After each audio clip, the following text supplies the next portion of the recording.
Hello and welcome to another Final Fantasy XIV stream. Don't really have too much to talk about before the stream today. We bleached our hair, so now basically looks white again. We look like a Scion, Thancred or your Stola. It's temporary. We're gonna be dyeing it tomorrow. But that's fun. Less fun when I hear a bit of a horror story. So when bleaching our hair, basically we have like a lot of scars on our neck, and like there's a lot of like scar tissue and damaged skin here. And when bleaching it and it came into contact with that, it started hurting a lot, like really bad. And we like started to like wipe that off and not bother trying to dye that hair there. What we realized later, after we had like washed out the dye or the bleach, was that it had like burnt and like fused, like some of our hair had like fused into the scar tissue, like in the skin, on the back of our neck, and it was very painful to try and clean that and like separate it. So be careful when bleaching your hair. Bad things can happen. Today we're wearing the Heavensward t-shirt. You can see the dragoon on it there. It's the most subtle Final Fantasy shirt we have. We also moved the light strip that we had running here last stream that was too bright. We've moved it down, so now it lights up from below here, which kind of works. You can kind of see your Stola down here, but it's alright. I think that works. Maybe not like... It's a temporary solution at least. To bring a little more light and like color here. What else do we want to talk about before we start streaming? Oh yeah, the streaming schedule. So tomorrow is Dragon Age. Thursday was gonna be the Life is Strange comic stream. That is gonna be delayed. And whether or not we stream on Thursday is kind of up in the air right now. We're gonna try. We're probably gonna have to change it to something else. We might do Potionomics. Maybe. Because we do want to get back to Potionomics again. I think that's all the stuff we want to talk about before we jump into the game. Today we're gonna do the Through the Maelstrom main scenario quest line. And a bunch of leveling. We're gonna be doing a bunch of the optional dungeons. That'll be fun. And right now we are drinking the Red Bull Winter Edition Iced Cotton Candy flavor. We don't drink energy drinks a lot, mainly because it fucks with our ADHD meds. But we're still not on our ADHD meds, which is bad for other reasons, but we can have one once in a while, and this one tastes really good, even though it's sugar free. So nice. Hello, Boto. Yes, Potionomics is coming back. Maybe on Thursday, but this month, Potionomics is coming back. So either Thursday or next week. That's the promise. Right, let's hop into the game, shall we?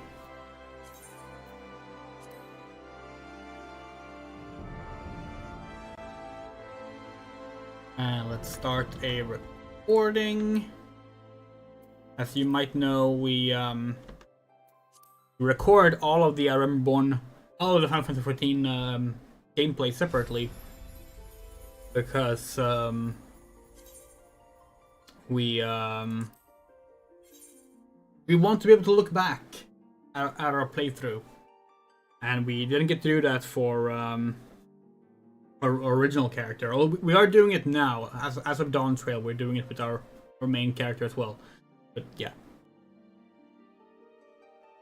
Leviathan was my least favorite fight for a while. Trying to solo with EX was rough. Yeah, oh yeah. That is definitely true.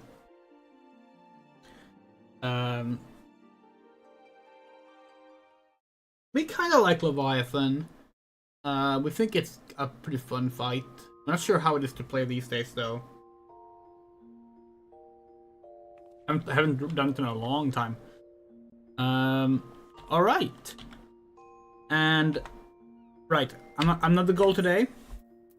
We're gonna get, we gotta get all of the Beast Tribe, what are they called now? Hold on. Societal Relations quests. We're gonna get all of those going. We're gonna get through so we can unlock the level 50. How do you unlock the level 50 duty roulette? Actually, hold on. Level 50 duty roulette. Well, it's okay. There isn't a level 50 high level dungeons. That's what it's called.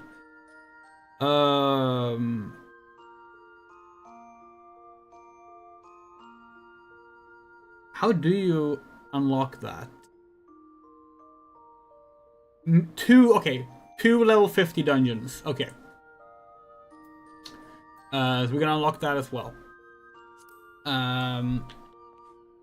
But yeah, no. Feels like it's gonna go well. We are gonna start by. Do you see that flashing light? That light is like flickering. Is it supposed to be like that, or is that like an error with our computer? Because like the light in Final Fantasy 14 does that all the time since we started playing on this computer, and like we're not sure if it's supposed to be like that or not.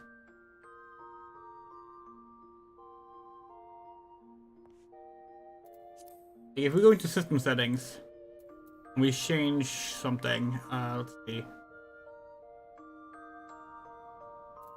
Transparent lighting quality to normal. Still doing it there. Okay. Tessellation. Still doing it there. No glare. Still doing it there. Real-time reflections off. Still doing it. Like, it seems like it's doing it no matter what we're changing. Effects. No change there. Wouldn't be the ambient occlusion. It's strange. It's strange. Okay, let's start by going to the Gold Saucer. We have... It's past Sunday. We have a Jumbo Crackpot to check.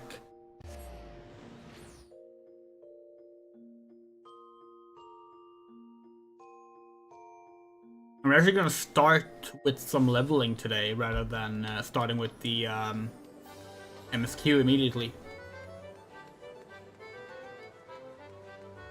A lot of people here.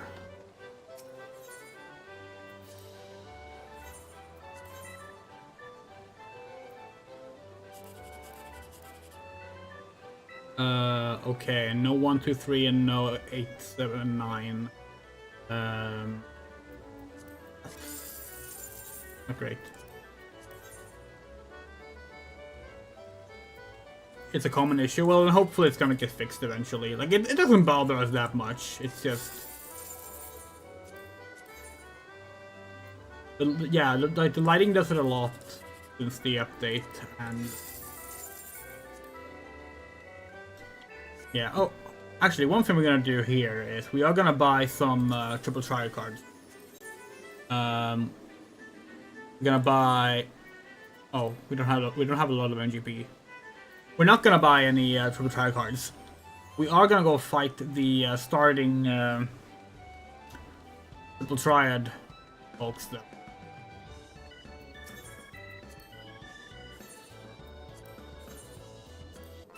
We want to actually be able to like win some stuff in triple try, and with starting deck, it's kind of impossible to win outside of these fights.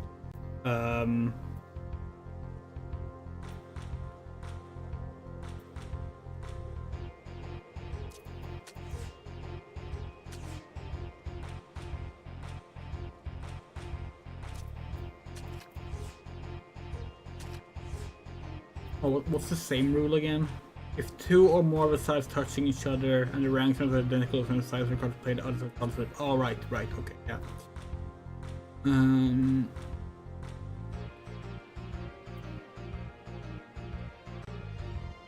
feel like that's the best call.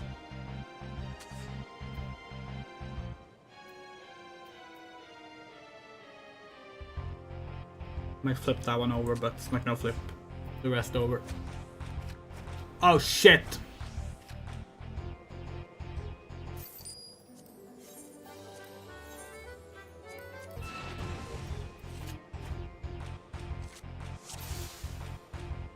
Such a shitty fucking starting deck. Okay, at least this time Jonas placed it badly, so we can maybe work with that. Let's go with that. Okay. And then, like...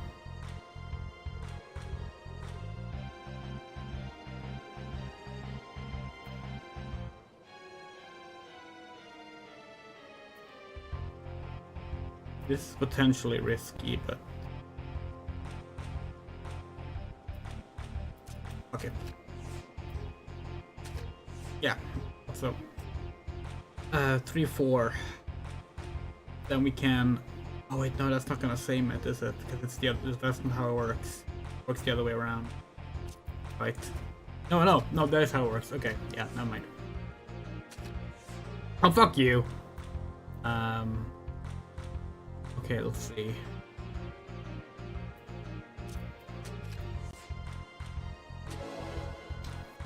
Give us a card. Oh, you motherfucker! You have 2 cards, so you can give us 1.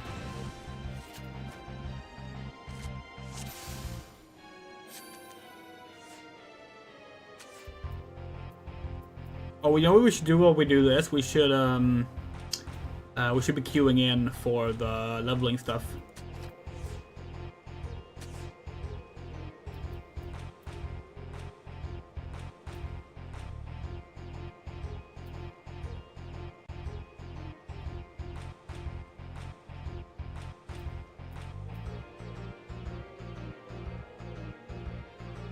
Gonna place the bomb there and hope.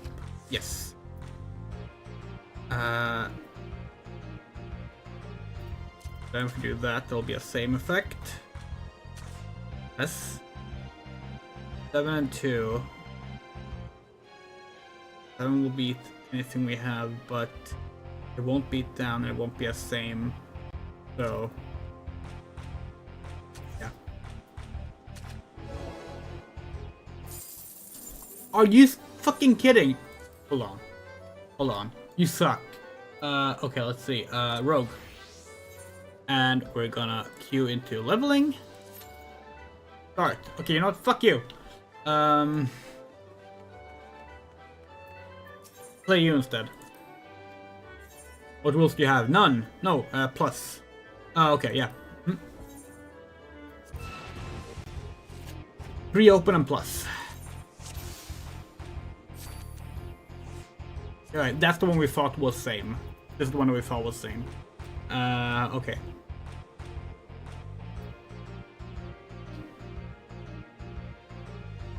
Okay. I'm gonna set up good use of the plus feature here. Don't put... No! Fuck! Okay.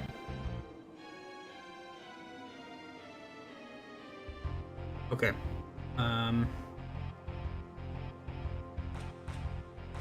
We get a... There. Don't place it below. Okay, good. Did we lure... We do that. Yes!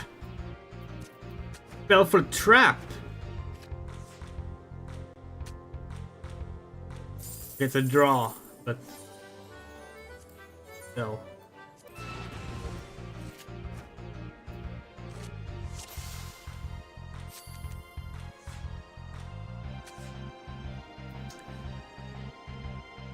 Or I would really like to be able to. Just gonna put it there. Oh, but we can. Because it's not the card is played. Does plus apply on flips as well? Let's find out.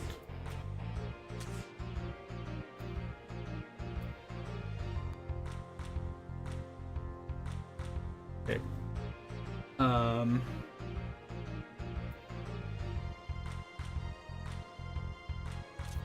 Okay.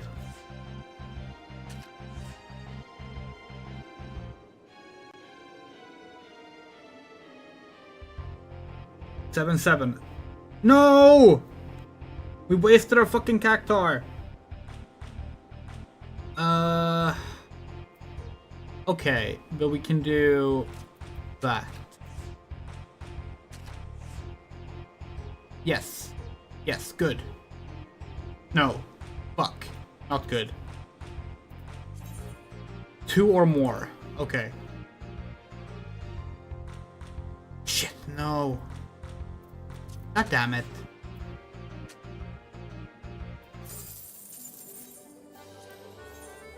We're not usually this bad at this game, but this fucking starting deck is just absolutely fucking useless.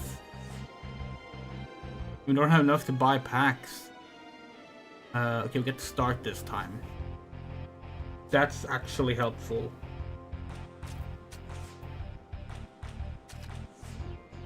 Okay, that was exactly what we wanted him to do. Good wint. Okay, let's see. Sure we don't fuck up this time. Difference of yes. Ooh.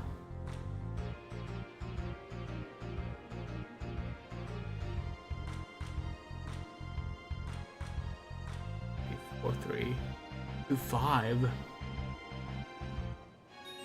That's not bad.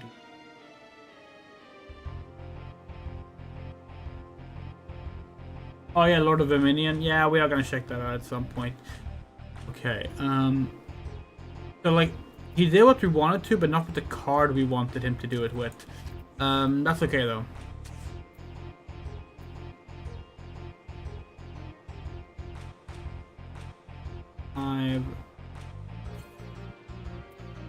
Okay, so we do that.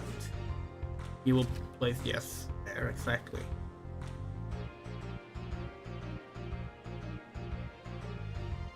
Okay. Then we will, depending on what that is, it could be disaster. Or very helpful. Which one do you play? 5. It's not really helping us, but we win, so it's fine. Give us a card! You fucking serious? Why can't we get a card? It's not that difficult! The drop rate should not be that fucking bad.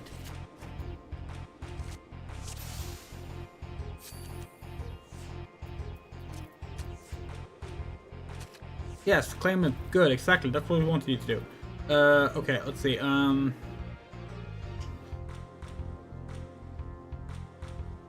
3 up there, blah blah blah. I don't have a 3 up. Okay, that's okay. Do I have 4? Yes. No? Wait. Fuck. No.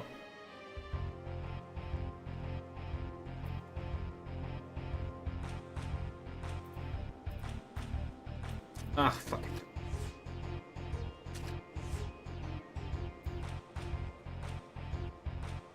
Okay.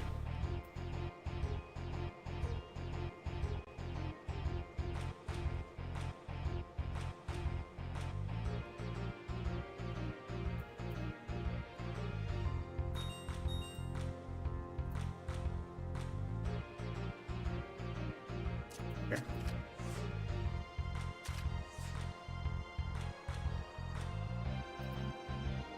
Yeah, but kind of surprised we haven't gotten any fucking card drops.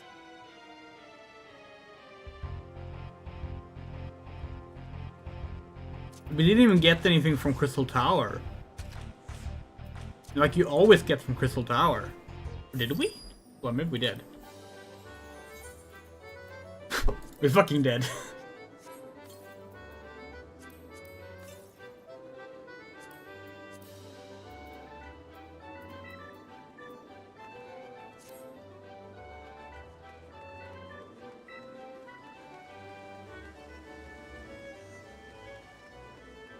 Why do you, like, do you not buy, Oh, here they are. Okay, let's buy, 2 silver triad cards, 3 bronze triad cards, and 1 gold triad card.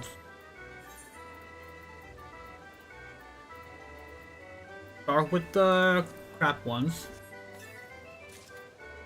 Gubu.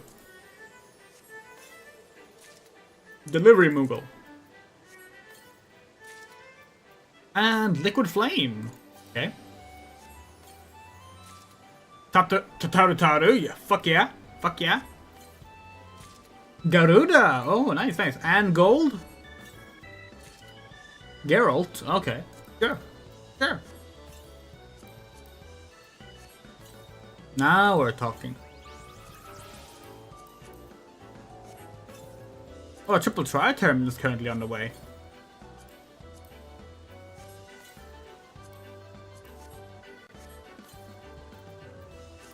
There we go. Okay, so now we can actually, like, fucking do this. Fuck this deck. Fuck.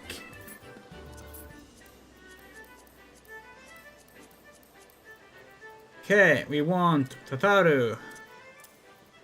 We want Garuda. Legathon. Geralt. And I was thinking 6643. That's not too bad. None of these are like too rare to be used, so.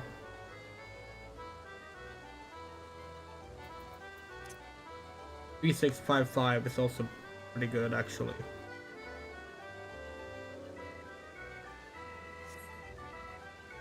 We want to have that instead of Geralt. Yeah. There we go. Now we have a proper deck. Okay, let's go check our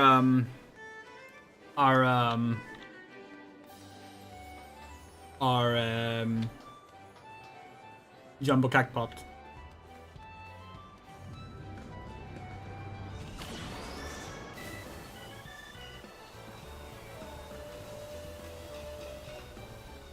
Oh hey, it's Jojimbo. We have not met him yet.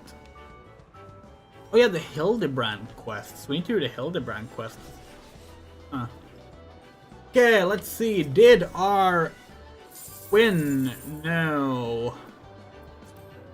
Okay, so we have not won anything but the consolation prize on this.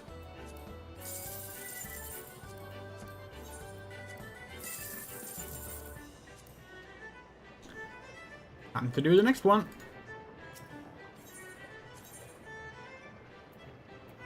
$9.69. 8008. And 1312. Done. How was the leveling roulette still not popped? Not that late yet. That's another reason we were doing it, like, because we always end up like playing so late and then we get to leveling and there's no one around.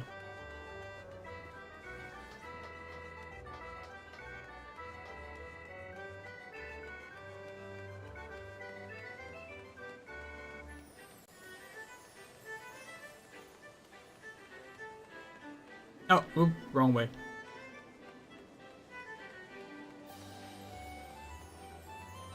Okay, you bastard.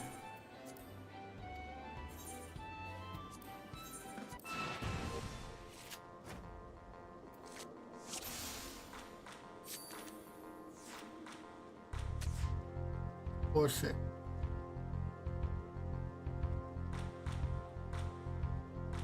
Yeah, that's true, Moto.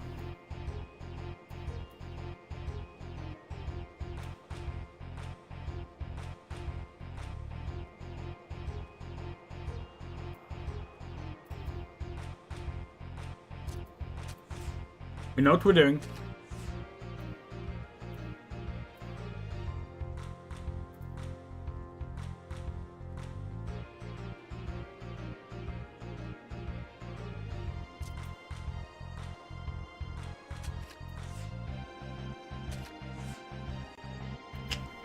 You walked right into our trap, motherfucker!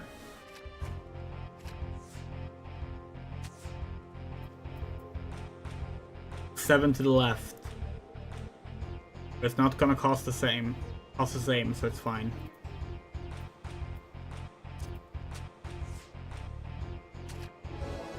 Give us a card! Thank you! See, was that so fucking difficult?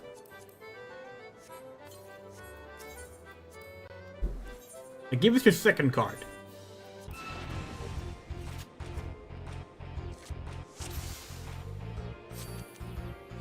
Oh, we're starting now. Okay. Let's do it the same. Let's try and do it the same way.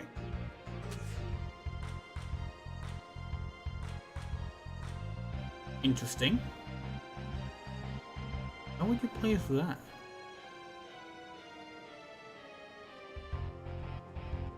How would you?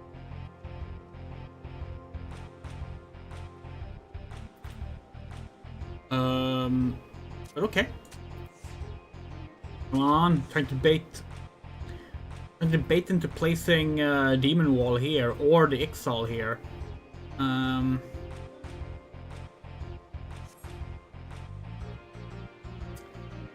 Okay, that's gotta be enough to bait it. Are you? What are you even trying to do right now?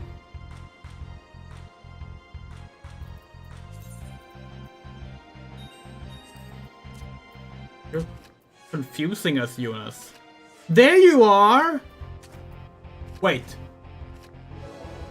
Oh, we thought it was gonna be an all blue one. Oh, come on.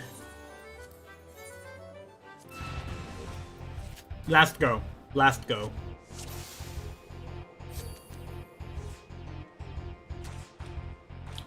Four. Okay.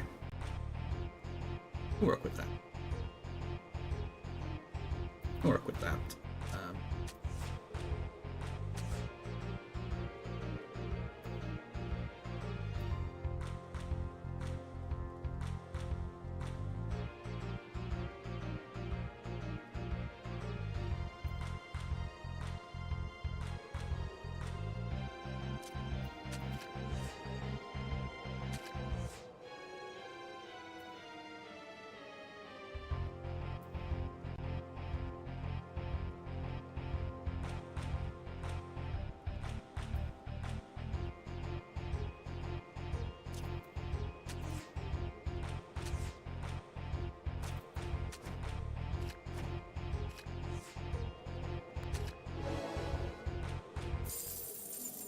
Okay, you know what, Jonas? You suck.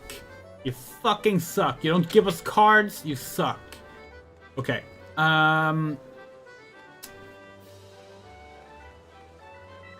Okay, let's see. What do we have to do? We should probably continue with... let's do some... let's start by doing our job quest line. Cause... Or rather... finish our class quest line so we can actually start our job quest line, because we're supposed to be a ninja by now and we're not. So let's start with doing that.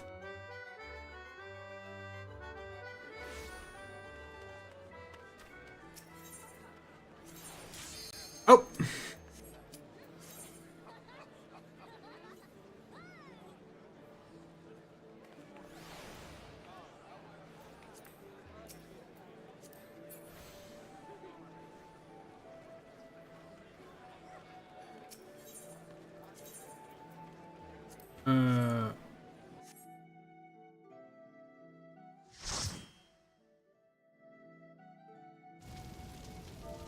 Oh, it's free.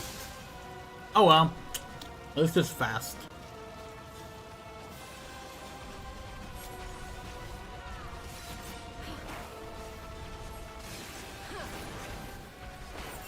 It's muggy free.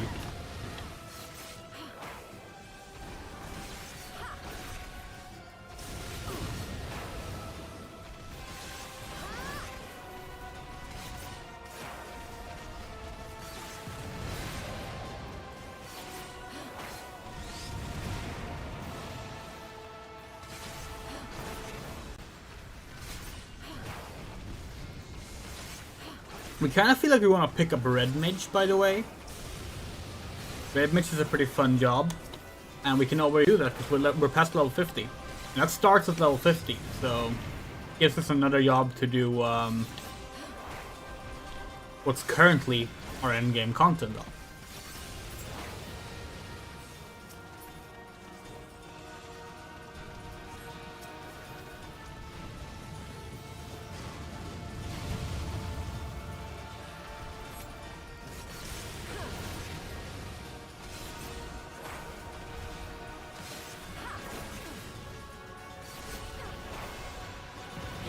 This was Samurai, but we never really like we have leveled Samurai on our main, but it's not like something we're super into, so we're not sure if we would like to do that yet. Like maybe we'll put it on as a potential choice for Stormblood.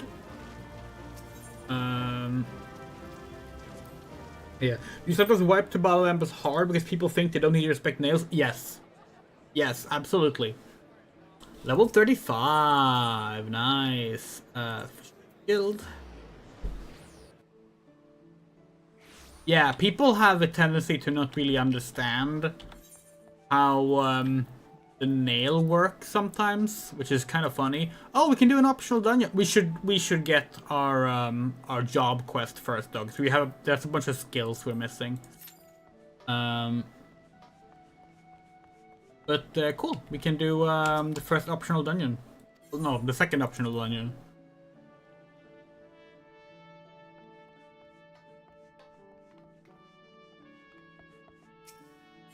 We didn't know you could see other players in here.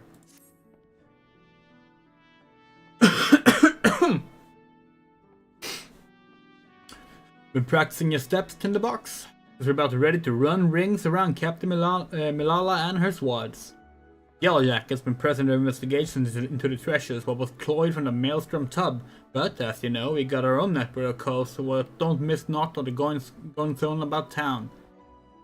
As for the shop and the job, it'll be you and me, Underfoot and the Stray. Let's get down to business, eh?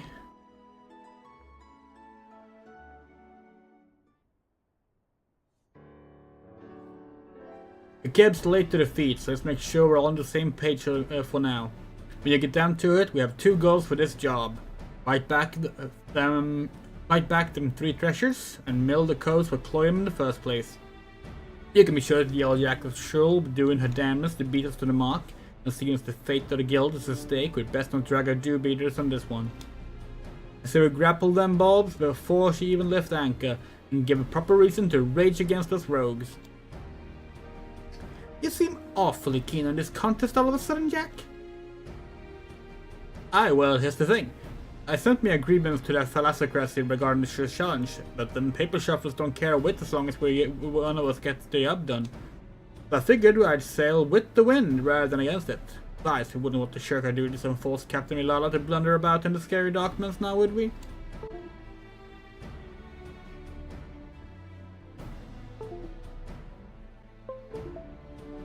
It's doing it again. Hold on.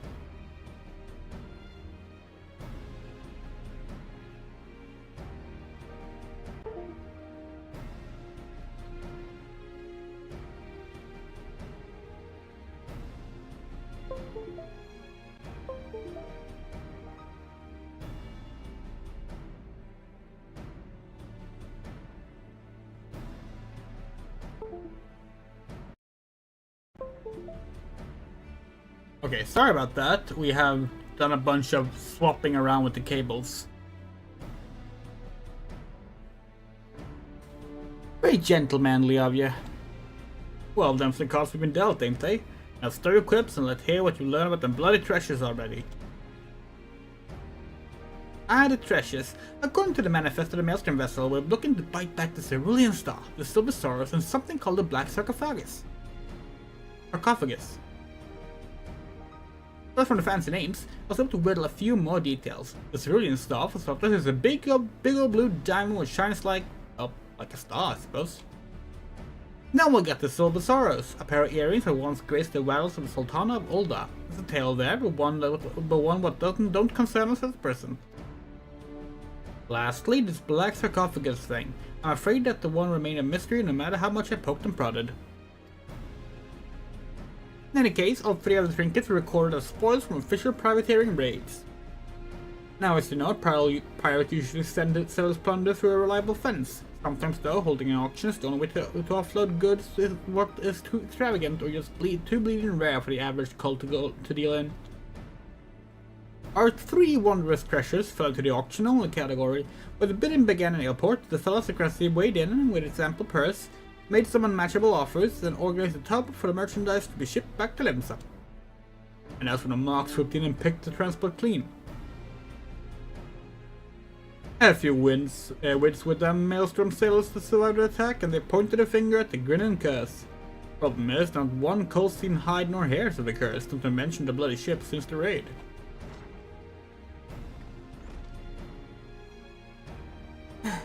Sorry I'm late, Jack. But you'll want to hear this. Some of the cargo was cleared from the transport was found during a routine inspection of the Lathagran checkpoint. Lathagran? The curse made landfall. And what are the treasures? The mention of them? Not that I've heard, but Jackals ain't done shaking out all the boxes yet. You better get the eyes out there. Quick like. Tinderbox, underfoot. You're fresh for a run, ain't you?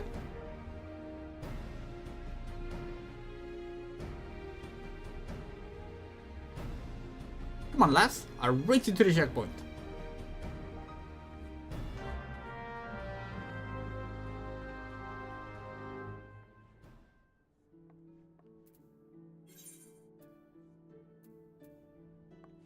It's actually faster to just go through the aetheryte. Like the non-teleportation spell aetheryte.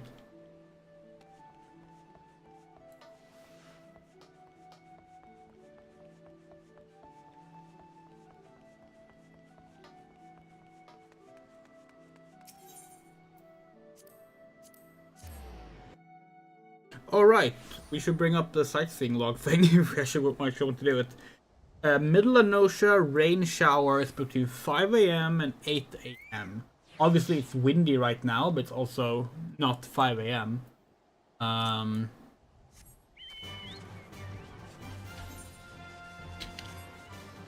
have to check with a weather girl when we're back in Limsa.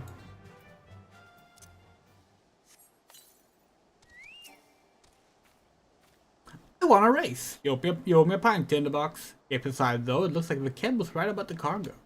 What I'll be able to catch from them swads at the gate. Seems a peddler was boned for carrying goods what was known to be aboard the transport. He cut to the poor Soloway in chains, but the cargo itself is still here. Saw a pair of jackets carrying boxes up the wooden ramp. We need to know what's in them crates. Get the feeling they won't open their gams for the asking though, not while this fool's challenge is going on. You think you could skulk over there and see if they found them treasures yet? Yeah, gonna use hide.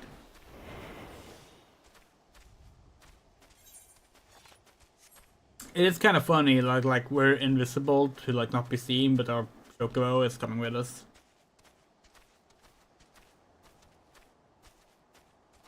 Good old ludonarrative dissonance. Remember when that was like a big online discourse, whether or not it was okay to bring up the ludonarrative dissonance of a game's narrative stating one thing and the gameplay contrasting it.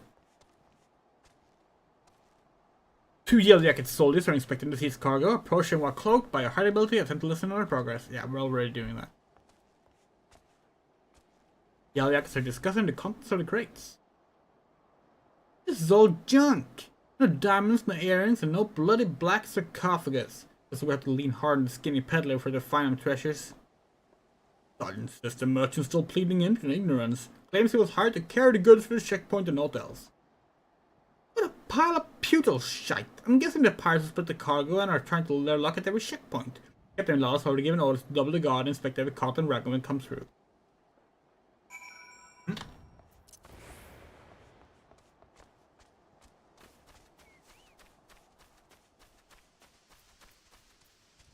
Oh yeah, that's true. Yeah, like it was specifically people who were upset about specifically like the word lunar to distance. That was like too pretentious. Yeah. What game was it that brought it about? Was it Tomb Raider 2013? Or was it like one of the Uncharted games or something like that? I feel like it was one of those games because it was like the go-to example was like characters not being comfortable with killing in a game where you're just like a killing machine. There were other examples too, of course, but that was like the big one that like really like blew it up, right? Like either one of the Uncharted games or Tomb Raider 2013. Bioshock? Bioshock Infinite then, right? Must have been Bioshock Infinite then. It was definitely later than Bioshock 1 and 2. It was the 2010s.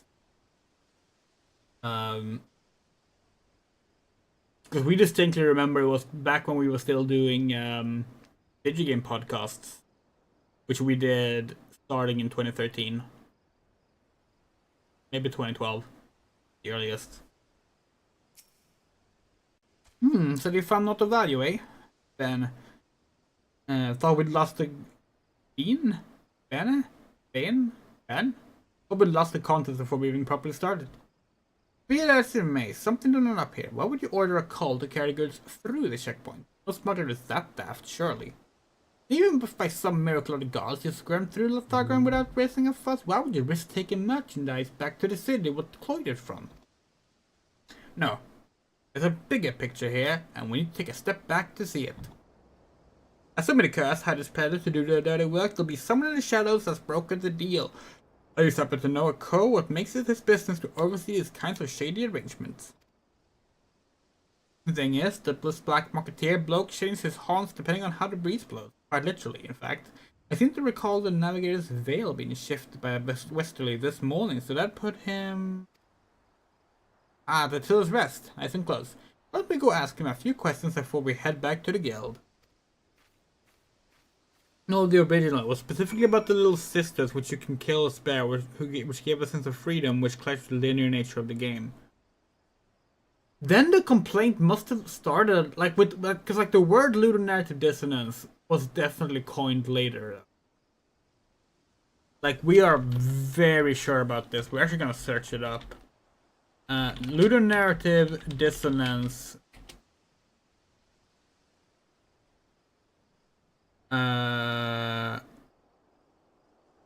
Holy shit, you're right. October 2007. Coined the term in response to Bioshock.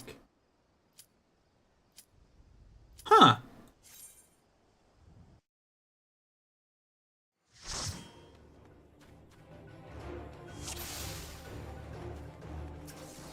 So, like, the thing about that for us is, like, if that's when it started, then it was absolutely not where it was, where it became, like, commonly used and where the, like, actual discourse started. Because that was absolutely, like, either Tomb Raider 2013 or Uncharted 3. Like, absolutely.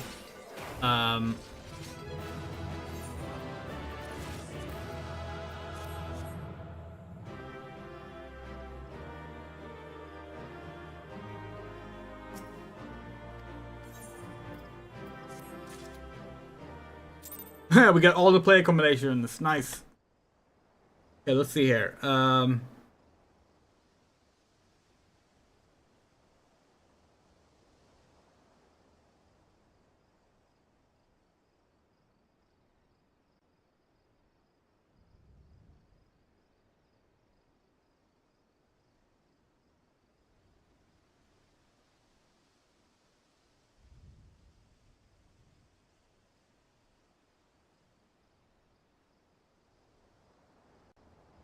Yeah, 2012. Lunar to distance the roadblock to realism. This is what we remember, like being like the one that really kickstarted it. Um, yeah, okay. Actually, says here that the term was coined in 2007. Um, and then they use Mass Effect. As an example. Guess Uncharted is not mentioned here. It definitely did become. Oh, Max Payne 3 is mentioned as a flagrant offender here.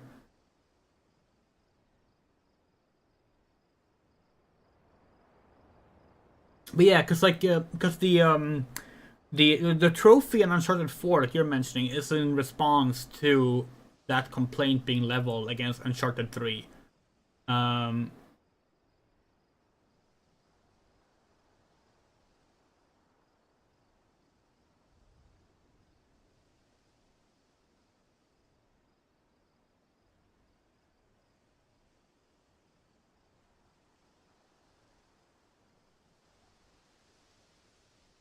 oh well, whatever. Um, we think it's a good term. Anyway. What are we doing? Oh yeah, Phil's rest. Are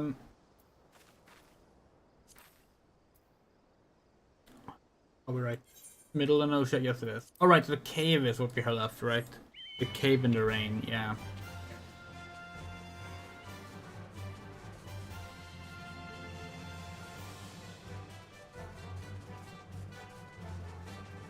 Well, like, the term is good as, like, a general term, though. Like, it doesn't need to be specific, more specific. So, like, we think it's fine to say it's very common for games to have a lunar narrative dissonance. But, like,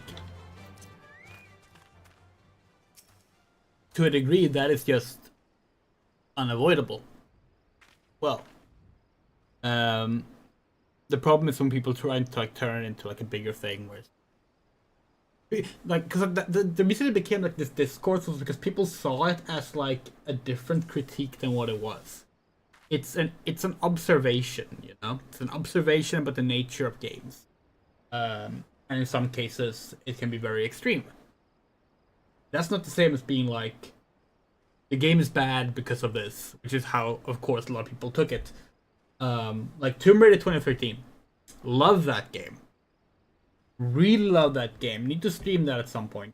But that game is a flagrant example of video games inability to not fall into lunar dissonance, because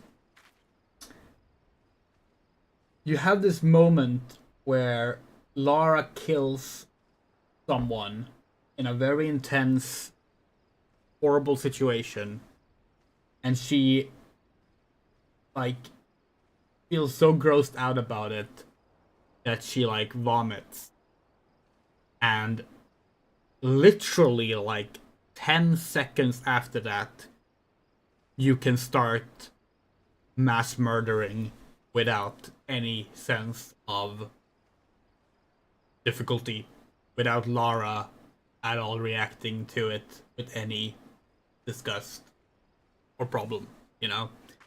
And that's like one of those moments where it's like, okay, from a gameplay perspective, we understand why it's like this. Because it would be really frustrating to deal with a game where your character sucks at having to kill these enemies that it throws at you. But it's impossible to not notice that contrast. It feels unnatural, you know. It's like Lara isn't like Kane and Lynch. Kane and Lynch is a extremely consistent game because those characters, Kane and Lynch, the characters, they are murder machines. But you read them as murder machines from the very start.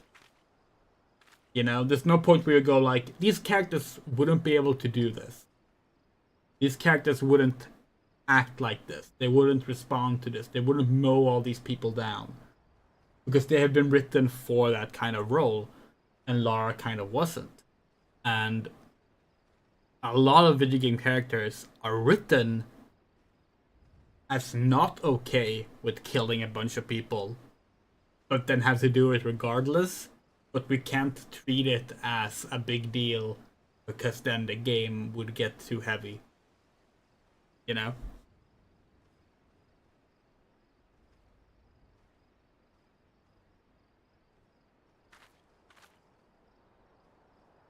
Absolutely, yeah. Like it's impossible for it to not be anything. Like this. Like, okay, hold on. Like, the Warrior of Light is narratively, officially, someone who loves helping people. You can't get around that. It's keyly written into the entire game's core narrative.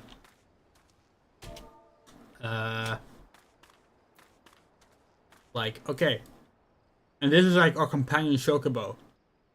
You love this Chocobo. Like, that's poorly written into the character. Say, I hate you, you ugly chicken.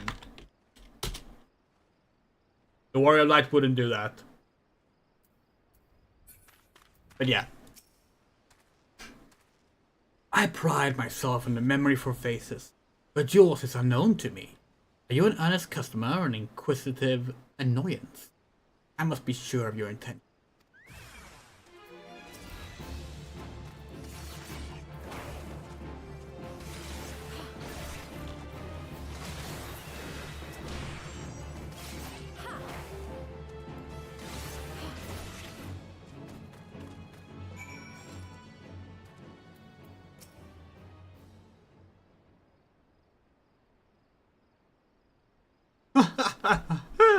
The dance is old, but the name is new. Put away your daggers, rogue.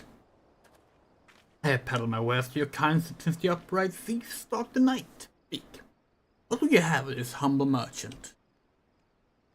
Settlement in the cold. Settlement in the cold, say, Grandad. We come for information on a smuggling job. There was a peddler who was caught in the Lathagan checkpoint with merchants for the Grinning Curse.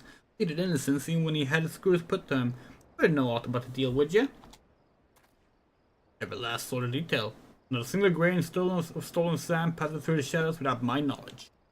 But such prickly wisdom lodges tightly in one's throat, or who brought to ease the pain of its passage. Spam me the theatrics, Grandad. Here's your usual purse.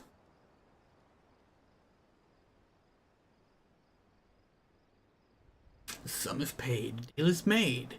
May my answers sate your fickle hunger. Your hapless peddler was indeed innocent. He was but a beast of a burden employed by associated with the Grinning Curse, and likely knew naught of his freight-tainted nature.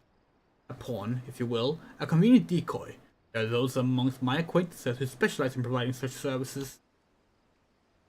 Aye, that's what I thought. The Curse wanted the cult to get caught, and now the jackets have had it. A waste of time yaffing every shite pile what comes through their checkpoints. Meanwhile, their real treasures are hidden away in the Dark Man's along with the Grinning Curse. Not the Dark Man's, but the Mist. Aside from the traveling merchant, the Curse associates spent coin on another piece for this little. A navigator. One who is practicing piloting a vessel through the Doxy's pole. The Doxies! The gods only know how many ships sail through that fog soup and never come out again. That's where you say the Curse have gone on the ground? That's a trick that took some bollocks.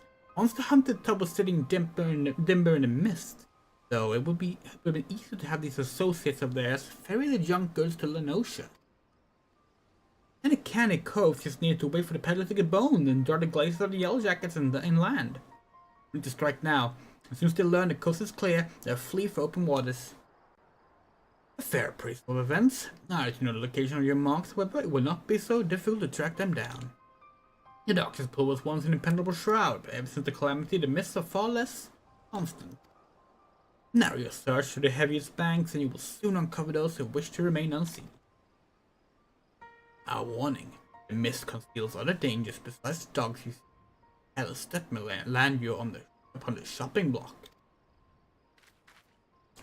Shopping block? You can't mean...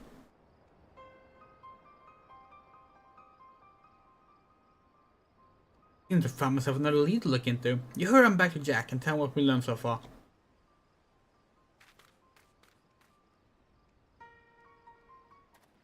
Something we hadn't thought of that we didn't mention.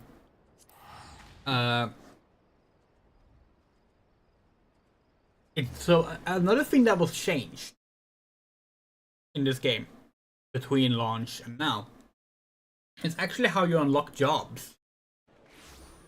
So these days, the moment you finish the level 30 quest for your class, you get to a certain point in the MSQ, you also unlock the job that follows that class. That didn't used to be the case. It used to be that you needed level 30 in one class and level 15 in another class. Every job, except for the ones added in the expansion packs, needed 2 classes. This was changed, I think, in Stormblood? Might have been another point, but we think it was Stormblood.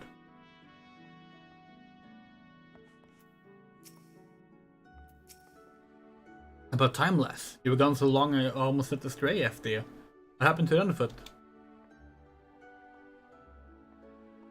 For marks and the bitten bobs as long as their doctor's pull, eh? I'll not discount the old man's warning, but we may not have a better chance to crash the curse and grab them treasures. We board the ship right now, you and me in the cab. Possibly need a stealth hub for the voyage. I'll have words with Swanson to see what the drivers can spare us by the way of ship and a reliable crew. Get the kit together and meet us there.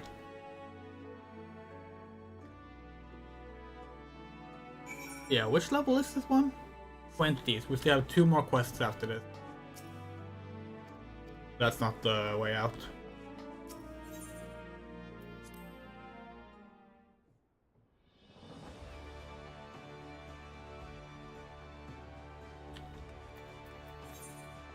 Morby Dry Docks.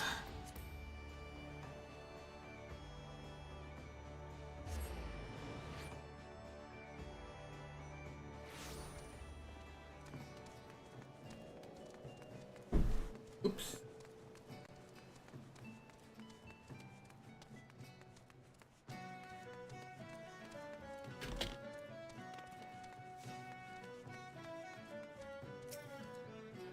Alright, Tinderbox, I pulled in some favors, and there's a crew who will get us close enough to scamper aboard a cursed vessel. We'll be cramped up on the deck. If we try to mill the whole lot at once, we'll soon find ourselves up against the rails. We're going quick and quiet. Try to knock them off few at a time. Well, lads, are you good to test your sea legs? Go!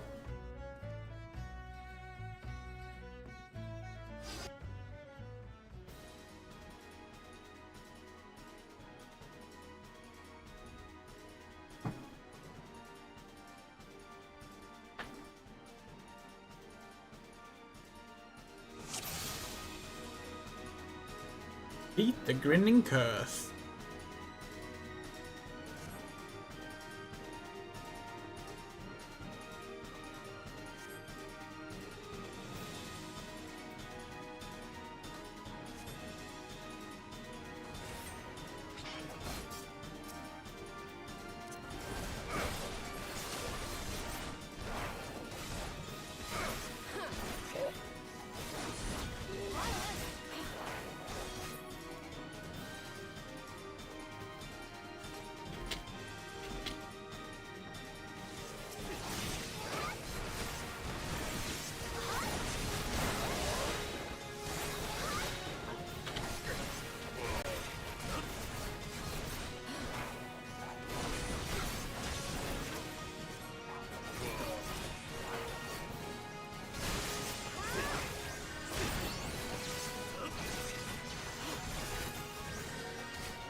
Slippery bastards! Let's see just how quick you are! Open the cage, let the crawler off his chain!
Jack, I found me one of them treasures. This doesn't have a fist-sized blue diamond on board. It's gotta be a cerulean star.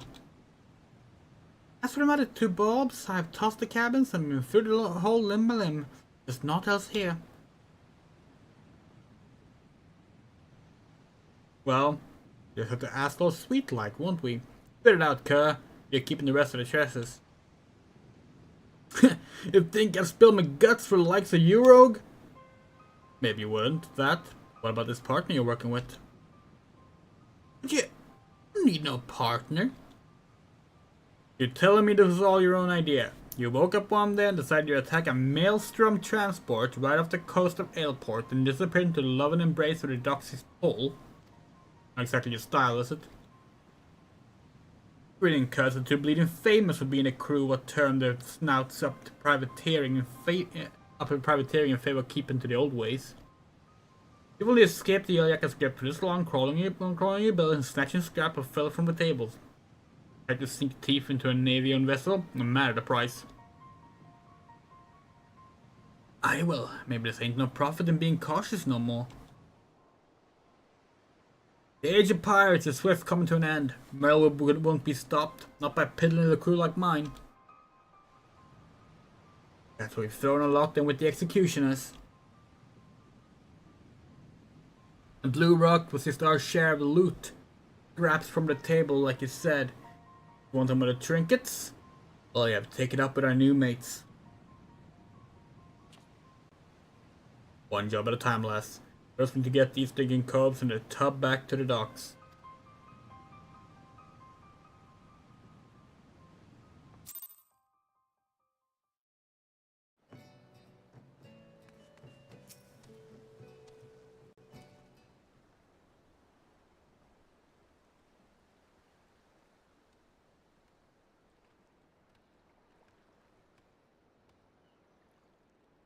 Oh, it's raining now?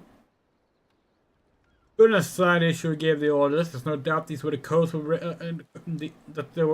these was the coves that raided that Maelstrom ship. Now for a punishment that fits the crime.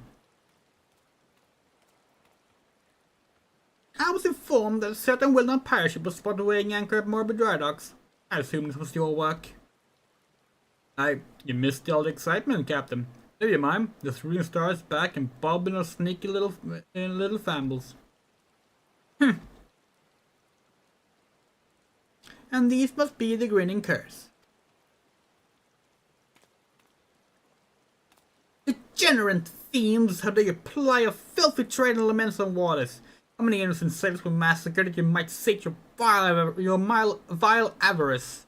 Every one of you kind to be lined up and shot. A musket ball is the only answer for this rampant display of lawlessness. Wait. Do you mean to just execute him here in the bloody docks? At least take the bugs into custody first. And then over to you for lawful punishment, satisfy the demands of the code just as well. We've already got the answers to our questions, so feel free to take him away. You presume to give me orders, rogue. You only managed to capture these villains and their ill-gotten treasure by employing unsavory and unconscionable means. Why, you're not more than a pirate yourself. This bastard ain't worth a true pirate's spit. The upright feast was formed to protect us from ourselves, so they're just dogs for the Admiral. Merle jacks the leash and another buccaneer disappears. You rogues are traitors to your own kind. If it hadn't been for you... Alright, go on then. Blame me and Mikhail for your own failures. You know what you were about when you decided to defy the code. You knew we'd be after you. We're done here. There's still 2 treasures left, Rogue, and I mean to claim them both. If you consider this contest of yours, Captain, turns out this fish we're trying to hook as a shark. It might just swallow you whole. Yeah, she is a very realistic cop. Because it's raining now. Oh, but it's past 8 AM. Yeah, okay. We're about to say maybe we should go to the middle of the ocean and get the sightseeing log, but too late. Then again, just because it was raining there doesn't mean it rains in all of the no. Yeah, of course. Of course.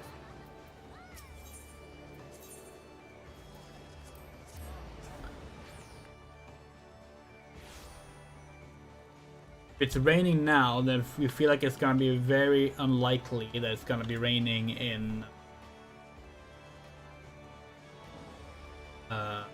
will that be 20 in-game hours?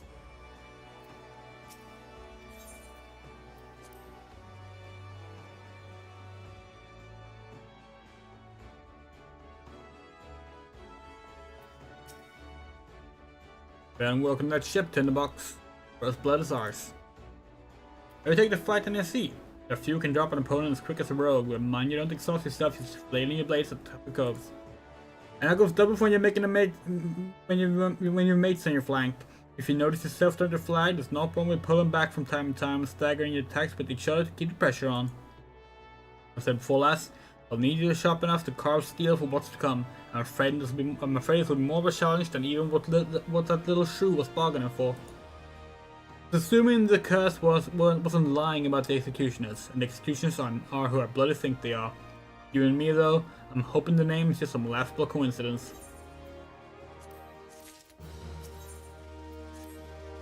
Oh, there's Tinderbox with a rough job ahead of us, and that's a fact. Matters are tangled enough that with Milala's more snapping at our heels, but we still managed to grab the first trinket without too much fuss. Fighting back at them other 2 treasures though, that'll be a different story. Once the stray gets here, I'll explain what, or more to the point, who we're up against. Can't wait to play a job quest that has someone that doesn't talk with a heavy accent that we struggle to read. Alright, with 2 bobs left on the list, the Silver Sorrows and the Black Sarcophagus. Let's see where we're at. Oh, where did Pyramid go to? The foot is still looking to whittle the tail behind the bleeding sarcophagus. And up exploring that stick until we have at least an inkling as to what the bloody thing looks like. Precious desire, I've been doing some digging on my own to these executioners, Alice of the Grinning Curse, and I'm afraid your name weren't no coincidence. Tinderbox, you've heard of the bloody executioners, I hope? The instant curse was feeding from the famble of one of the nation's greatest pirate powers. This ain't no ordinary crew of cutthroats, lass. Within limbs of Laminsa, the bloody executioners wield a power and influence second only to the Admiral herself. It was none too fond of Merlwyb or her prohibition of piracy, and it was only the overwhelming threat posed by the Gallian Empire which eventually convinced them to play nice with this aristocracy. The pirates ain't the ones to play nice for long. Now that Hilfer ain't around to helm the ship, the solidarity of the bloody executioners has begun to show cracks. All the strongest captains and lieutenants have begun to form their own factions and scrubbing to claim the top share for themselves. Thus no one bloody cub can agree with one another on which way the executioners ought to sail. Among these new factions though is a group that is pushing to break free of the Admiral's grip completely. Turns out these reformists, as they call themselves, were the ones that took the Grimace curse under their wing. Which means they got possession of the last 2 treasures we've yet to claw. Rumors around town say that, even for executioners, these covers are bloody and ruthless, not to be crossed. We should sit this one out, Jack. It's some Mila's contest. It ain't worth this kind of grief. We've been inviting the wrath of a crew so large and dangerous that even the Admiral ain't keen on coming to blows with them if they ever come after us. Large or small, it don't matter. They broke the code when they hit that maelstrom tub. The grin and curse are paying for that crime. It would be sudden excuses for rogues if we let the real culprit carry on unpunished. I mean to see the job to the end. That means biting back them treasures and handling out proper justice for to them as deserves it. But Jack! Listen, with all the infighting going on at present, us stabbing a short blade into one of the faction's toes ain't like to bring the whole executioner's crew down on our heads. Besides, the reformist buggers are so far split from the main mob that they've been avoiding the city altogether. Now it's about time we got to work, Tinderbox. So you tracked down our black market contacts. I set him to look into the cursed new allies a while back, so he should have some answers for us by now. The veil was lifted by the sudden leader this morn, so I'll put the old man at the head of his haunt in Lower Lenosha. Here, this sack of blunt and pay a visit for the House of Sticks. To the House of Sticks. Yeah, it's not just like that they write out the accent, it's also like he uses odd words for things. He calls ships tubs, for example, and it throws us off all the time. That's Kobold territory if you didn't know. The old man bribes him with ore and hires the biggest and meanest sods as bodyguards. Be be ready for your approach and to be challenged.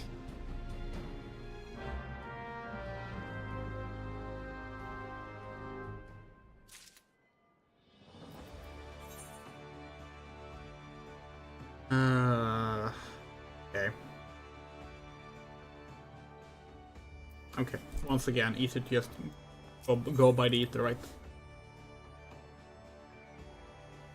But yeah, since last stream we've done the new patch story on our main account, and it's really good. New raid is also really fun. The Final Fantasy XI one.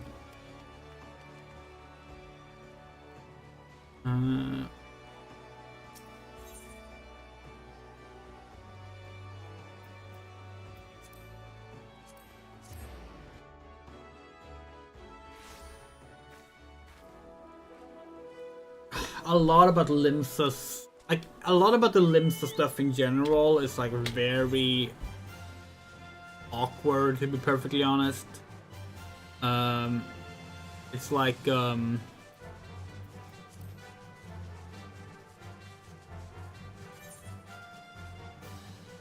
it's just kind of odd. How the entire like climate, the political climate of Limsa is strange, and we think to some degree. What? Here. We think to some degree that just is like leftovers from 1.0 that they just have to deal with. Because 1.0 was already kind of tricky with that stuff. That's the thing, like, so if you don't know, the pirate thing kind of came in late, from what we understood.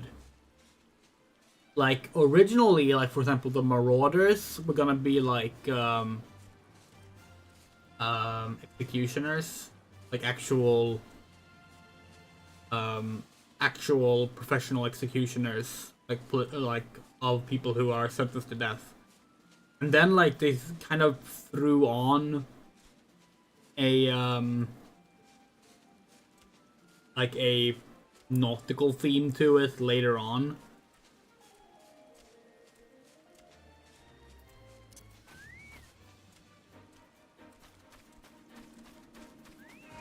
But yeah, it's just one of those things where it's like the odd way Final Fantasy XIV was developed and then swapped hands has made for some oddities in the world building.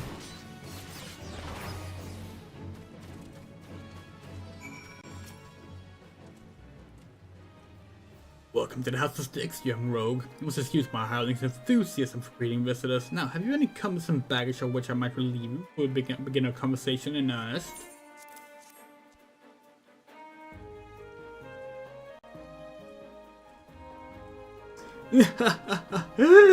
A heavy burden for one of your tender years to bear, but it's the weight that's balanced the scale. Some is paid and deals made. Let us speak of these reformists.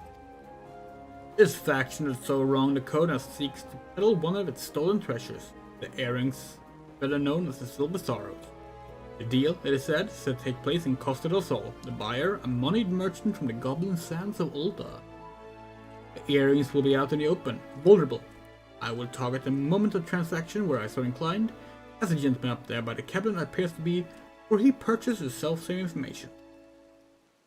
Though he attempts to disguise his identity, the stench of a soldier yet lingers. I know not where one such as he came to learn of my existence, but I suspect he works for a certain yellow-coated captain. Yeah, brave she is, but foolish. Somewhat blinded to the underworld, and your groping hands will not save you from the holes at your feet. Sudden shall be her fault.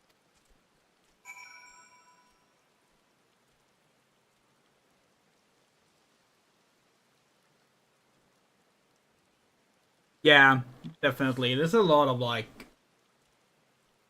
shorthand used to make 14 work. And that's fine. Of course. Like genuinely, like as we talked about earlier, like that's just part of making a game. All works of fiction have some kind of workaround for things like that. But yeah, it can be pretty noticeable, especially in the class quest stuff.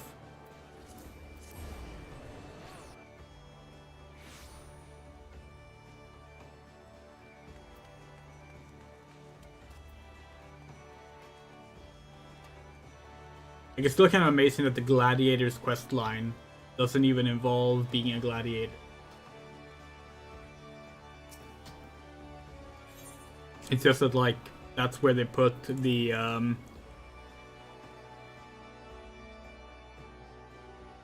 sword skills. So become a gladiator without ever doing a single gladiator battle, even though they have a coliseum. The rogues, oh well, they're actually like pirate police, because we just needed something where like we can fit those weapons in.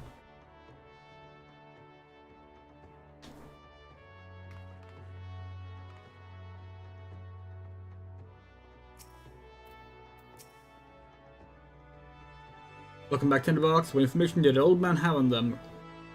Reformists? What information did the old man have on them reformists? We can unload the earrings, are they? And to an old dame, no less. As I'm surprised to hear the buyers from out of town, you won't find many limits when they melt coin on autumn covers for selling. Only the doctors themselves will go about funding them as means to pull down the admiral. Eh? One of Milala's lackeys arrived to help for you? And did they know to... Them cursed with catching with a cackle during the shrew's interrogation. I have to assume that we all yakas know what we know. That means we best get our asses to Costa del Sol right bleeding now. I hand this one, Jack. You and Tinderbox can wait here for Perimu. Oi, the cab, what in the hell is she playing at? After her last, she knows this ain't a solo job.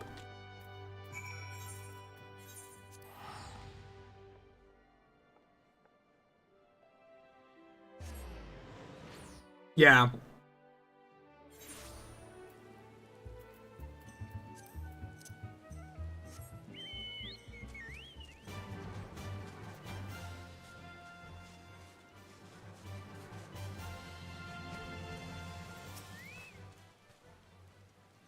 I told you to wait at the guild, I don't need... Might be it's a curious next to Mort in the shadows after all. Jack has his mindset of punishing the executioners, but me, I just want to skulk in, call them silly bits, and skulk out.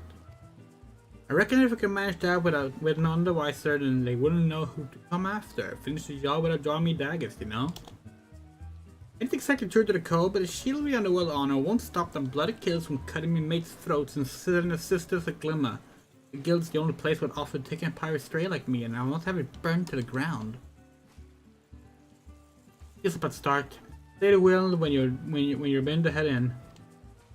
Like Ben being mean good, we still don't know what to do with that. Like, We've never heard that word spoken. Alright, here's what we know. The rich merchant will come over from Ulda. It's the same old myth, it's some old myth of Master Gigaruju. The coal that owns costed us all. Gigaruju's taken his gods and danced and dells and pranced off down the beach someplace, giving over the youth and entire resort to the friend. Seems she didn't want an audience for her bargain with the reformists. Which, as it happens, works as well for us. We'll wait until they're busy haggling our price, then snatch their swords and hop the twig before they realize all's amiss. Sounds like a plan? Let's go.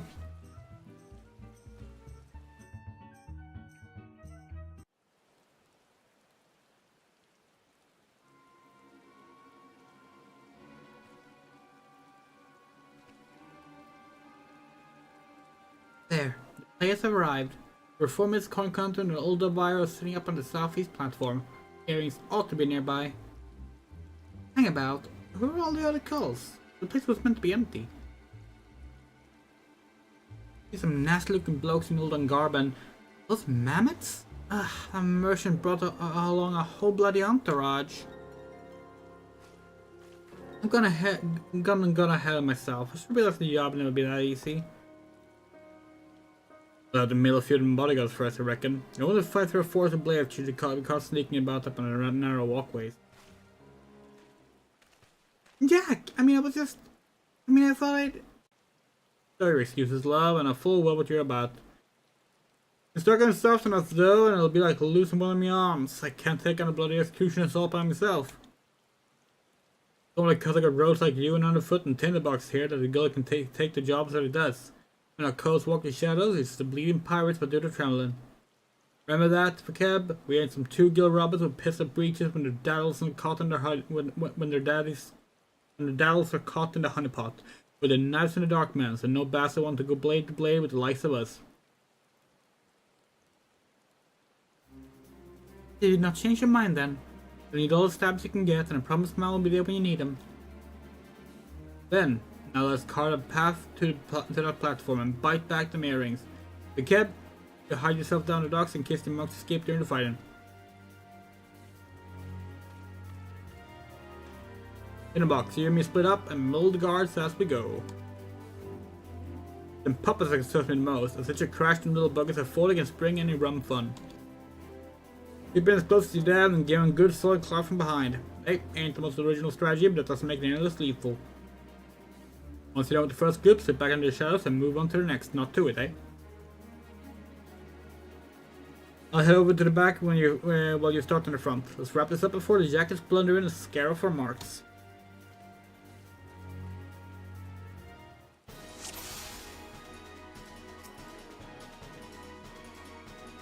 Alright,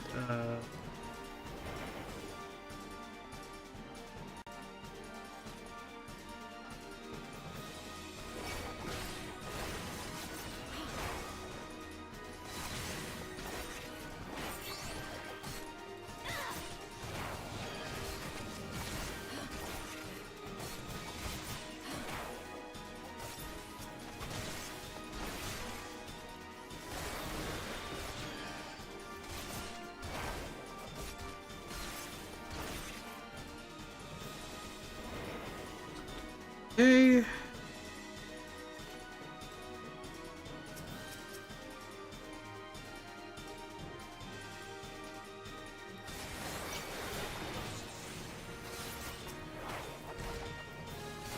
Oh, this bastard's been a solid rock. Tinderbox, get over here and start shipping. Huh? Where?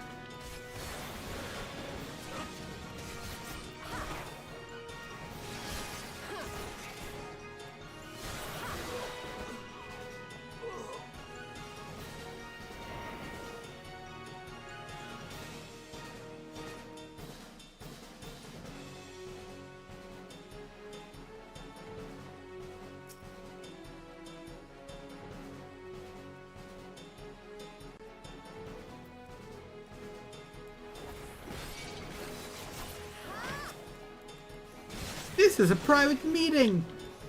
Remove these rats at once!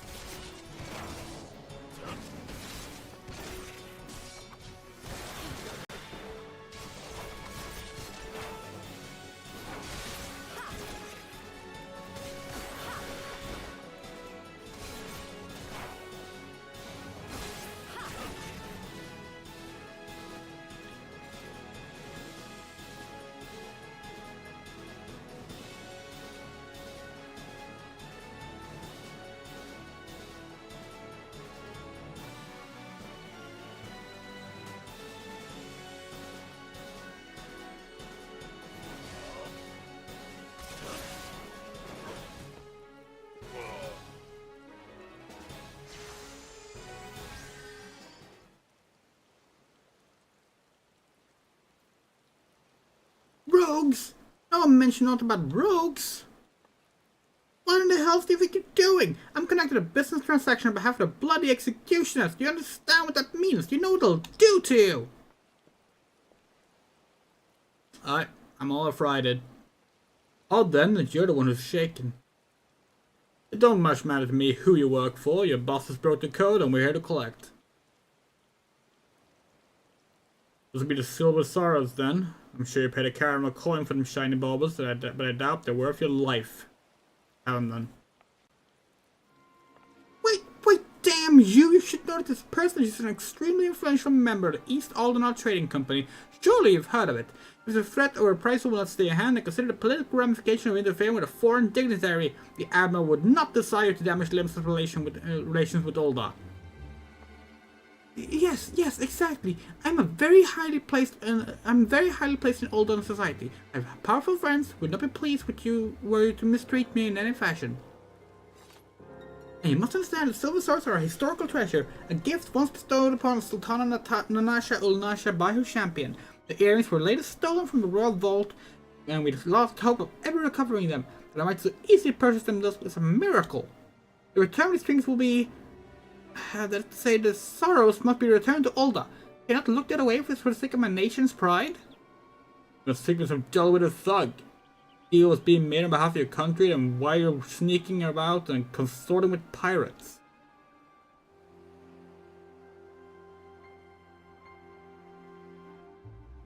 I'm not sure who's saying this. An excellent point. One might add your quality of character were you to continue with these feeble fabrications. Oh, it's Milala. You need only entrust those earrings to me, should you truly wish to see them returned to Ulda, that is, after all, was to fulfill the very purpose that the philosophy bid on the sorrows in the first place. Bit late there, aren't you, Captain? Think you'll agree this round belongs to us. On the contrary, my dear scoundrel, I made a winning move at the moment I knew we were dealing with the merchant of Ulda. I'm bearing an official order of seizure authorized by the Admiral herself. You will not be harmed, but I must assist your corporate with his reclamation of unlawfully obtained goods. The low cost of our source of private property is nevertheless lies within state-governed territory. Come on quietly, we don't inconvenience must gagarooge you any further. These suspects will be taken to Yellow Jacket custody and do not concern themselves with the Silver Sorrows. They're quite safe with me.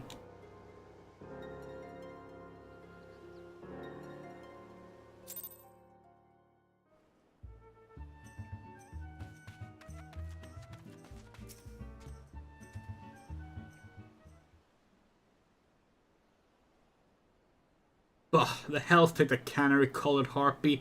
Might as well hand her the thing on her to her on a velvet cushion.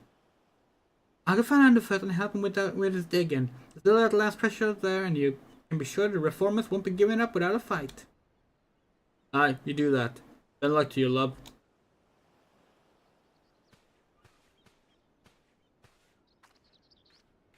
Up there you are. You left before the events had been decided, and I thought you deserved to know the score.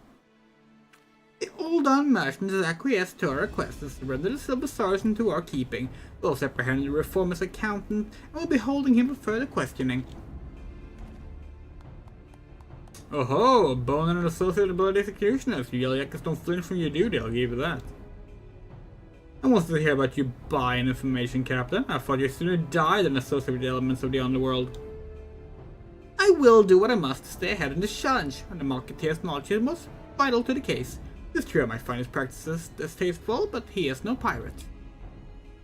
It's the fading era of piracy which I mean to consign to the history books, and that chapter will never be fully closed until every pirate spawned relic, including you and your guild, becomes a thing of the past.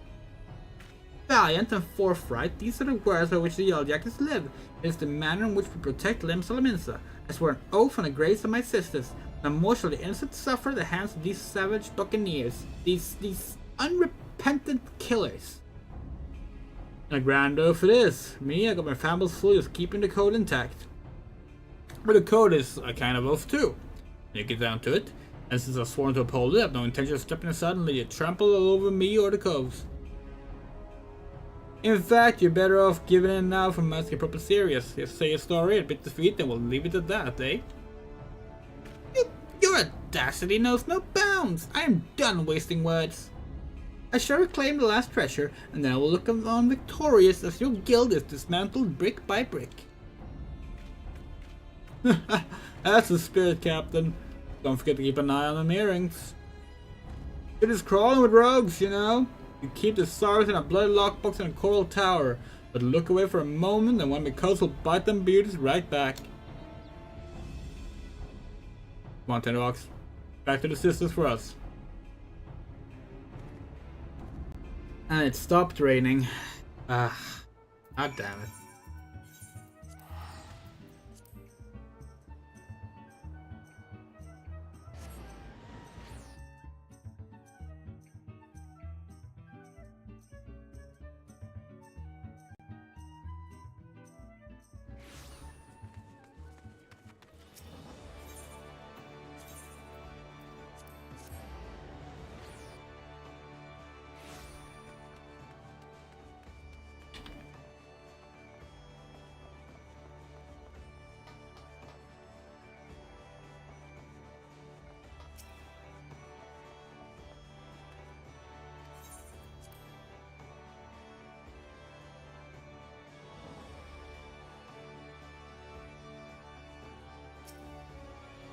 Well, after all that hard work, the shrew made off with the spoils.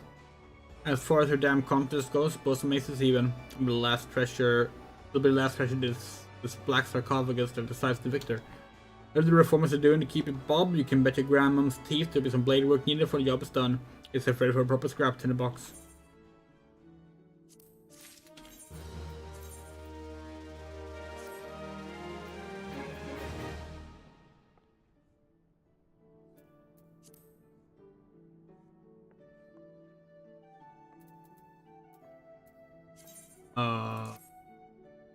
I didn't take portrait update thing.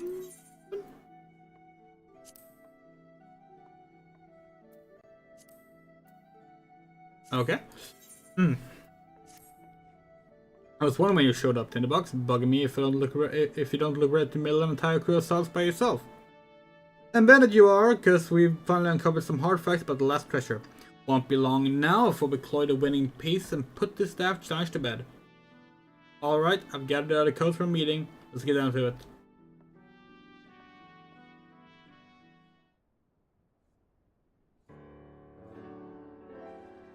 At long blood last, the black sarcophagus has given up its secret.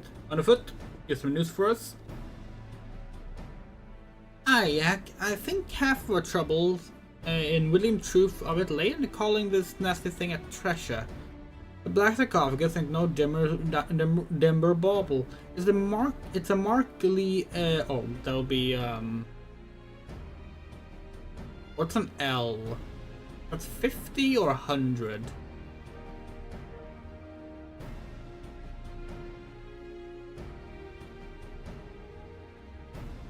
50. The Mark 51 Magitech mine, a bleeding prototype explosive was bitten from an Imperial transport vessel. And even though it ain't that big, the size of a small cargo box, it would blast have enough kick to incinerate the bloody behemoth. Give the Guardians mean to start production at the factory in Lenosha, and just give it the mines for Captain Marinium. Lucky some plucky privateers deployed the prototype en route, eh? Experimental weapon? Place placed by the Philosopher was so bleeding you to bid on our auction, and so reluctant to share the details with us.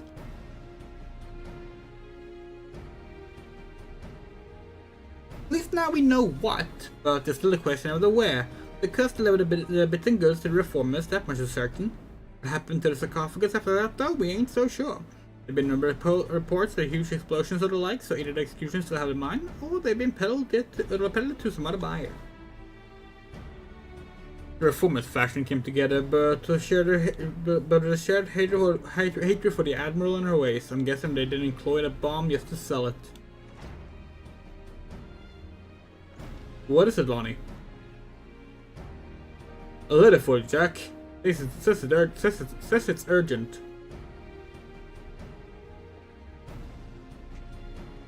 A letter? Who's it from? The old man. Fun of us sorting through our daily deliveries.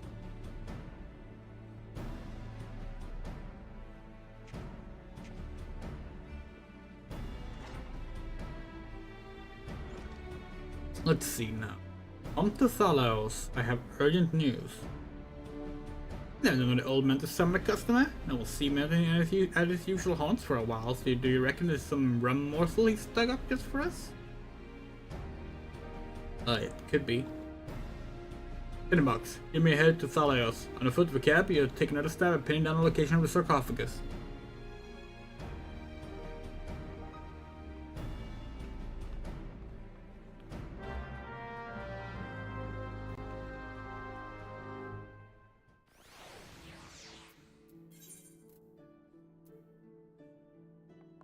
Why can't we end up in a place where it's actually like easy to travel to the place?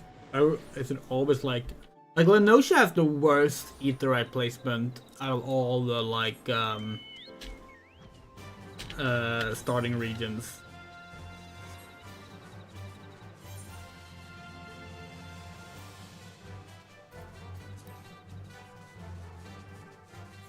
Zelma's run. Okay, actually, let's go get the kobold.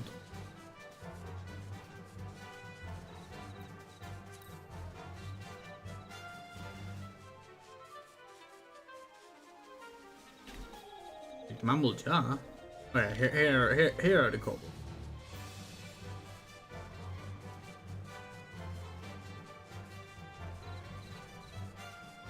But none of the kobolds we. Nope, there.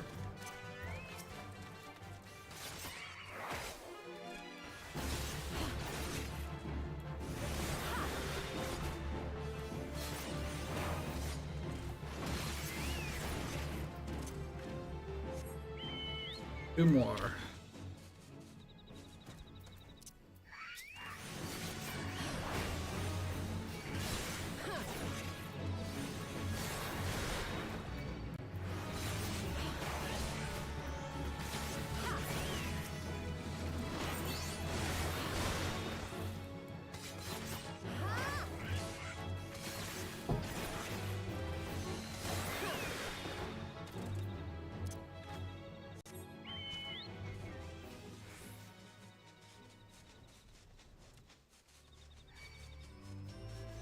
I hate when you do this where like, oh, you need to kill this amount, but we only have a smaller amount spawned at any given time. Like, that is like really frustrating.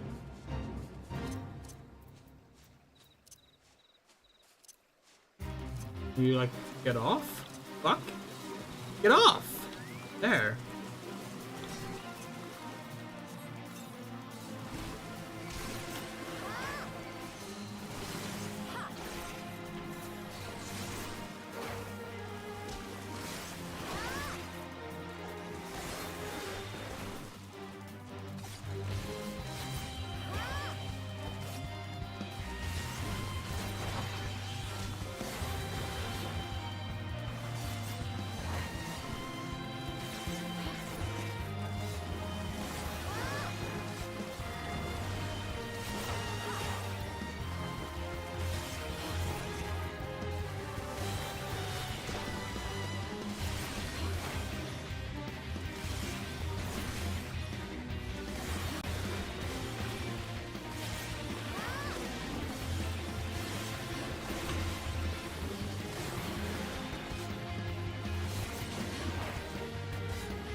Oh yeah, by the way, so we found out that there's another wizardry game coming out.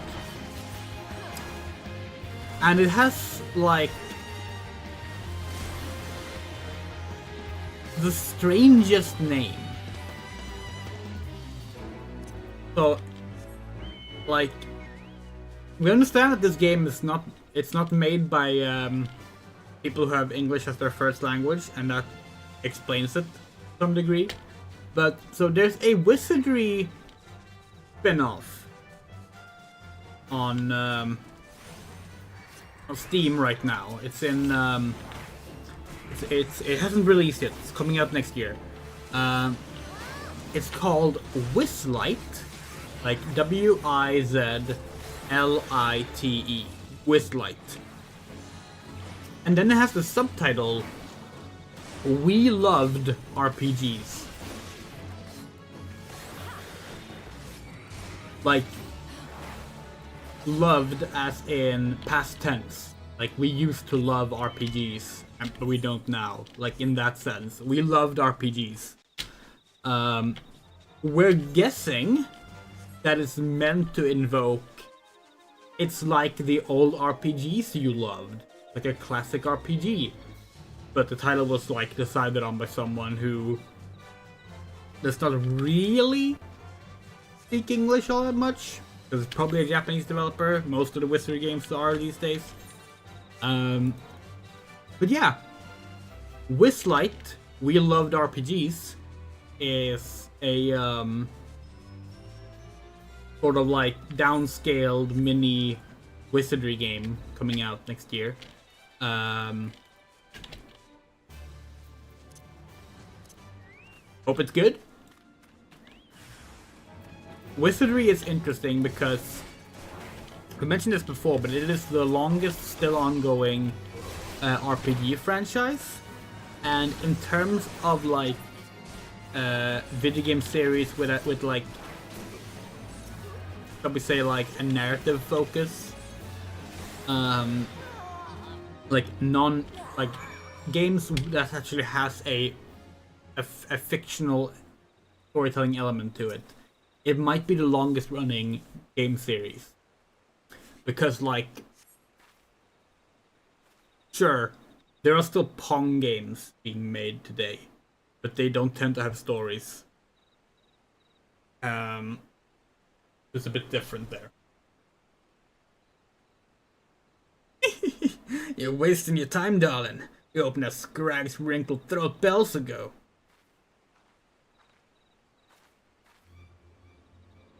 Cross the bloody executioners and you get what's coming to you.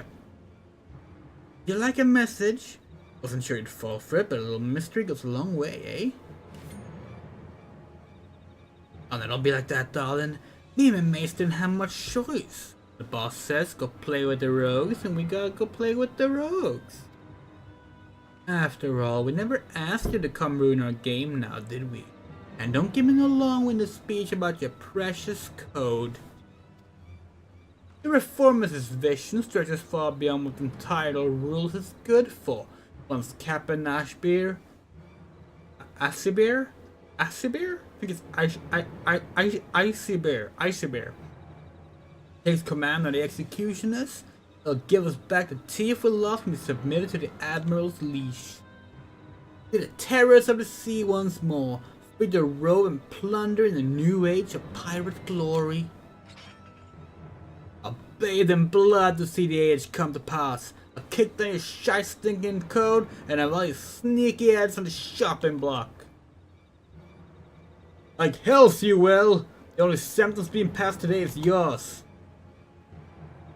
Hello there, darling. Ain't you a fine-looking lad? I've heard all this prattle before. Free to pillage and plunder, is it? Ah, it all sounds grand, but you don't think of the price. That shite stinking code's the only thing that keeps you bloody codes from milling one another. Without it, not limbs of the minster to call home, you'd be adrift in the ocean of quarrons. If you're so keen to keep company with the dead, I'd be sudden happy to oblige. You were pretty with your gobshot. I can see I'm out of my depth there. Would you like to lop off your noggins? I'll have to be satisfied with dragging the two of you out into the wilds. Keep you well out of the way, haven't I?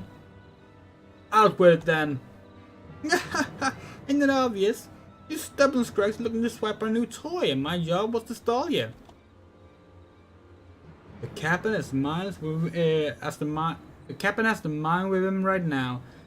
He's to show the rest of the execution that he's got the stones to sit in the leader's share. And what better way to do it than execute the bitch would snap the chains on our crew. He's talking to the Admiral herself? You plan to blow up the command room, ain't you? You have permission to panic. course, if you're ready to clear the city, I'd be glad to keep you company right here, sweet meat.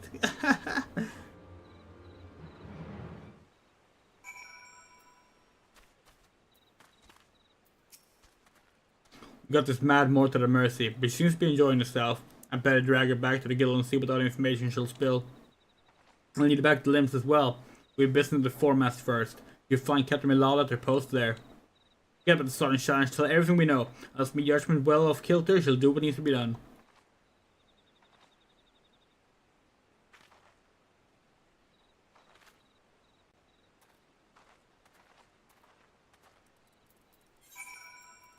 Middle of Nosha.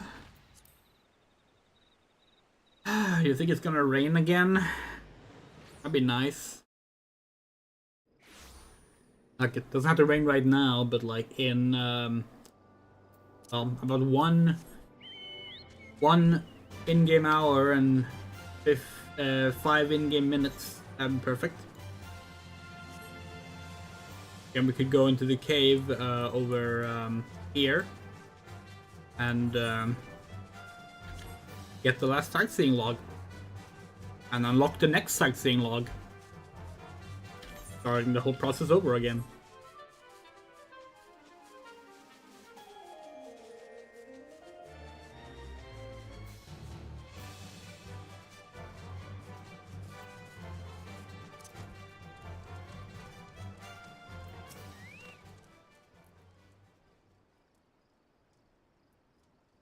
Oh, you wanna yaks rogues? You got the Steel of Sorrows, have you?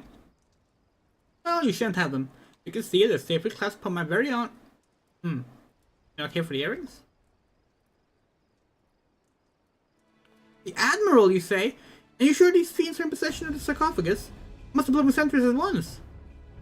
Do not think this voice of challenge, rogue. You can relay as much to your impudent guildmaster, but you can thank him for the warning as well.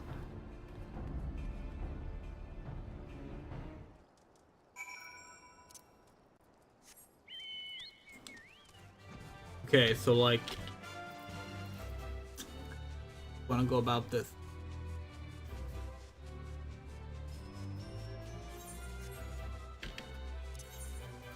This is the last one. Needs to rain. And then we need to go in here for shelter from the rain.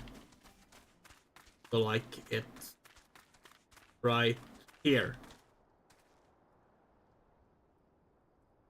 And in 25 in-game minutes, if it starts to rain, because that's when the weather change will happen, we can do it. If not, we have to wait another day.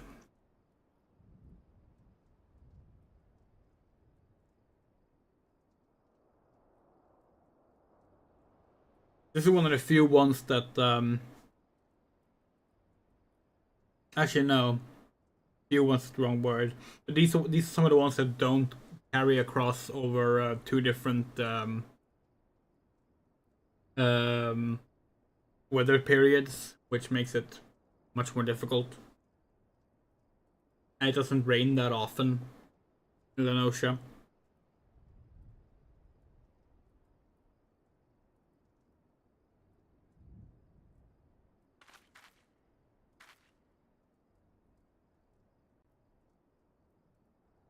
Five left.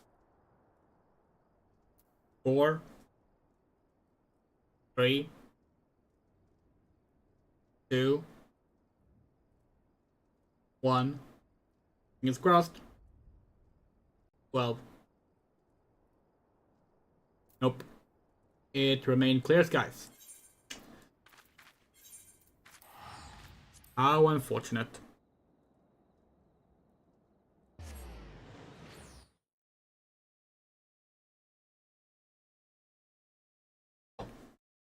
It was annoying that it started raining literally the minute that we couldn't do it. Where's the weather lady here? Here.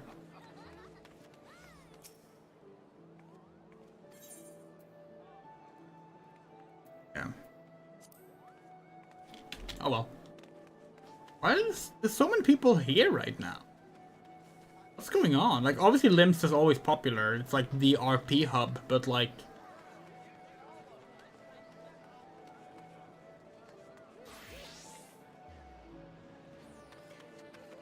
Hasn't been that many online when we played the other days. Nice though. So something we decided between streams now actually is that we are gonna do some streams that don't involve MSQ progress, because we figured that leveling, even though leveling is fast these days, it still does take longer than we thought. So like, obviously there's the binding call stream we talked about, but it's gonna be like just general grinding streams, which will just be like kicking back, playing, like doing side quests, clearing optional stuff, getting achievements, getting like classes and jobs, doing crafting and stuff like that. Maybe doing some challenges. We'll be doing that as well. Primarily right now we're looking to like do a big one either before the fall or before the fall. We're gonna try and do a bunch of REBORN optional content that we haven't fit in before that. Because for the fall is the end of REBORN, and it would feel nice to do it after that, to like close it out. But it's also like a very good ending point to go right into Heavensward. We'll see what we do. But yeah, we're gonna quickly run to the bathroom. Be back in a sec. Yeah.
Okay, we're back.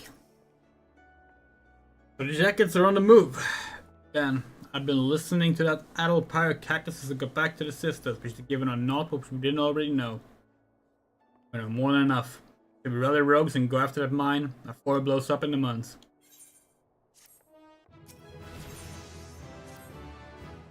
Leader of the Reformist, this Captain XIV, is planning a mill in the Admiral with a bang. And my guess is he is aiming to demolish the entire command room. You know the mission mast, eh? Tower hosted down in Wench and Bulwark Hall. The Admiral's bridge and her command room are right at the top of it. Then you got the district, what surrounds the mission mast.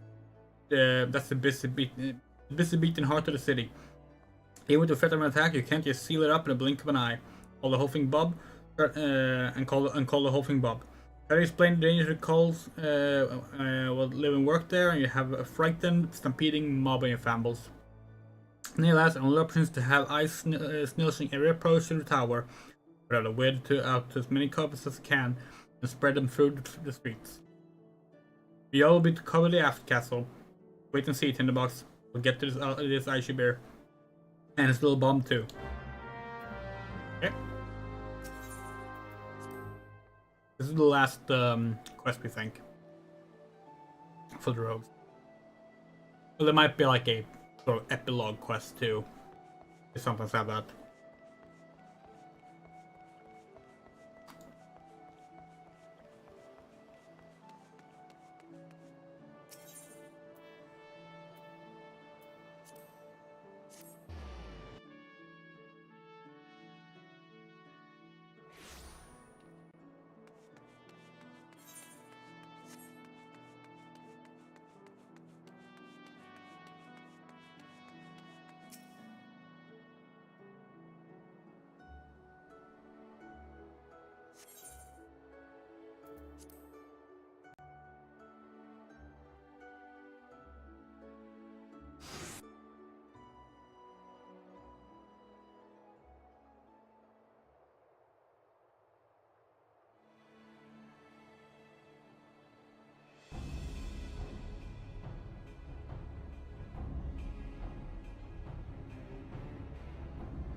Ugh, dogs pick a grand night to roll in thick.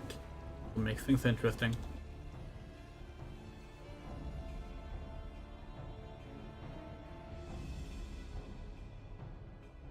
Our presence on the street is fucking thin. Where are the reinforcements I ordered? My apologies, Captain. You guys aren't any more soldiers to spare. The bulk of our forces have been assigned to guard not only the Admiral, but a number of the high-ranking personnel as well. Unacceptable! Royal Commander Raynor be thinking. There are dangerous criminals stalking the city as we speak. Call in a squad from the outpost if you must, but I want to see our security tightened and the populace properly protected. But Captain, we can't be certain the pirates' plan hasn't changed. Consider the possibility they switch their target outside the walls. It will be followed to weaken those defenses. You made your point, Sergeant. Return to your post.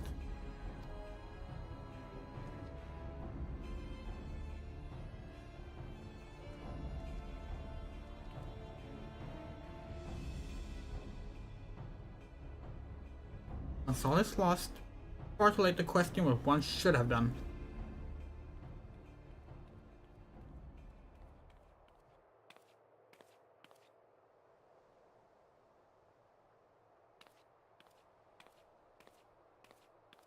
You seem troubled, sir.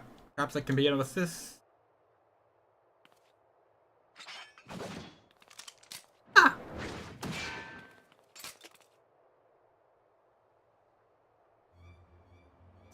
Dying to meet you, lass. Aye, keen to die for the bold jello belly will cost our crew a fortune in Uldan coin. You're an executioner. One of Aesir's men. You're too far into a world you don't understand, lass. Your eyes is fixed on the light of justice, leaving you blind to the chasm opening up at your feet.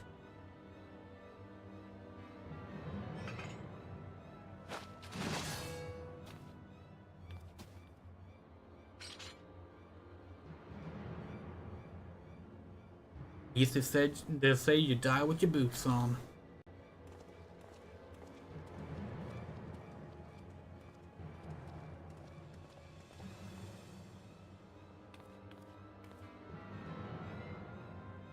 The yellow belly won't be bothering us no more, Captain. As for the mine, lads will have mine primed in front of the wench by the time you get there. Good. Long for now, we drive a bitch Admiral, her pretty tower, and all the symphony cars down to the bottom of the ocean. Now raise our flags in the ruins of the mizzenmast. We'll lead our brethren in a return to the old ways of blood and plunder.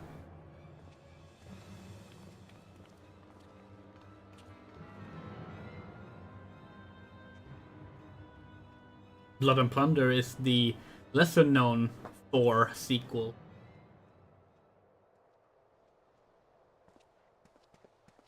None of it, that last bottle. Bottle. The white fish is gonna kill me. What's that then?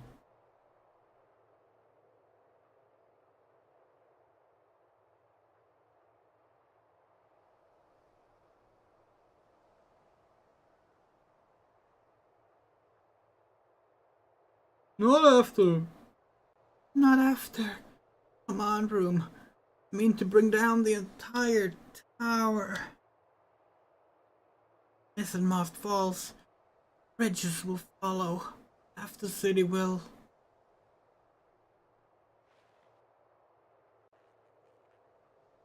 Please, you must help me. The danger far greater than we.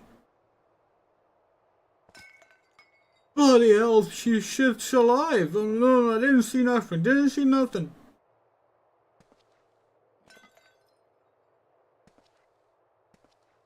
Please, you must send word.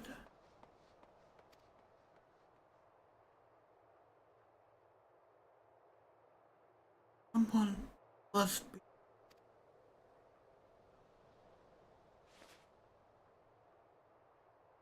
Moments like this is when we kind of wish the game had a higher age rating, because a little blood would make this scene feel more right. Because it's right. It's like she got cut down by an axe and they thought she was dead, and she's just like there's no scratch in her body. There's no blood on the ground or anything. How did you? You're valiant and forged a weapon. You could hear a single pistol shot from mom's away. Been taught to guess what happened.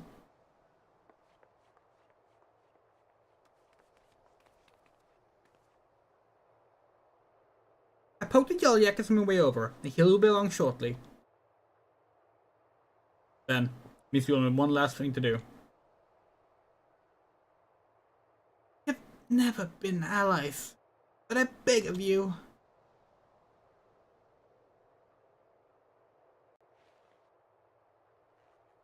You must stop them.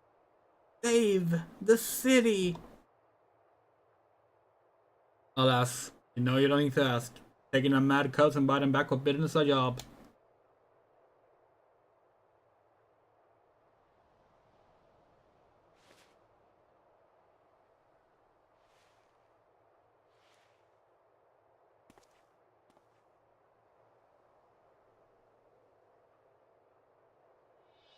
All set then.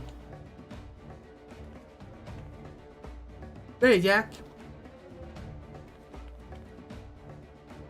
Always. Silent nod.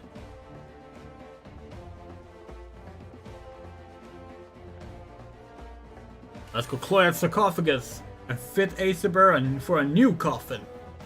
Alright, final rogue quest. Or at least final rogue duty.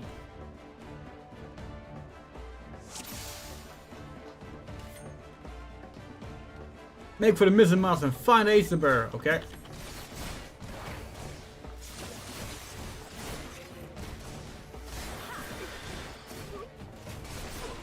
If you can,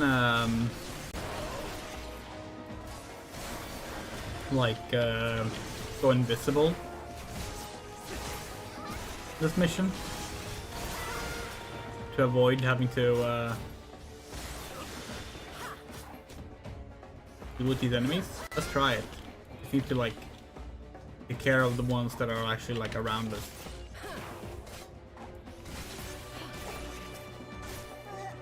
Okay. There. Invisible. Okay, no, you go out of hidden because of your quote-unquote party. Wait, no, it was probably because we have Venomous Bite. Okay, oh well. Whatever. I don't like that we don't have a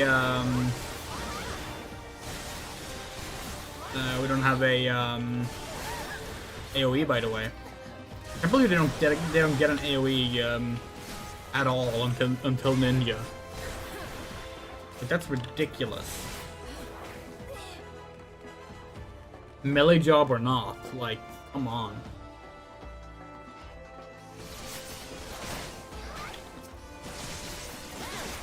We get that it's probably so like they don't steal aggro from tank too easily, but like, yeah.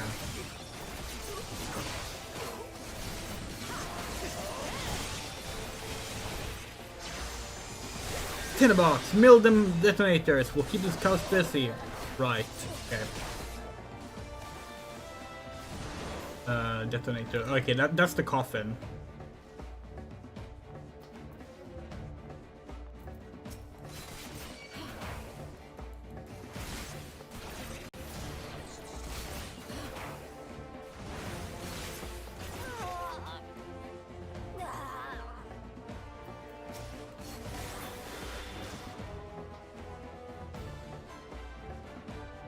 Oh yeah, 2 more posters for the 3rd Sonic movie we revealed today, and they look really good. So far, the film has 5 posters, and they're all really good posters, which is kind of surprising because the first film had like no good posters, and the second film had a few, but like most of them were actually pretty trash. We're really happy that so far the 3rd film has really good posters. Not that like posters indicate like the quality of a film in the end, like obviously that's not true. But hold on, what? Fuck, what? What's the last one then? What? No. Oh, is it down here? But yeah, really good posters.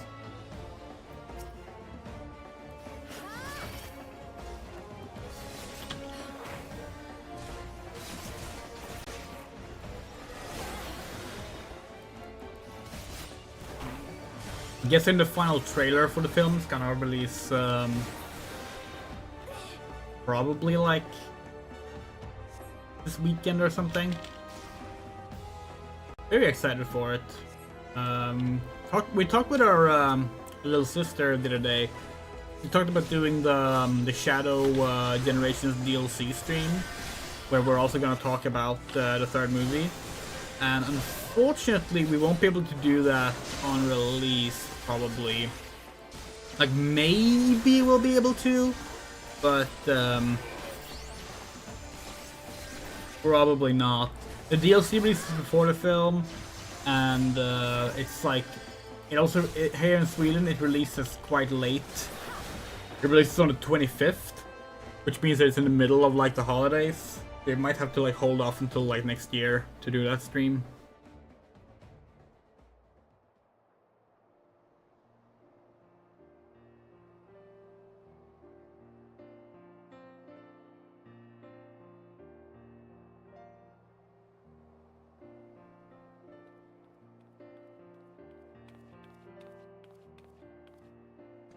Status report. Mine has been disabled, and the engineers should soon have it safely removed. I stole this system some injuries in the battle with the reformist, but none were fatal. Also, the Admiral sends his sincerest gratitude. Look, there she is, Captain Milala, the hero of Limsa Minsa.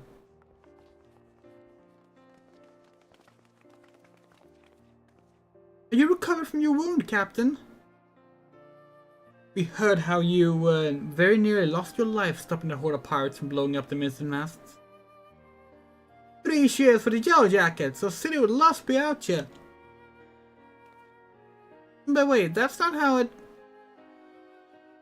Sergeant, what are the rogues? Did they survive the battle? I don't rightly know, Captain. Some near the sarcophagus with reformists, either dead or strung from the rafters. Alive then. They seem we're deeply in their debt.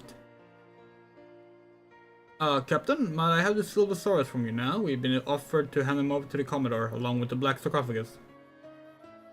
Oh, why, of course, they're right Yeah. The earrings! I could have sworn I was still... He wouldn't have. He stole them from me while I lay dying? That cad! I knew he was not to be trusted. Keep an eye on them indeed. Should have known.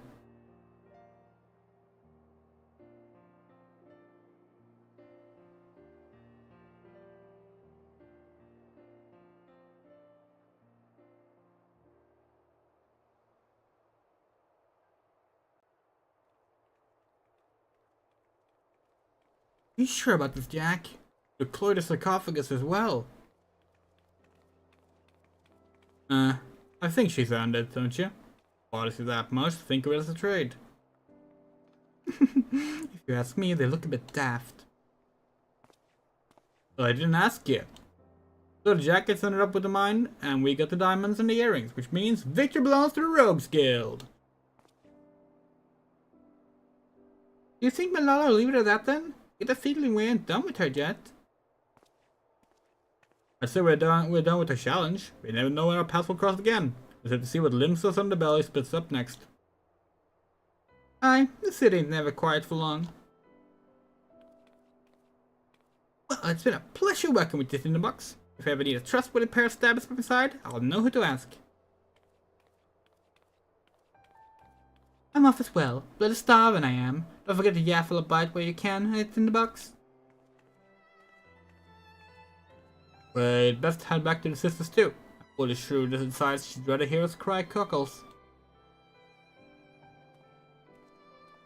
Let's see, the Bowser vs. Eggman death battle made a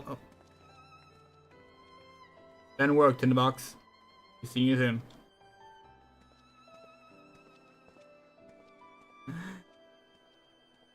The Bowser vs. Eggman death battle made a lot of circles, and I saw it pop up in a bunch of places I don't normally see people talk about it. Have you heard of it? Not specifically, but we're guessing that's why Infinite versus Magikoopa happened. Is that right? Because that has definitely made it to our socials. People pointing out that Infinite was like defeated by a thwomp. Which we're gonna be honest, we're not super happy with, because it feels like it's playing into the annoying stuff with how people like belittle Sonic Forces characters and writing, and we actually really like Sonic Forces, but no, that's all we know about the death battle thing. As I said before, it's not really our kind of thing.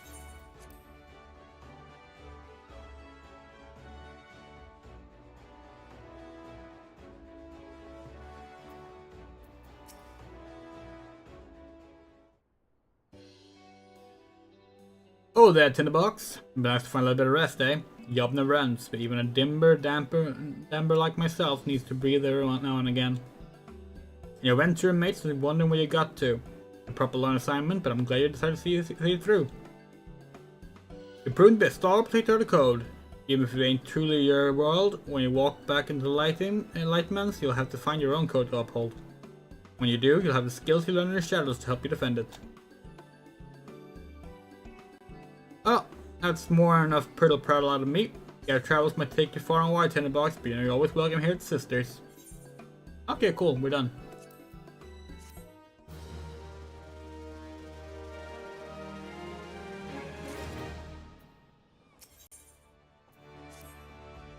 Tinderbox, establish shop in the hope. I got a job to be done, and I reckon the dim madam would put the executioners on the chopping block. It's just the one to do the doing. I'm in a sight some shifted ties around Wineport of late. Not code-breaking curse, as far as I know, and that's the rub. I don't have as much about them as I'd like. They claim to be simple peasants, refugees from some far-flung realm. I don't know many peasants would talk about the Darkmen as much as they've been doing. As long as they're breaking the code, they can do as they please. Being who we are, it falls to us to look into the matter and make sure that's all bob. As my gut tells me, this may be a two-rogue job. I've sent on the foot on ahead, so you pull on your best beater cases, head to my port and meet him there.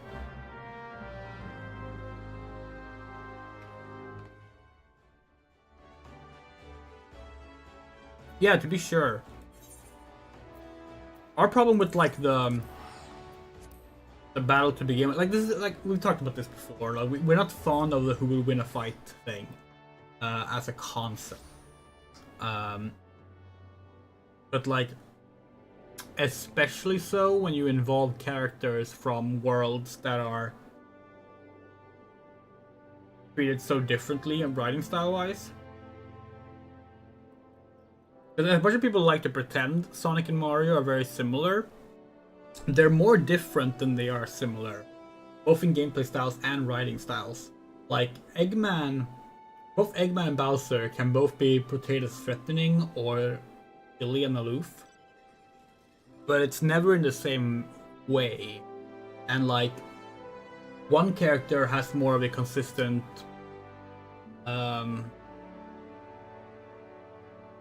like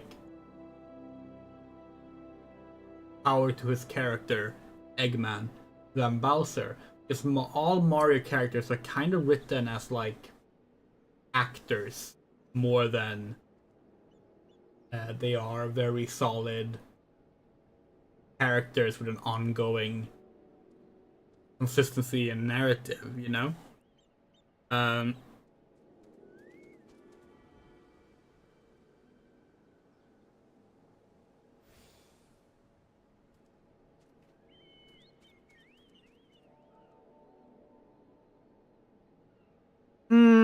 Metal Sonic has betrayed Eggman in Sonic Heroes. That is the exception to that. But he's generally written as someone who actually is very loyal to Eggman, and like Eggman's entire robot army.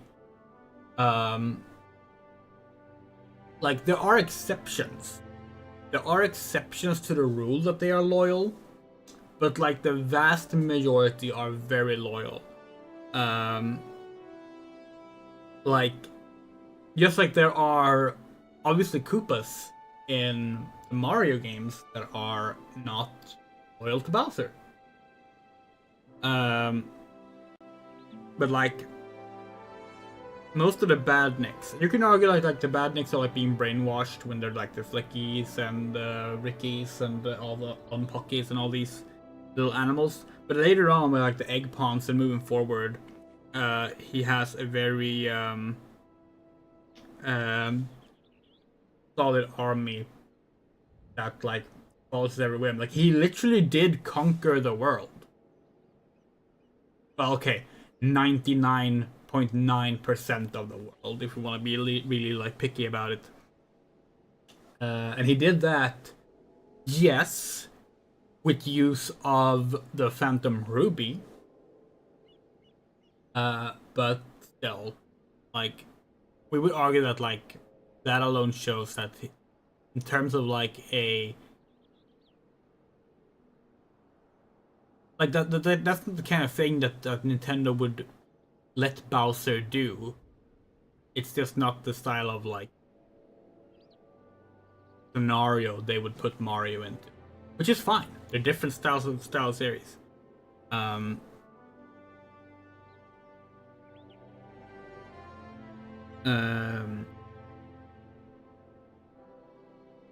Infinite is an odd one because like Infinite only has power because of Eggman. Like Infinite originally was like attacking Eggman. He had like an entire like squad of like mercenaries. And Eggman like defeated him and was like,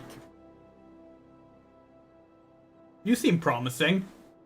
Wanna have a superpower and work for me?" And he was loyal until he has kind of disappeared. Which is one of the flaws with Sonic Forces. Infinite just kind of disappears at the end. he doesn't really get any like conclusion. Nobody even knows where he is in the story. It's kind of strange actually. And it's a common flaw of that era of Sonic games. Like Sonic Colors is a similar problem where like the story is kind of like this character called Jacker in Sonic Colors who is like clearly built up as like an important character in the game, who then just disappears and then like comes back in the ending. Like, oh, Jacker's back. Like, okay. Kind of odd how they just forgot about that for a bit, but yeah. Whatever, this is not a Sonic stream. But yeah.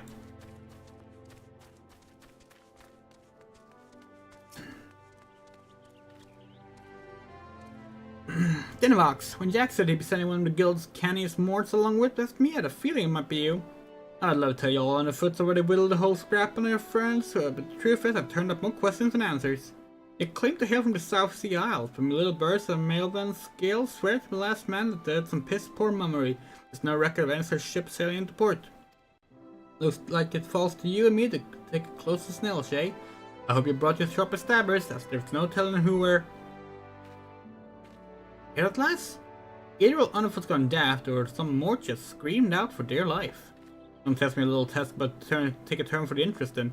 Let's see we go see what's what.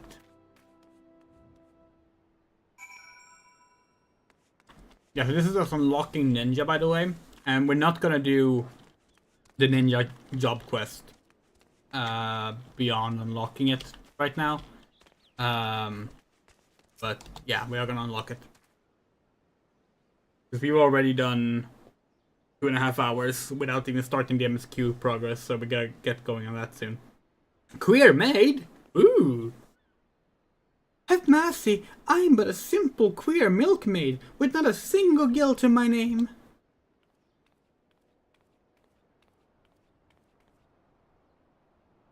Breath used to last, my friend had a meeting home. I must say, you got me curious, just what in the name out of 12 happened here?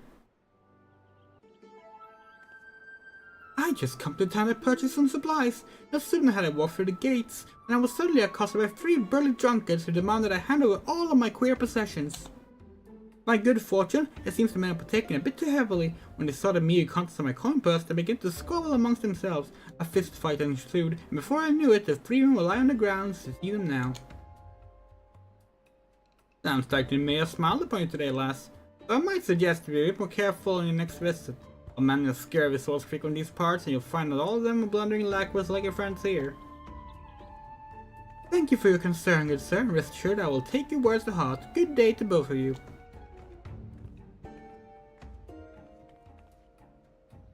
Belt in the box. How did the girls win strike you?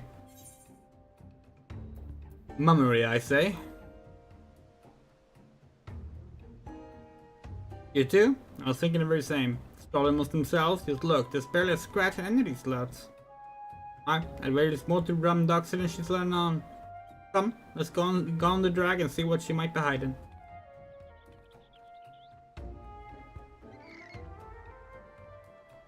Act.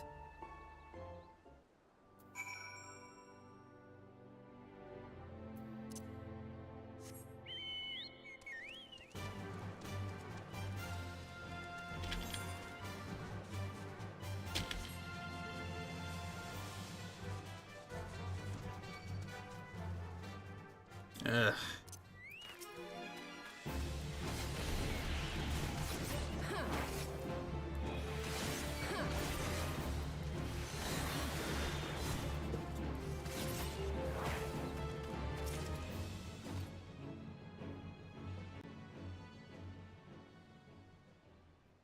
And the right mess we got here. I reckon these coves got on the wrong side of our lass. I'm pretty sure they're no more peasants than you and I. Looking to stab us tells me as much. I have failed. I beg of you, take this and return to Master Oboro, Lady Tsubame. Too late. Bossard's dead. But his stone, your guess is as good as mine.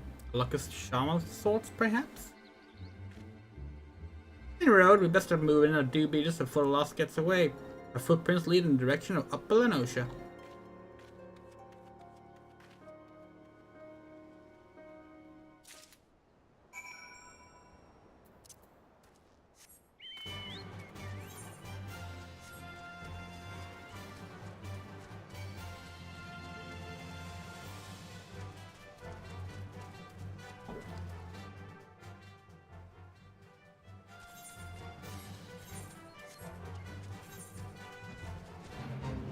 But yeah, we've been uploading some Splatoon videos on stream.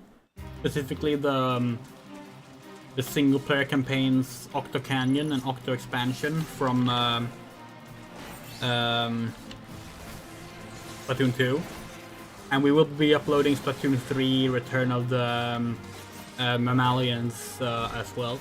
The reason for that is not just that we're archiving them, but we are, obviously. But it's because, one, there's another Splatoon 3 DLC that we haven't played yet that we want to stream at some point. And two, we have a Wii U now, which means we can finally stream the story, like the campaign mode of Splatoon 1, which is not available on Switch, unfortunately. We hoped that they would make it available when they added Inkopolis from Splatoon 1 to Splatoon 3 as part of like the DLC, but sadly no. The original game story, which is really good, is only available in Splatoon 1 still.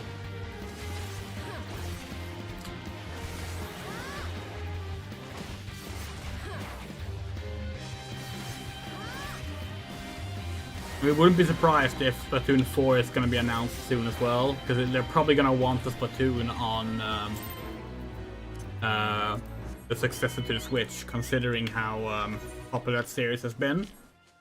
And while Splatoon 3 will always be playable, in fact Nintendo confirmed that Switch games will be playable, it has run its course for like the events and such. So, oh come on.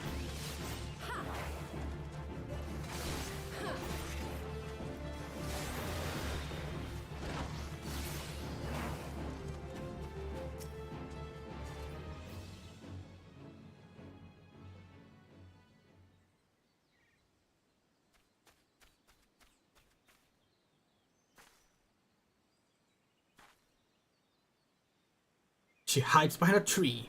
If that could hide her from me.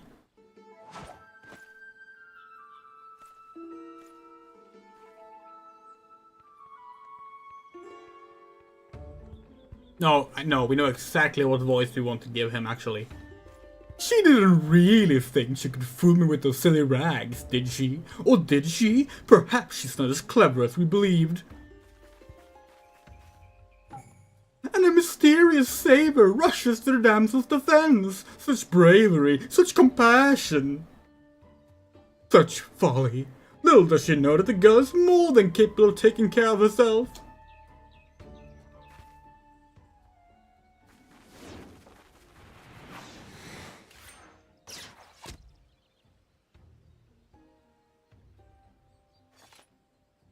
And right on cue, Oboro the Dim leaps onto the scene to save his dear little swallow in the most unsurprising surprise attack the realm has ever seen.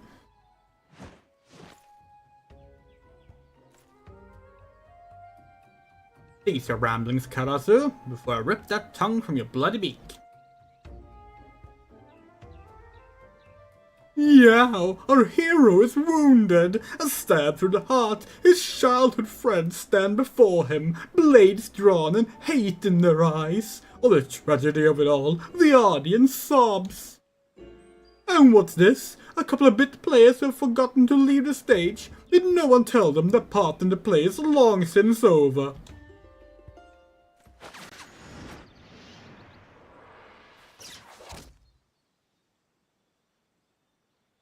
Oh, and the face's rogue shows surprising skill.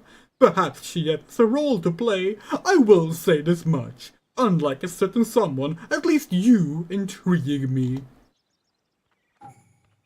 But on other matters demand our hero's attention, and so the first act must draw to a close. Come, my pet. Wait, Karasu. Never quick to retreat, that one. The two from Wineport? Did you follow me here?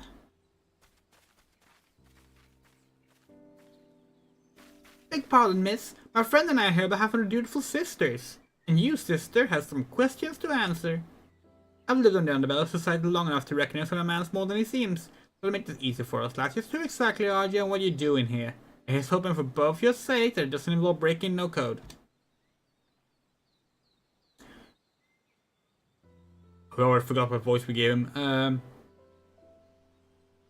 So you are the rogue. No, that's the Lawfell. So you're the rogues of whom I heard so much. Forgive me, we were amiss in not seeking you out sooner. Very well, you know all there is to know. My name is Oboro, and she is Tsubame. We hail from a village in Doma, several thousand miles across the sea. We are, perhaps you have no word for what we are. In our own tongue, one might call us Shinobi. Doma? The Imperial Province? The same. Though it did not have to be so, our countrymen fought with honor against the might of Garlemald. We lacked in number, we made up for with martial prowess. It was a battle we could have won, had we not been betrayed by one of our own. Our every secret, our every move known to our foe, the tide of battle turned on the morrow. Thousands of our countrymen were slaughtered, and at day's end, Doma remained an imperial joke. The traitorous Kerr joined the imperial ranks as chief of the covert operations, or so they say. That is the man you just met, Karasu. I am loath to call him a man. To this day, he whispers in the ears of the Guardians, making a mockery of those who once called him friend and brother, but no longer. He will come to Yourself at our village elder's behest to see that Karasu pays for his crimes with his life. Come to me, treacherous rook who blew the gab of his comrades. You sound like the red-bent cub. Consider it all on the foot impressed. Forgive me, the slang in his tongue is still new to us. Nonetheless, we were able to lure Karasu here, but more than a few of our comrades gave their lives in the effort, and now this... Was there sacrifice or not?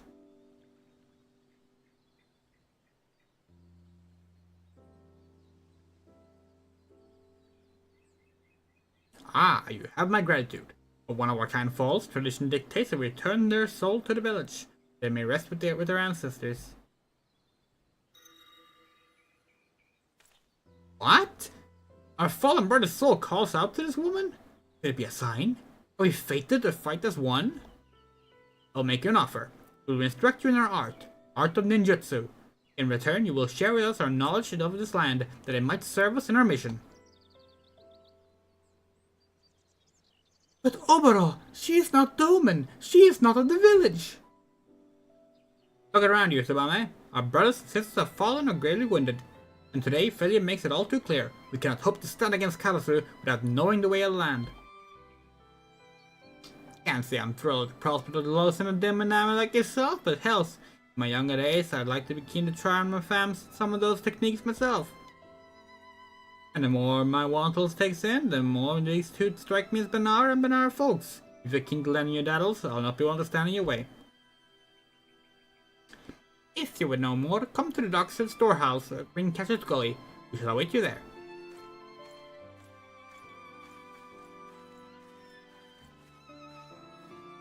What a figure, eh? Anyway, the shows his in the box. In the meantime, I'm going to head back to Limson and report to Jack before he comes and gives me a good clout in the knob. So we based Oboro and oh, what's his name? Karasu. Oboro and Karasu's voices on two very specific things. Well, okay.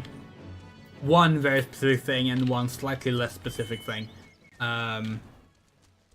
No idea how obvious it was, but we based Karasu's voice on the dub voice for well, two dub voices kind of.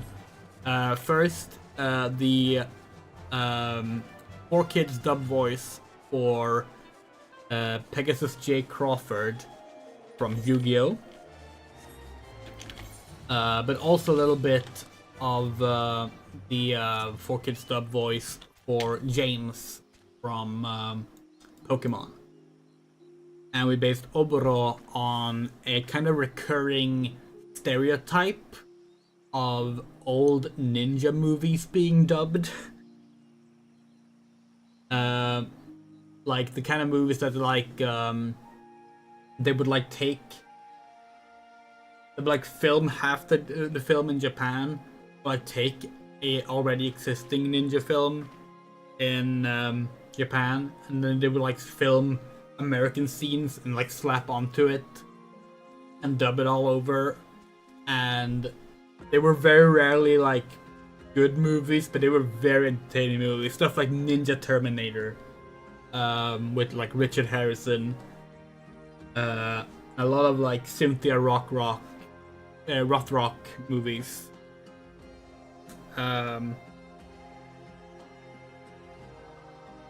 Like the kind of stuff that like Ed Glazer would like feature.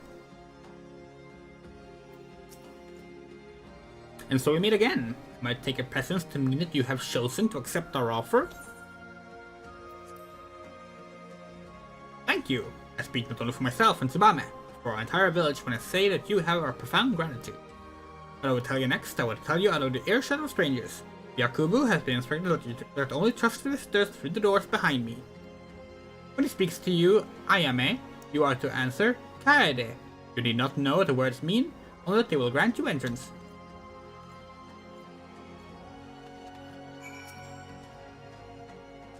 Ayame. Kaede. Enter. Would it be more of a Hisoka voice for Karasu? Valid.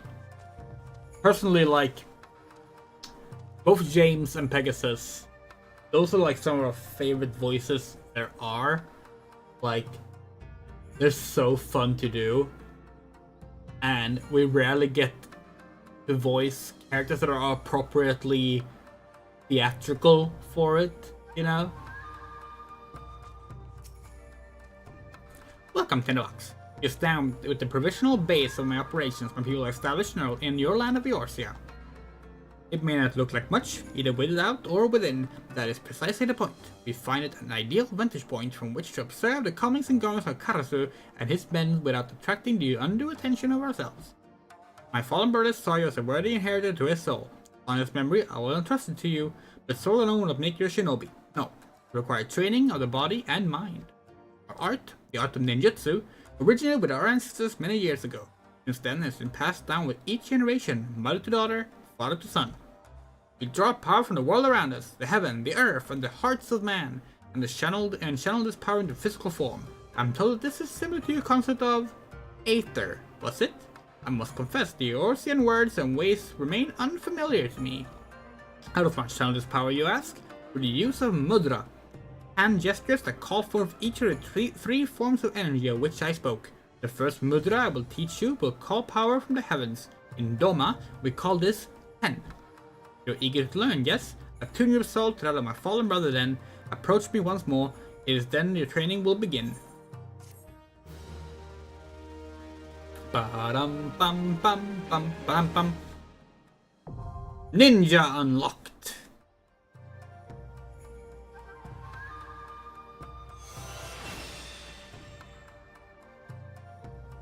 Ten.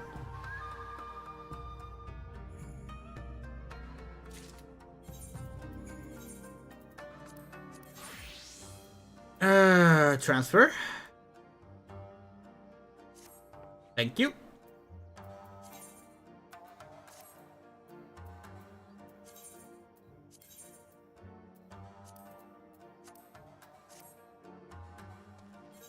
Did we get any ability? Yeah, we got 10, of course, and ninjutsu.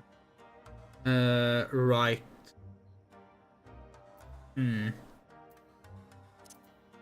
Arm's length there. Let's put second wind. Arm's length there. Control 2 will work for second wind. Yeah. Actually, no. Control 1. Control. Yeah, that's better. And then we want ninjutsu like there probably. There. How many are there in the end? How many mudra are there? Ijin.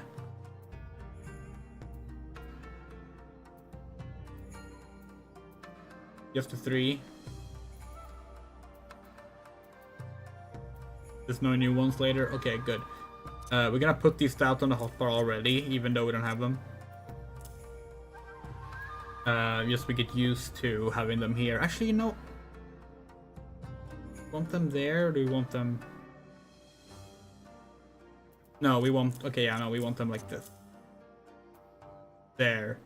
That's the execution. Yeah, okay. Cool. HUD layout. Current UI elements. That's the customer Ninky gauge. Okay, we don't. They don't do anything yet. Okay, cool. Thanks, Obero. We're not gonna do your first Mudra quest because we are now bored.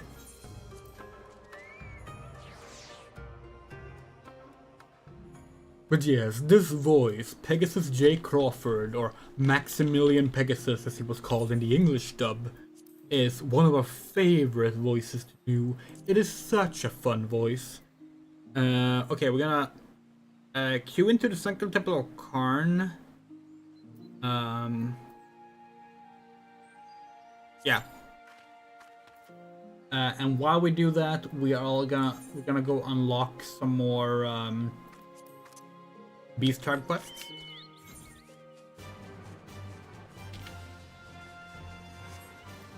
We have They Came from the Deep, level 44. That's probably a bit much for Tinderbox Ninja right now, so we're gonna switch back to Paladin for that.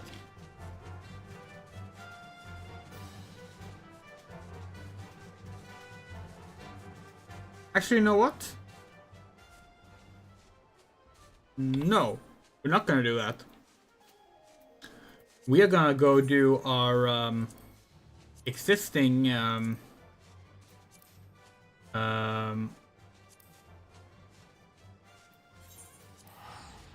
quests first,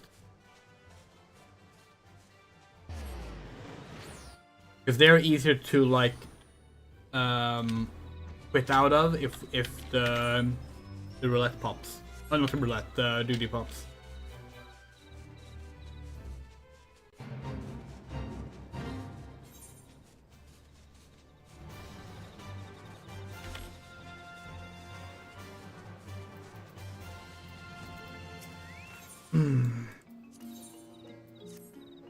Bosso has been a sluggard, a loafer, a slacker, a sluggard. But Bosso will be a sluggard no more. Oh, no, no more. You can say the 639 finds shiny metals. Yes, yes, the shiniest. Be true, the 639 was once as shabby as us. Ratty, scruffy, shabby.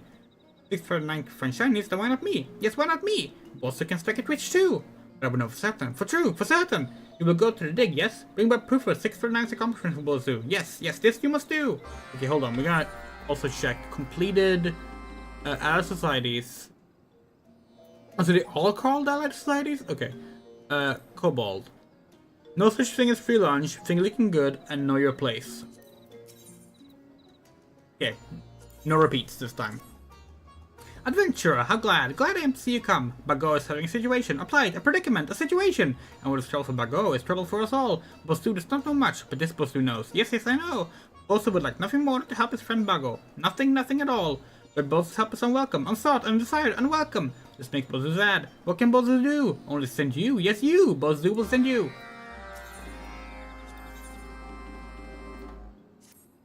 Shiny metals are not easy to find. No, hide from Bosu's pick they do. When I tire of working, I fill my sack with rocks and rubble instead. Disrespect to notice? Not until Bosu is far away, far in the distance. Yes, Bosu is sharp like that. Smart, quick, sharp. 411th order metal workers are not so sharp. No, they are dull indeed. They would have smelt my ore in the furnace. Do not realize the perils of an action, the dangers, the risk, the perils. No, the reckless must be stopped. Halted, disrupted, stopped. And now, fortunately, Bosu knows exactly what must be done. Precisely, specifically, exactly. You must use Bago's beauties to make furnace go boom. That will teach a futility of experience in real work from Bozu. The pointlessness, the fruitlessness, the futility. Yes, that will teach him to let Bozu be Bozu. Well, okay. Yeah, so when we get repeat quests in these, in the Allied Society stuff, we will not read the dialogue. Boss sent you to me, did he? He will not eat my beautiful fingers to make my worship go boom like the one did? No, you will not? Then maybe you can be of assistance. Help! Aid! Assistance! With some of my beauties did I have a disagreement? A spat, a fight, a disagreement. At my workshop they did. Fled to Iron Lake where the seed and still don't speak ill of Bago. You will tell them Bago is sorry for what he said, yes? They are not getting fat. No, they are as slender, slim, and beautiful as ever. They will come back to Bago, yes? Bago implores of them. Begs, beseech, implores. Both will make furnace go boom, highest trickery, but Goddess cares not for the dustman's fate. No, cares not at all. Beneath no excuse for fire fulminations. Yes, Bago will help you. Bago introduced his most buxom beauty. Beautiful indeed she is. Yes, if a bit testy, ill-tempered, irascible, testy. You'll be wise to escort to the destination with speed. Hey, it's quickness, speed. Yes, you will be wise, or you'll be the one to go boom. Ha ha ha ha ha ha. And your task doesn't end with the furnace blows top. No, it's only begun. You must bring Bago's beauty back. Bring back what remains of her essence, her soul, her core. Be forewarned, advise, caution, forewarned. Bago's beauties often have a mind of their own. Yes, they do. Okay. 60 seconds. Oh, damn. Okay. Let's go.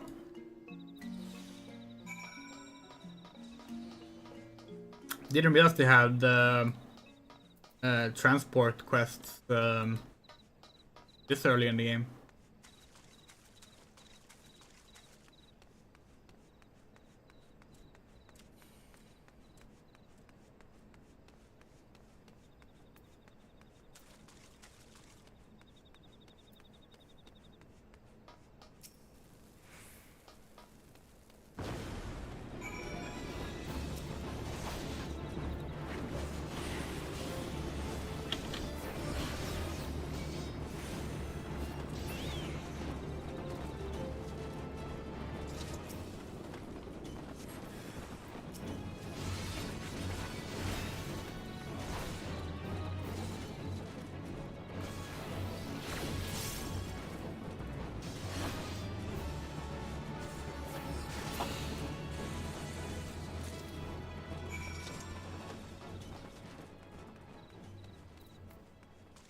Okay, we need to soothe the pygmy bomb.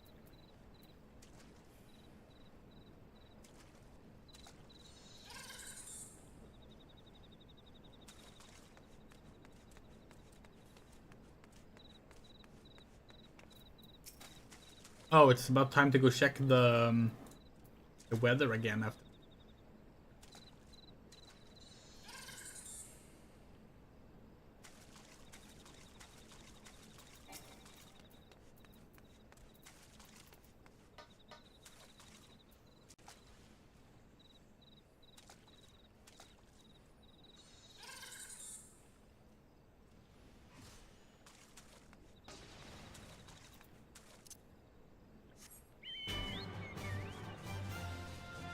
So we rewatched the second Sonic movie the other day, and it holds up. Actually, the first time we were watching it in its entirety, and we really like it. Like, we think it's genuinely like exactly what a video game adaptation should be. Like, it understands and like respects the source material enough without trying to just make it a movie version of the game. Like, it actually uses its difference in like format to be its own original thing. It even does like a lot of like nostalgia stuff without it feeling bad because of that. Like, it doesn't recycle a bunch of like it's not doing the same stuff you've already seen. Like, when it does the homages, when it does the little like throwbacks to like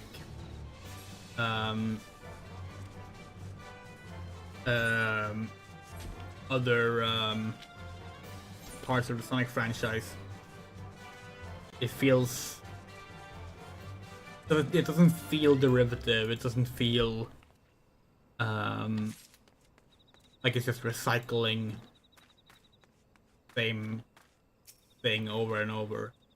It doesn't have that like Ouroboros feel to it like so much other media does lately.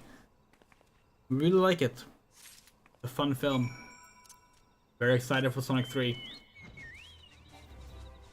We also watched what's probably like the best movie of the year. Either that or I saw the TV Glow. We watched Love Lies Bleeding, which is a lesbian crime drama, crime bodybuilder thriller. Right word, actually. Drama. Really good. My beauties returned! Oh, glorious day! Bago was lost without you, wayward, astray, lost. Yes, he was. Bago was a fool, a dolt, a dimwit, a fool. Foolish Bago will do anything that you desire. Yes, yes, you promise you will never leave Bago's side. Like, Is you having a personal moment here, adventurer? Yes, yes, go back and bother Bozu. Where is she? Yes, where is Bago's beauty? Here. Bago's beauty returns. Yes, she does. Many, many booms were had, yes? Many shouts, many cries, many screams. And who are you again? You are who? Bosu's friend? Go back to Bosu and tell him next time he bothers me, he'll be the one to go boom. Yeah.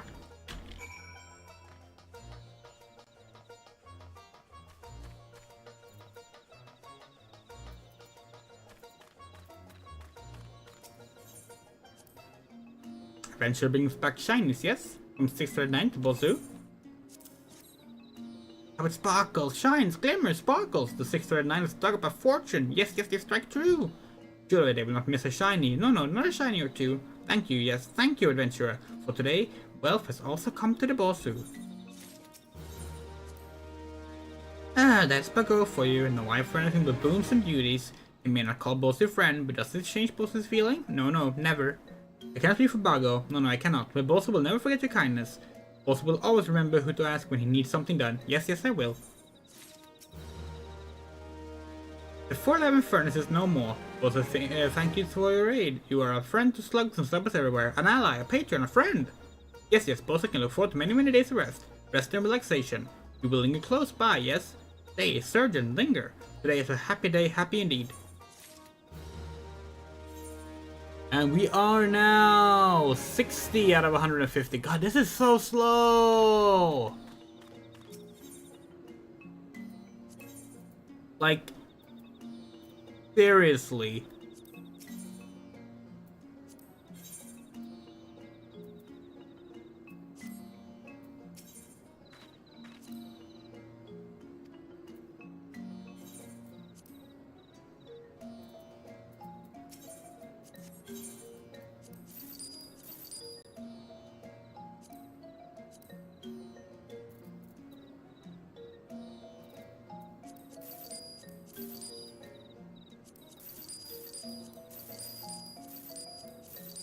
Wait, no, not cooking sherry. Just like that.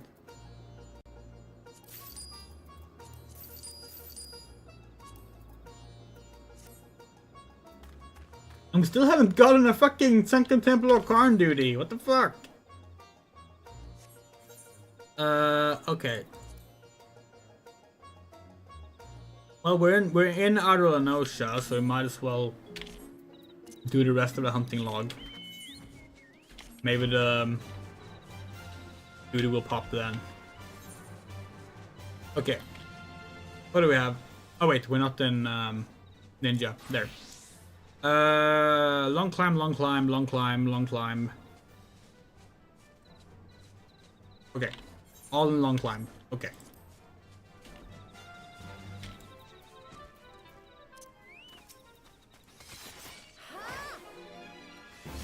Yeah, so how does this work again? Do that, and then... Okay, yeah. And that's like a ranged attack, right? Yes.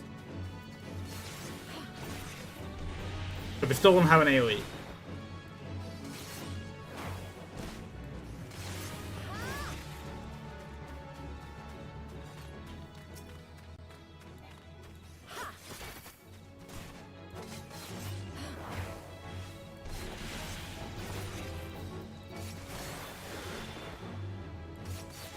Maybe we want the Mudra here instead, actually, for our second. Yeah, we're gonna try and move them 7, 8, 9. Yeah, 7, 8, 9 is a good one. Yeah.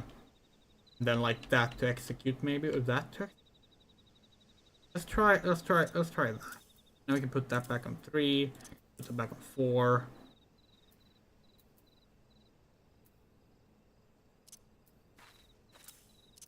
I should move all these back for now.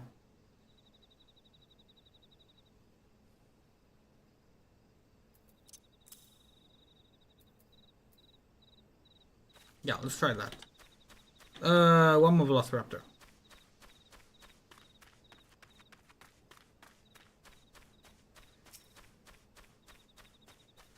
Yeah, so like that would go that. That. Oh, nope. That.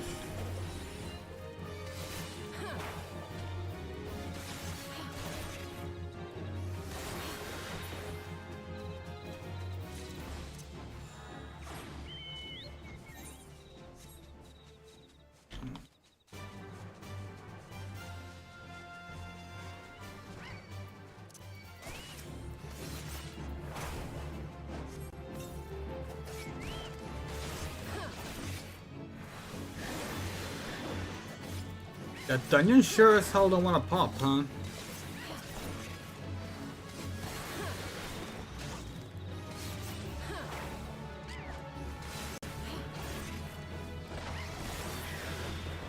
We'll give it to the end of this area's hunting log, and if it hasn't popped by then, we will leave it be.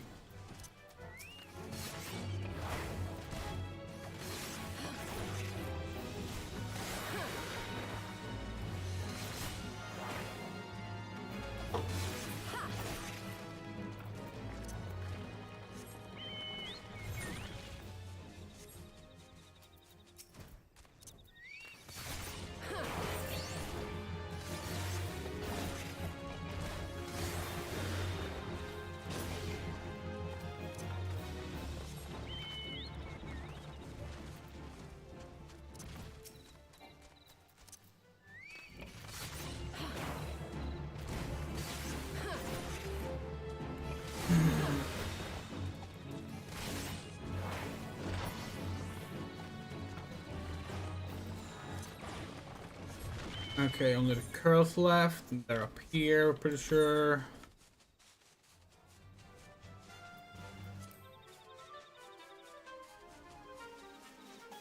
That's the ringtail.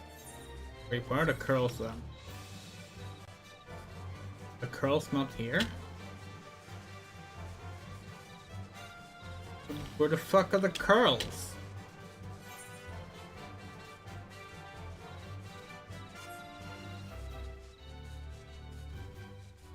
Oh, here.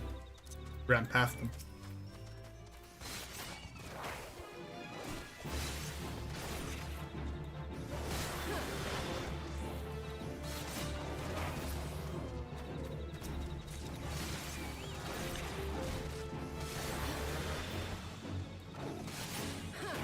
Oh, was only one of those?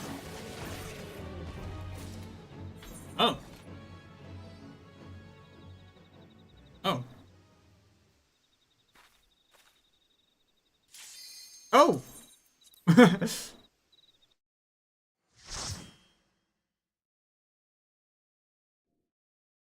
Sunken Temple of Karn. We really like this dungeon, but there's no chance we're gonna get to do it properly. So... Someone wrote an entire Club Penguin wiki as a fanfic. What?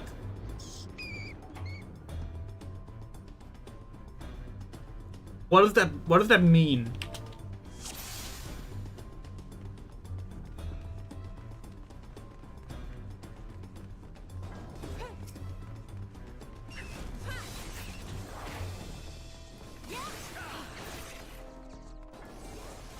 Yeah, so this dungeon has a really cool puzzle to it. The puzzle we really like, but what the puzzle does, the puzzle option opens up optional areas, which, since you know they're optional, means that you never get to see them anymore. I guess why would you run them when people are just running dungeons? The entire wiki is completely fake. They basically wrote about everything in the game and expanded it with their own fan ideas. That is amazing.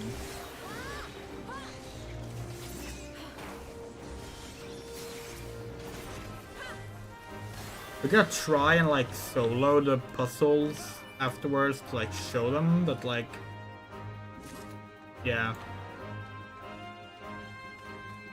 We doubt we'll get a chance for it. Who knows? Maybe the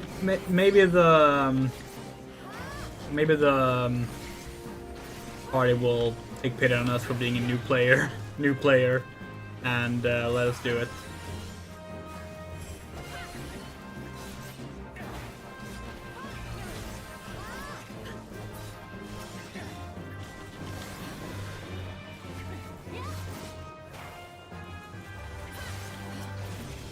Wasn't there like a famous like? It wasn't like a fandom wiki, but it was like a wiki. It was like a famous case of Wikipedia vandalism, where like someone had like been pretending to know like some like lesser known language, and like been writing all of like that language's translation of Wikipedia for years without being like no one noticing, and as a result like it's just complete nonsense, and it's like completely ruined. Was it Scottish? Okay. Yeah, obviously we don't approve of that. Wikipedia vandalism is like actually a bad thing because it is a very important resource. But we also can't deny that in a vacuum it is pretty funny. Like, in a vacuum it's funny. In reality it's not. You know what I mean?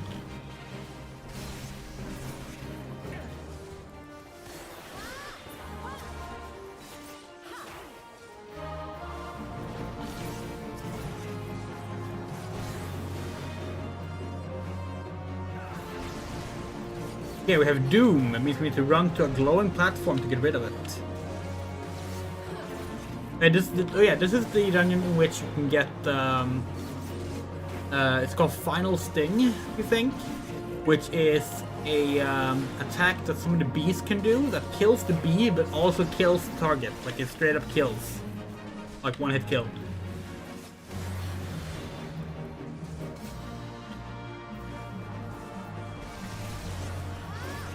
One fairly disturbed by a female street shark and gassed people into believing she was in the show. Like the show Street Sharks, the old 90s cartoon? Damn. I didn't hear about that.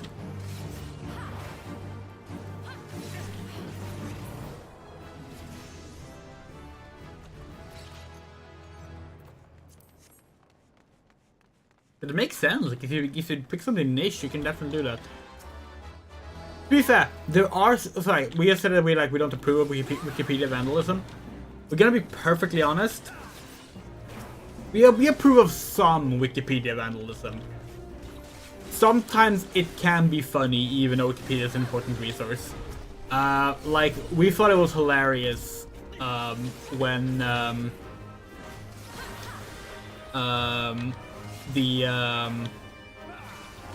Radio TV Solutions fandom. Okay, so in what we consider the funniest piece of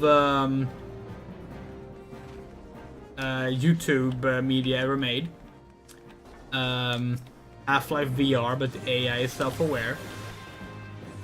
In that series, there is a moment in which the cast, who is doing like the whole thing is improv theater. If you haven't seen it, it's all improv theater. So they're just like thinking on the spot and like just like trying to like both get through the story of Half-Life and also just create their own thing at the same time. And there's a moment in that in which they are inside Wikipedia and editing articles, and one of the characters are saying, I just wrote on Wikipedia that you died, and the player Gordon Freeman responds like, where are you writing that, on what Wikipedia page? And he responds, all dogs go to heaven too. And after that happened, they wrote on the Wikipedia page for the movie All Dogs Go to Heaven too, at the end of the plot description, Gordon Freeman dies. And like, that was just objectively funny. Now, it has been fixed, of course, but the one time it happened, the first time it happened, that was just objectively funny. Like, that's just like... That's great. Oh, a chair is type of seat, typically designed for one person, consisting of one or more legs, a flat or slightly angled seat, and a backrest. No, that's the old Wikipedia article for share. It's no longer a thing, but they used to have a very like particularly detailed description of a share on Wikipedia, and Holly, who is also in Half-Life VR but AI self-aware, memorized the old share Wikipedia article, and would sometimes just start reading it. This party sucks.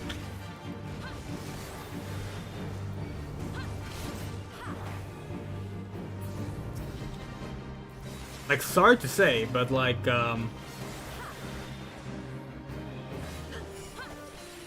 we're dying a lot, but they're dying a lot.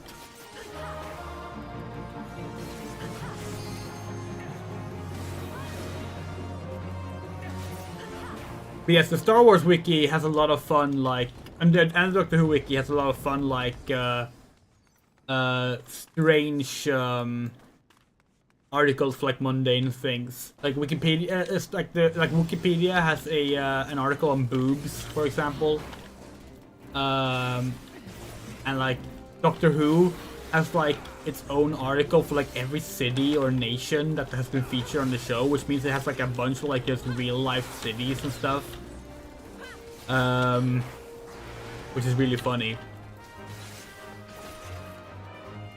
There's probably more information on Cardiff from the Doctor Who wiki than the actual Wikipedia page for Cardiff.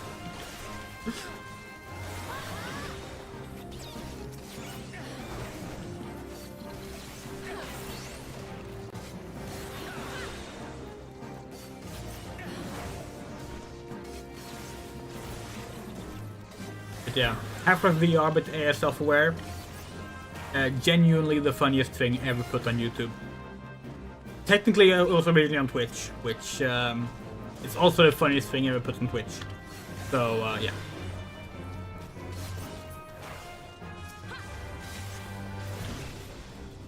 So here's the puzzle. Basically, the first puzzle is simple. You just need to know like which stone to put on the pedestals here, and you can see that by just looking at the symbol above. At the symbol above. And the same thing goes up here. And then there's the second half to the puzzle, which is basically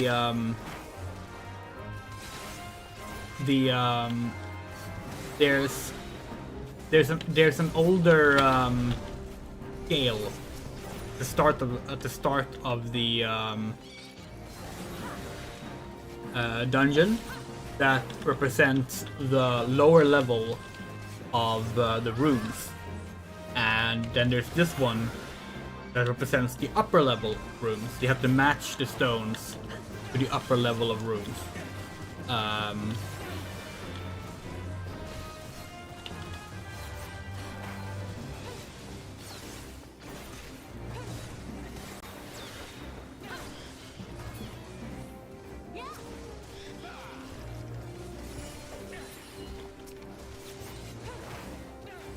Well, Doctor Who doesn't always do that, but yeah, most of the time when they're like in the UK at least, they do tend to be on location. Yeah.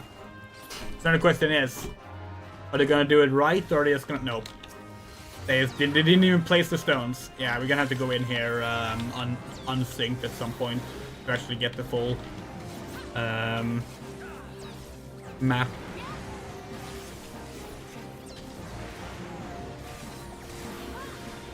Oh yeah, that's true actually. They are rarely actually in London because it's really expensive to film in London.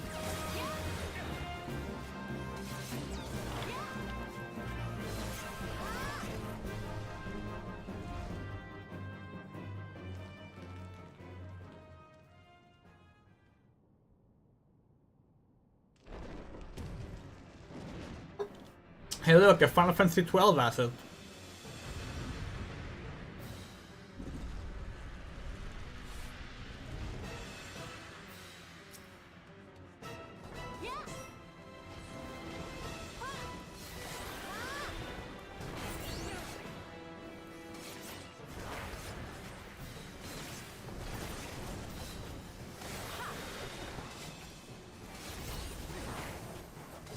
still need to watch the new season of Doctor Who. The one that's called Season 1, annoyingly. I haven't seen it yet.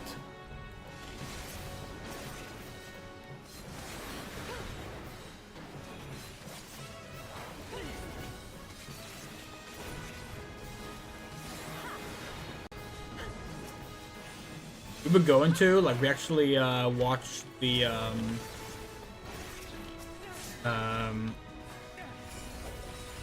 specials. We watched the specials when they were coming out. And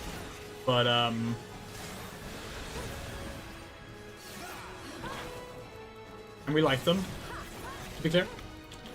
But we never got around to watching the full series. We kind of thought the full series was gonna start immediately after the specials, and then it didn't. And then by the time it started, we had like kind of like weren't really feeling it at the moment, and then the series was over. The season was over.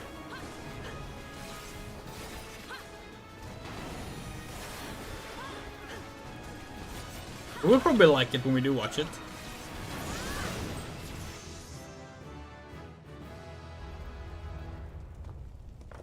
We do like Russell T Davies. We like the specials. Hell, we even like. We actually really liked much of Chris Chibnall's run. The show. We're a Chibnall defender, honestly. It has some really bad moments for sure, but overall we enjoyed it.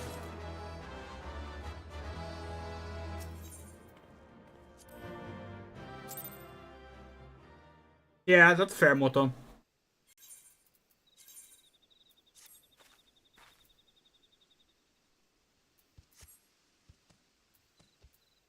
Level 38. Oh, we can do Curtis Cry now! Fuck yeah!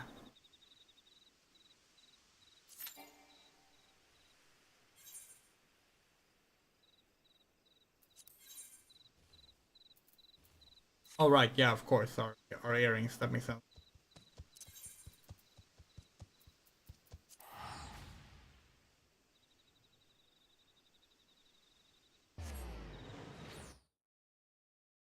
Yeah, we have watched most of Doctor Who. I'm pretty sure, like we used to be able to say that we had watched all we had watched all of the available classic Doctor Who, but we think that since we did that, since we last watched classic Doctor Who, there's been like more episodes actually like unearthed that are no longer lost media, so that's not true anymore. And we watched all of the modern Doctor Who except for the latest season. Our favorite Doctor is the 9th Doctor, Christopher Eccleston. And our second favorite is the 13th Doctor, Yoda Whittaker.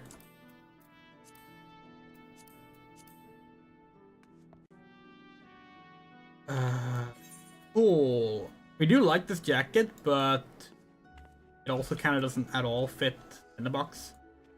It's not dark gray at all. There is a version of it you can get that is dark gray, but yeah, we're gonna go with this now. We're gonna swap to our.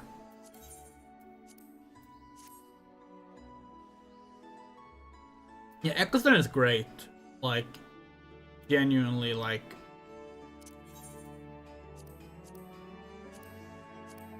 Just like adore that guy. We're gonna okay, this is how you do it. Import settings. That one, confirm. You.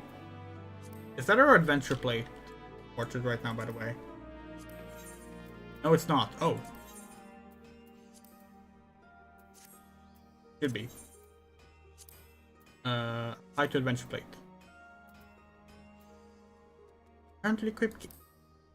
Apply to adventure plate then. Fuck. Wait, no, not level 30.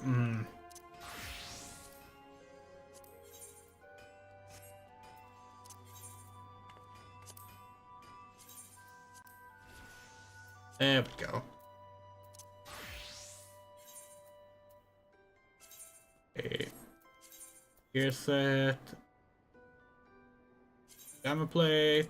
Can you have two links to the same one? Yes, we can. Okay, cool. Portrait. Yes, that's the right one. Adventure plate. Cool. When do you get the cool jump? Oh, we already have it. Cool. I now have the ninja jump. Ninja is the only job that gets a unique jump animation, by the way. Which is completely unfair.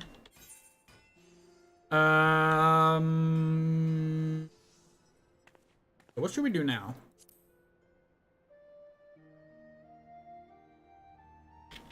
Hold on. What?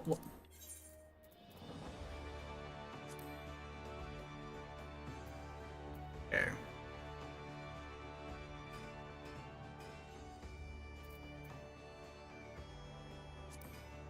Okay, you know what?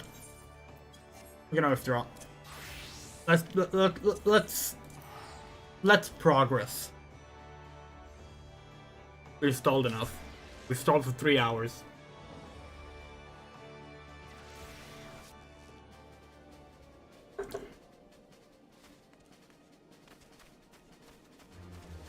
There's just so many quests to pick up here.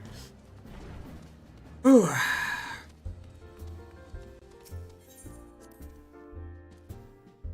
Let's start through the maelstrom.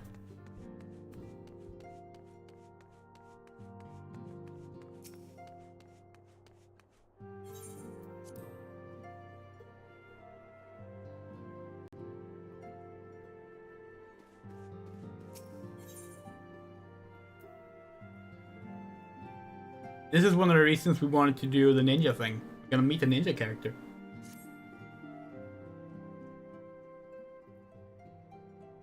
Truly, there is no rest for the weary. Scarce had I begun to make myself at home when I received a request for assistance from Amalgina and Sons Mineral Concern. It would appear the storehouse in Horizon has been the target of a series of covert robberies.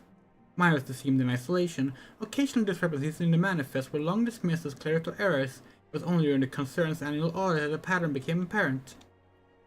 Significant quantities of crystals, only crystals, were missing. I need hardly tell you what that might imply.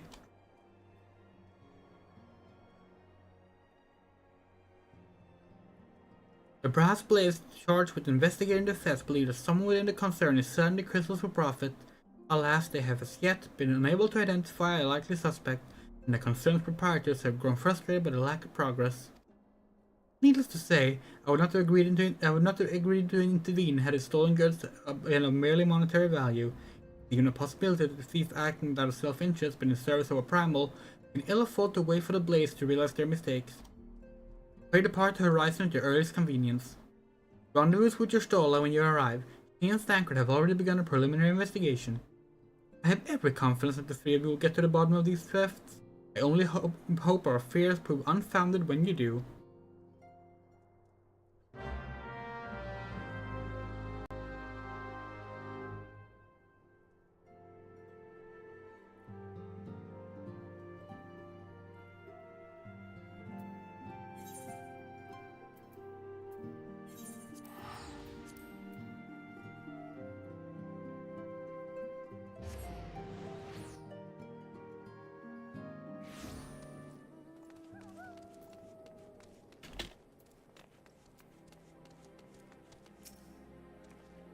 Ah, Tinderbox. Your assistance is most welcome. I have already spoken at length with the brass blades of the Rose, albeit little avail. It would seem that these thieves took great pains to conceal their activities. I could go into further detail, yet time might be better spent in conversation with Fufalupa. He is the officer charged with leading the investigation, and I would only be repeating that which he related to me. If aught eluded my attention, mayhap it will not elude yours. Actually, you know what? We could probably do some dungeons while we do this storyline.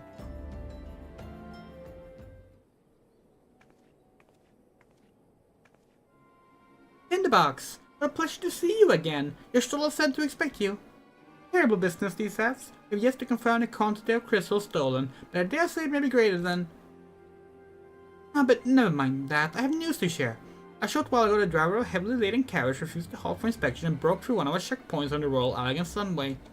The cop bolted off towards Eastern Thailand, where, thank the gods, I heard that our colleagues were able to apprehend him without further incident. A speeding carriage? That would seem a curious choice for thieves of such proven cunning. Yet the Amalja do have a foothold in Eastern Thailand. And what of the cargo? Did it carry any crystals we seek? We should be receiving a report in a moment now, but I failed to see what else it could. Did you miss me, friends? I'm back. But I fear I come bearing disappointing news, or on second thought, perhaps it's good news after all. Thancred, wherever have you been off to?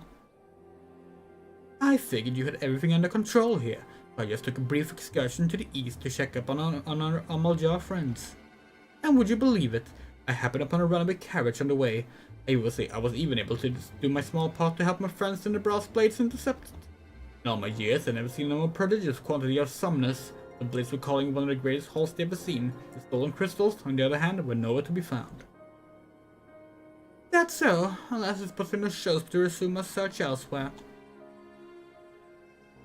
We could reassess our options as well. Come with us, Tinderbox.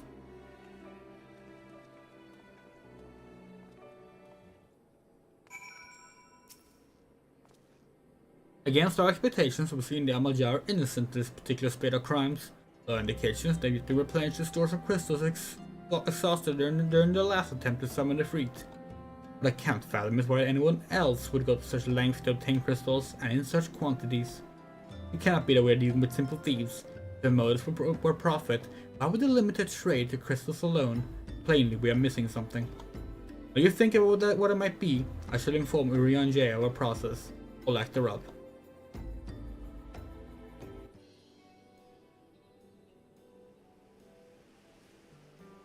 Now then. Good night, Mother. 'Tis I. The situation may be more complicated than we anticipated.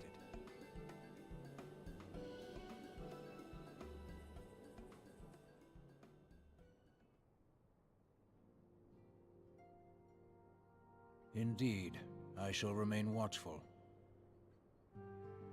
Ere thou goest, another matter requireth thine attention. A young maiden, full eager to... Wherefore inquirest thou of her fairness? Oh, very well.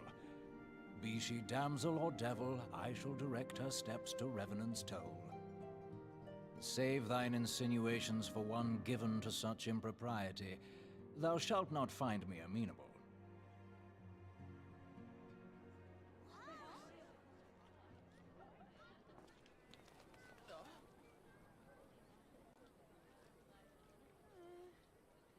Ah, there she is.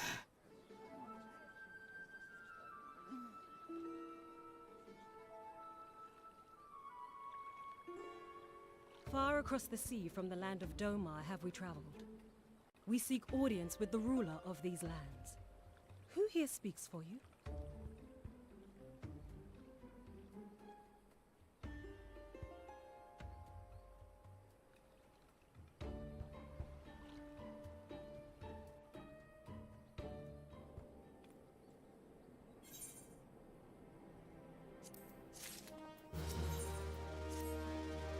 Any bright ideas? Or a flash of insight? No?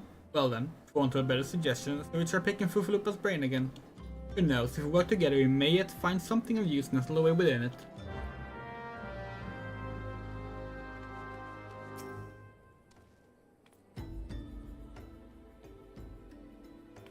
Oh, but it's good to see you return. I have given more thought to the matter, and I have yet hit upon the most disturbing possibility. Could I have been so blind? Calm yourself, Fufalupa. What is this disturbing possibility of which you speak? I was contemplating as to how the thief's activities escaped unnoticed for so long, and then it came to me. What if there is someone among our own ranks conspiring with them, a traitor in our own midst? It would be most unfortunate if your fears proved well-founded, Fufalupa. Indeed, For reasons of security, the concern decided to transfer the remaining crystals stored on Horizon to another location. The plans would be discovered the moment the brass blades were informed. But such a shipment would surely be well guarded. With thieves as wily as ours, risk open confrontation? Mayhap not, but neither would the concern be eager to present them with such an obvious target. Nay, they may instead like to carry out a transfer in secret, to entrust the goods to, let us say, a lonely quarter miner, traveling without escort so as not to attract undue attention. But who? I see. Yes, the concern may well elect to do that, but to travel with so much cargo would be a strenuous task indeed, and this miner would certainly need to rest upon the way, mayhap north of the bridge to Himalaya.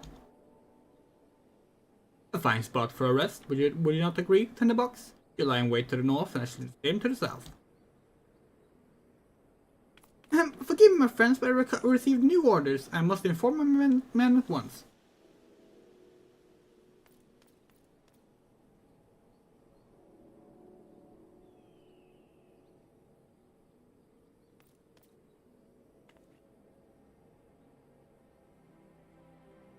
Call me a cynic, but I would be surprised if the thieves lay down their arms and surrender. Did you come prepared to offer them some encouragement?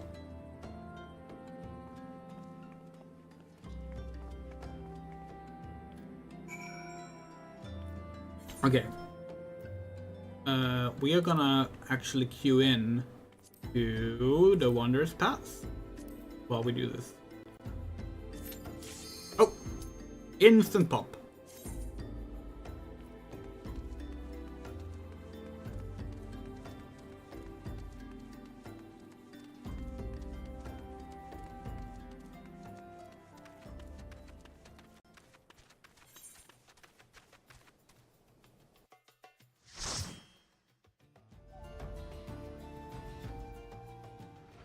Okay, tanking this is gonna be interesting. We have not done this in a while. Throughout this dungeon you are chased by a giant tonberry.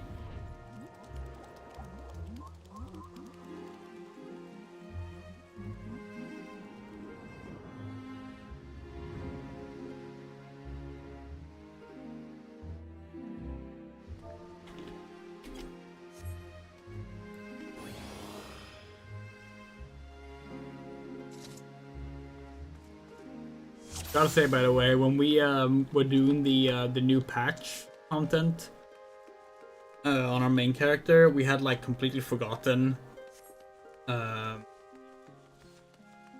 what playing Black Mage was like. So we like we were like total mess at our rotations and stuff, and the new dungeon has like a genuinely really tricky final boss.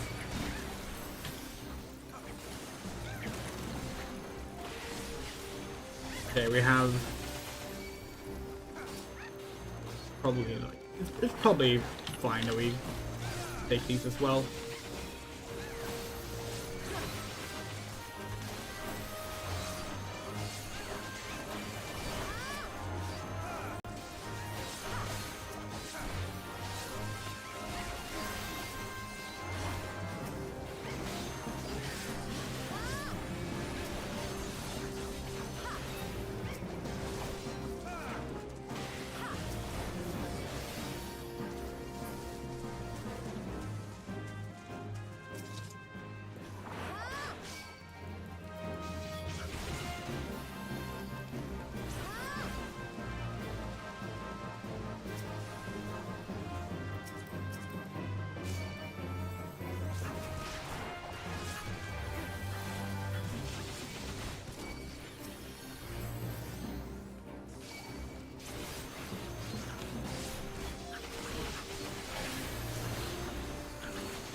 So far, so good.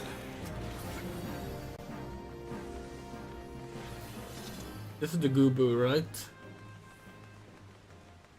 Yeah.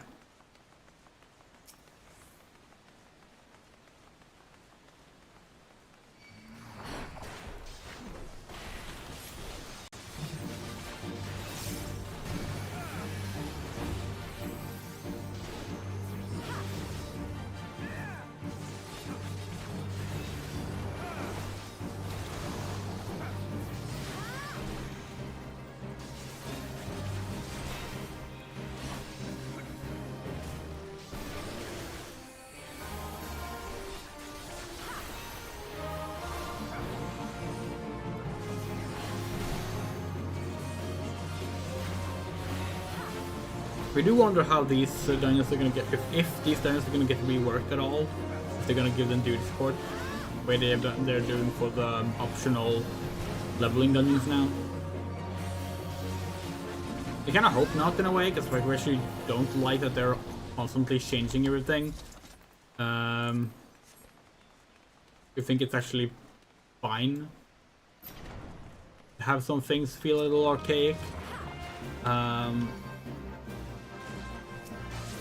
In general, we're really not fond of like this idea that video games should always be like remastered and retooled and refined. Like, it's not that it can't be a good thing, but it's become just so normalized that that's like just like expected to happen. Like, old games are not seen as like as valid as art as like an old movie would be, for example.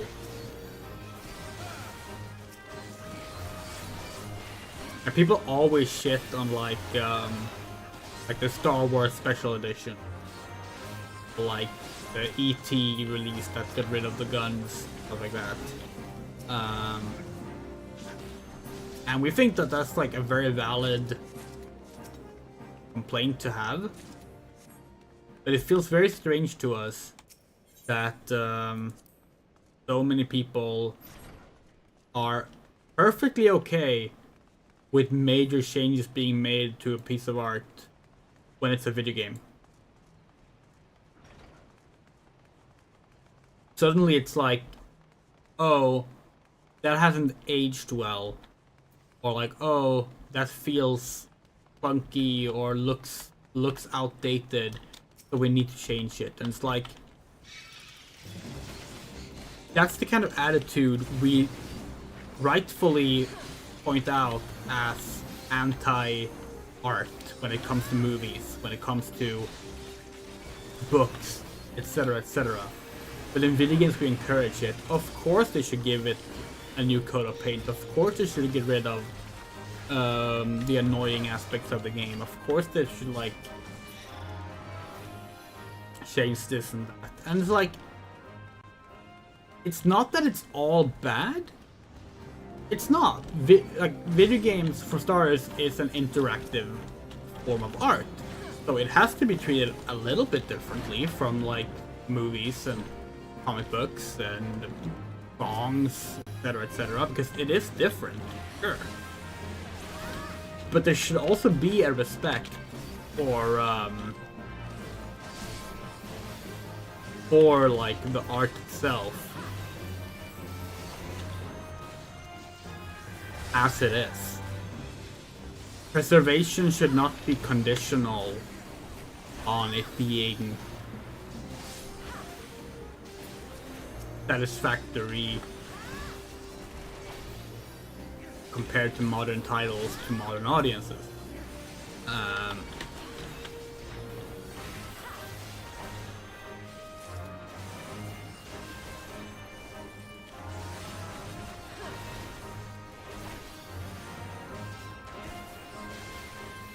Yeah, as much as people like to say that they believe video games are art, a lot of people clearly don't actually believe it in practice.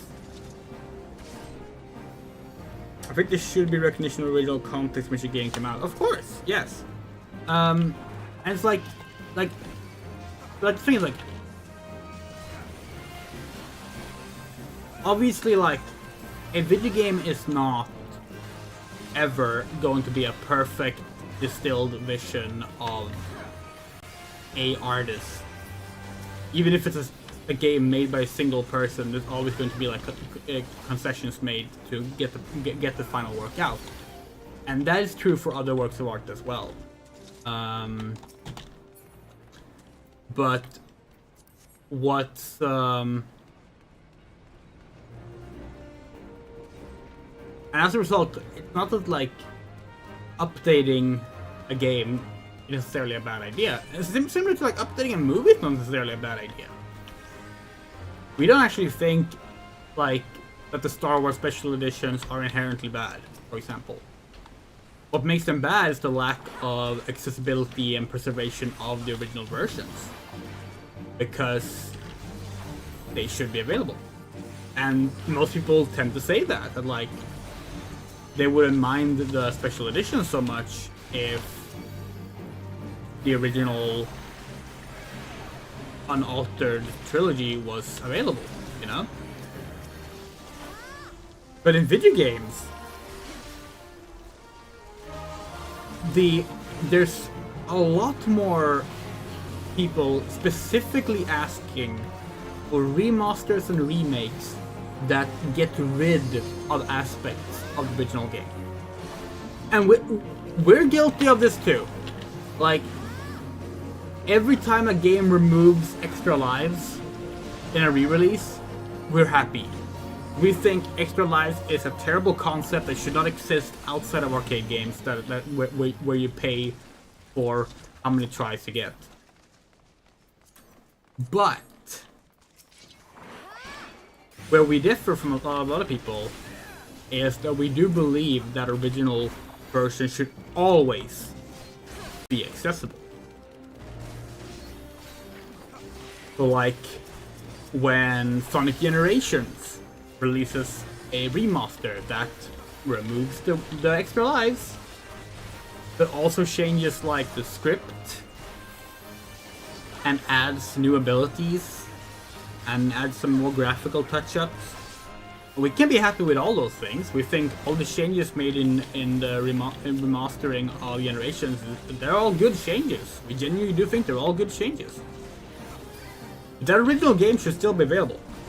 And it sucks that the only way you can play, you can buy the original Sonic Generations now is by buying a special pack called like the Sonic Classic Collection or Sonic Legacy Collection or something like that on Steam, which is like a bigger pack full of other games as well. If you just want to buy the original Sonic Generations, you can't anymore. You have to buy it as part of a pack of all the titles. And that kind of sucks. Especially because as part of that pack, you're also getting strange remasters of other games. You still can't buy the original Sonic Adventure or the original Sonic Adventure 2. You can only buy the remastered versions. Yeah, Half-Life 2 does that. Half-Life 1 did it too. The Doom re-releases do that. The Quake re-releases do that. That's all great. And sometimes you will get a remastered where they like to go out of their way to like fully keep the original game accessible in its original form somehow. We haven't played it, from what we understand. Tomb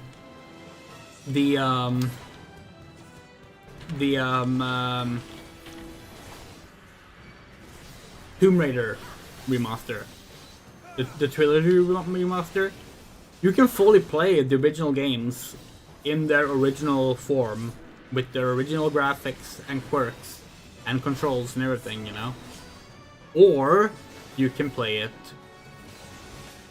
with a a new coat of paint and new controls, and it's all available on all the platforms. Both versions are fully playable still, and that's great. That's awesome. That should be the norm. That should be how that stuff is handled. And it's not always going to be possible to fit both into the same game. We understand that. Obviously, there's like there might be a bunch of limitations depending on how the game is developed. But if possible, that is a great way to do it. And if you can't do it that way, just keep the original game available. Have it at a lower price. Have it so it comes free with a purchase of the new game. But there's so many ways to go about this stuff.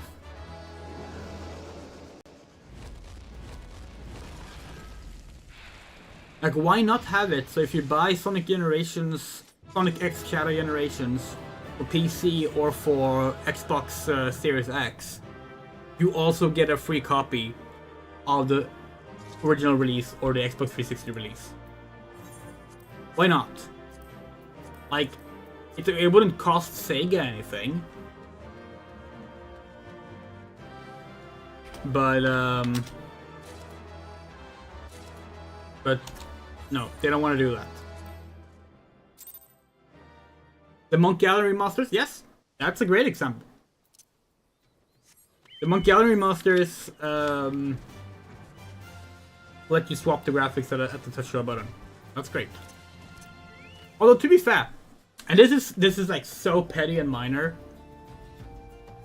you still cannot play The Secret of Monkey Island in its actual original release form with the special edition.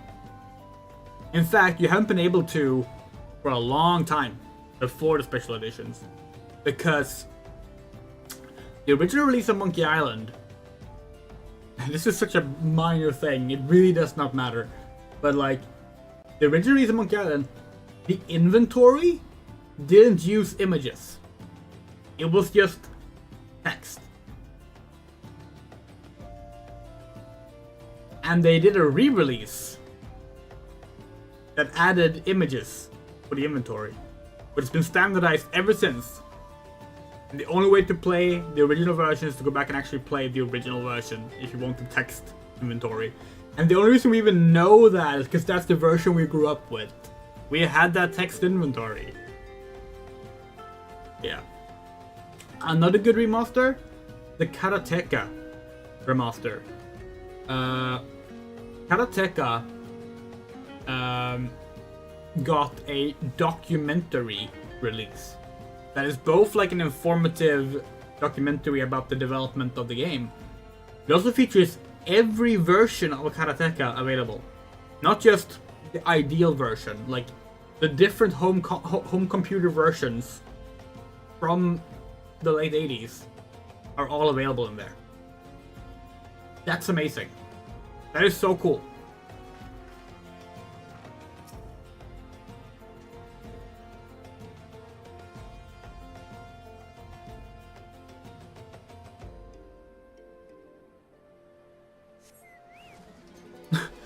Hello, Honey Fox. Not specifically a Monkey Island discussion. You joined in the middle of a video games are art discussion. We were talking about how like people get upset about like the Star Wars special editions because like the original movies are not available in any legal form right now, and that's a very valid thing to be upset about, because obviously like if you like those original movies, you want them to exist in their original release as well. You want to rewatch them or anything like that. So like art should be preserved. It shouldn't only be updated. It should be preserved. And we talked about how it's interesting how people don't respect that when it comes to video games. Because for video games, people instead have this idea that it's expected to update them. Video games are expected to be fixed with re-releases. You should fix the bugs. You should polish the graphics. You should make it less clunky, less grindy, all these things. And it's like, that can absolutely improve a game, but if you respect games as an art form, you should want those original games preserved in their original format as well. That should be the bare minimum. And we talked about the Monkey Island. remasters because they allow you to swap the graphics between remastered and original. But you can't actually play the original version of Secret Monkey Island because of the lack of the original inventory. Because the inventory was changed with the re-releases. And that is the... It's raining. But it's raining here, not in La Noscia.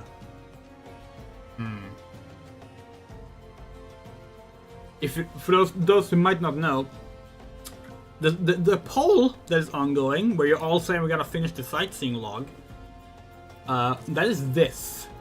It needs to be raining at a certain time of day in a certain location for us to get this. But it's not the right time of day or location right now. You're still, stabbed to the last, as expected. You were unharmed?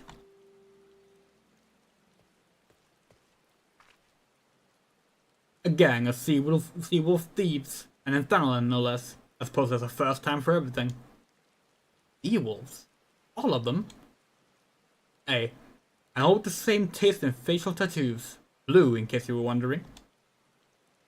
Well, thieves are a long way from home.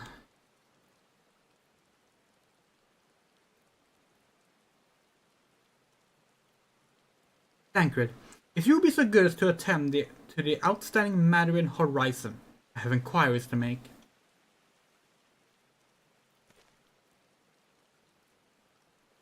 To Horizon, then.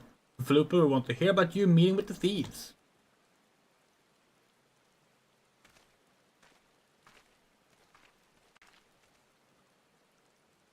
Oh, we don't get to see more of Yerstola in her fucking hot miner getup. We want to take a picture with that. Oh no.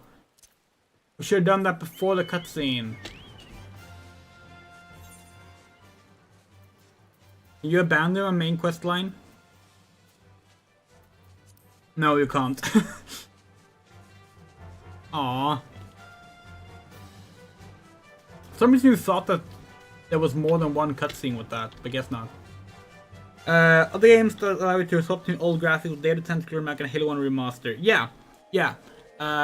We also mentioned the Tomb Raider remasters, and it's great. Like swapping between graphics is great, but that's not always a possibility, and it can't be the only solution.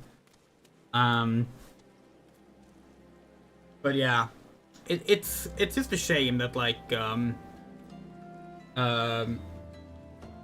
it's a shame that people don't respect video games as an art form more. Like, Final Fantasy doesn't do that, unfortunately. Even this game changes a bunch. That's how we started talking about it, actually. But like, you take something like Final Fantasy IX. Everyone loves Final Fantasy IX, right? For the longest time, this was the only release of Final Fantasy IX that existed. The original PS1 release of Final Fantasy IX. In, we want to say 2015, but we might be wrong. In 2015, they finally released Final Fantasy IX on other platforms. It came to smartphones and PC, and then later to Nintendo Switch and PS4 and Xbox One. That version, same script, same gameplay, optional improvements. The graphics haven't changed. The graphics are updated. The 3D models are updated. Not by a lot. They've been made to fit in the style of the original. But they are not the original graphics, and they are not available. And right now there is no legal way to buy and play the original release of Final Fantasy IX on any contemporary system.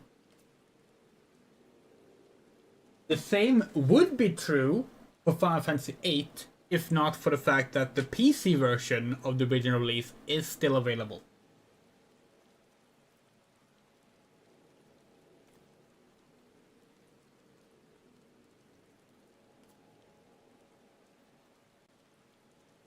Yeah, exactly.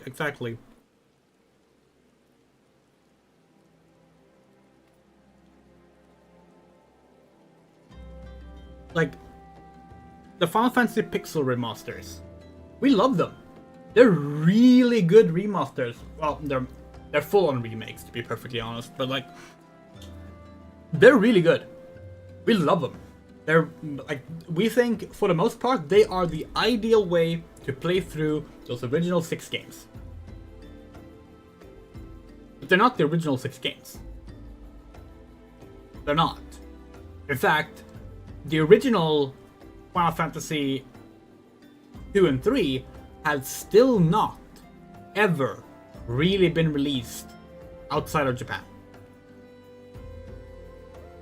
And even Final Fantasy V is contentious because the only release that is actually kind of fully accurate to the original would be the PS1 version, and even that one adds FMVs and new music. You know? And like, those games are not difficult to emulate. And the Castlevania Legacy Collections, and Mega Man Legacy Collections show that they are willing to just straight up emulate old games these days in collections. Where Enix could release a Final Fantasy Classic Collection that is just Final Fantasy 1 through 6 in basically every version they have released in. Original NES and SNES releases, the PS1 and Wonders 1 releases, the Game Boy Advance releases, the PSP releases. They could put all of those in one collection. It would cost them very little. They would all be fully playable on all releases. They don't even really need to localize 2, 3, and 5 in their original releases if they don't want to. It would be ideal. But like, you look at like what Project Egg is doing. Project Egg is putting out a bunch of old Japanese home computer games on the Switch right now. And the ones that don't have a translation, they don't have a translation. And like, that sucks, obviously. But it's better than nothing at all. Like, we can play Hide Light 1, 2, and 3 on Switch. We can play Ys 1 and 2 in the original release on Switch. They're available on there. Dragon Slayer 4, it's available in its original release on Switch. And that's cool. Yeah, the Mega Man Collection on Mega Man 8 and not being the Saturn version is a shame. And Symphony of the Night is also true.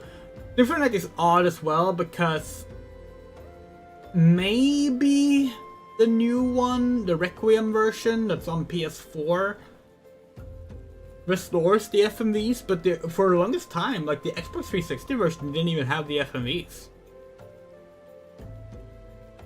But yeah, it's a shame. And even then, like, those two collections are still like miles above the rest. But there is a definite lack of just preservation of old games. Sonic Adventure is like probably like our go-to example, because like Sonic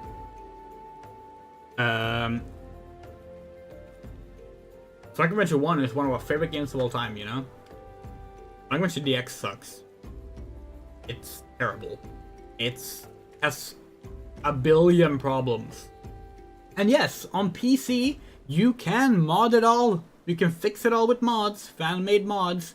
That's great. We love those mods. That should not be a requirement to enjoy the original Sonic Adventure. You should be able to just get a as mainstream successful title as an importantly as a video game historically important title as that should just be available to play everywhere, anywhere, in its original form.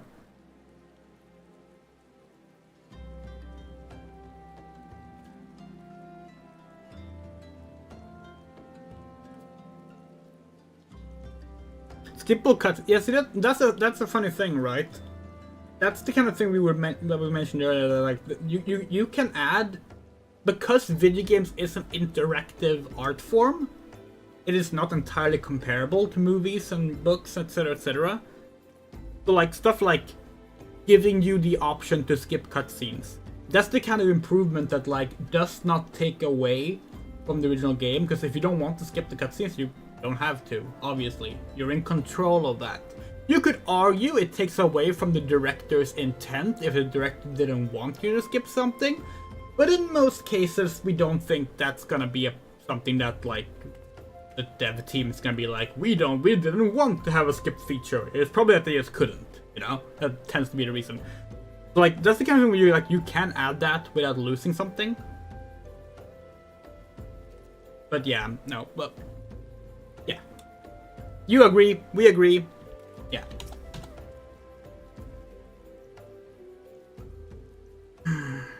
On behalf of the Brass Blades of the Rose, I thank you for your service to Horizon. But we have not been idle. While you were afield, we succeeded in identifying the traitor within our ranks. That's so. But your leave, I should very much like to have a word with this fellow in private. No, I am afraid that will not be possible. Regrettably, he managed to subdue the unit of Blaze dispatched to detain him, and made good his escape. Oh, for the love of... And how did he manage that exactly? Your men have been sampling that Somnus was confiscated, haven't they? Or was he a giant in disguise? No, but he was quite strong. A sea-wolf. Leminson born and raised, I believed. But do not worry, we will find him. You have my word on that. I see. They keep me apprised of any developments. Yes? And she's standing next to me. Understood. I fear our time together is at an end, my friend. Your services are required elsewhere. Awfully disappointing, I know, but one must follow where duty leads. You might try to look a little disappointed, or do you mean to give me another one of your stoic nods? You do, don't you? Ugh. Stoic nod. We think this might have been shortened down. We talked about this last stream, but like the patches for Realm Reborn have been shortened down in the remastering of the Realm Reborn storyline. And we were talking earlier about how like we thought that you spent more time with Yustola in her minor getup, and we think that's probably what has happened. The Mother of Exiles. The antecedent bid me you make for Vesper Bay, where young Alphinoa begs your coming most eagerly. It was here requested your assistance. Some commotion or incident, I'm not privy to the details. While you do whatever this Alphino has planned for you, I shall endeavor to track down our traitorous Brass Blade. When I do, you may rest assured that we will have our answers.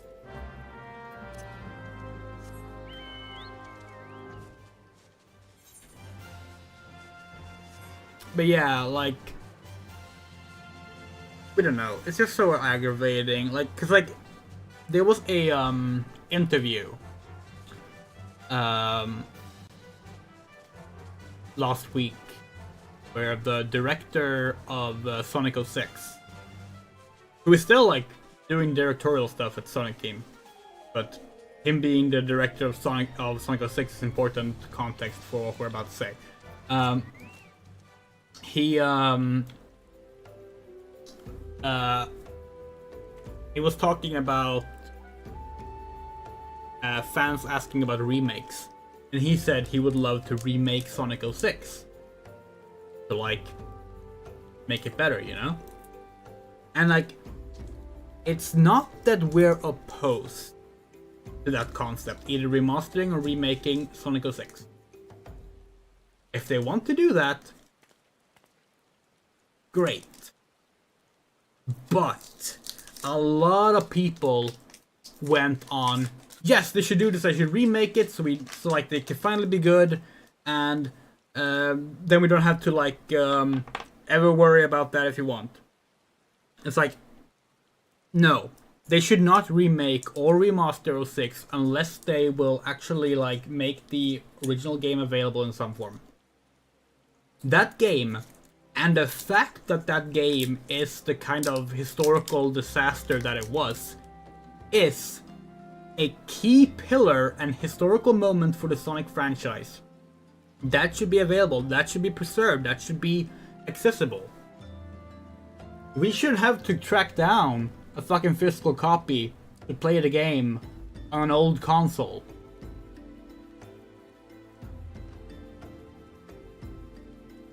Now, if they do that, they re-release it in its original form, or at least in a remaster that has optional enhancements. Great. Remake it if you want to. We're fine with that, but yeah.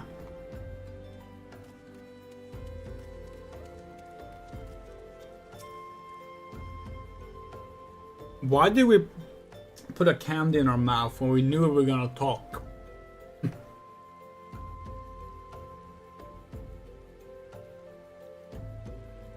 Okay.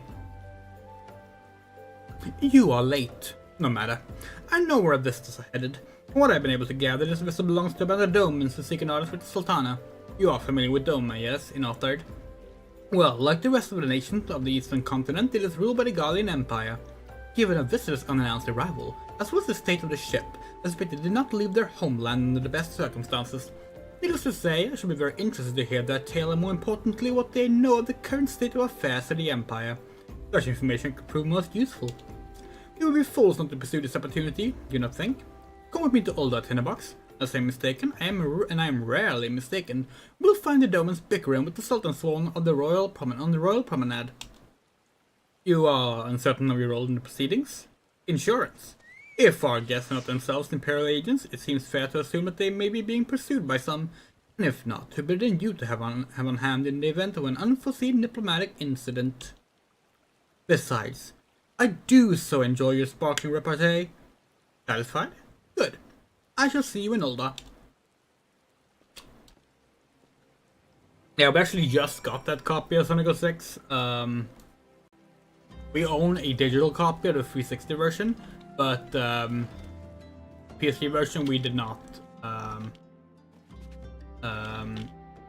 a copy of, and it's not available at the PSN store. Hasn't been for many years. So we decided to go get a well, Primal Awakening. No, not supposed to do that one. That's for another stream. What the fuck?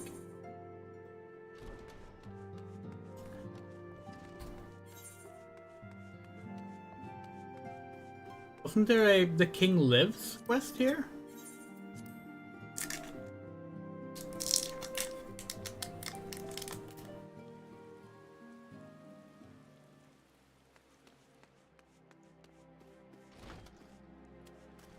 We remember borrowing a friend's Xbox to play Sonic 06 at launch. Where is this quest giver? Like, the king lives. The fuck?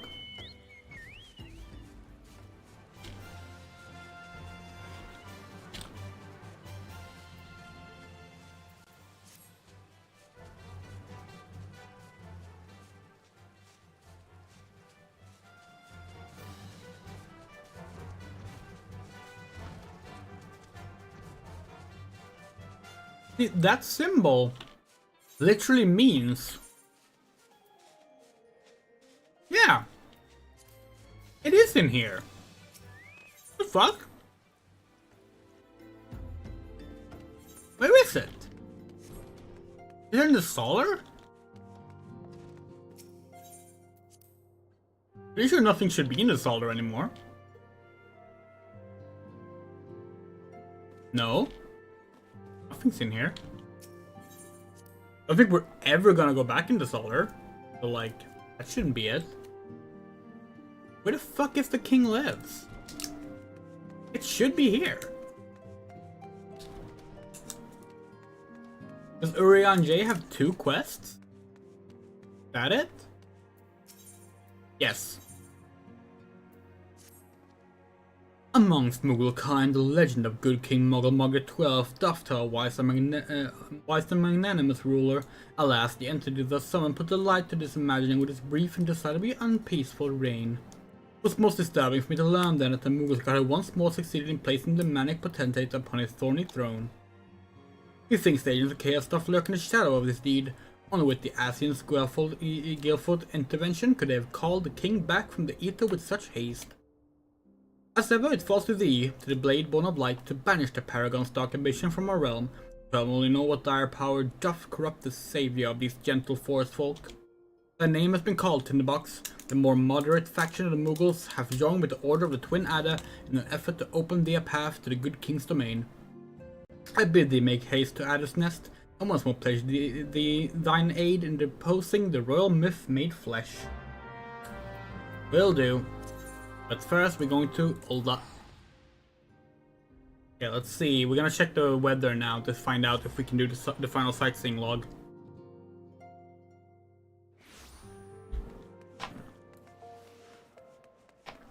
Raining here? That's not helpful at all. Okay. Middle of Osha, it's raining now, but it's gonna turn to fair skies. Fucking hell.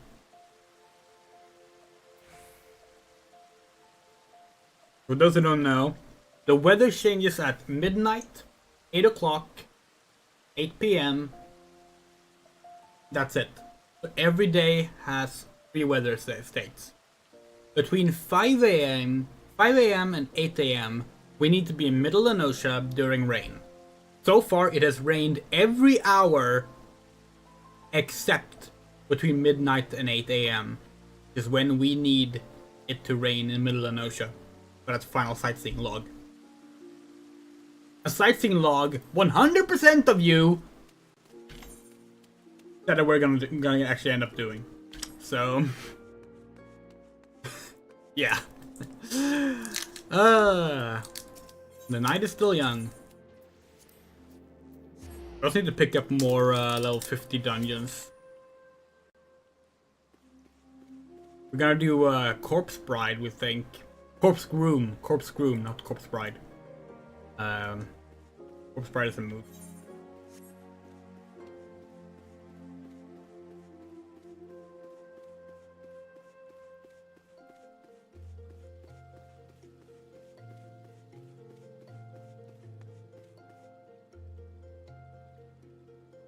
Can this be a voice cutscene? No.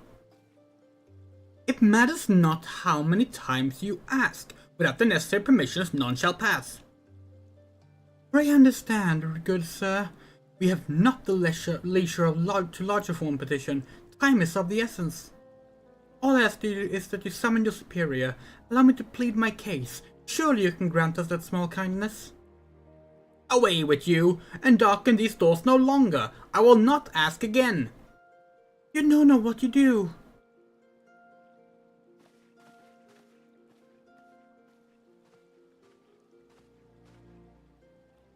I gather your pleas fall upon deaf ears.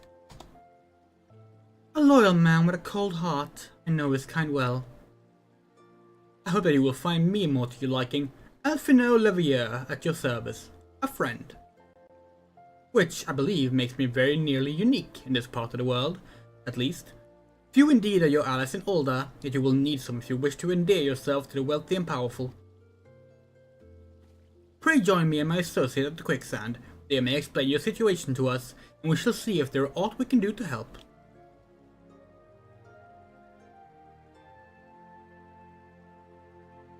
Okay.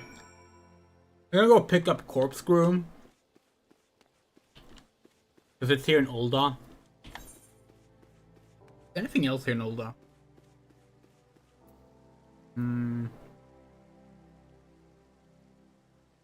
Red Mage. Let's see. No dungeon.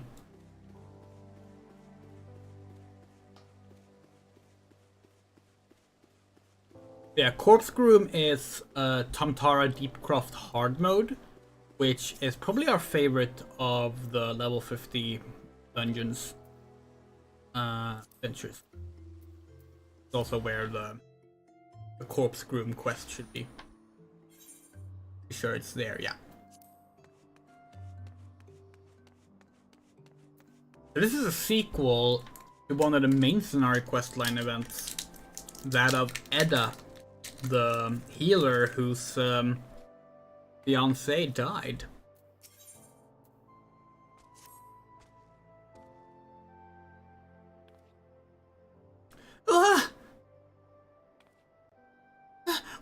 You're Tinderbox Morning Dew, the famous adventurer. Thank the gods for bringing you here. Allow me to introduce myself. My name is Pio Rayo, one of the many faceless adventurers struggling to make their way in Eosia. Forgive me if I sound bitter. I don't begrudge you your renown. The superiority as an adventurer was obvious to me long before you became a household name. Our paths crossed near Sastasha, you see. Hard to believe we moved in similar circles back then. Speaking of which, do you perchance remember having met a conjurer named Edda around that time? We used to adventure together, she and I and 2 others. The little group didn't last very long though. Things fell to pieces when Aver, our leader and Edda's fiancé, met his end at Tamtara Deepcroft. Harsh words were exchanged and we all went our separate ways. Since then I've been getting by on my own. Truth be told, I hadn't planned on seeing any of my former comrades again, but then this letter arrived from Edda containing an invitation to her wedding. Now, I know what you're thinking. I should be happy for her, and I was, until I noticed the name of her groom to be. It was none other than Aver. Okay, so we're gonna pull something here. See this? Person here?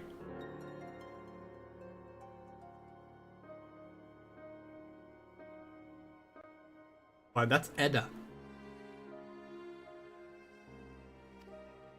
What's more, the venue for the ceremony is to be the Tamtara Deepcroft, the very place the poor fellow died. Something isn't right, I tell you. Right there. Now she's gone. No longer there. Now in the letter, Edda wrote that Leavine, the 4th member of a group, had already agreed to attend. They chanced to meet each other recently, from what I could gather. Not knowing what to make of it all, I thought it wise to consult Leavine about the whole strange affair before replying, but last I heard, she joined the Science of the 7th Dawn. I didn't have the first idea of how to go about tracking her down, until the greatest science of them all appeared. That is, could you tell me where I might find her? In the lich yard of the Church of Saint Adamadama. I'm sorry, I don't... Slain in an Imperial raid, you say? But at 12, I had no idea. When did this happen? While the Black Wolf still lived? Then, how can it be that Leavine met Edda recently? Gods, I don't know what to believe. If it isn't too much to ask, I would be most grateful if you'd show me Leavine's grave. We didn't always see eye to eye, but she had a good heart, and if she's truly... well, I need to pay my respects. Please, meet me at the lich yard. So, the reason we spoiled that Edda appears there in the background is because we don't want to have to go back and look at the cutscene later to point it out. And it's one of those like really nice little cool creepy details, because this quest is all about the spooky stuff. This is a disturbing fucking quest. And, yeah.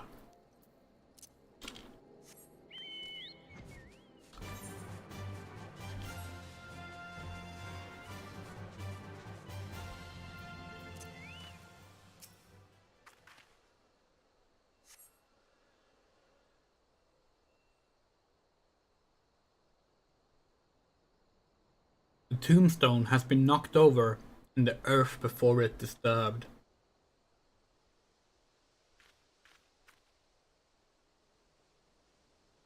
But this is where poor Leavine now lies.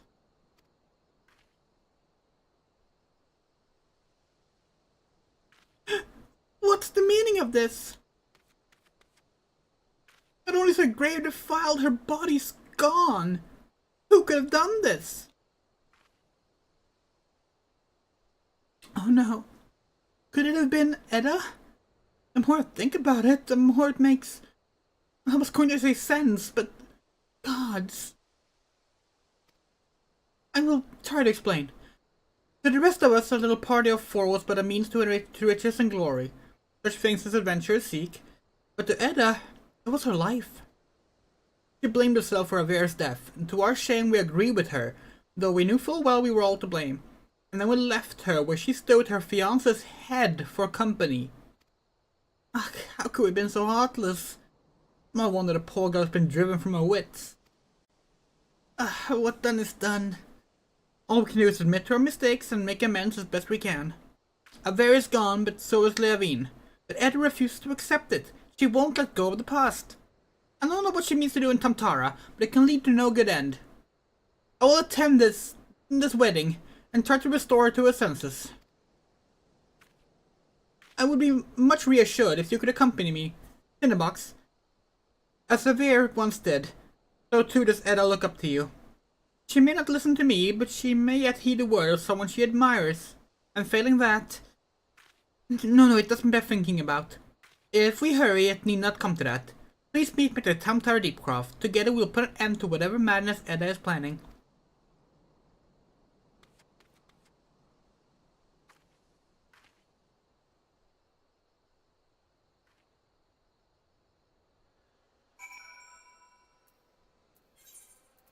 Okay. That.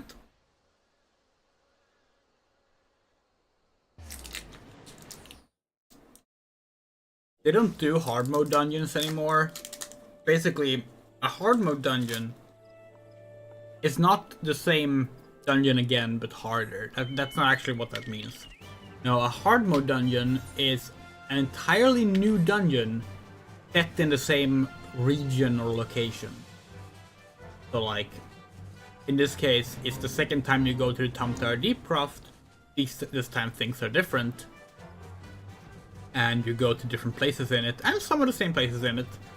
And get a new story out of it.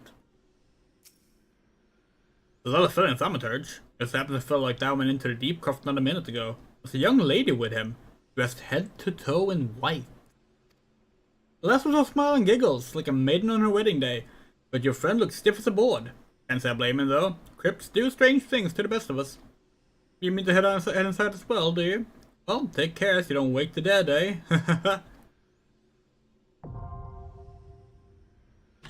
Okay.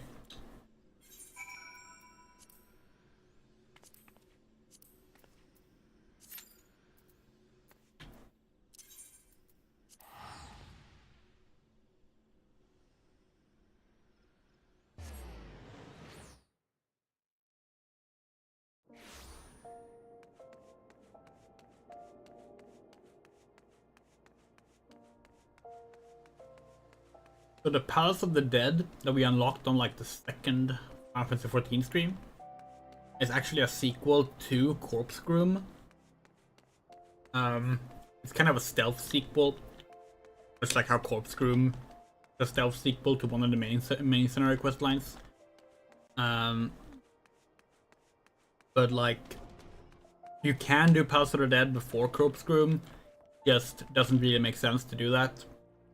But it's because Palace of the Dead is really good for leveling.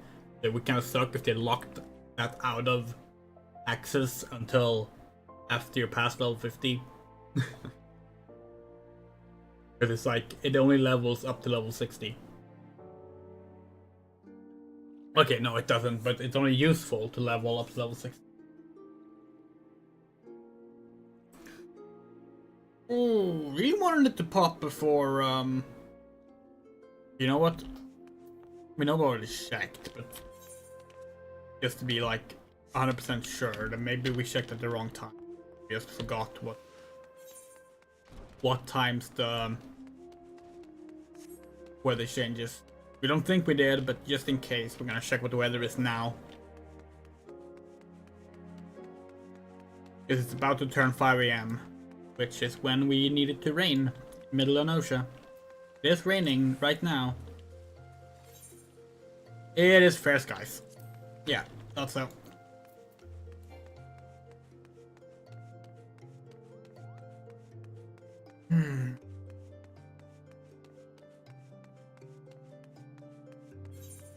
So when we beat that duty, we will unlock, oh, we already have it! Oh. High level dungeon roulette. Guess you just needed to open up 2 dungeons. Not clear 2 dungeons. That makes sense, actually, now that I think about it.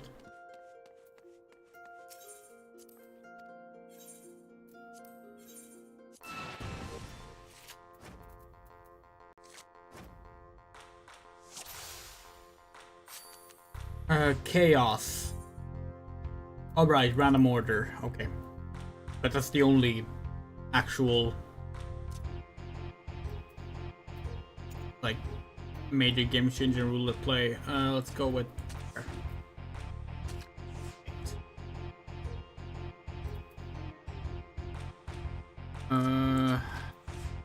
okay.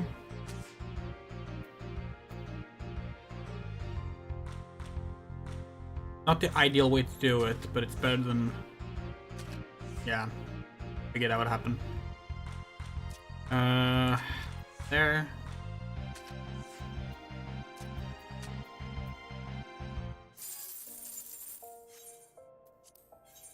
Give us your card, Momori.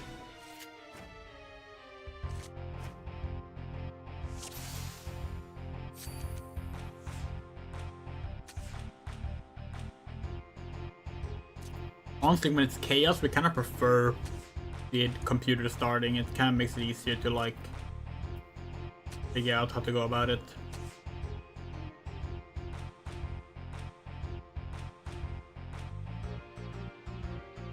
Interesting. We were kind of certain that they were gonna go for capturing Tataru there, but they didn't. We're gonna capture Tataru now. Oh. Okay. That's another draw then. Come on, Momori. This is indeed the card game for Final Fantasy VIII. In Final Fantasy XI, the first MMO, they added a card game for Final Fantasy IX. So in 14, they added one from Final Fantasy VIII.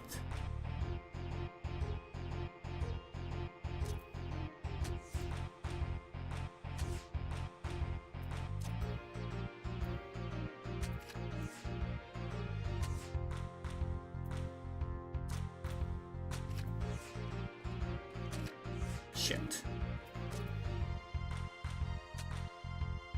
3 draws in a row, are you kidding? The chaos rule means that they randomize which card we're allowed to play. It's a pretty kind rule, to be honest, in terms of like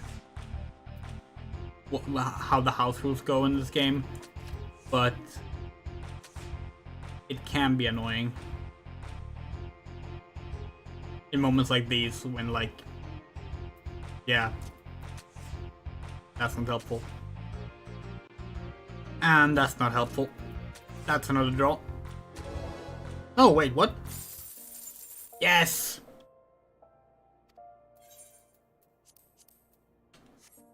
Yes! 1 NPC defeated and card claimed. There are so many fucking players to fight in Triple Triad.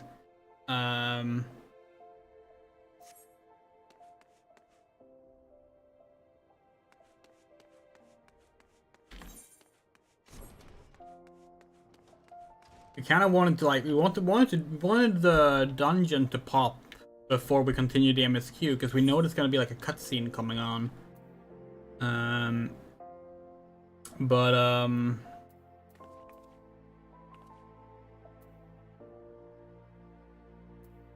No one there to play cards with.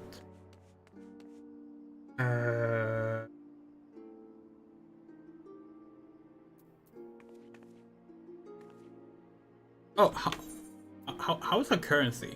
Hold on. 5,000 seals. Wonder if that's enough to rank up in the Grand Company. Might be. So, fun fact. The refugee leader here, her name is Yugiri. We will learn that soon. See that tail? Same kind of tail that we have. Although she doesn't have the Stagomeister on it. She is He's an Aura. Same race we are. This is before they had revealed that race in the game. That race was added in Heaven's Word. And she's actually covered up specifically because I wasn't sure we were people in the Earth that would be like frightened of us. And we've always been very curious how that dialogue goes when you play as an Aura. So now we have an Auri Warrior of Light here. So we're gonna find out.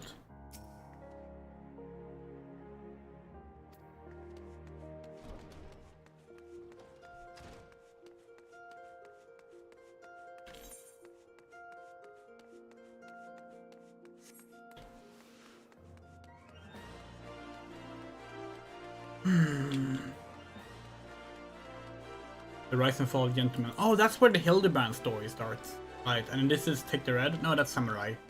Samurai job. Okay, let's see if we can rank up. Apply for a promotion. You wish to become Flame Star, you must fulfill the following requirements. 7,000 seals? Ah.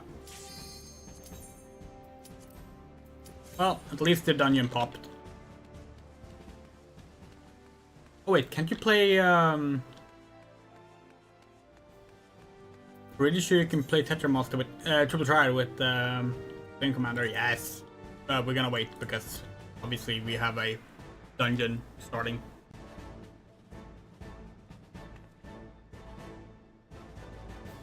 Maybe. Hello, DPS! There we go. By the way, so there's a Final Fantasy XIV tabletop RPG, and with the starter set, you got like dice colored after the DPS, tank, and healer roles. We thought that was cute. It's like 2 red sets, 1 green set, and 1 blue set.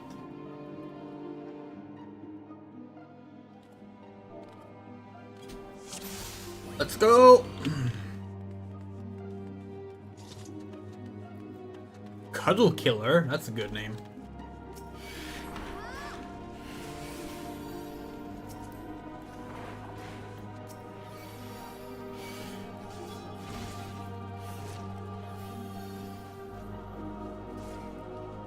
Why is that Mightling not aggroed?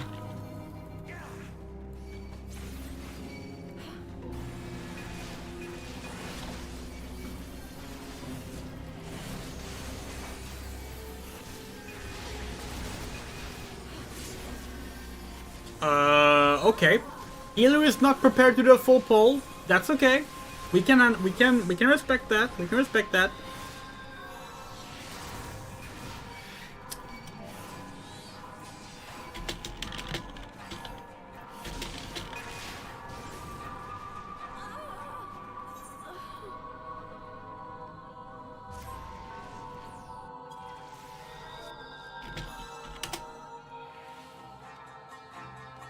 It is so cool to not be able to do a full pull. It's absolutely fine. We will never judge our healers, you know, like... Healing is a stressful job. We do it too. Not our main job. But... You know what it's like.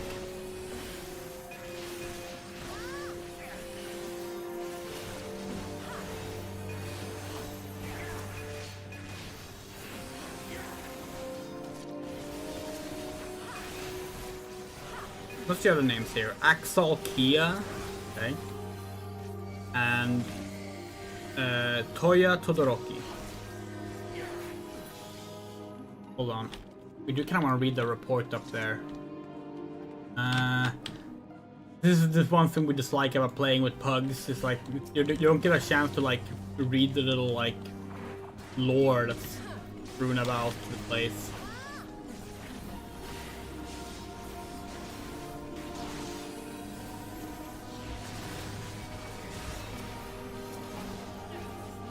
In that you like learn about the backstory of what's going on. Maybe we can go back and read it afterward.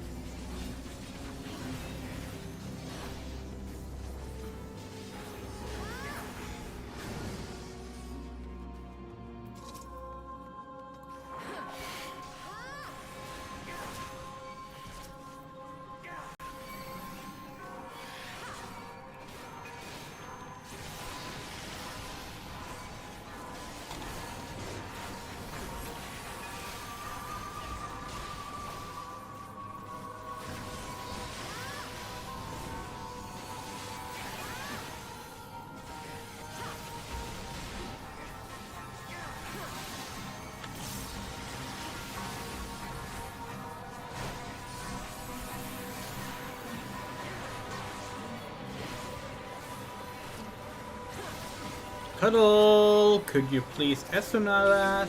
Please, please, Esuna. Not the end of the world, but I prefer not having poison. Thank you.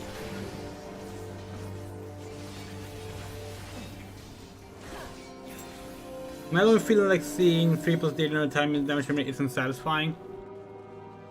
We like it. We like chronicling how high the numbers go.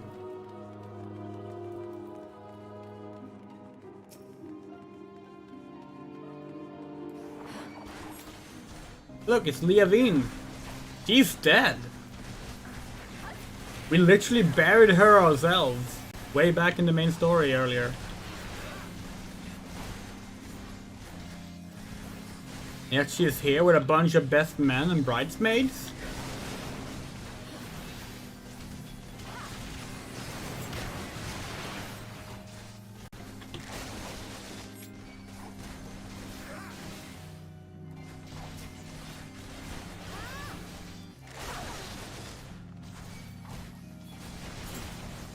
Will say that like the numbers is not the focal point. 14. Like obviously they matter because like obviously the numbers, they're actual numbers. Like they, but like more than anything, it's to keep track of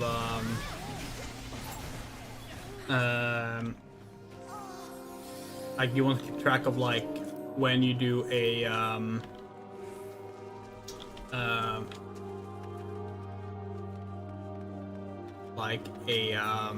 a direct hit and a critical hit, and those kind of like various things, which are like signified by the style of the text rather than the actual numbers. Like, unless you're a DPS, damage numbers is not gonna be like the main thing you're focusing on. But if you are a DPS, and our main job is DPS, like, we don't really care all that much what our max damage is. We do try and keep track of what like the highest current number we've had is, just because it's fun. But like, it's not important. Oh, we were not paying attention to our health bar there. Oops. Okay, gonna have to pop a hallowed ground and do that, and do that, and that, and that, and that, and that.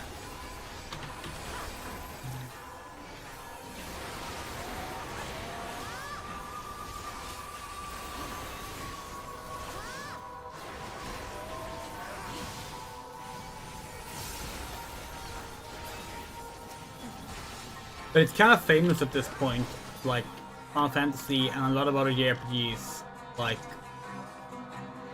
their main reason for having numbers is just because they're kind of expected to have them. If they don't have them, it doesn't feel like,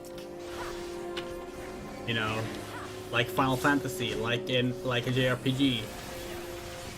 Like the developers of I think both of Final Fantasy 15 and 16 talked about that. How like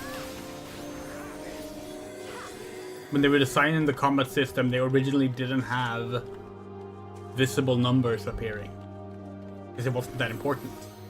but then it didn't really feel right until, oh wait, we remember now what we missed.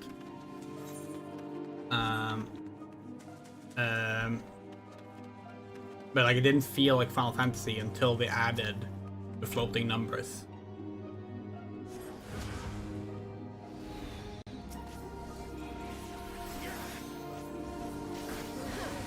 Now we get that. Although you do need to keep in mind that we're already in the end game here. Like we've already beaten the original story. So like the only way to go is up after all. And they have actually done a stat like they did do a stat crunch some years back.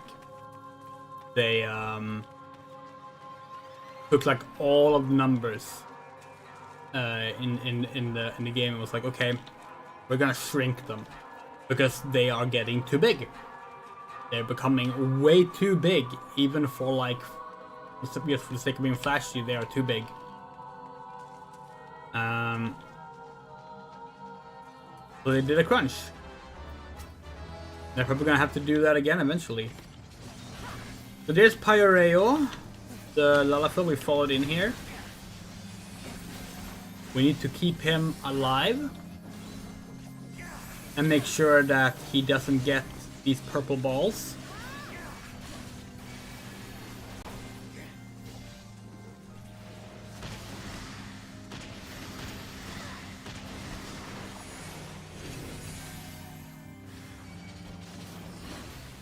And it seems that's something we're gonna have to do as a tank, because the DPSs don't seem to be doing it. We were kind of showing to be like, hey, here's what you need to do. Because Pyoreo can die, and if Pyoreo dies, we fail. Heal Io.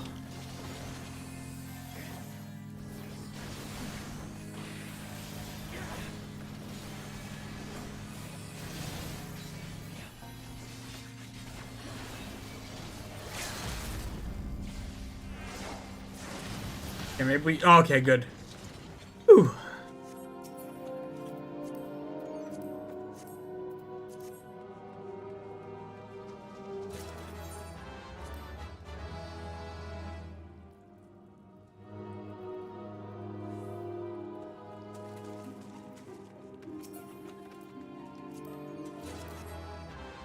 We keep like giving up on the earrings because we have earrings that will take us all the way to level 90 without needing replacement. But we probably should grab them because they are useful for like trading in for company seals.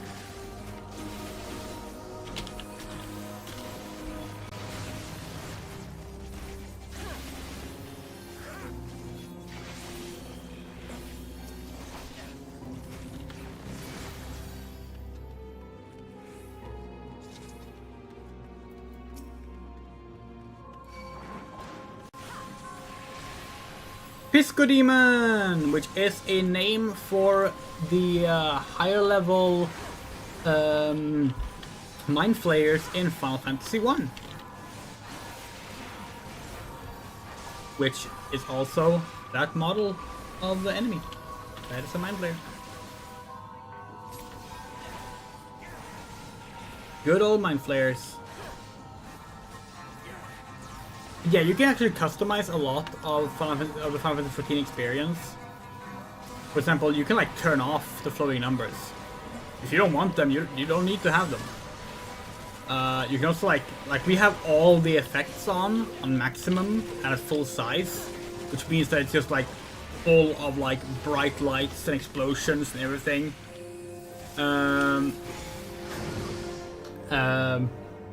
They're all at max. You can turn all of that off.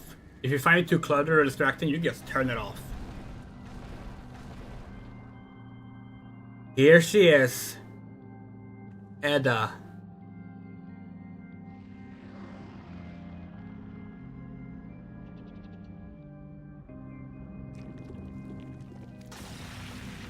There's her groom. It's decapitated head that she revived with dark magic. Look, Ave, all these people have come to make you a gift of the souls. Isn't that kind of them? Even Tinderbox is here. Now your dream of becoming like her can come true.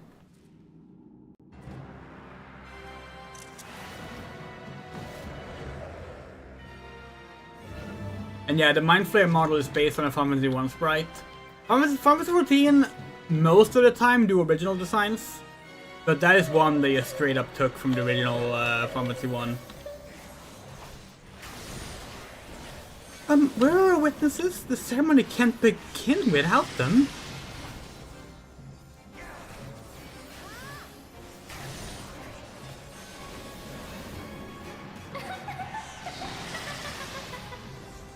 Yeah, we can actually show it. Hold on, we're just gonna pop up some defensive stuff.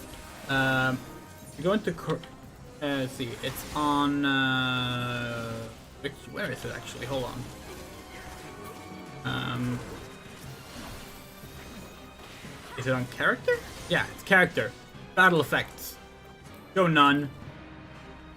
Now it looks like this. Like this is the same attacks we were doing before. Like, here's our flashy, like, aerial effect attacks.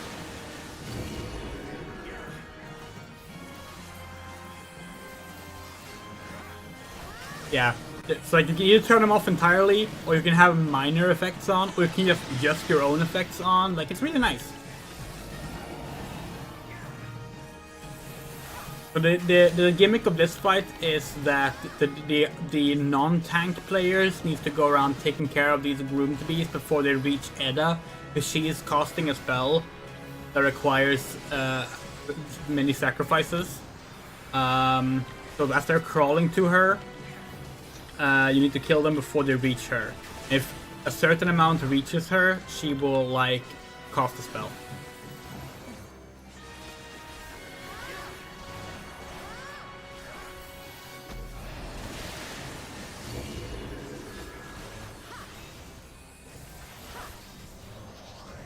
In sickness and in health, and to love to cherish, till death do us part.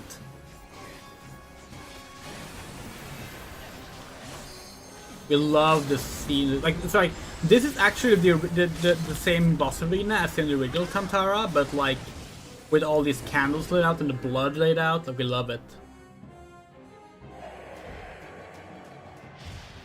Now Aver is dead again.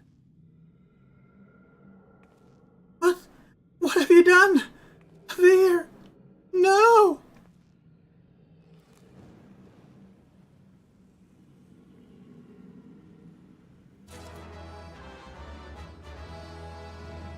That was the loot sound.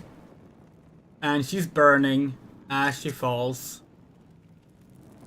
And she smiles.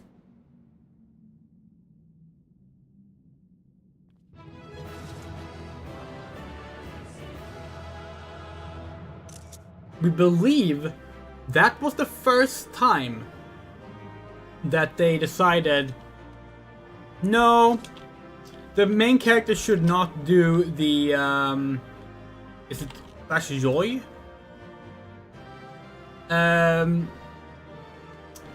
Emotion when finishing this dungeon. Because obviously it's kind of depressing. Anyway, we're gonna go back and we're gonna read the notes.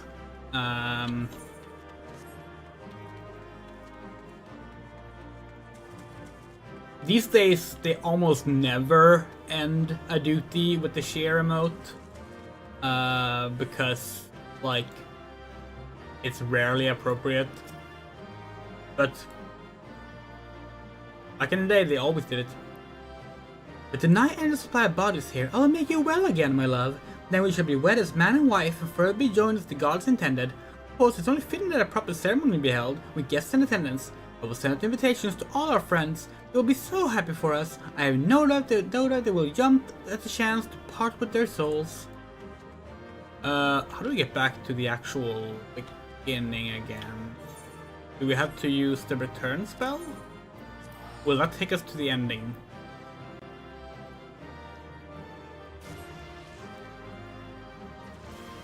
Yeah, it took us to the start. Good. This dungeon looks so cool. We love this one. I finally mustered the courage to speak with your hero, my love. Tinderbox is as kind as wise, and wise as she is brave and strong. She listened attentively as I told her all about you, about us. Though she is a woman of few words, or perhaps because she is, everything she said seemed to inspire me. Why, her gaze alone instilled me with a confidence I never knew I had. Truly, I feel better prepared to face the future for having met her. How right you were, my love. Yeah, so this is earlier in the game, in the main scenario. Edda talks to you about Avere's death, and you basically like offer her encouragement, and that is what causes all of this. This is like the first look at the consequences of your actions the game has. Scarcely a week has passed since we returned to the village, and already I cannot help thinking it was a mistake. It was a time when this place seemed just large enough. Having seen the wider world, it all feels so insufferably confined that I often find myself struggling for breath. I know that it is the same for you, my love. The only time I feel truly alive is when I'm adventuring with you. We are as caged birds in this backwater.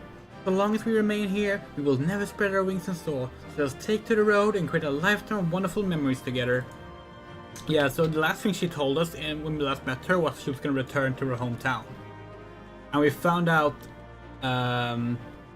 later that she kept the head of her dead fiance. Did not hope for more romantic first visit to Mordona. The crystals that pierce the landscape glowed in all their majesty, as if to celebrate our future together. And as we laced by Silvertail Lake, watching the waves lapping at the shore, the sun took its leaves behind the horizon that we might enjoy a moment of intimacy. I want us to be together forever. You first said these words to me years ago, and you said them to me again tonight. I'm so happy to be with you.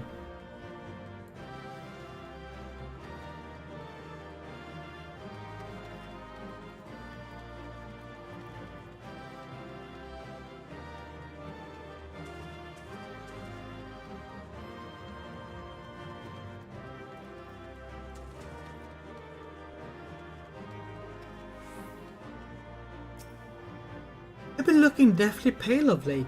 The scorching heat of Thanalan does not agree with you. You were never fond of hot climes, and it was a mistake to come here. Let us make for Curtis. The bracing air will put roses on your cheek.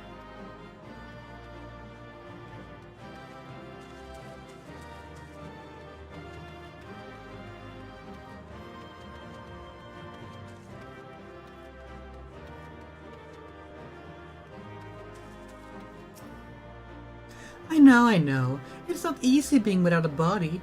I promised to find one for you, but you must have patience. You're my husband-to-be, and there is nothing I would not do for you. So please, have faith in me. Give me time, my love. And I shall make you whole again, as you make me.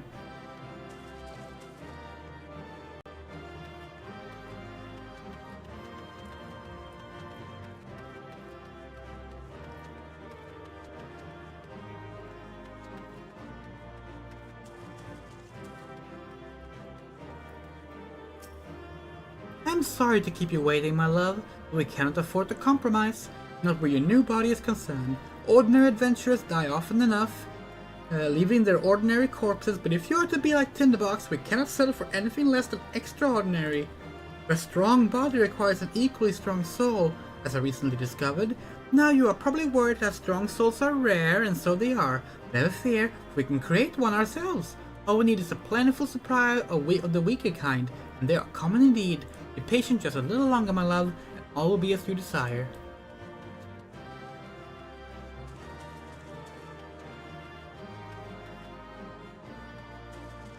I think there's one more note to find.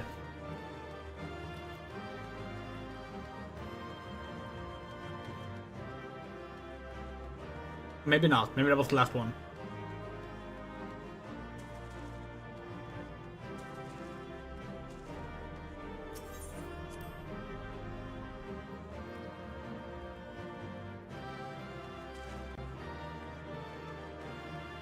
Yeah. Seems that was the last one. Well, we did the last one first. But yeah, so, yeah. Edda is a sad story. And as we said, it's not over yet, because this dungeon has a sequel. But, yeah.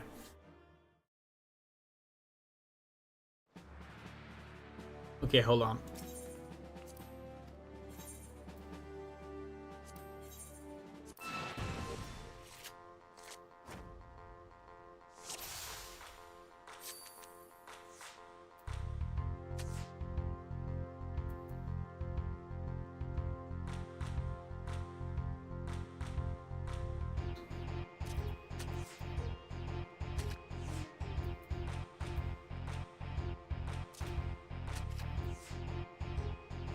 Fuck, we were worried about that.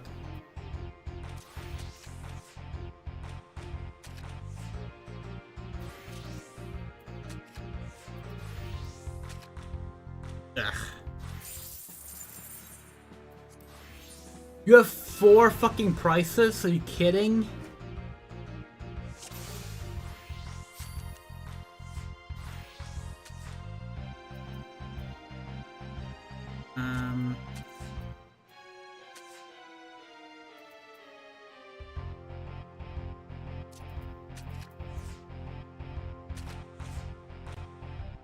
Ah.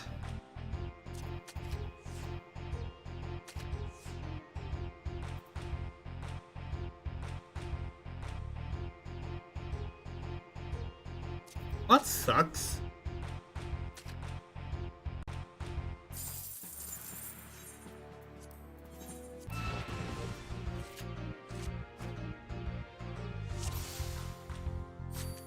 Is Chaos a regional rule or something? Because both Swift and Momori had it?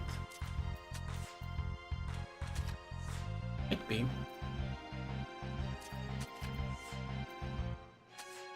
Okay. Now it's going a little more to our taste. Let's do that. It's fine if you take over that. Yeah, that's fine.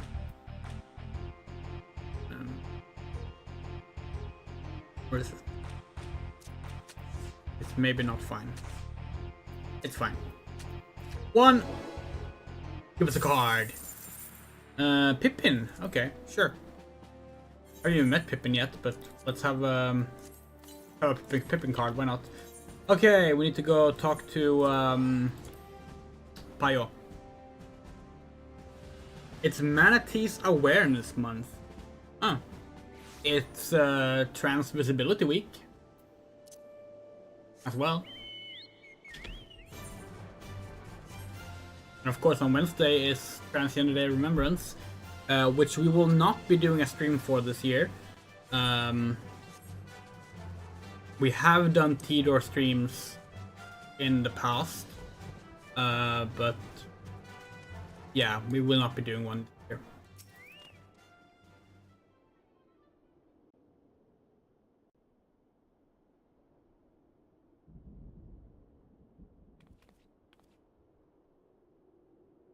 Finally over.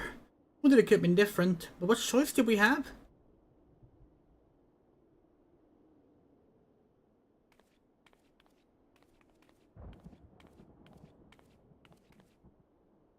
Let this be my last act as an adventurer. I've done quite enough harm as it is. I need to go home and live up my days in... Huh?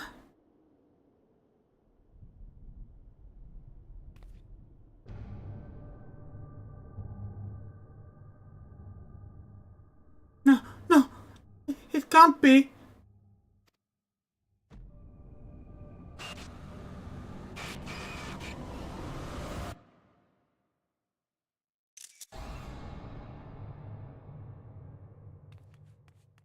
I'm sorry! Please forgive me!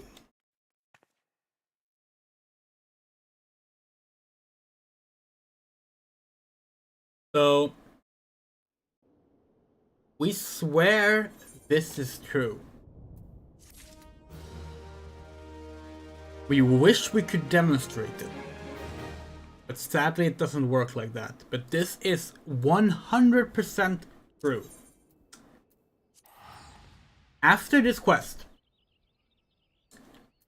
Edda, the ghost of Edda, can randomly show up, visible, standing in odd places around the world, just staring at you. There is no way to trigger this, so we can't show it. It is completely random, it's a super small chance, but you can't just be running along and just be like, you know, looking around like this and you're thinking about it, and Edda will be standing here, for example. Partially see-through, just looking, and then disappearing. And this can happen at any point up until you complete level 50 of Palace of the Dead, which is the sequel to that story. After that, can't happen anymore. But yeah, we love that. Let's go meet Yugiri.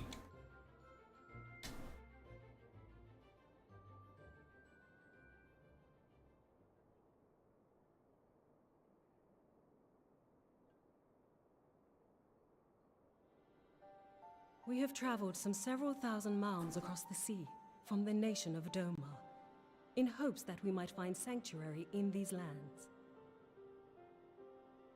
Sanctuary, Lady Yugiri?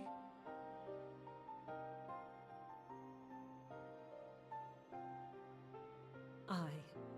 Lying within Othard, Doma was under the dominion of the Garlean Empire, as I'm sure you are aware.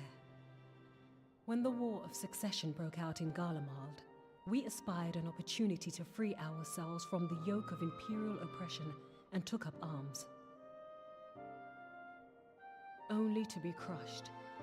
And so I gathered what few Domans escaped the reckoning and guided them hither to your shores.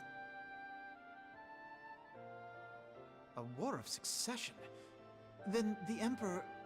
Forgive me. You said that Doma was under Imperial rule, did you not? Doma is gone. Razed to the ground as an example to the other provinces. 12 have mercy. And your people? On a ship anchored in Vesper Bay, flying borrowed colors. Many were complicit in the rebellion, or akin to those who were. They will not come ashore until I send word that it is safe to do so. I sought an audience with your rulers, but was summarily refused. The lords of Ul'dah are not wont to entertain foreign refugees without suitable encouragement. Mayhap I was foolish to expect otherwise, but our supplies run low and we have young ones in urgent need of care. I have seen the tents outside the gates, however. We are not the first to seek asylum, nor will we be the last. Be that as it may, Ul'dah is no friend to Garlemald. Your tale would stir the hearts of many men and women here. The Sultana and the Syndicate will not be so easily swayed, but I shall see that you are granted an opportunity to plead your case. This is within your power? Well, far be it from me to boast, but I do have the ear of certain influential individuals. I am in your debt. Lady Yugiri, forgive me for observing, but your choice of attire seems like to evoke feelings of mistrust. Here it comes. Men are wont to fear the unfamiliar. We know this from experience. We seek only to spare the people of Ul'dah unnecessary disquiet. Ooh, she says the same thing even though we're literally I shall defer to out your experience, then. sitting the same table. I thank you for your understanding. It seems I have urgent business with the Flame General. I leave our guests in your capable hands.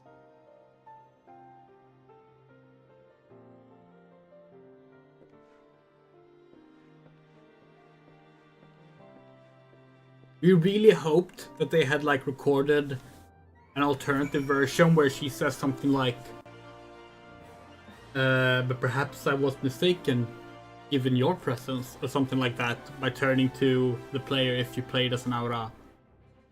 It's like, you know, we're not hiding our appearance.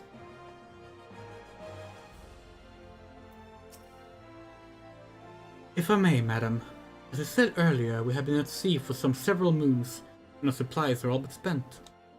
I have not the heart to repeat the tales of our tribulation, nor would it please you to listen to them, I think. Suffice it to say, however, sacrifices have been made. It would shame me to beg for more when you have already offered so much. Desperation compels me. Good madam, if you or your associate could spare any provisions, anything at all, it would go a long way to lessen the suffering of my people. Okay.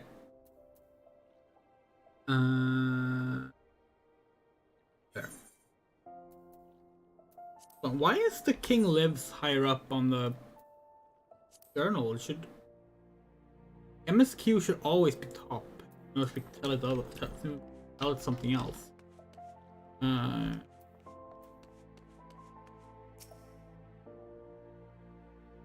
Hells, why didn't you say so soon, Tinderbox? Of course I'll help you. You couldn't pick a better day to tell the truth. A wealthy merchant and his entourage were due to have a banquet here on the morrow, see? But just sent word they couldn't come, meaning you've got a boatload of foodstuff and no one to feed. Best of all, they paid for a lot in advance, haha! Go and call on Friderith and Catherine at the Sapphire Avenue Exchange. Tell them I said to ship the little prince's order to the Waking Sands. Oh, and if they argue, just show them those letters. It should set them straight.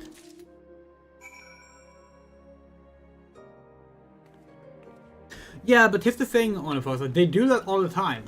Like, your race, your class, like, that sort of stuff does give you alternative dialogue all the time. And of course also your gender, for that matter. Your starting city. Like, they do that stuff. And like, obviously when it's voiced lines, it will cost more, because it means they need to record more. But we would argue that in this case, it feels like something they should have anticipated, because the entire reason Yugiri is an Aura was because they were going to introduce Aura in Heavensward, so they knew there would be people playing as Aura in the future. So it's not a case of them like not anticipating this potential outcome. But yeah, it's just kind of odd.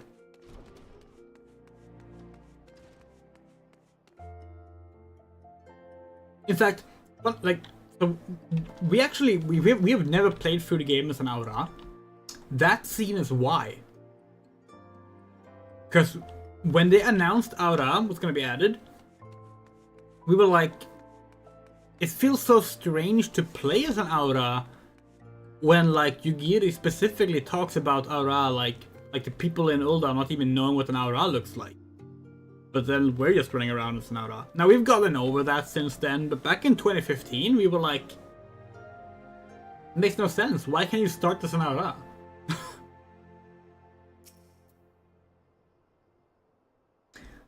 It's in the business feeding refugees now. I'd normally want to question Mrs. Momoda's judgment, but that doesn't seem wise to me.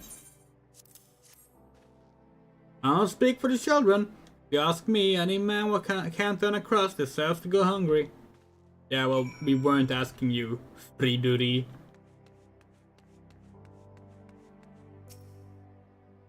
My, that's a rather odd request. Mayhaps you misheard her instructions?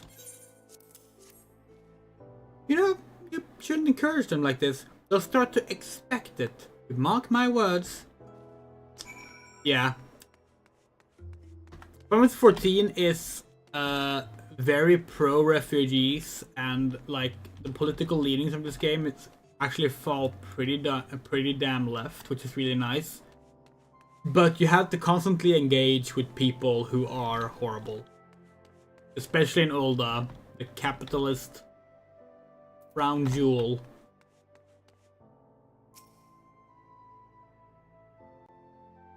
Didn't give you any trouble, did they? Good. Now go and tell Lady Yugiri that it's all in hand.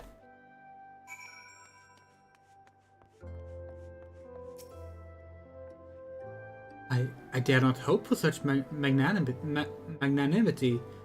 Much less expected. Mrs. Morty is generous indeed. I'll be sure to thank her most humbly.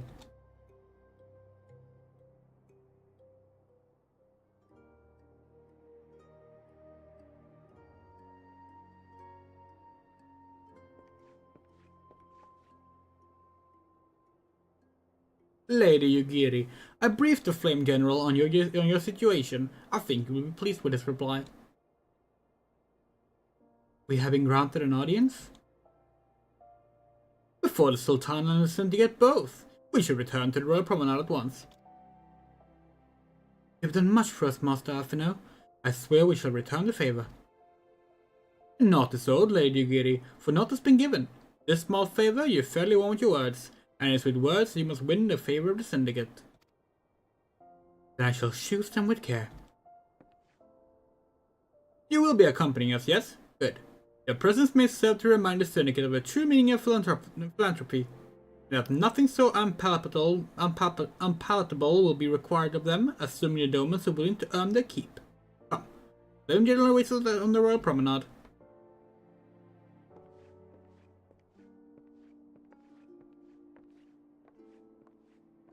Yeah, what's the in-game time now? 8 PM. Time to check the weather! Literally just hit 8, which means it's time to check the weather. So annoying. We have a goal of doing 2 sightseeing log entries per stream, and we can't do the one we have left of the current sightseeing log unless the perfect fucking opportunity arises. God fucking damn it! Ah.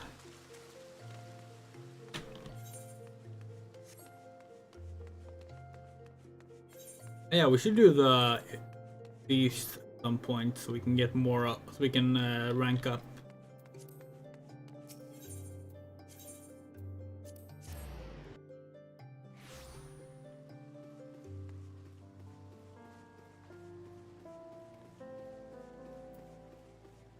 Hi, Genlands. You suck. Wait, why don't you have a quest? Shouldn't you have the level 50 the Heavensward Paladin quest for us? Oh wait, no, it doesn't unlock until after before the fall. Right. Okay, Genlands, you suck. I don't see why Genlands suck. It's just boring. That's really it. We did his story earlier. Ah, Teleji Adeleji. The first time we're meeting him? I think so. I wish to greet our guests beforehand and offer my support for their cause. Though my Nuldan, it matters not to me. Birthplace is not equate to birthright in mine eyes. I take great pride in my establishment for this very reason. The Platinum Mirage, in particular, serves as a showcase for the talents of countless men and women born beyond our borders. No, we will talk to Yugiri.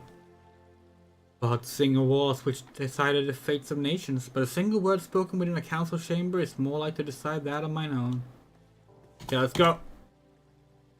A pleasure, Silent Morning Dew. The others are already inside. Let's not keep them waiting. Please be a voice cutscene.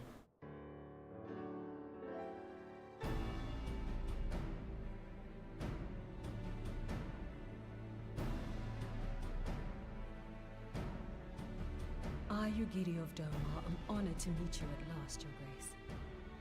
To mark this auspicious occasion, I should like to present to you the finest treasures our humble nation has to offer. Alas, the circumstances which have brought me here today have divested me of both time and dignity. I come before you as a pauper in direst need of aid, to request that you grant my people asylum. I, Nanamo, 17th in the line of Ul, welcome you to our city. Be at ease, Lady Yugiri. Although I myself have heard the tale of your misfortune, I would ask that you recount it once more for the benefit of the others here present. As you wish, Your Grace. For many years, my nation, Domar, suffered under the yoke of imperial rule, and my people yearn to be free. Thus, when a war of succession broke out in Garlemald, we sought to take advantage of the chaos and reclaim our liberty. Alas, our enemy proved less preoccupied than we had hoped, and our rebellion was put down in the most brutal fashion. Those who survived, how many do they number? More than 200 souls huddle within the cramped confines of our own galleon's hold. Yet this figure accounts for but one of a number of ships which escaped the Purge. It is my hope that you will allow us all to dwell within your walls. Should that prove unfeasible, however, I humbly ask that you accept as many of my people as your resources allow. Pray understand, we do not beg a boon, but propose instead an arrangement. We would serve as soldiers or tradesmen until our debt is repaid. What are the Syndicate's opinions on this matter? I, for one, think it's a marvelous idea. Lady Yugiri and her people strike me as an industrious lot, and there are parts of the city which have yet to be fully restored. If they are willing to work, I see no reason not to let them. The head of the Mirage Trust is not known for his generosity. He sees profit in this. I agree. That said, these are foreign refugees. To admit them would require a formal resolution. Shall we call a vote?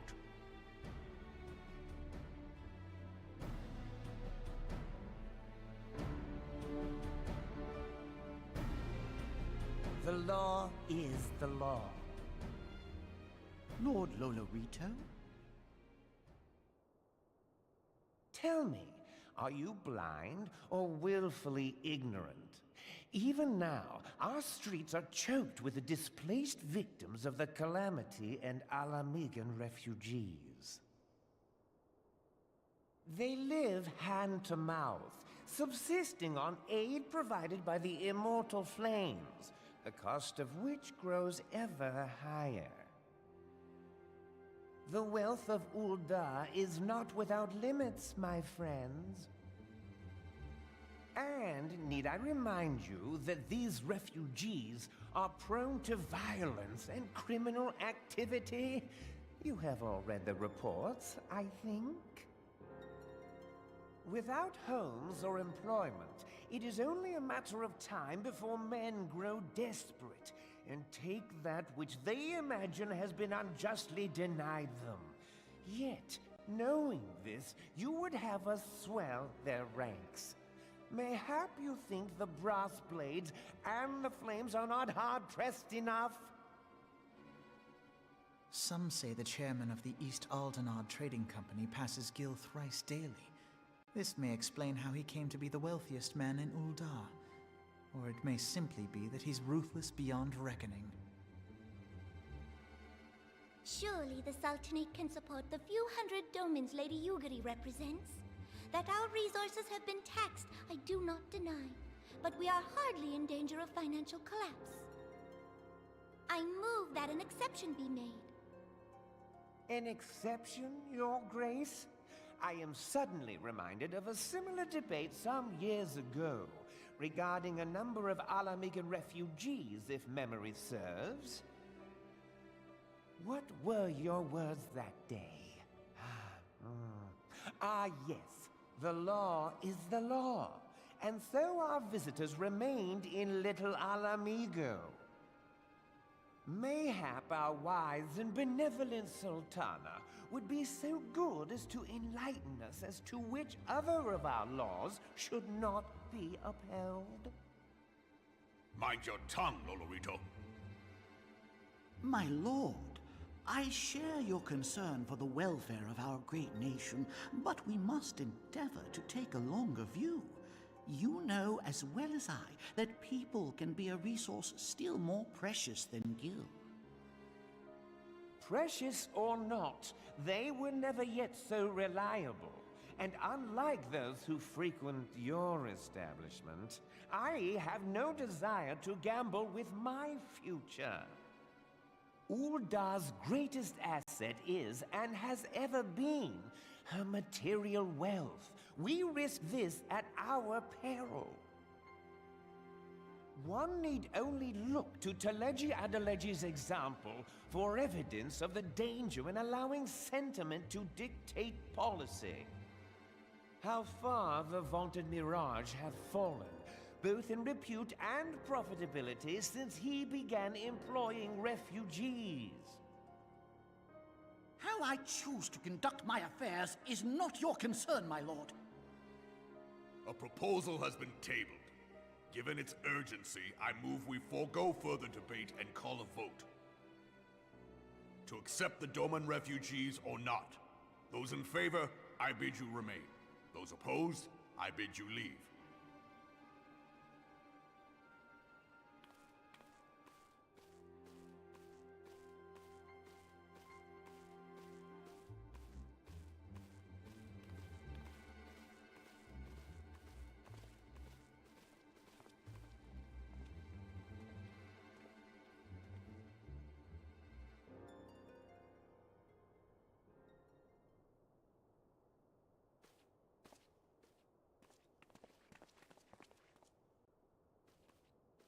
Would that it were within my power to welcome you and your people, Lady Yugiri. As you have observed, however, my authority in such matters is regrettably limited. Without the consent of the Syndicate, I cannot act. I understand, Your Grace, and I appreciate all that you have done on our behalf.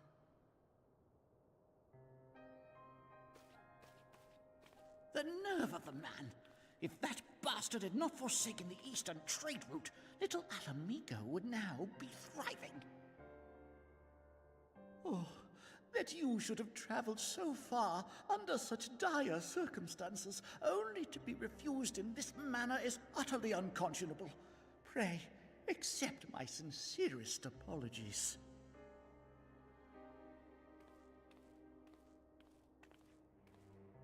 Now that the Empire no longer poses an immediate threat, they see little reason to maintain the pretense of unity. The Monitorists have grown especially defiant of late. Lord Lolorito most of all. But this is neither the time nor place for that discussion.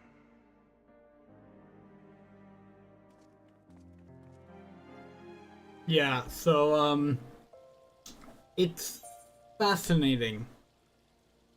The storyline we're currently playing came out in 2014.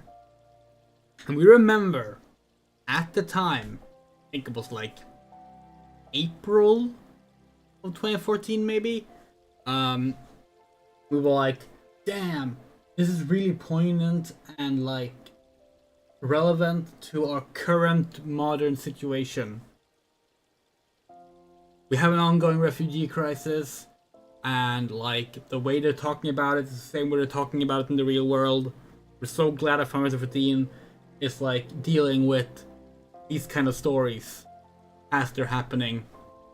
It's really nice to see. And now, 10 years later, and we're sitting here thinking, wow, this is really poignant. This is just like the stuff we're dealing with like now.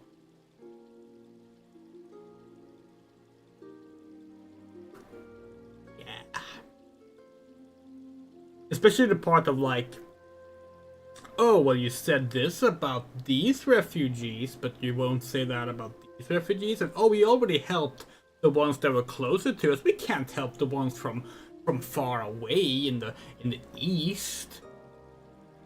Yeah, the game aged well. All right. Lilac purple dye, Milicon yellow dye, Corporan dye. No, thank you. We'll bronze. And yeah, you say kill the Syndicate. This is a non-spoiler stream, but we will be dealing with the Syndicate in some way as the story progresses. As you observed, Lolorito is not afraid to speak his mind, or is he like to change it? After I wonder a man so skilled away in the world of things should be so incapable of seeing the value in people. Bah, I will waste no more words on him, not when the Domans are yet in need of aid. Everyone, follow me to the Hall of Flames.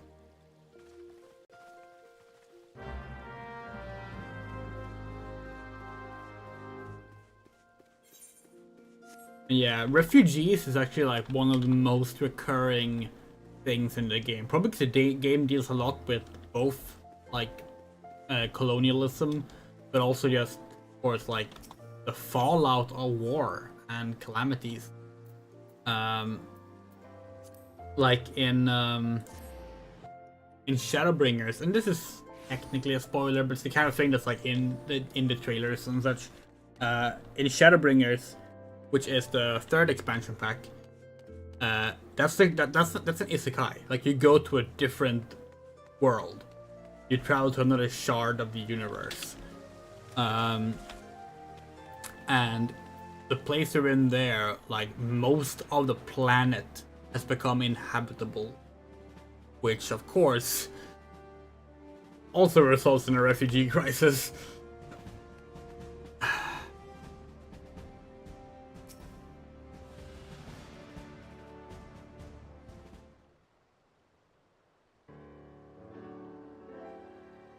Oh yeah, and the first story released after 2020 deals with a global outbreak of sorts.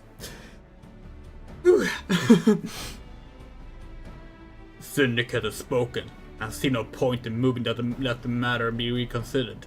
The monitors have made their position clear. Agreed. Ulda is not an option. Nora, Limsalaminsa, or Gridania, I judge, given the state of their internal affairs, which leaves our Doman friends confined to a ship. Gods, the thought of them huddled in an airless hold with no hope of better treatment. Would they have more time to find an alternative? At least not bound by the concern of the great nations.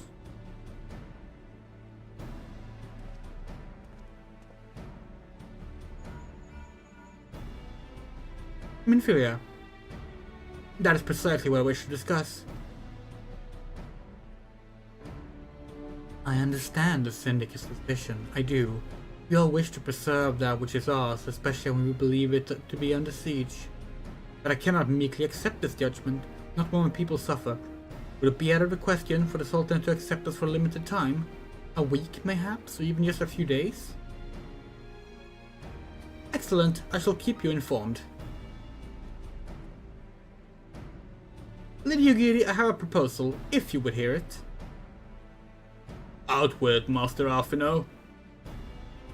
The headquarters of my order, the Science of the Seventh Dawn, stands in a place called Revenant's Toll, an outpost in Mordona. Like most outposts, it is frequented by mercenaries and other men of action, and lacks the comfort of more well-established settlements. However, the leaders of Revenant's Toll have been doing their utmost to change that. To that end, they have need of able-bodied individuals willing to work as frontier hands, hard labor, lest you doubt, with naught save food and shelter by way of reward. Terms not unlike those which you yourself proposed, Lady Yugiri. Though I will not hear a word said against our beloved Ulda, Revenant's Toll would offer certain advantages, the absence of unhelpful bureaucracy being the most obvious. If they can accommodate us all, we shall gladly accept. Master Alfinode, once again I find myself in your debt. Pray do not thank me, my lady. The life your people go to is one of hard labor and few comforts, as I told you. And before that remains the matter of how they may be safely reborn to Revenant's Toll, which will be no small feat, considering the distance and their present condition. Mayhap the Uldan Adventurers Guild can be of assistance. Look for me there anon, Tinderbox.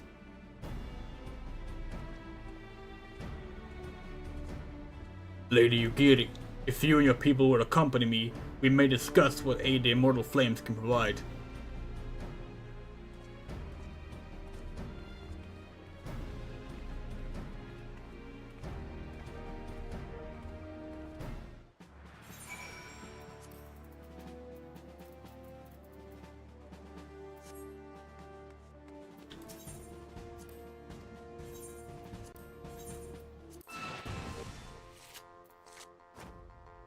Yes, Alfino told us to go meet him in the Adventurers Guild, but like, what's one card game?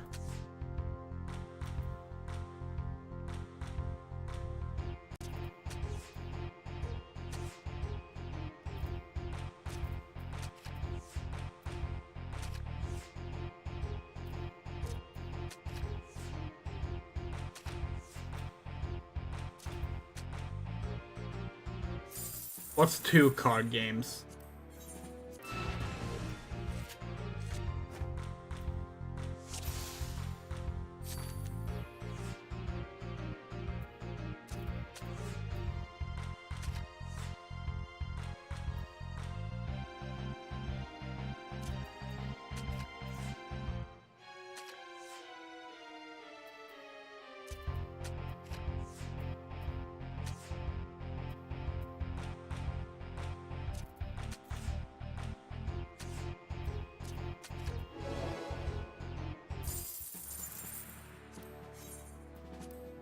Give us a card, you bastard!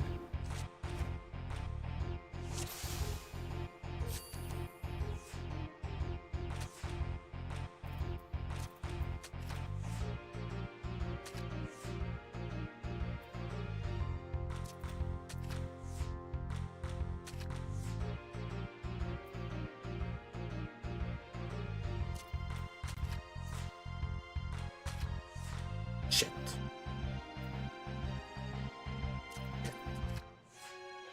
A draw.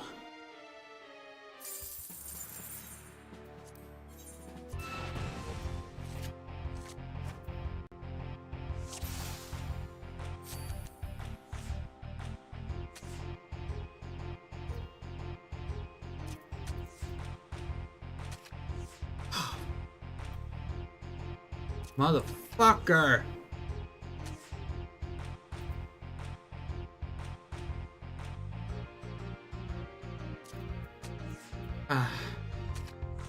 Yep. Very good. That's a loss. One card! Give us one card! Ugh, we hate starting. At least with Chaos, we hate starting.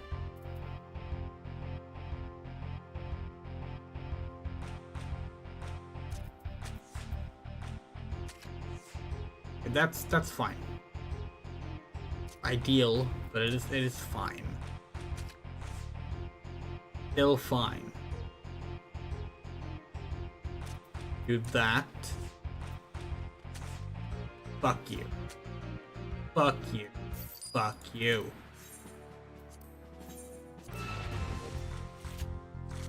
Our deck isn't good, we know, but it's the best we got right now.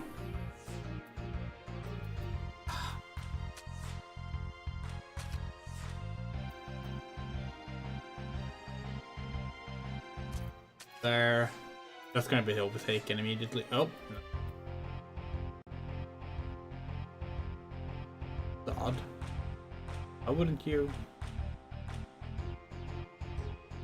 I kind of have to like bait it, right? If we don't bait it,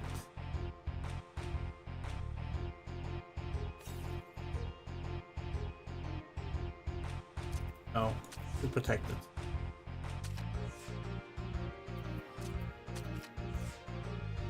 Please, no.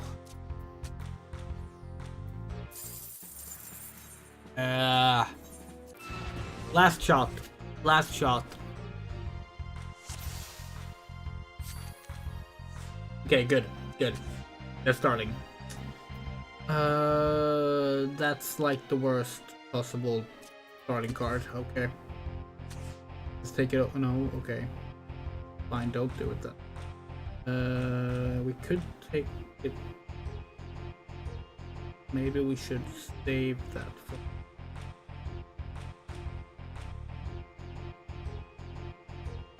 Let's just protect Tatter's weakest side. Probably still gonna be yeah, to get flipped there. That's okay. Let's go with that. And we're gonna hope on yes. That's not the best outcome, but that's a fucking another fucking draw. Okay. We want one that's not a draw to end on. That's all we want. Even if we don't get a card, it's fine at this time. We just don't want to draw. Ooh. Question is if maybe we should just try and go for. Put there, that'll put there. Oh, okay. Not gonna flip it. Interesting.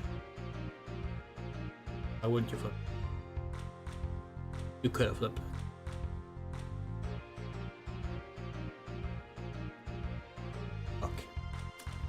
Okay.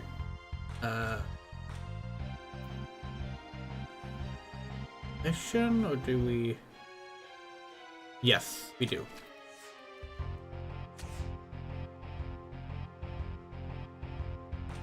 Oh shit, what's their last card? Their last card is... It's a Tataru, right?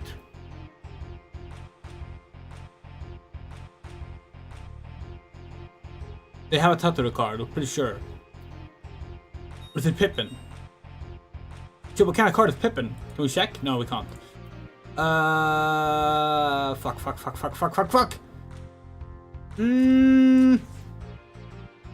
No! Those fucking bigs and wedge. Swift has 2 decks.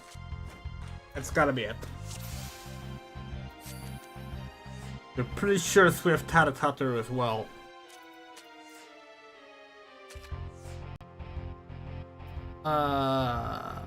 Fucker.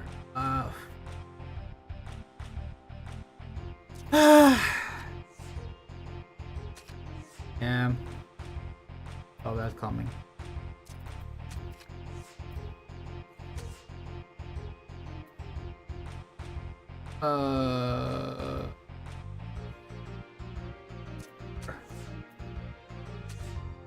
Yeah.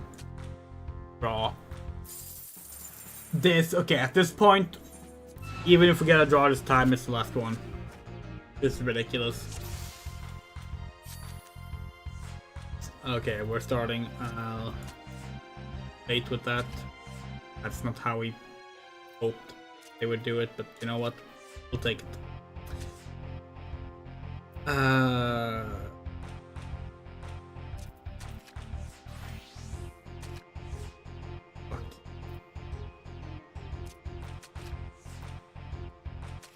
Fuck you. Blue wins, motherfucker. Alphino and Alcé card. Go to hell. Go to hell. We got the twins. Best character in the game is Alcé, and we got her. Okay. What were we doing? Alright. Speak to Alphino.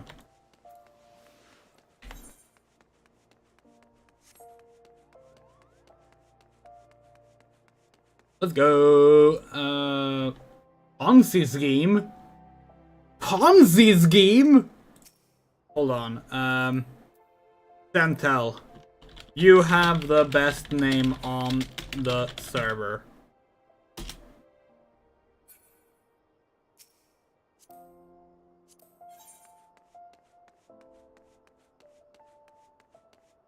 Well, 80 blue mage.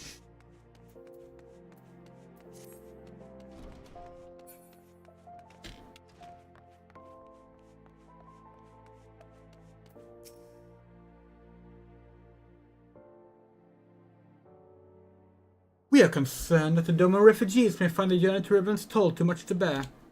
Too long had they been sequestered aboard their ship, with insufficient supplies and scarce room enough to breathe, let alone stretch their limbs. With that in mind, Mr. Memorius kindly offered to accommodate the Domans until such time as they are ready to set out from Mordona. Those healthy enough to travel embark as soon as transportation has been secured, while those too weak to leave at once will be permitted to stay until they regain their strength.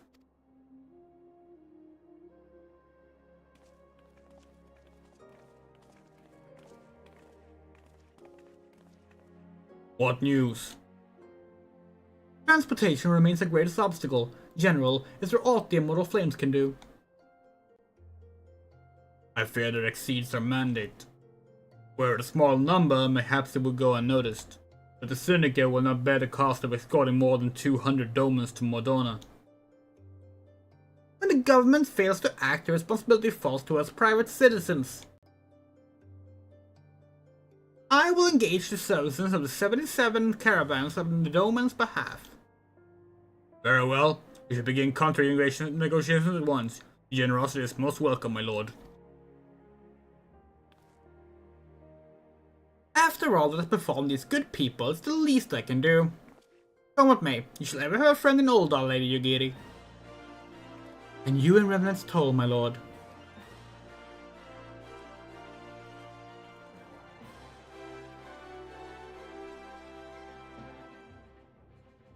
Well, it sounds like we all have work to do. Lady Yugiri, let's put our heads together and settle the details from the arrangement, shall we?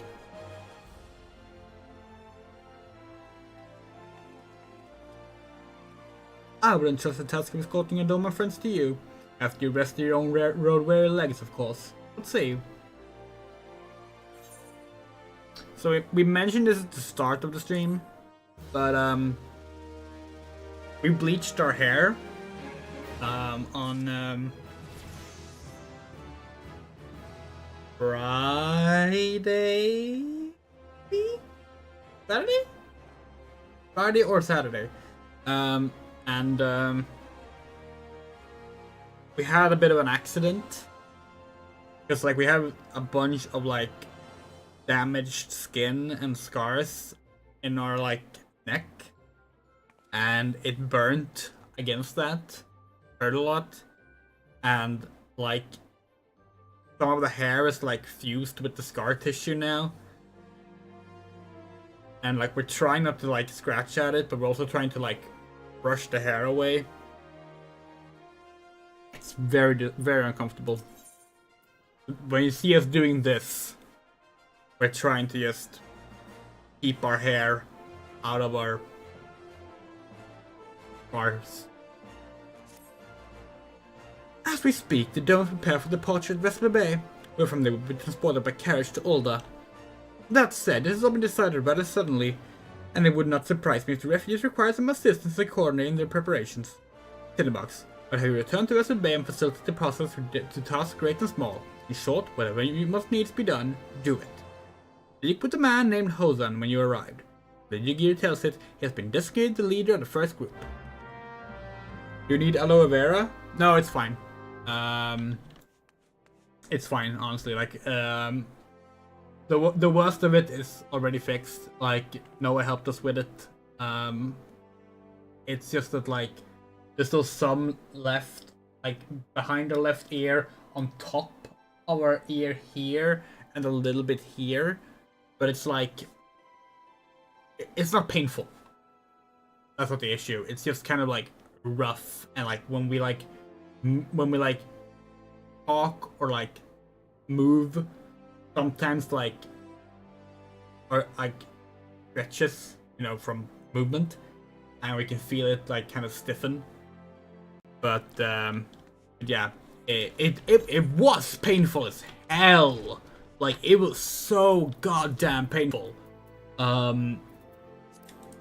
Like we bleached our hair many times. No, we don't bleach it that often. We're not the kind of person who ruins their hair with like bleaching it all the time. We don't dye our hair or bleach our hair that often. But we have bleached our hair several times. We're used to it. We know how it feels, and we know that it's a burning sensation. That's all well and good. But like, maybe we took too strong bleach this time or something. But we tend to use we think we took the one we normally do, and it was just like. It was so goddamn painful. Like, we've never experienced it that bad before. It was like really bad. And then we ended up like, when we were like washing our hair, like when we were like washing out the bleach when we were done, we probably didn't get all of it out. It probably remained in there for like several more hours. That's probably why it happened. We thought we got all of it out, but we missed some spots on it, which, yeah, not good, not good. Greetings. Alphino informed me that the Sign will be arriving to help with the preparations. I'm honored to meet you, though shamed as well. A great warrior should not be tasked with such trivialities. I knew from a glance what manner of woman you were. I too have some skill at arms, as do many of our people. Pray forgive this trifle, but might I trouble you to help burn up the children that have been given into my care? They are mostly not staying hidden from my sight, but perhaps your keen eyes will succeed where I have failed. You have my thanks, friend. Pray seek out my son Yozan, he can tell you more. Okay.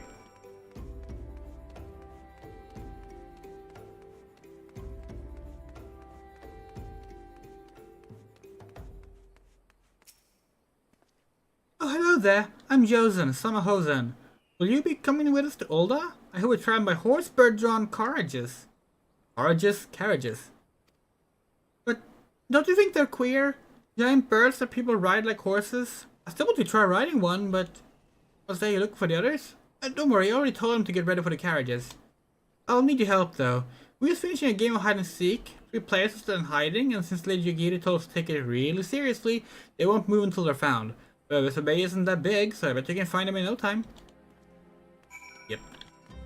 Okay, so, horse birds. Chocobos, of course. Horsebird was something that accidentally ended up in the original 1.0 release of Final Fantasy XIV. Hey, you're not Yo-san, who are you? I'm Koharu. Tinderbox morning, do I? I didn't know anyone else was... Wait a minute, you're one of those, stallions, aren't you? No, scions. Then you must know Lady Yugiri, right? Isn't she great? She's really good at hide and seek. Alright, it's almost time to go. Nice meeting you, Tinderbox morning, dude. But yeah, basically, Final Fantasy XIV's development was a mess. And one of the things that happened with that was, some odd errors in localization. And chocobos were actually referred to as horsebirds. Again, initially. Are you playing? Oh, no fair. Yosen didn't say anything about adults. Huh? You get to ride a horsebird carriage? I don't know, it sounds scary, but if Yosen says it's safe, I'll go.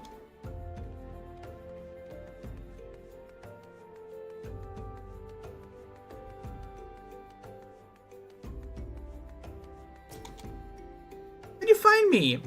Guess I need to practice more. Maybe you're just good at this? I mean, the Guardians didn't find me.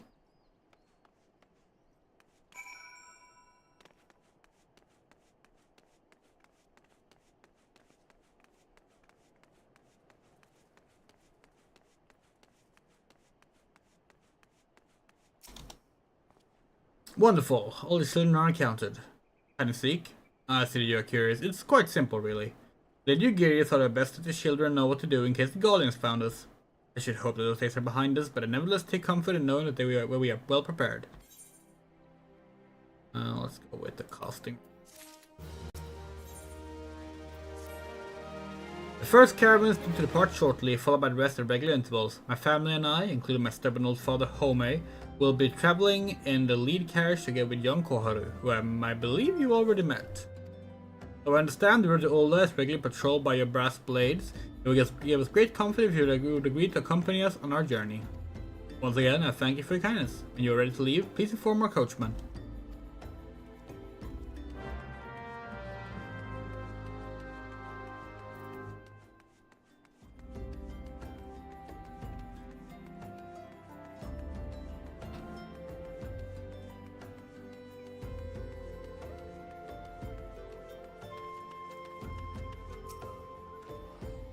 Eager to be off, are ya? Well, I was meaning to have a word with you about that. We're not on the blaze since we might have a problem. Guess we can beast to the south of the bridge to Himalaya. Might be someone nice to playing tricks on our courts, but don't pay to gamble in the business. Now I know you can handle yourself in a fight, but just thought here's another story. I think you might go on ahead and have a quick look around. Make sure the area is safe, like, and if you come across anything dangerous, you know what to do. When you're satisfied the way is clear, meet us outside Horizon. The Blaze told me the road there is safe, so I reckon we can make it that far on our own. Assume the self-same bastards don't try to rob us, that is. Okay. We go there. Horse bird!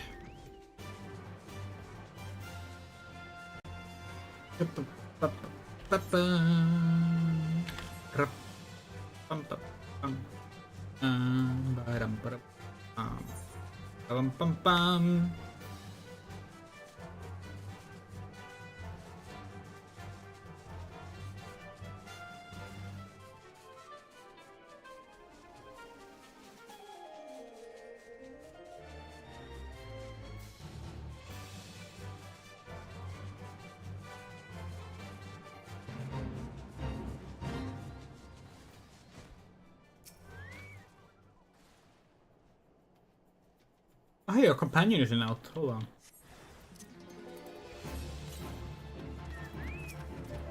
Ooh, an Ariman.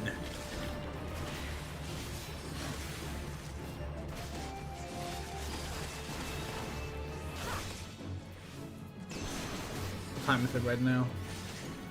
Almost 3 AM. There's actually a lot left to do in this patch MSQ. It's our fault for waiting 3 hours into the stream to start the MSQ, but like, yeah, we haven't even started the Leviathan story yet. Although we will basically after this next cutscene, we're pretty sure. But yeah.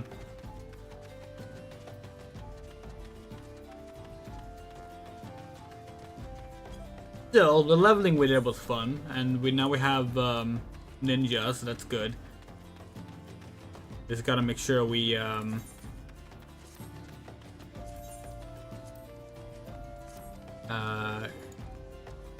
figure out what other jobs we want to level. Oh, there was a beastie. Was being up at the word, eh? Haha.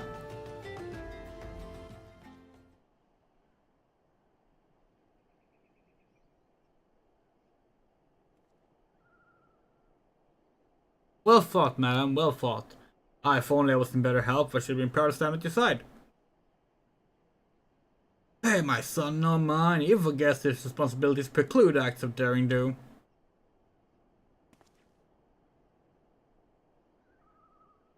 Be that as it may, I can't help but envy you. If I'd be able to call upon heroes of your strength and skill in Doma, things would have been very different. But we cannot change the past. Those who fought and fell are forever lost to us. Lost but not forgotten. Lady Yugiri's kinsmen least of all. They fought fiercest. They knew full well it was in vain. She had every right to walk away, but she chose to stay. Food, shelter, promise of a better life. All this and more we owe to her. But it won't even begin to repay such a debt. In kind, father. To she who has given everything, we shall give her all. Whatever work there is to be done, we shall do without question. Ditch digging, bricklaying, it matters not. Irvin's toll will grow and prosper by our hands.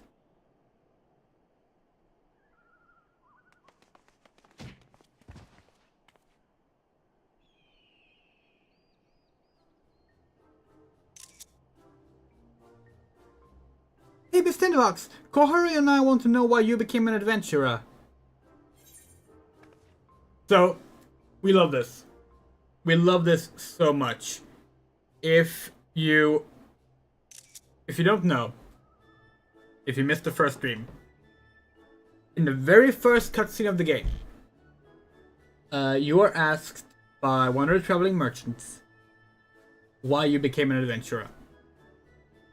And you can say it's to gain power, it's to win glory, it's to amass a fortune, or you can say nothing. The fourth option is ...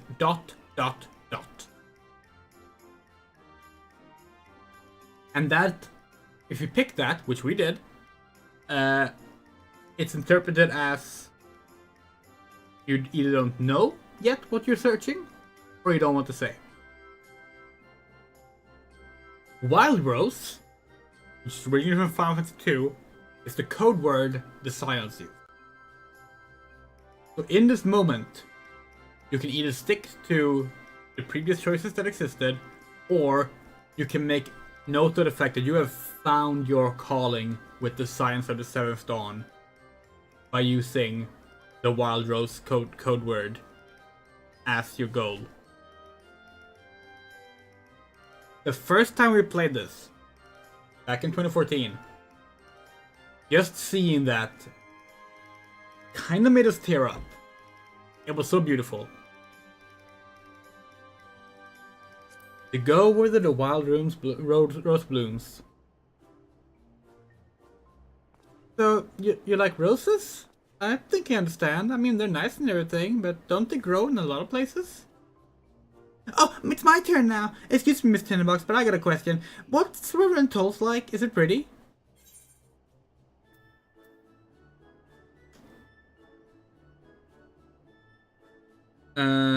It's a bustling outpost frequented by countless adventurers.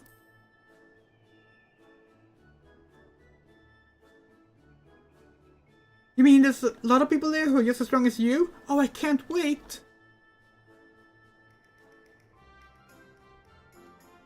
Enough, Kohoro. It's my turn again. It's my turn again. Miss Tinderbox, when I'm older, I want to be strong like you. What do I have to do? Buy weapons and armor from Rowena. Seek out new experiences and adventures.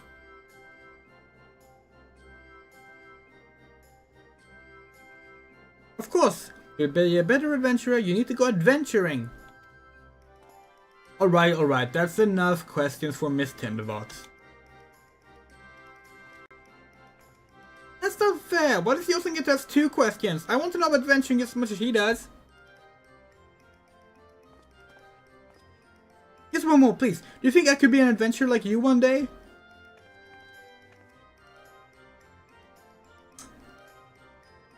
Nod. Really? Then I will. Thanks for the advice, Miss Tinderbox. I won't forget it. I'm going to be an adventurer too. When we get to Reverend's Toll, let's make an adventurers guild for Domans. We'll protect our friends and punish the wicked, just like Miss Tinderbox and Lady Yugiri. Yeah, just like Miss Tinderbox and Lady Yugiri. We can talk more about it in the carriage on the way. Will you be joining us? Yes, Rowena is like the merchant that runs Revenant's Toll, and she's also like involved in like a bunch of odd gear stuff. She was originally like a poor traveling merchant, and now she's like a super wealthy like businesswoman. Anyway, these kids get their own quest line, the Doman's Adventurers Guild, in which they do their own story. They have their own storyline in Revenant's Toll, where they do a bunch of adventures and stuff. And we love that. Quicksand. Teleport.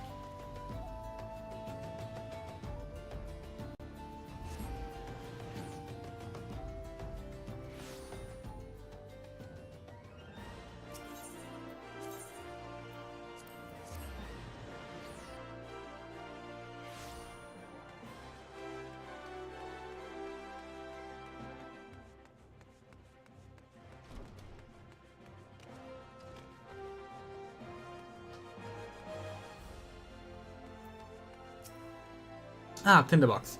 Look at the first group has arrived. Excellent. What else? No, I have Madiswell in hand here. You and Lady Giri should tell Revenant's Toll forthwith.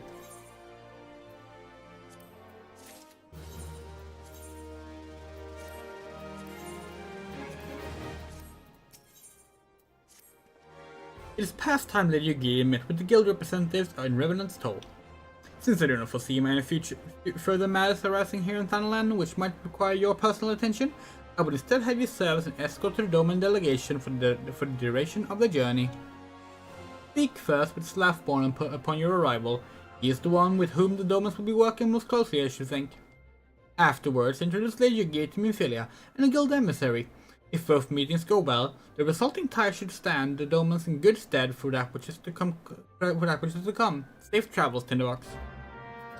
Revenant's Toll! Woo!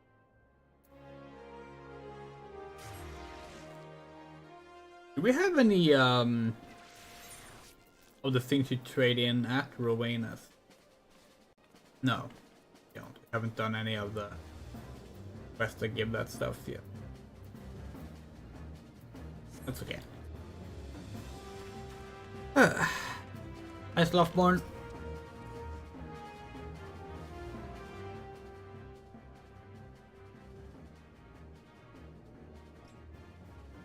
And this must be the esteemed Lady Yugiri and her associates. I greet you all as friends and bid you welcome to the toll. I hope you do not find our dearth of fineries off-putting, for though we may seem, we have a wealth of spirit and camaraderie to spare. You see, race and creed are not into it here. We welcome all sorts, provided willing to earn their keep, of course. We are no strangers to hard work, Master Slothborn. You may rest assured that we will carry out your orders with due diligence. Oh, not for a moment dare I doubt your commitment, my lady. Pray understand, I give the same speech to all new arrivals, and you needn't bow your head or call me master either. We're both frontier hands as far as I'm concerned. As you wish, Slothborn. May this meeting mark the beginning of a long and fruitful relationship.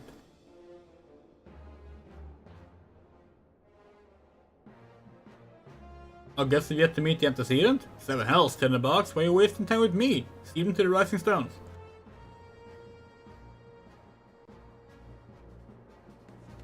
Oh. To whom much is given, much is expected.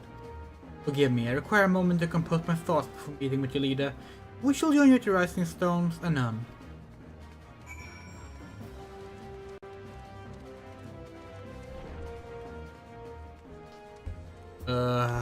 We'll pick up these quests. Hi, Alice. Your reputation precedes you, Tinderbox. In fact, if for that reason, I'd like to introduce you to someone.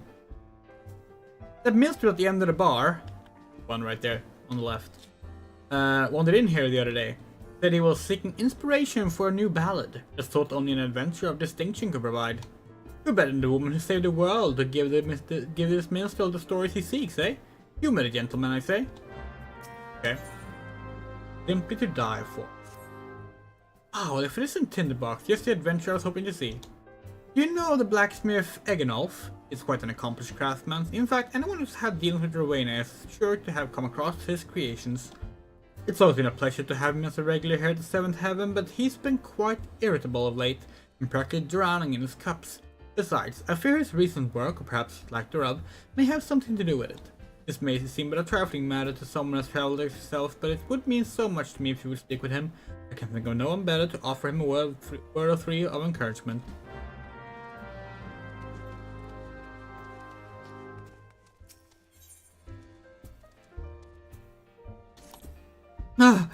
Forgive me, friend.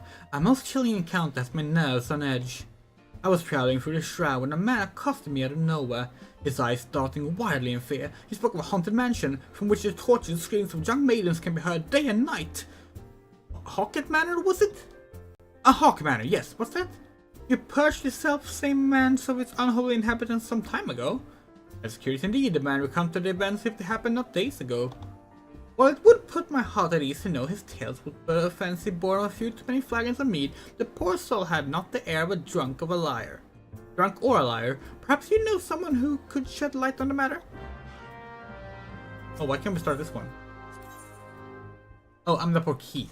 So that's probably Lost City of Amdapur. Right. Oh god. The Tinderbox morning dew by the onion, the very woman I seek at Driscoll's behest. Are there no report about Banger? Why we train to get the Culinarian's Guild? He has a place in Costa del Sol now, the Flying Shark. He's the sharpest knife in the block, he's serious to death, but he's loyal. He's got a friend out there by the name of Whiskat. You've met Whiskat. And he seemed to be in need of your help. Let's see, look him up, eh? Okay. The Tinderbox morning dew by the onion. I was hoping you'd come by. By the onion. I've got a message from an old friend of mine. Needs your help for an important task, he says. It's highly confidential business, so I can't give you his name. But just say he's well known in Limsa. Any road, I'm not at liberty to divulge anymore. If you don't mind to take on the task, head over to Limsa and seek out a bloke named Denston. That's not my friend, mind you, but one of his men. It's definitely pirates. By the onion, your tinderbox! You couldn't have come at a better time. A friend of mine sent word he needs a capable adventurer, you see, and I naturally thought of you. Who's his friend, you ask? Why, none other than Commodore Rainer of the Yellow Jackets. He and I met back when I first started as a culinarian, and we've been friends ever since. Any road, I'd appreciate if you pay him a visit and inquire as to what he needs doing. You'll find him in the Coral Tower, but with his Yellow Jackets. Good day to you, my wayfaring friend. Say, you wouldn't happen to be the woman who slew the Tomber King, would you? Absolutely. I knew it! By the onion! By the onion! I have a fine gent for you, looking for you, that is. He has an appetizing proposal on the table, and I think you should pay him a visit. He is one of the treasure hunters at Camp Bronze Lake. Oh, and he will of course be there with his partner. The two are inseparable, but I'll tell them, well, let them tell you more themselves. But off to Lanosha with you. Oh, that's the gay couple. That's a gay couple. Two dudes. We're not going to do that one tonight because we're not going to do any more of the optional dungeons tonight. We're just picking them up. But yeah, that quest is the second quest explicitly involving queer people. You think?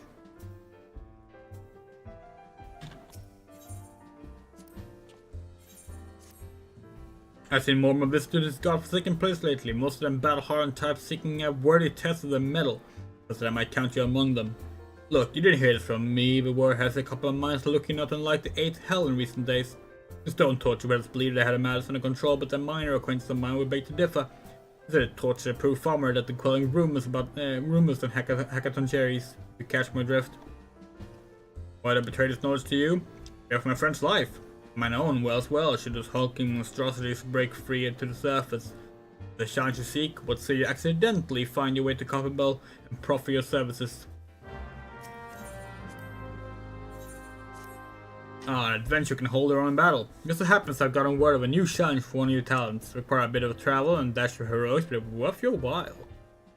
Eastern Thanos lovely time of year. You've heard of training grounds at Haltalia, wager. The place fell into disuse after the calamity, but some adventurer or another put it to rights.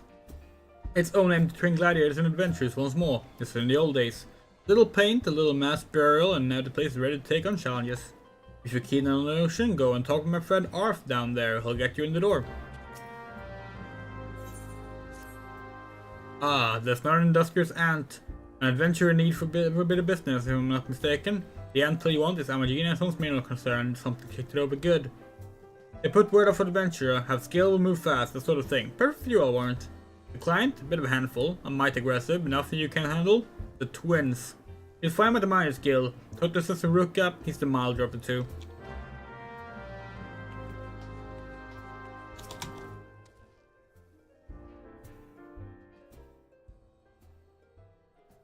Dawn may banish even the darkest night, yet ever shall primal desires burn. Two swords shall lead to lay them low, a blade born of light and a blade forged of might. A last man may entrust his fate unto but one. Lest you wonder, those are the words of Archon Louisois. While not written as poetry, I find poetry within them nonetheless. Years ago, when I arrived in this land, I was beset with peril day and night, forced to endure countless trials which tested my mind, my body, and my faith. I'm not ashamed to admit that I would have faltered, had not been for the help of a handful of nameless adventurers, honest men and women who proffered the hand of friendship to a weary soul and led them safe from the darkness. When I look upon you, I'm reminded of them, and I can tell that you are well travelled, and possess of constancy and character. You are a woman of the adventuring profession, yes? I seek a valiant hero whose deeds may serve as an inspiration, and I have a reason to believe I found her. After all, was not you who faced Garrus from Belsa and his elegant weapon? You must tell me everything. Everything that happened. Omit nary a single detail, I beg of you. The Minstrel is based on the game's director and producer, Naoki Yoshida, or Yoshi P. And every year, in the Rising event, that happens every August, you can meet Yoshi P in a dream that Minstrel brings about. And he thanks you for playing Final Fantasy 14. Talks about his thoughts past year. Truly a tale worthy of legend, and so eerily it matches the writings of Archon Louisoix. Two swords shall vie to lay them low, a blade born of light and a blade forged of might. Alas, man may entrust his fate unto but one. The Black Wolf was a conqueror, aspired to rule for might, and the weapon was key to his ambitions. Yet in the end, the people of Eorzea entrusted their fate to the brilliant blade, Warrior of Light. A fitting moniker, in my humble opinion. Thank you. At last I found the inspiration I sought, a battle to decide the fate of our realm. The words, the notes, they don't come together. Your tale, Tinderbox Morning Dew, your song. From an era long forgotten, a blade of midnight drawn, from a distant land unshotten, a warrior who bears the dawn. Yeah, so the extreme difficulty for a lot of the boss fights in the game is actually just a bard song about your fight. I think it's an adventure for a cosmos just. Are you not Tinderbox? Ha, I thought you had the right aspect. It was you who played a thief in the night of the Stone Vigil. The dragons guard the keep jealously, it said, to sleep unseen into a cloudy fortress. It will not be the keep for much longer, however. The forces of Ishgard are amassed by the Sea of Clouds. This is for your ears only, but the blockade is but a prelude to an attack. Lord Drillamon commands the siege, and he would have your counsel. I am but one of the many who seek you at his behest. You must be a woman of rare quality. The proud knights of Lesbiandrea are not accustomed to take in, let alone seeking outside help. Ishgard's the cradled air I breathe, and I yearn to see the Stone Vigil reclaimed from the Duranian horde. Will you not go to Whiterun front and aid Lord Drillamon? Okay, finally we've picked up all the quests in here. Now we can continue.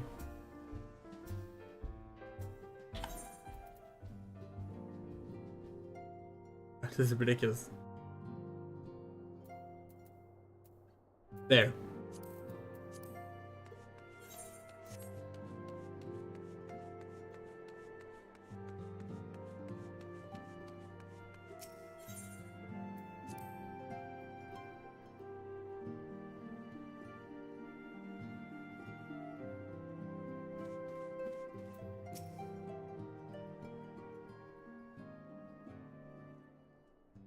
It's no use.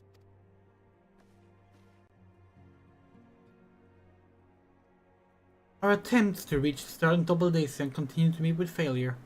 Orion has explored other avenues of inquiry, but they too have yielded naught. We will persevere, of course. If within our hearts the truth is clear, we are but awaiting confirmation that which we already know. How fare the omens? I'm given to understand you were kept quite busy in Vesper Bay. Mayhap you question the wisdom of aiding refugees when the primal threat remained unresolved. I should not blame you if you did, nor would I deny its matter falls outside our normal purview. Be that as it may, I cannot ignore the plight of these refugees, not when it was within our power to help them. Lady Yugiri is here. Please, show her in. I would very much like to meet her.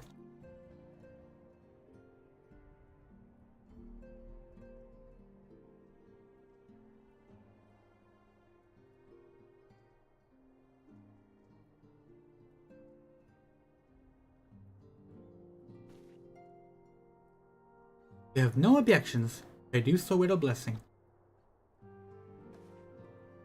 Your answer pleases me beyond words, my lady. But you're quite certain, with no way of knowing how many might answer my summons. In the event that Reverend's talk could not accommodate us all, we need to find an alternative solution. If that come to pass, we'll be finally together.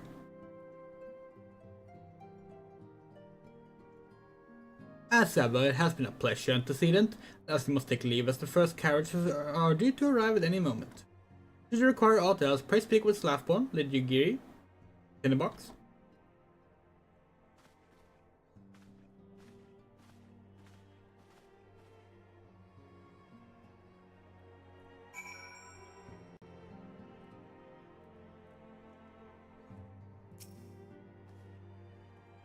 Lamina and I will make all the necessary preparations to ensure that our Dome friends feel at home upon their arrival.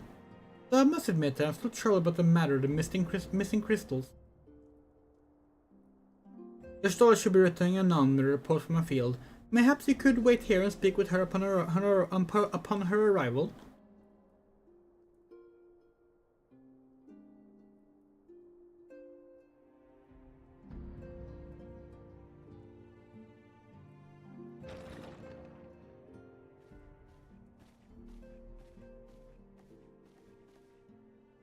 How goes the fishing?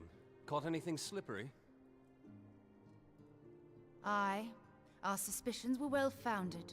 The Serpent Reavers are indeed the culprits. The plot thickens. Has there been any movement in Thanalan? It has been blessedly quiet, which is to say the Amalja are being no more or less of a nuisance than usual, summoning Ifrit with such crystals as they have hoarded. Urianger, too, reports not out of the ordinary. Then we have our explanation. Your explanation for what, pray tell? For the recent spate of crystal thefts in Thanalan, we naturally assumed that the trail would lead us back to the Amalja. Yet it did not. It led us across the sea unto Vilbrand. Vilbrand? There have been reports of increased Sahagin activity of late. Oh gods, they mean to summon Leviathan? That is the way of it, I fear. Whilst conducting our investigation on behalf of the mineral concern, we came upon evidence implicating the Serpent Reavers. With the aid of the Maelstrom, I was able to verify our suspicions. 'Tis only a matter of time before Leviathan returns to harrow the seas. But there is more. One of the Sahagin, an elder by my judgment, spoke of attaining the gift and knowledge of eternity. Ugh.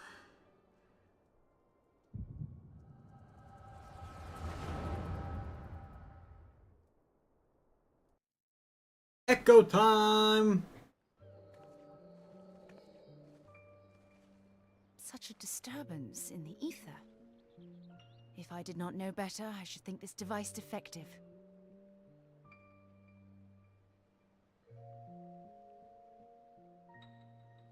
And there is the explanation.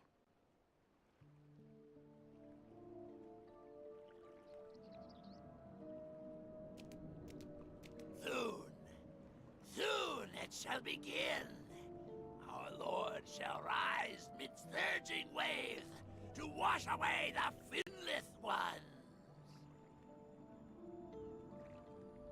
And I shall be granted the gift and knowledge of eternity, and with the emissary stand equal.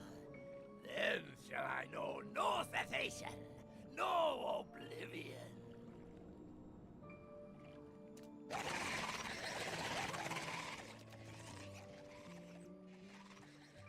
Whence comes this promise of immortality? The emissary? We have outstayed our welcome.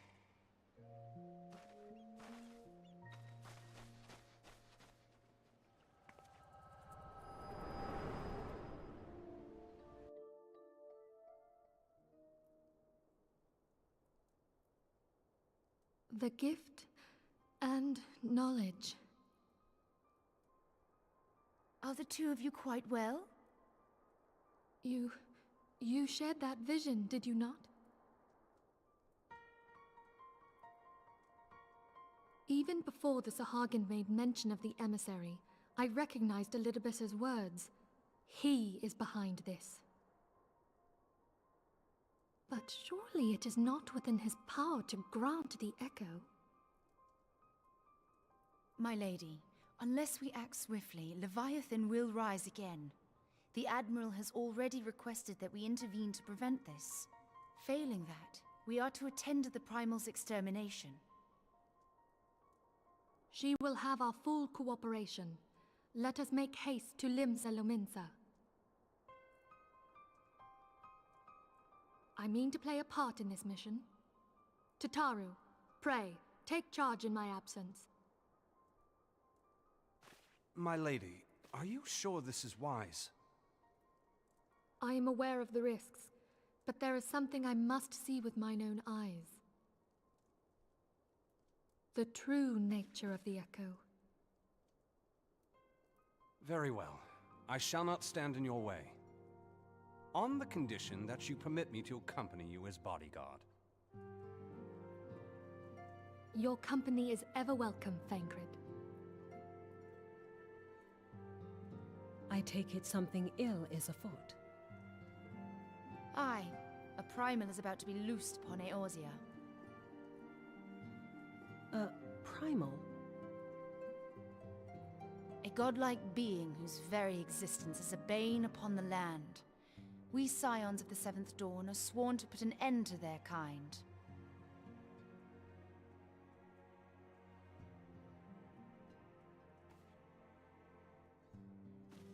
I see. Know then that I am learned in the arts of war. In return for the kindness you have shown my people, I would lend you my blade. It would be most welcome. When contending with a Primal, one can never have too many able allies. If you crave a more intimate understanding of the problems facing Eorzea, this experience is like to provide it. Be sure to come well prepared.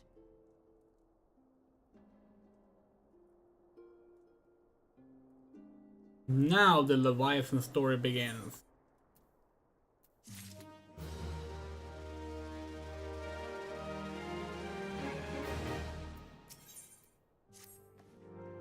Plainly, should the worst come to pass and Leviathan is summoned, our only recourse will be to face him in battle. Given past experience, you may very well think that eventuality inevitable. As long as it's even a chance, the promised return might be prevented. We must needs bend all our efforts towards achieving that goal. Before we aught else, let us hasten to Limsa Lominsa and meet with the Admiral. We will not have been idle in the intervening time, and will doubtless have valuable information to share.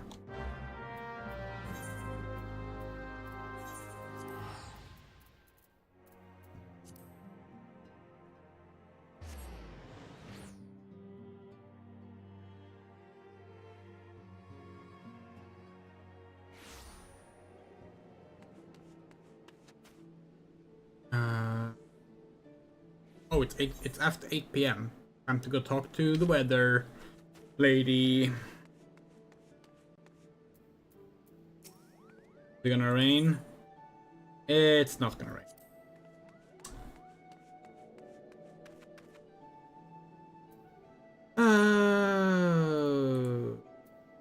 After cat.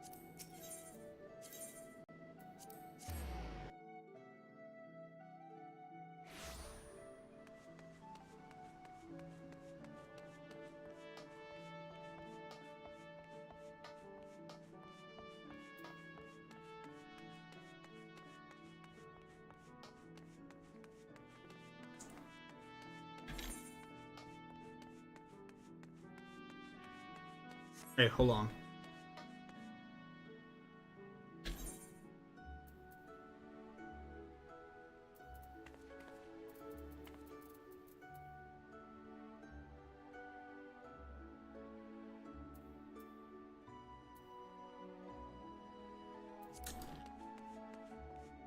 We went to the wrong place.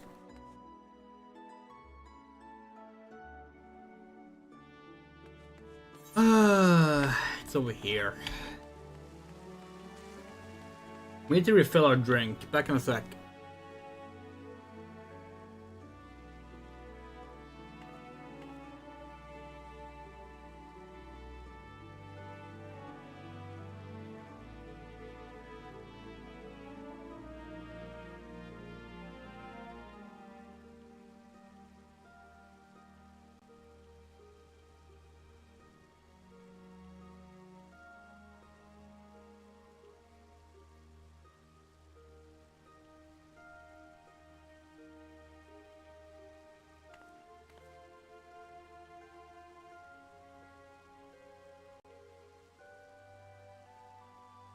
Okay, let's continue. You are expected. Right, take this lift to the command room. Emerald Web.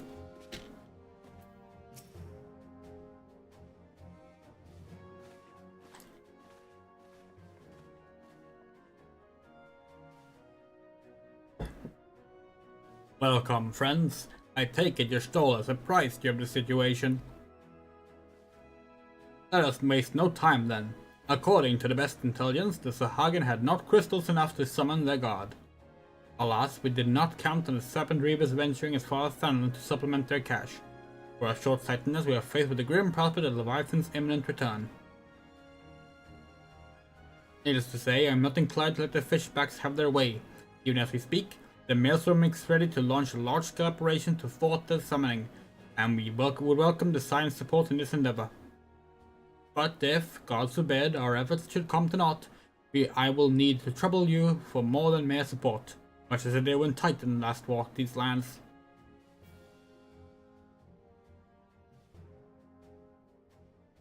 Lady Minfilia, I'm given to understand you mean to accompany our soldiers to the front lines. I can only assume that you have sound reasons for doing so.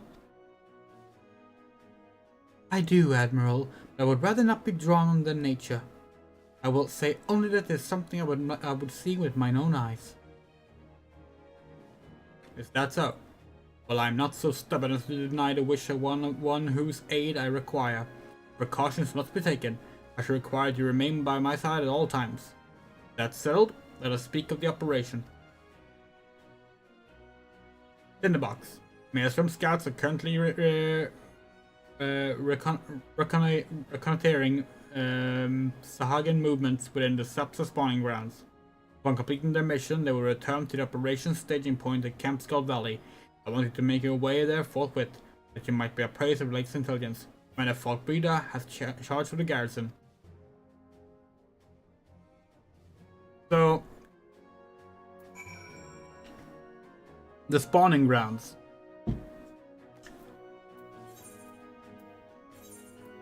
If you're still in the chat, Tony Fox, we have a comment we want to make here that we know you will relate to. The spawning grounds, it's not going to be super apparent now that it's like dark. If it was daytime, it would be better. But there are like parts of the spawning grounds that remind us of the alien dimension from Phantasmagoria 2 at the end of the game.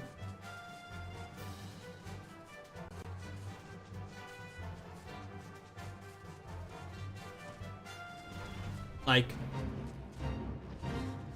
this place. Especially when you get further in, but it's way more apparent during the daytime.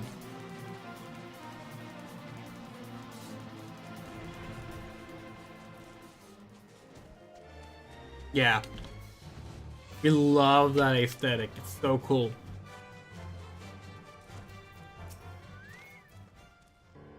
I've been expecting you, Sign of the Seventh Dawn. On behalf of the men and women here, I thank you for your cooperation. The safety of our citizens is paramount. With your aid, we will prevent Leviathan's return.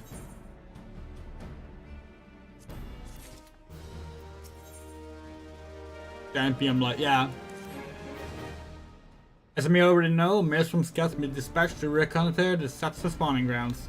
It pains me to admit it, the Maelstrom has never faced a full likes of this before. We must proceed with all due caution. Among other things, they are ordered to determine when Leviathan might emerge, assuming it comes to that. Yet their return is long overdue. I fear that ill may have befallen them. Better or worse, we must ascertain the fate. It's not too much to ask, I will have you aid us in the search. 5 scouts mentioned the subs all told. Here, use a flask of restorative to tend those who may have been wounded.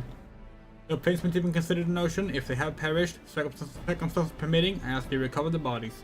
By no means venture too deep into enemy territory, however, we can ill afford to lose you at this juncture.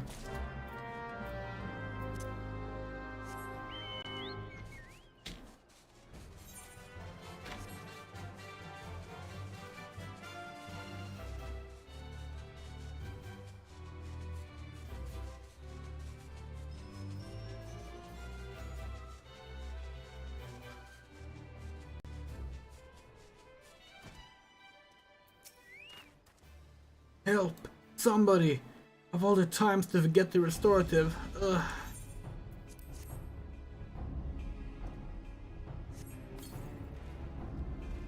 Thank you! I owe you my life. We were ambushed by the Serpent Reavers. Lightly armed as we are, we didn't stand a chance. I was able to flee this far. Others were captured. They were taken to the Serpent's tongue, I'm certain of it. I can make my own way back to camp, but I fear the worst for my comrades. Save them, I beg you.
Two minutes.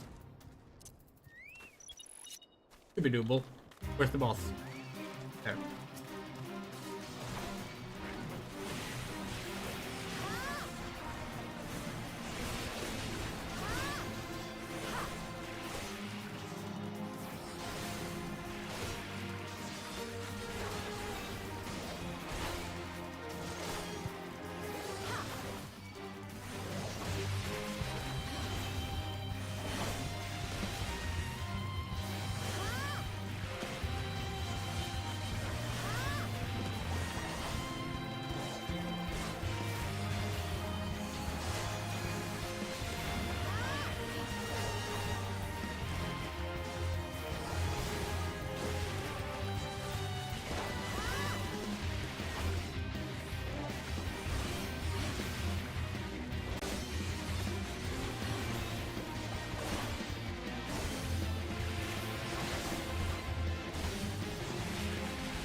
How many of those do we need to kill? 3? Fine.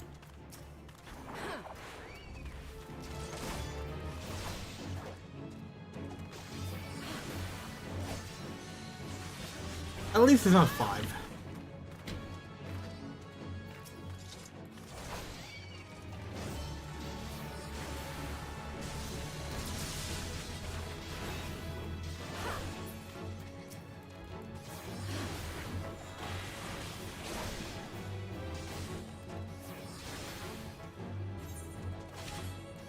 Almost enough to rank up in the GC.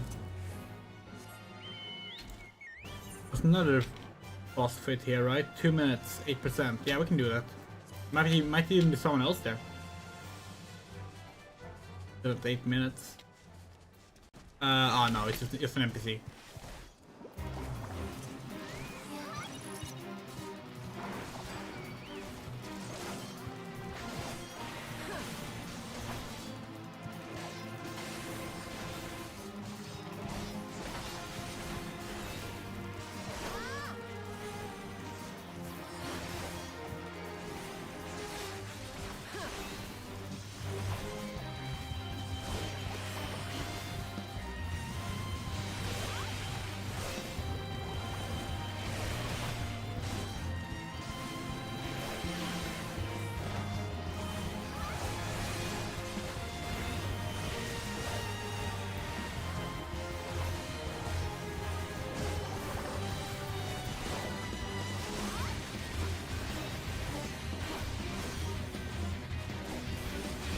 Oh, a ninja is here.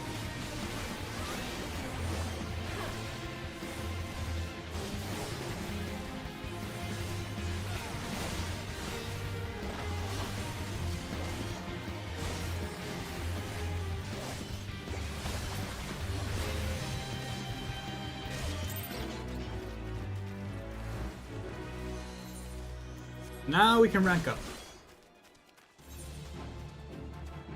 Oh, Sharknado just re-popped? The fuck? How did it re-pop that fast? Is that ninja gonna go do it? Seems like it. Huh. No reason not to help out them, I guess.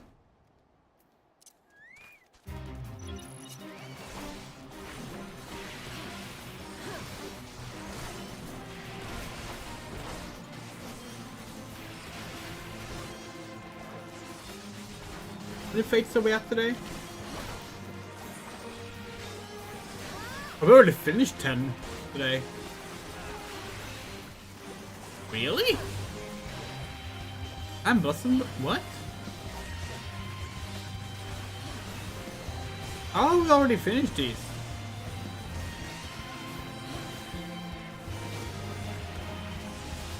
Four dungeons? What?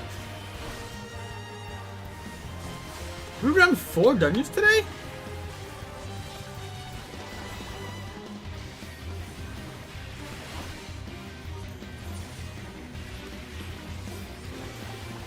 What? No. Which 4 would that be? Barn?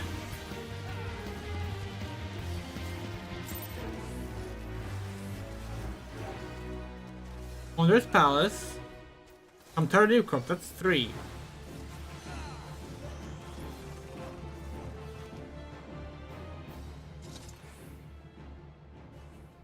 We haven't run another one, have we?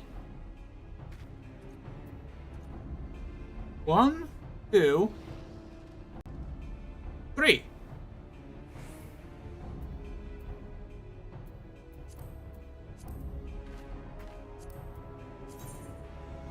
Five dungeons. 4 out of 5. Huh?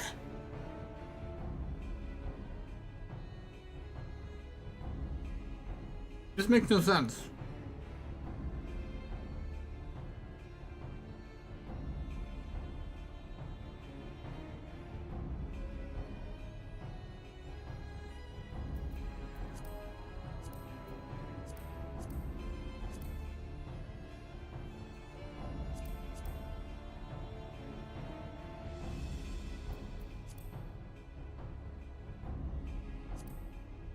Are these weekly or daily?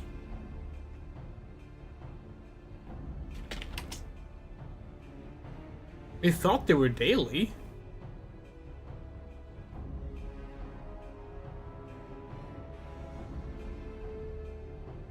Weekly. Oh. So we're still on the previous week's stuff. Wait. Has it been less than a week since we streamed? 5 days. Damn.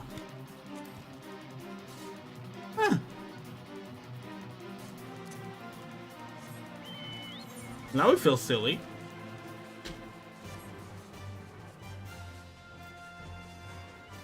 Been playing this game for fucking...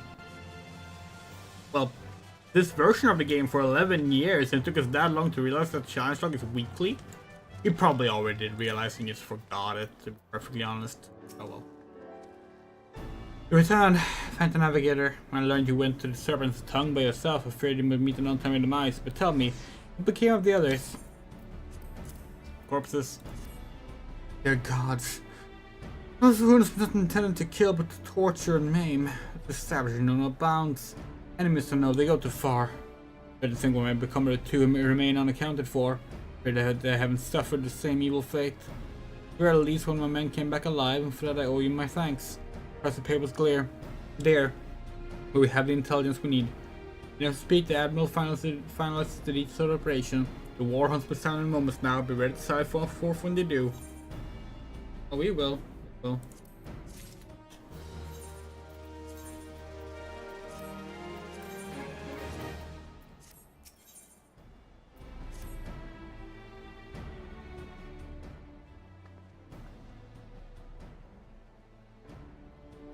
Christ, damn fishback bastards! I'll kill them slowly and shit their rotten souls through all 7 hells.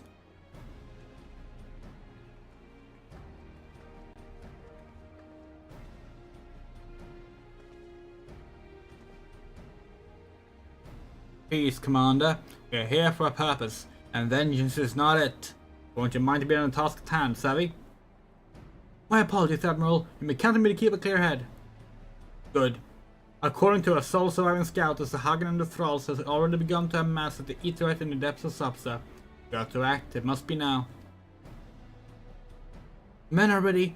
We better await your orders, Admiral. As predicted, the Sahagin have tightened security in and around the spawning grounds. A frontal assault is likely to be met with fierce resistance. Ah, but we are not so heartless as that, Commander. We should divide our forces and strike them hard and fast at key locations. Remember, our ultimate objective is to take the Sapsa Aetheryte and eliminate the Sahagin priest presiding over the summoning. We're not here to kill them all.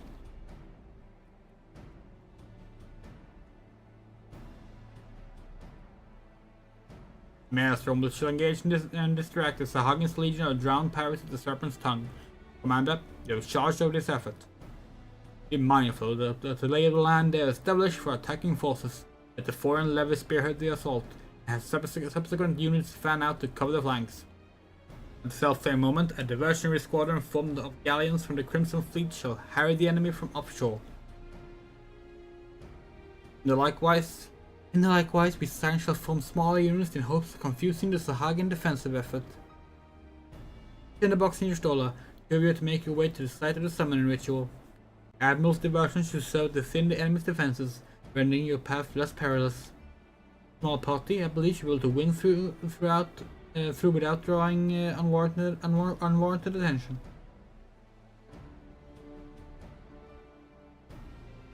Tancred and Yugiri, your mission is to lure as many Sahagin as possible out of the spawning grounds. Having done so, take your heels and circle around to join the infiltration unit of your stola and tinderbox.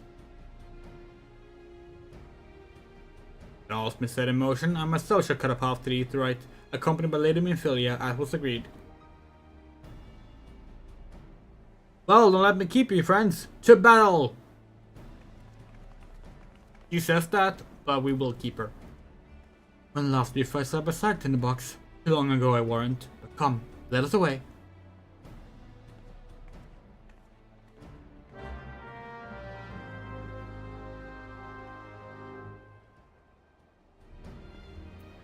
We are actually gonna start by leaving to go unlock some dungeons. Not run dungeons, but unlock them.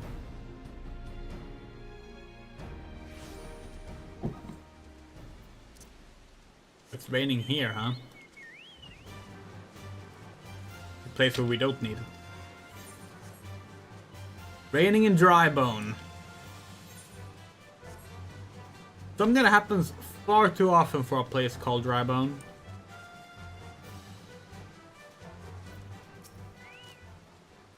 Welcome to Hotali, we're here as a maid. I am Arl, and a new friend of Hugobert is a warmly regarded acquaintance of mine. Didn't mention you used to trade the sands, did he? Been trying to get a smooth talking son of a hire to take up the gladiator trade again, but gets easily distracted, Hugobert does.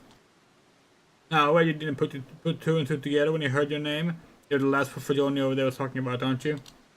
Ah, I knew it. The liberator of Hotali herself. Thanks to you, we made it nice and deadly in there again. But to restore the Colosseum games to what they were. It's no lap of luxury, I warn you. Players could use some more freshening up, and there's some lurking crawlies that need a good killing, but the brass plates are on that detail. So what do you say? Your experience in new and improved training grounds? We'd be honored to have the liberator of Halatali return as a challenger. And Halatali Hard has been unlocked. Probable Mines is next.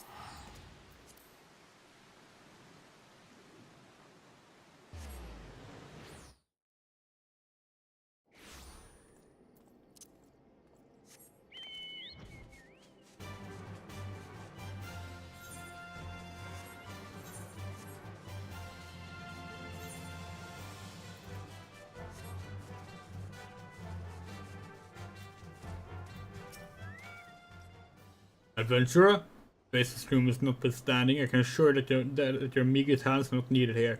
Hackathon should return to the mines, and if they had a stone torch, would be seen to the threat swift and able as they want.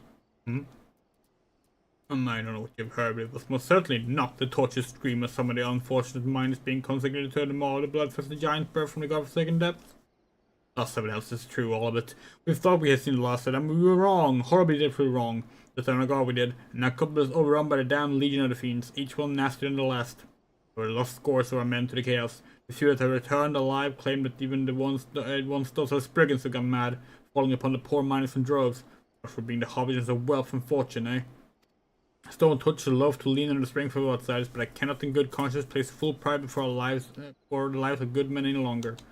You will claim these mines once, the torches, nay, the entire nation of Ulda will be forever in your depths if you could perform the deed again. I beg of you, friend, banish those fiends to the depths, and they will never resurface. Bum, bum, bum, bum, bum, bum.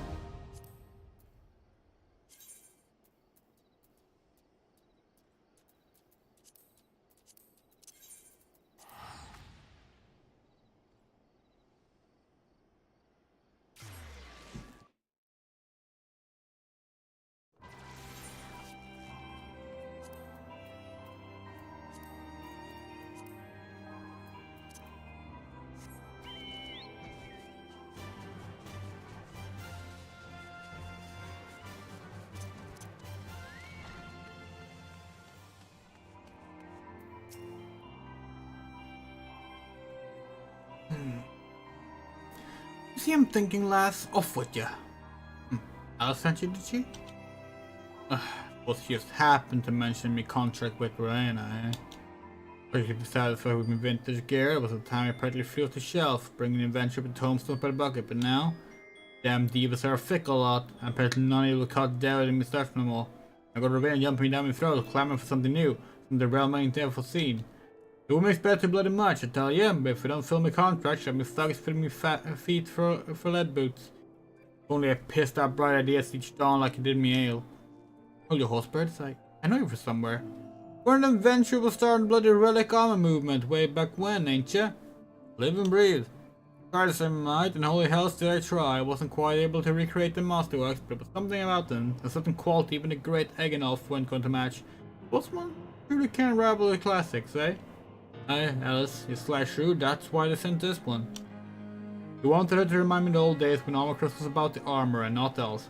Somewhere along the way I reckon I got caught up in the hurly-burly and lost my way. You know, I reckon it's high time I got back to basics, focus on who'll be wearing me gear from the pretty tail and let me call to selling me the parts. Might be that I can come up with someone who will satisfy all Rowena. Cheers, lass. Can't even stop by. While you're here, how about fix up your own set of relic gear? My assistant Cockle here can augment each and every piece. Plus, we can bring in the proper parts. I ain't running a charity. Don't go forgetting your gear neither. Yeah, so now we can do, we can update the artifact armor to relic gear, which allows us to dye the relic gear.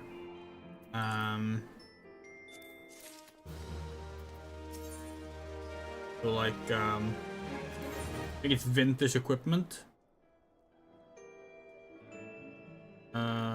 No, that doesn't seem to be it. That's not dyeable. Is it artifact equipment then? Yeah, it is. So basically, you bring, you need like this augmentation kit, and then you can like take, for example, your okay, so here's our White is Curious Paladin, and you can like, dye it, make it pink, for example.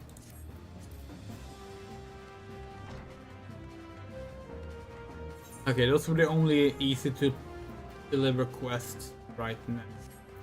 So let's pick up the story here.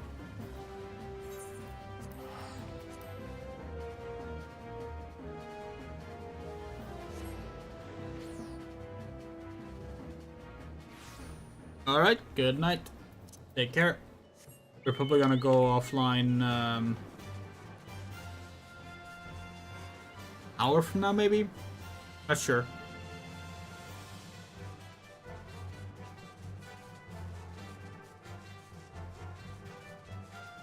Yeah, we might have to actually do 2 streams through the Maelstrom, which we didn't expect, but we've been wasting so much time, so it's like surprising to be entirely honest. I'm curious, by the way. Got a new title? Nope.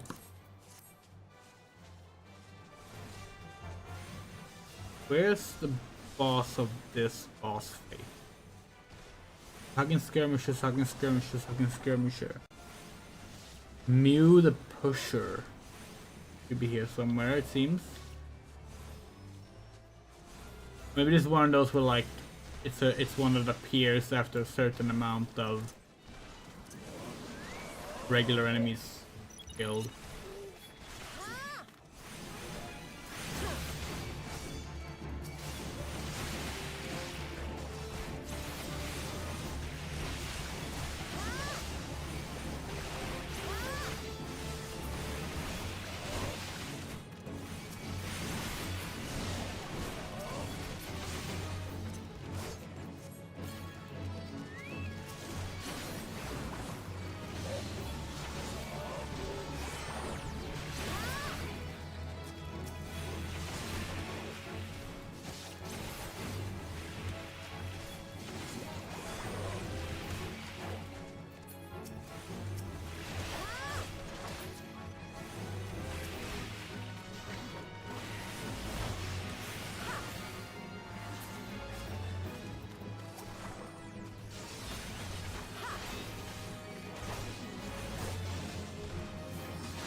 There he is.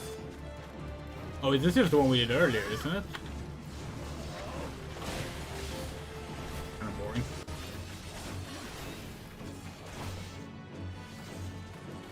This time we have NPCs with us.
Yeah.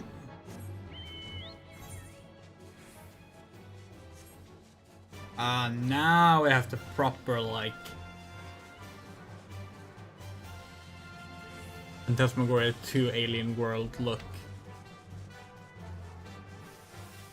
Ah, yeah, this is...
what's sad?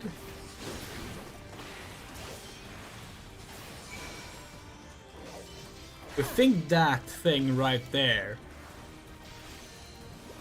the Sapsa Elves, might be the closest thing in this game to a Spinosaurus. And it is not close.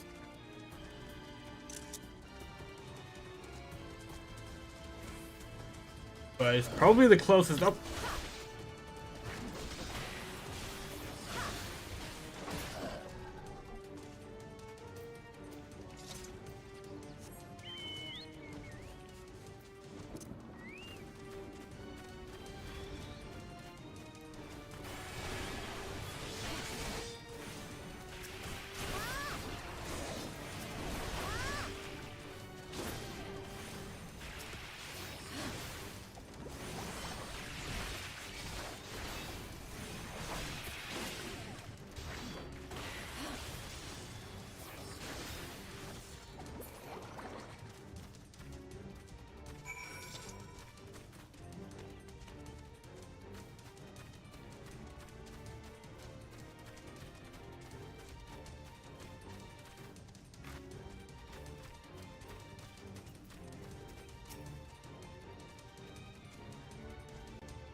Pray do not concern yourself. Just by glancing blow. Come, eat pretty close hand. Let's press on.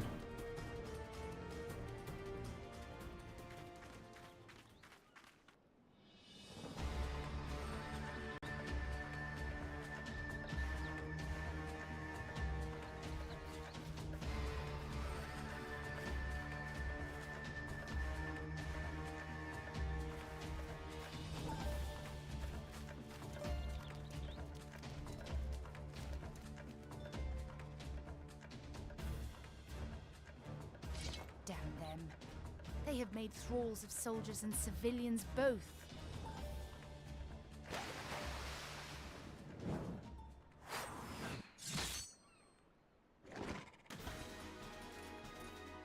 Did I miss much?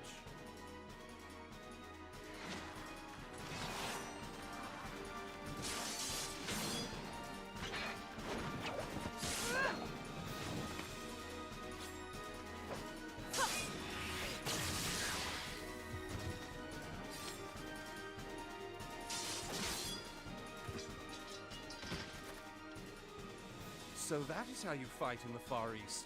Mental note, pick no quarrel with Domans. But seriously, if I am to keep up, I must needs forsake elegance for efficiency.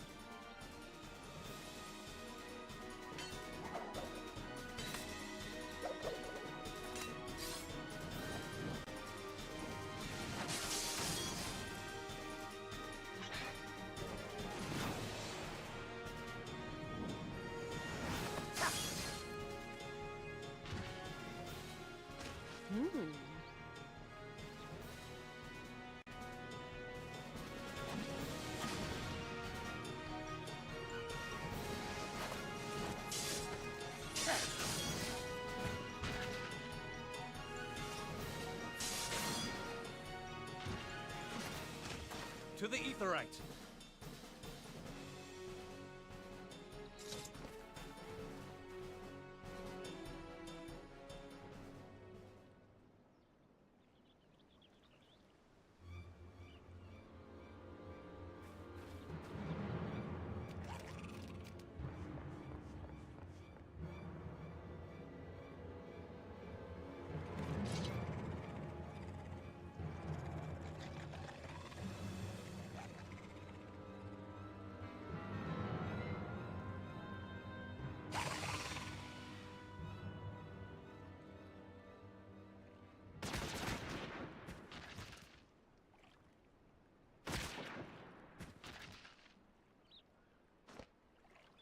You'll forgive me my lateness.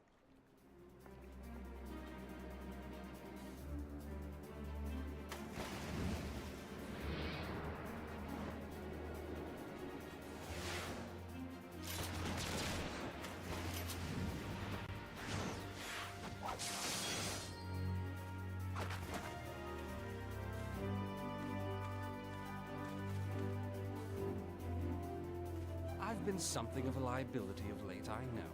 'Tis high time I set about making amends.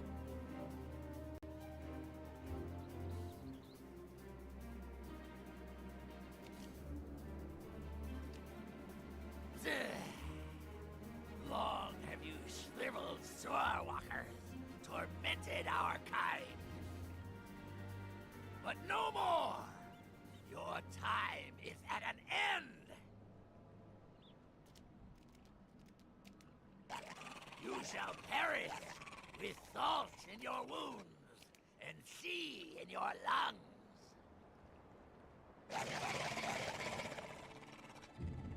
Lord of the world, hearken to our plea. Lord of the world, deliver us from our misery. Do you feel that?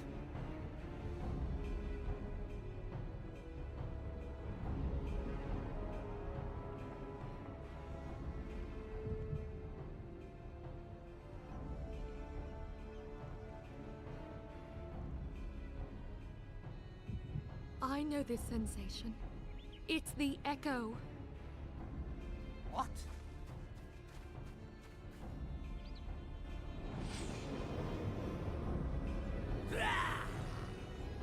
Such power!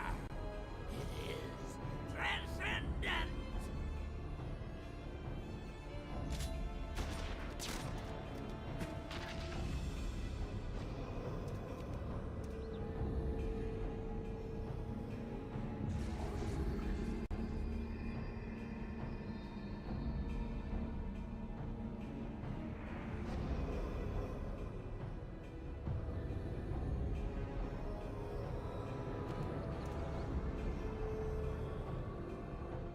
Seven hells.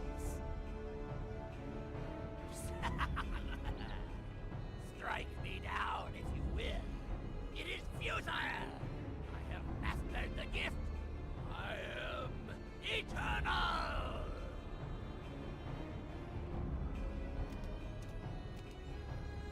O mighty Leviathan, ruler of the seas, born of waters primordial, I offer unto you this frail flesh, that you might grant your faithful servants deliverance. I beseech you, come forth!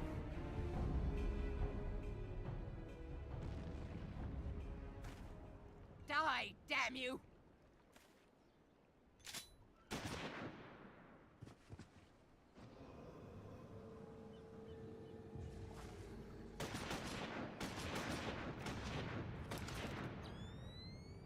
Foolish Shorewalker! You cannot kill that which is eternal!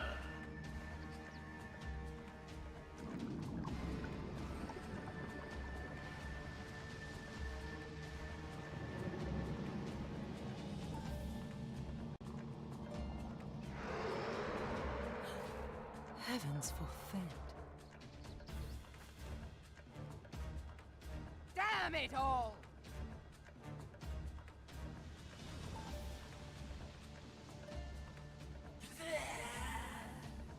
My being ebbs away. It should by right be infinite. Am I not immortal? Curse you, emissary! You promised me everlasting.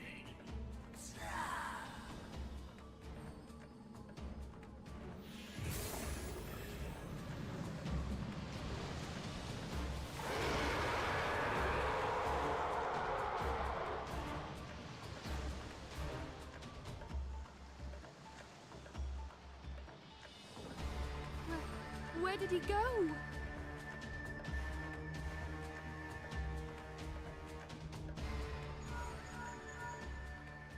What say you? Nary a single ship? Hells take that sea demon! Gather the survivors and get to shore. Leave the wrecks for the pirates.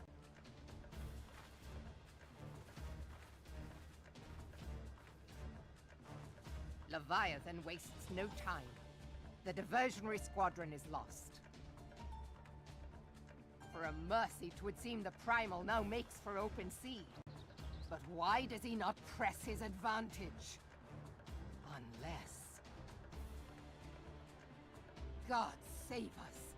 He means to unleash a tidal wave.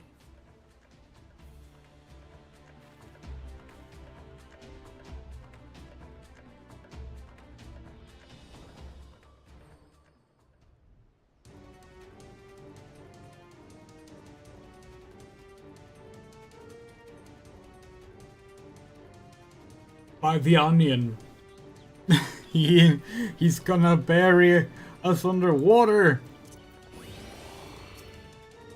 If we meet Leviathan on the open sea, we put ourselves at the Primal's mercy.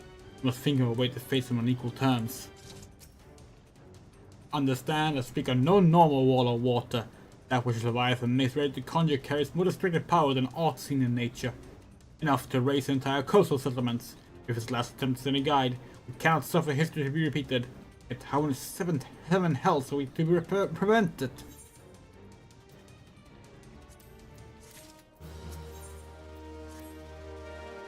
So our plight cries out for action. We must take thought. So long as Leviathan remains in the open sea, he is effectively beyond our reach. Our fleet is second to none. That you may be sure. But Lemlane herself will strike the best the Lord of the Wild in this element. In a straight fight, he will make meat and march with us. We need another plan. That much is plain. Let us return to Limsa and see if we can think of one. I'll wait you in the command room.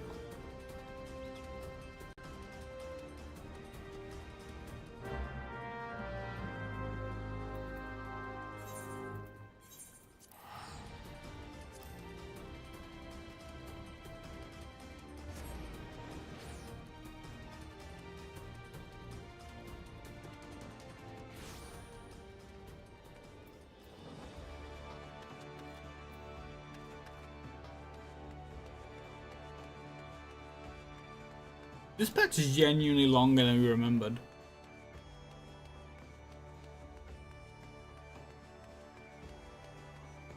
Like his MSQ is like longer than like some of the later ones, kind of make.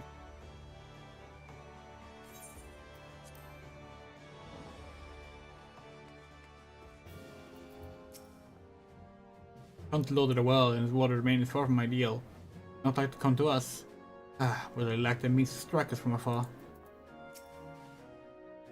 All Leviathan rise from the depths. I cannot well describe what I felt. No words can prepare one for such a sight.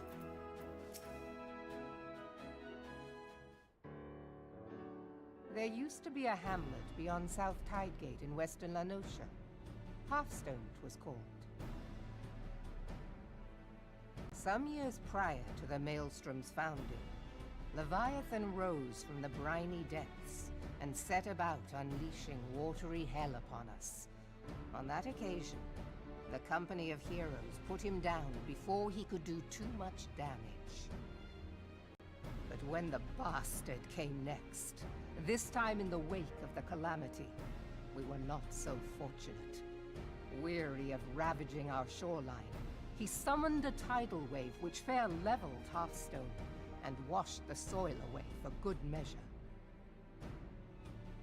The area was subsequently occupied by the Sahagin. Aye, the thrice-damned creatures transformed it into a spawning ground for their brood. Given the quantity of crystal stolen to feed him and his legion of thralls, we can be fairly sure that Leviathan is stronger now than in his previous incarnations. If that sea demon is left to wreak havoc, what befell Hearthstone may well befall a larger settlement, even Limsa. That cannot happen. The Primal must be stopped. That was ever our objective, Admiral. But how are we to achieve it? The sea is Leviathan's uncontested domain. The ships of the 3rd Squadron could not close to within 100 yards of the Primal, nor could their cannons pierce his defenses.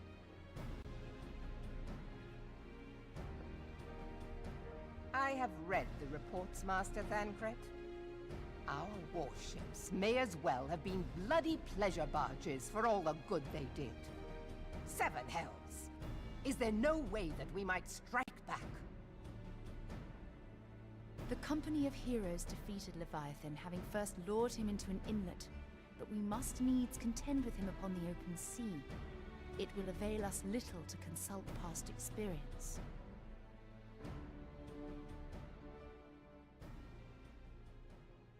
Admiral, if I may. Speak freely, Marshal. By all accounts, Leviathan's most formidable weapon is the very sea itself. Waves and whirlpools, tides and currents, all these things are his to command. The key to victory, I believe, lies in disarming our foe. This, in effect, is what the company of heroes achieved with their ruse. We cannot lure Leviathan from the sea a second time. But what if we could weaken his hold upon the element of water? I have heard of devices capable of such wonders. They draw upon the power of corrupted crystals, I am told. If mounted upon a ship, such a device might be used to prevent Leviathan from bringing the full force of the sea to bear against us, rendering him no more dangerous than any other sea serpent. Of course! Sid built a similar device to grant the Enterprise safe passage through Garuda's Tempest, did he not? Begging your pardon, my lady, but to give credit where it's due, this is something I heard from an old arcanist friend of mine. It makes little difference who thought of it first, so long as it works. Beg the specifications of this device from your friend, and I shall pass them on to our people at Naldic and Vermelis. But before we proceed any further, I would voice one concern. Piercing Garuda's defenses is one thing. Suppressing Leviathan's attacks, quite another. In matters of science, I am as a babbling babe, but I cannot well imagine that such a feat would be possible without a veritable mountain of corrupted crystals. The question being, do we have a ship big enough to bear such a burden? Mayhap not, Admiral, but two might. Recall you the tale of Mistbeard's greatest haul? It is said that he lashed two ships together, side by side, the better to bear his plunder. By your leave, we might attempt to repeat the trick. The gods know it would be quicker than building a new vessel. Mistbeard did this. Truly, Marshal, upon the subject of the Pirate King, you are as a scholar. Now, from what I have gleaned of these matters, the device will need to be in close and constant proximity to the target. To wit, we must lash our twin vessel to Leviathan. This in itself will be no small feat. Ramming speed will be required, but given the weight of the cargo, that will only be attainable with the aid of a towing vessel.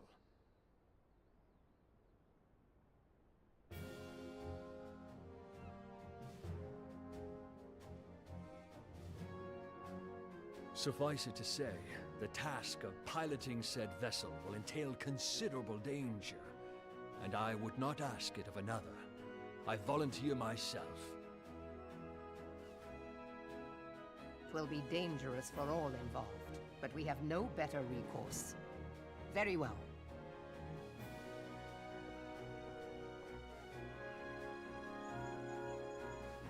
Commodore, assemble the remnants of the fleet at Morabee Bay. Give priority to our soundest vessels. The repairs can wait.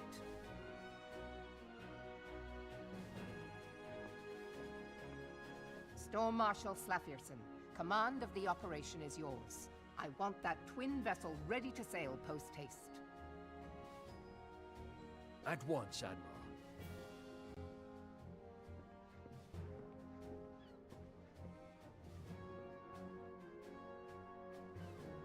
And then there is the small matter of slaying the beast. The fate of Limsa Lominsa rests upon your shoulders once again. Go well, warrior of light.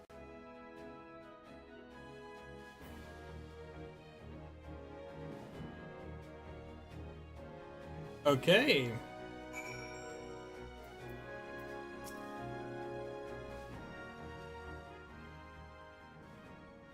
Being held as gods. Beings held as gods also exist in what you would call the Far East. Just tells they walked among us in the days of yore. I confess that I never truly believed them. To behold one is humbling and horrifying in equal measure. Now that I come to face to face with the primal, you begin to understand why the Gallians feared them so.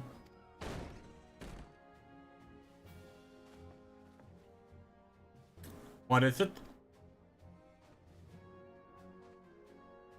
Message, Admiral. It's your best that it be delivered at once. I am listening. According to the Yellow Jackets, a man has appeared who claims to have defeated Leviathan. One of the company of heroes? The details are yet hasty, Admiral. We've dispatched one of our own to question the individual. I am disinclined to put any store by this claim. Even should it be true, it is your store said. None save the company of heroes have bested Leviathan. We know how they went about it. This man is of their number. What could he tell us that we do not know already? And yet, having weighed your limbs to survival on 2 ships, some rope, and a pile of crystals, can we afford to ignore this man? If his testimony could yield us any manner of advantage, do we not hear it? Damn it all. Twin vessel will soon be ready. We have no time to wait for the master's report on the supposed promised slayer's claims. Tinderbox, seek him out and learn what he knows. At the very least, he will spare the torment of waiting for the reckoning in idleness. The man you're looking for is believed to be a resident of the Grey Fleet in Lower Lenosha. Storm privates sent to question him should already be in the vicinity. May your yearning prove fruitful.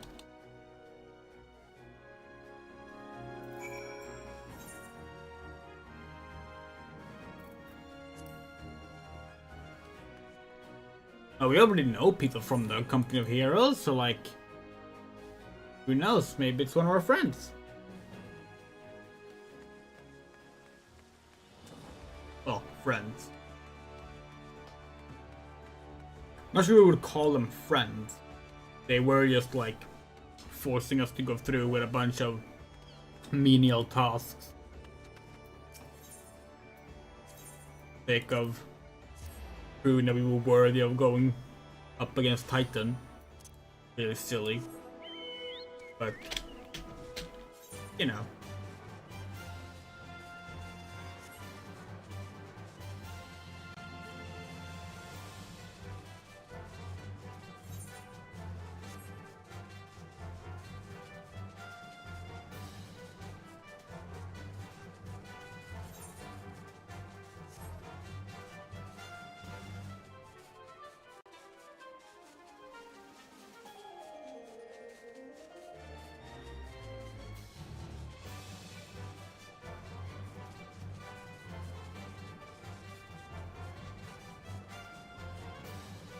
And by now you all have probably realized who it is, if you did not.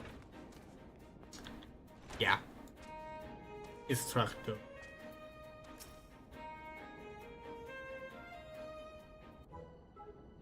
I'll look here, you. You'll have your bloody story right after you carry those sacks of grain over to the mill. That's what you said before you have Imperial's origins for you, and before I mucked out the Chocobo stables. And before I rolled that millstone over the mill. And also before... Gods, man, I worked 3 days straight without a wink of sleep. 3 days! And do you hear me complaining? Suppose I must be made for rough stuff. Alright, I'll give what you want. Now, let it be said, old Tractor ain't the generous soul. I'll pick up your ass, I won't be repeating myself. Too modest, see? Besides, there's only so much an epicness a man can take in one sitting, you keen? Now, Labaya beat is huge, make no mistake. To give you an idea of how big, each of his scales about as wide across as me members long, and that's no mean feat, let me tell you. When I fought him, I could barely see through the brine he was peeling with. Must been a lagoon's worth at least. Even knocked me trusty axe out of my hands at one stage. Of course, I proved to be a great mistake. What happened next? I grabbed him by the tail and tied him up in knots. I'm not wanting to take all the glory for myself, I'll let my mates and company heroes handle the rest. Like I said, I'm modest as well as heroic. Perhaps too modest. Now, some say you can never truly beat Leviathan, but there you got to live with him and make the best of a bad situation. Not the company though. Oh, it's you! I'm sorry, I didn't mean it. I was just enjoying the attention. I take it all back. Everything I said. I was never part of the company heroes. I'm no marauder. I'm actually a complete coward. I'm nothing. I'm a Shokobadong. No, I'm the maggots you find wriggling in Shokobadong. I have to lie to a woman to tumble them. And don't happen much. My member's tiny. It's pathetic. Sure as hell seen fight like Beatus, but I have seen him with my own eyes. A few years back, when I was working at Baker's hand, I was jerking my duties one day, loitering around the harbor when I saw it. Great big massive sea serpents and bombs at the coast, a fleet of galleons making straight for it, cannons firing, and I was so bloody scared I saw myself right there and then. Oh my god, just remembered it, but I saw myself all over again. Anyway, if you're asking after Leviathan, it means you plan to fight him, ain't you? Well, take care, he really is terrible, dreadful I tell you. If you're not careful, you'll end up in the gullet at the bottom of the sea. Why you worthless lying whoreson? I can't believe you made me handle Shokobodung.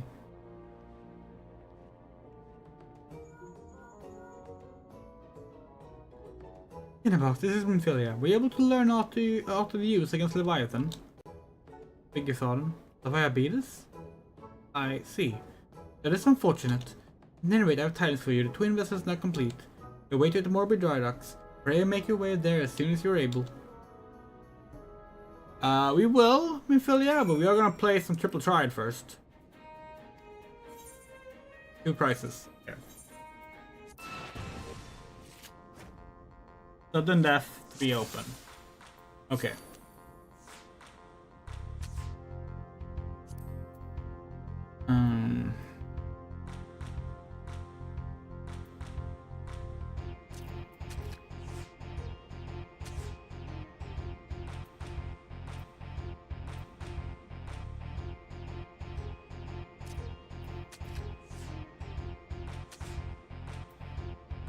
Okay, so he sucks.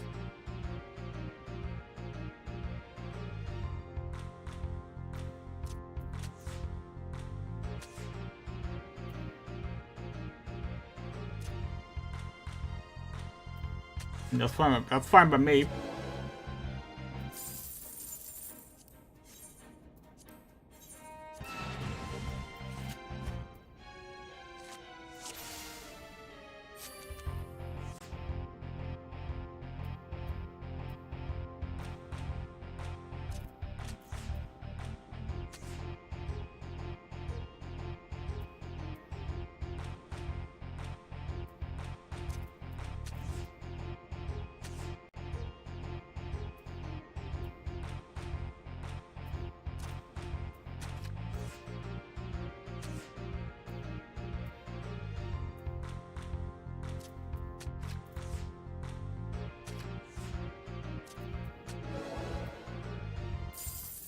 Give me a fucking card!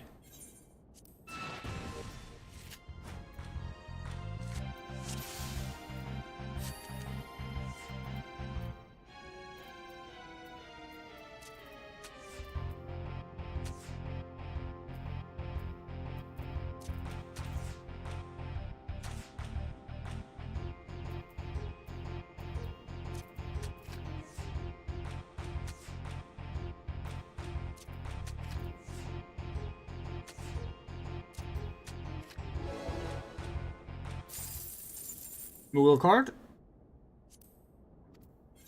Get a card, but take it.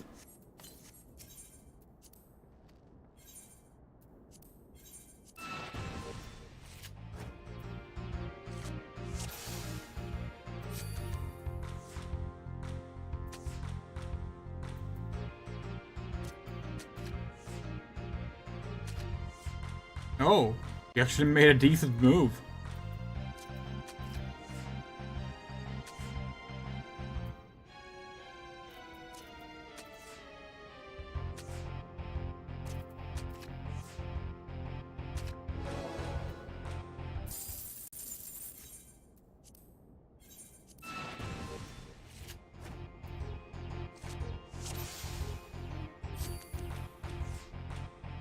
struggle to imagine who would end up needing to do the sudden death with Raktum. He plays so badly.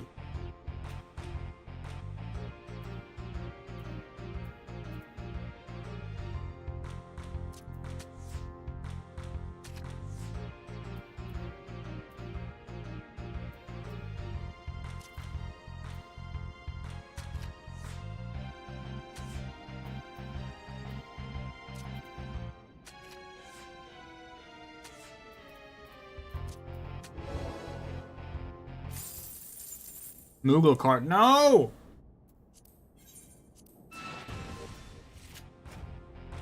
Come on.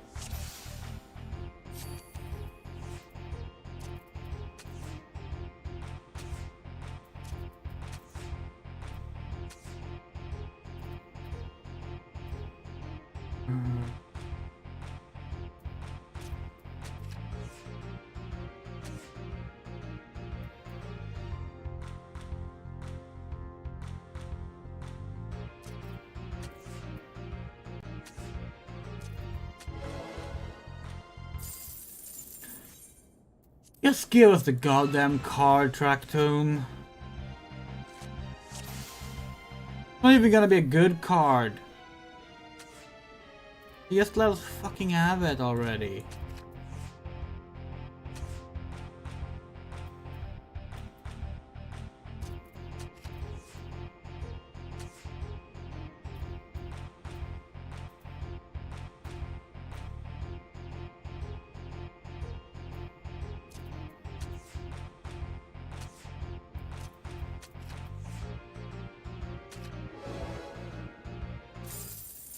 Moogle cart. You can't be fucking serious.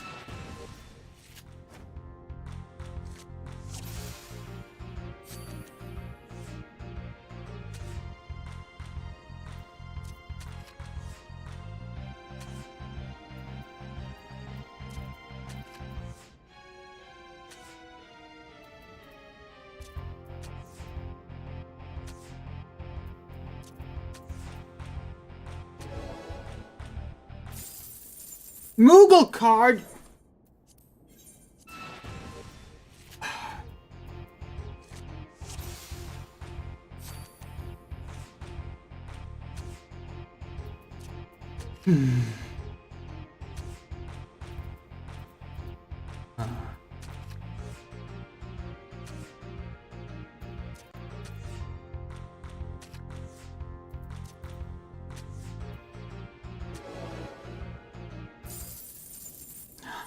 For fuck's sake. How difficult can it be?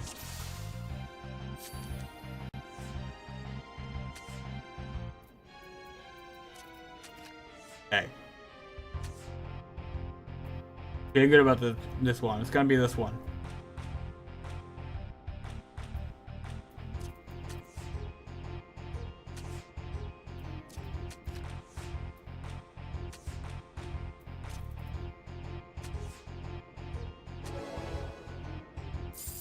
Nope. Come on. Give us that fucking card so we can leave. And we never have to interact with this guy ever again. He never shows up again. This is the last time he shows up. So like, we just want to say goodbye to him.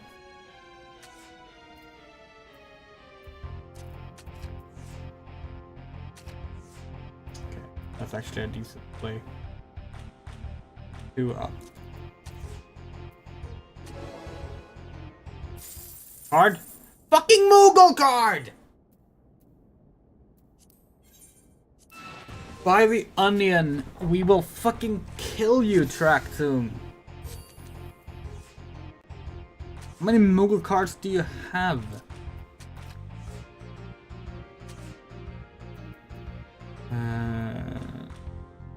Fucking there. Okay.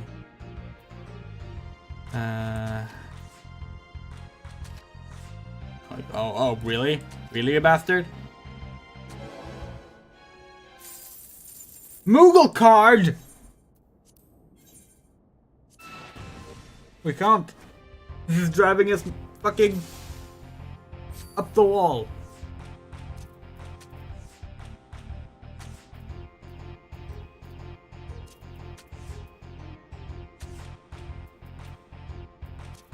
Let's be real, it's not gonna be a good card. The other card, yes, is not gonna be good.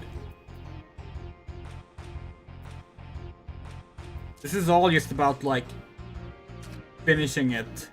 Being done with it. Give us the fucking card! You fucking bastard! This is fucking, Atma face relic weapon all over again.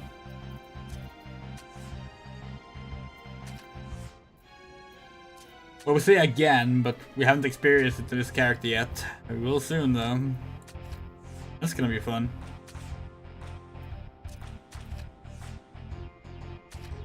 Oh, fuck you. Sudden death. You got to do it. Are you proud, Tractum? You happy? Fucking bastard.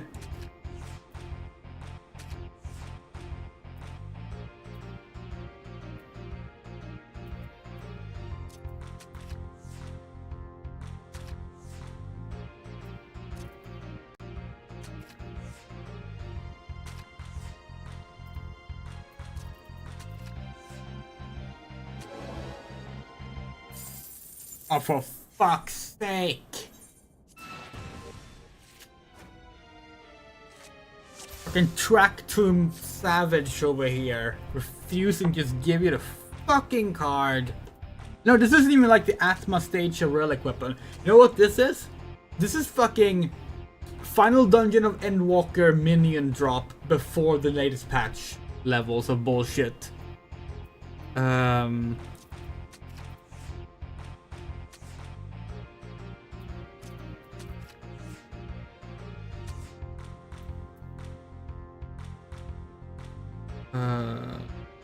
I want to protect from there.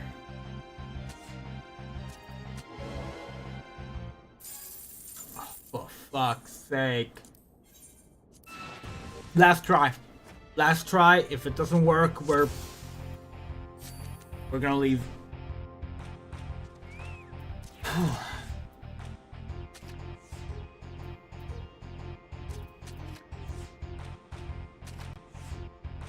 Motherfucker.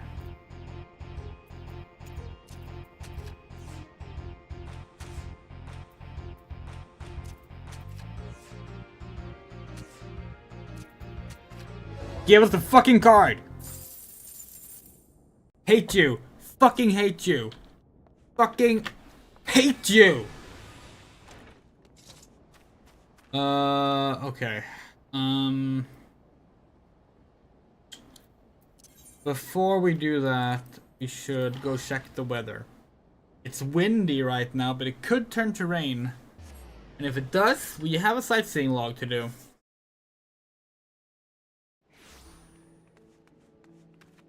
The lady. Where's the weather?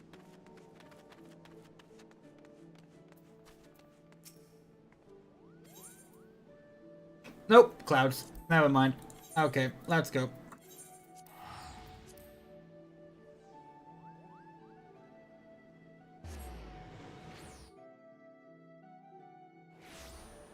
Everyone said we were gonna get through that final sightseeing log today, but nope. Pretty sure this was the last chance. Maybe we'll have one more chance, we'll see. Yeah. Well, you yawn to the Great Fleet proof. I'm told you're yawn to the Great Fleet proved fruitless. My sympathies, lass. But you deserve taking mind of the events recent days, though. But enough for the nonsense. The moment the truth is upon us. Twin Vessel, the world leader, I call her, is complete. She surpasses all my expectations. In addition to her prodigious tonnage, she has been fitted with a platform that you and yours shall maneuver freely in battle. I'll mention also that she is nigh unsinkable, but I'm not one to tempt fate. The World Eater and her crew stand ready, my friend. Just give the word and we shall bear you to Leviathan. Lord of the world. I know that look. You are ready. Having been constructed in some haste, the World Eater may not be pretty, but I assure you she's capable. They have been filled with what our friends said, and all they can be met is calling an elemental converter. When the thing works, it will use the power to corrupt the crystals on board to rob Leviathan of its hold over water. Depending on how the battle unfolds, you may well need to activate the device manually. Keep that in mind.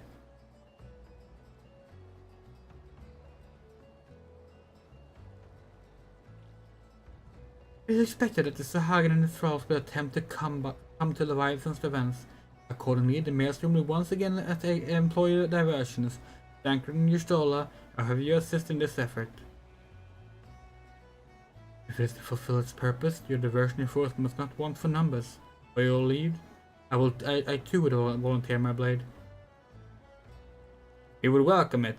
Having seen you fight in Sapsa, I dare say the fish will find your presence highly diverting. Dankred and Yustola, you will join the 3rd Levi, and Lady Yugiri, the 5th.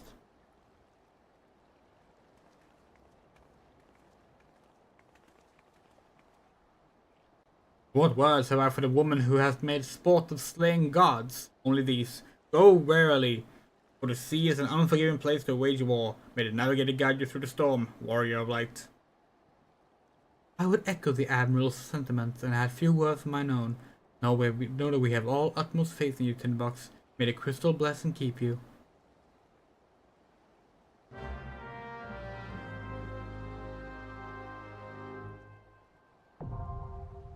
World Leader! Woo! Can that be done with Duty Finder? No. Cannot. There would have been a yellow symbol up here if you could. When first Master Einzar proposed to the twin vessel, I must confess that I had my doubts, only now that the World Leader is complete to see the elegance of this solution. It will require no small amount of healthmanship to tow the World Eater. I dare say that delivering you to safety to life will be a battle in itself. Okay, so before we go do that, we are gonna go back to Ulda.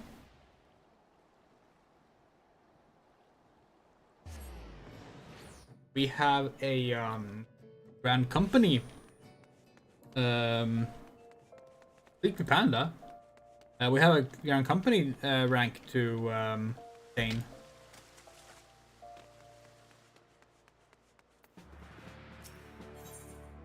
Apply for promotion! Woo! And this means that we can now undertake supply and provisioning missions. Finally! Okay, let's see. Hide gears and items. Yes, thank you.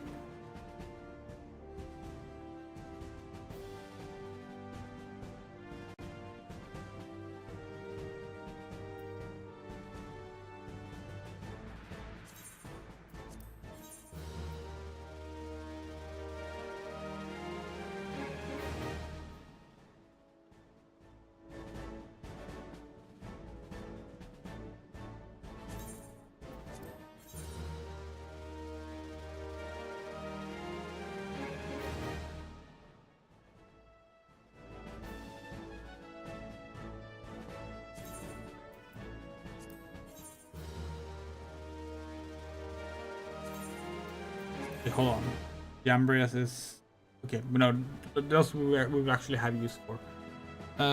Those we will not.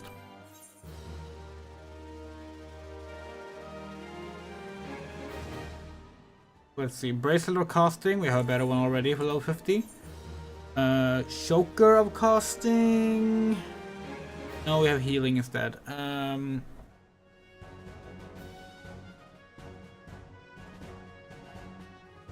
Evidence Light, we want to keep those for glamour purposes. Royal Shoes, we're gonna keep those as well. Choker Divine War. No, we have better already.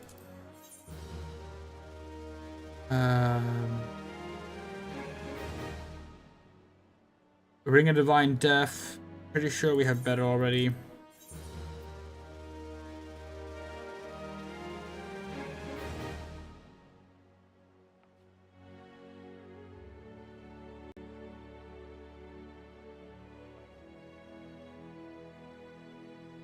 Level 41 tank stuff. No, that can be useful for warrior leveling. And Darknet leveling, actually. Same thing with that.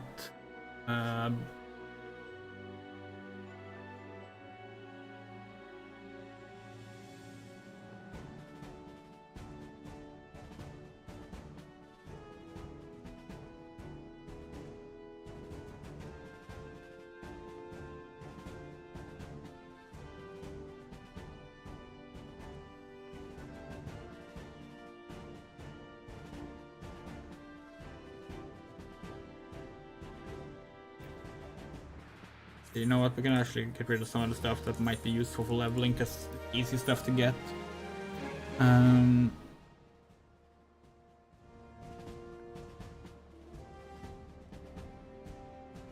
These are actually entirely useless, because like you get better, you get the equivalents from just doing the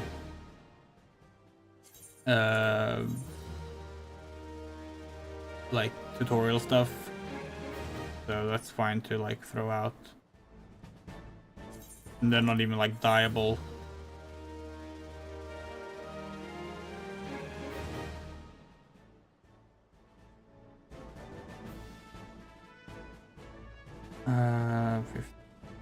Yeah.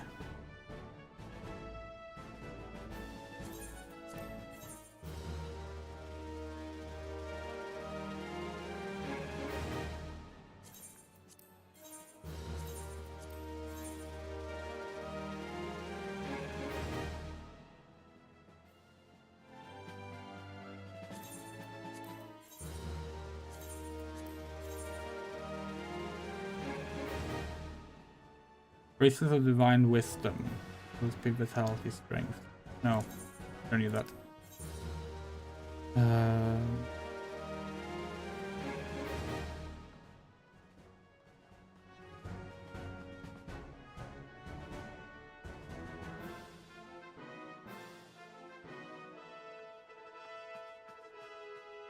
The Dryad Cane is pretty funny. So look at this. It's like a little. It's like a little wooden dude. Looking wonderful. Love that one. Yeah, I think that's okay for now. What's the next promotion? Okay. You have to do this quest for that, okay. Wait, sorry, morning, dude. Your deeds of late have not gone unnoticed. As fortunate to have it, we just received a distress call from House Zamael in Ishgard, and I have in mind to assign you to the mission. Your task, in brief, travel to Meldaka and purchase the Terran Fortress of the Voisin that lurk within. Prepare yourselves and make your way to the central Highlands of Curtis, where the Darkhold lies. Ophelia, a knight of House Zamael, will provide you with a more comprehensive briefing when you arrive. I trust you will not let this down, Sergeant.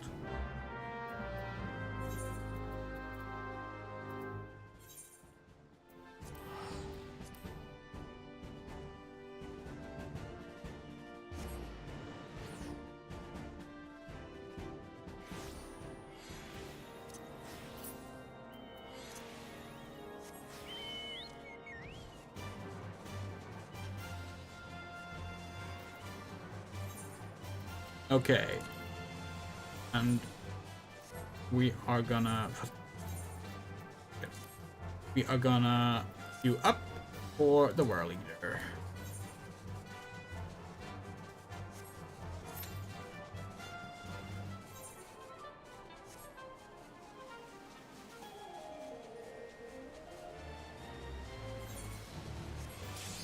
Oh, that was quick. See if maybe we can talk to the NPC first, because this trial is gonna teleport us afterwards. Well, who goes there? It must be doing full. Bring power. Reset some physical. Blah, blah, blah, yeah. Smell dog call. Blah, blah, blah. Yeah, we're gonna go in symbol. We already, you know. Yeah. Thank you.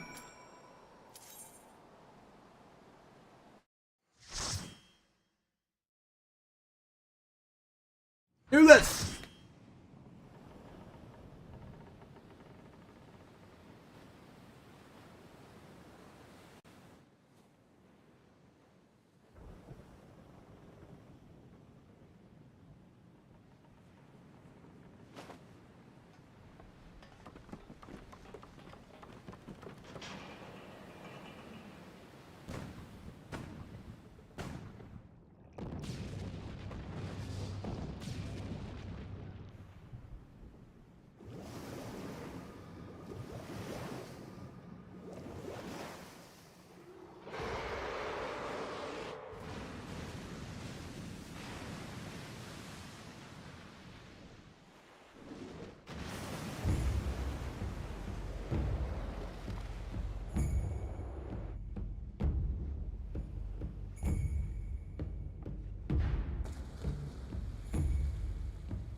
Okay, so if you recall correctly, the whole thing with like this fight is that there's two bosses, basically. There's a head and there's a tail. And as tank, you need to like, as a tank, you need to like split up across them.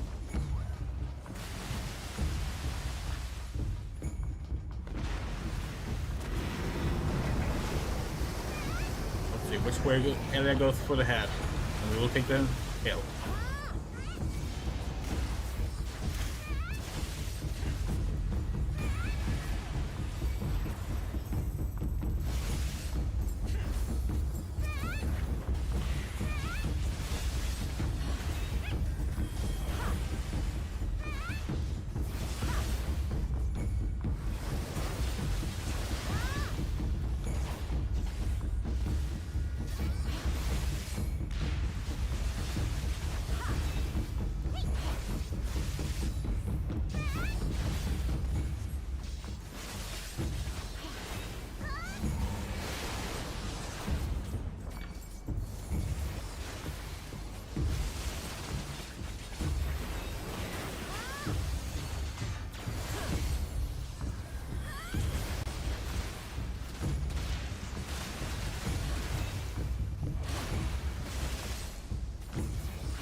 Yeah, you have to activate this elemental shield during that portion.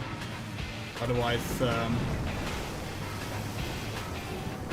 Leviathan will wipe the party instantly.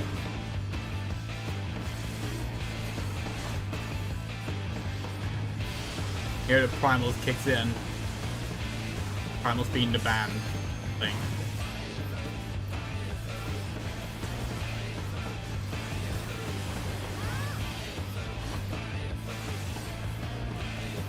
So on Expert there are no walls, so if you fall out, you fall into the water and die. It's tricky because Leviathan like tilts the arena.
Oh, that was more dire than we expected.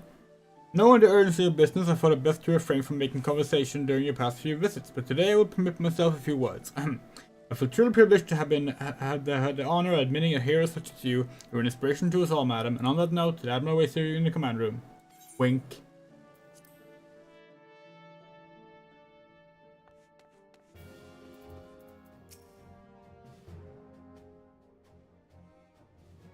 We Lominsons are sworn to strive, till sea swallows all. And swallow all it would have, had Leviathan prevailed. That we still strive now, we owe in no small part to you. Not for the first time, you have delivered Limsa Lominsa from the wrath of a primal. Never has our nation known a stouter ally. On behalf of my people, I give you my humblest thanks.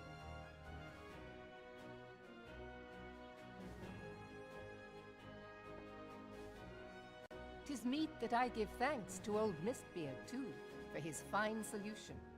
Whatever else he may have been, 'tis clear he was a resourceful soul. Would that I had a man like him in my service.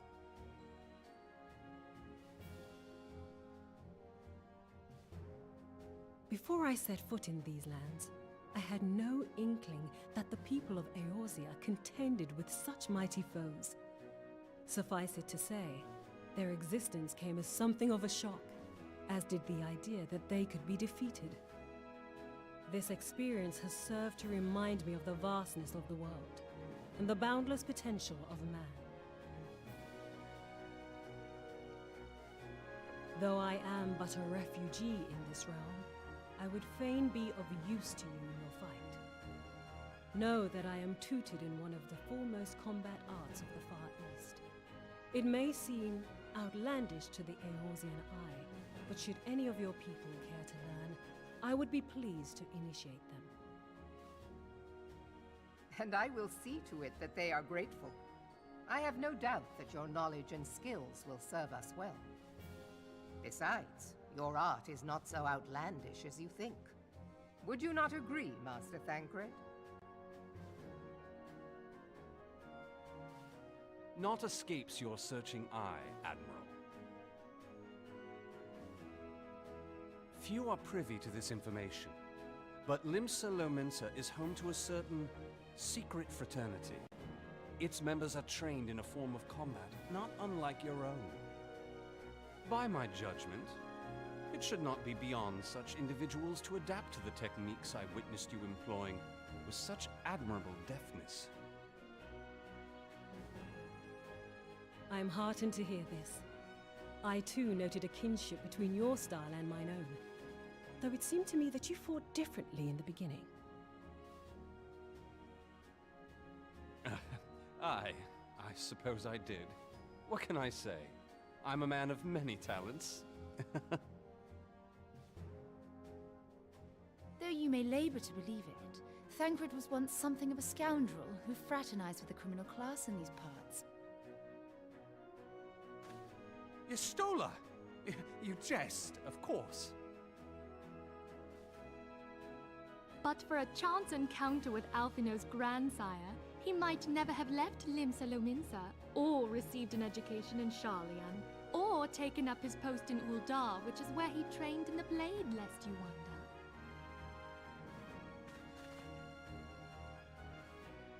Minfilia, please! It would seem there is more to you than meets the eye, Master Thancred. Oh, glad to hear it, Serena. Lady Yugiri, That is a lot I of am told that for you 14 dwarves streamers. came to Eorzea seeking permanent resettlement, and that many domins have since been engaged as frontier hands at Revenant's Toll. Moderna is many things, but a place of refuge it is not. We're actually winding down for the Know night that right I now. would like nothing better than to furnish your people with Finishing a up new the Through the home Maelstrom on Lominsan soil. quest line. Alas, racked by instability as we are, our nation is in no fit state to take you in. Yet I'll not have it said that we turned a blind eye to your suffering. Until such time as we can do more, I pledge to send provisions. We are in your debt, Admiral. I realize that it scarce qualifies as repayment, but if it please you, I shall set about sharing my martial knowledge with your people at once.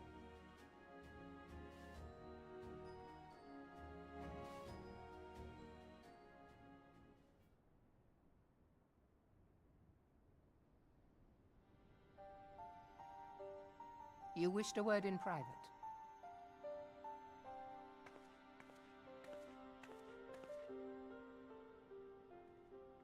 The better not to spoil the festive mood. History repeats itself, Admiral. As the kobolds did before them, the Sahagin resorted to summoning their god over a territorial feud. They acted in self-preservation. It may be that the Sahagin initiated this particular clash, but how it begins does not interest me so much as how it ends.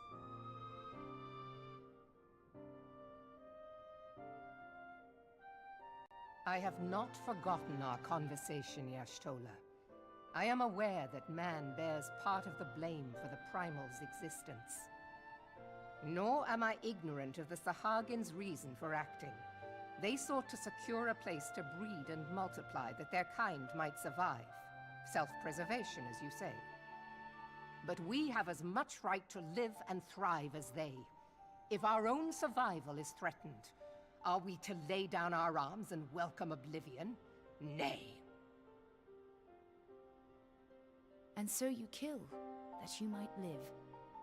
Yet if living is a right, then that right belongs to all peoples, be they men or beastmen.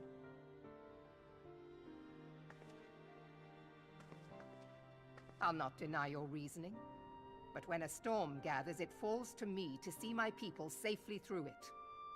That is my duty, and I shall do it.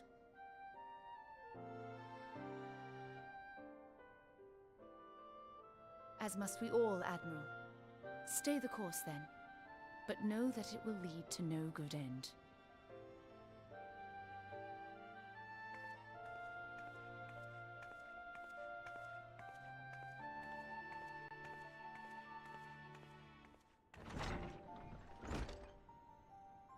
Man has ever put himself first and foremost. To justify his actions, he clads himself in the armor of righteousness, though it be a fancy of his own making. In this, mayhap the Garleans and we Domans are not so different.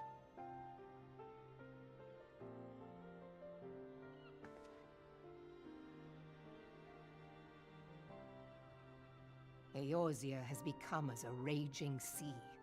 If we are to keep our heads above the waves, we cannot scruple to drown the man next to us. When hopes of coexistence founder, strength must determine who has the greater right to live. Ooh.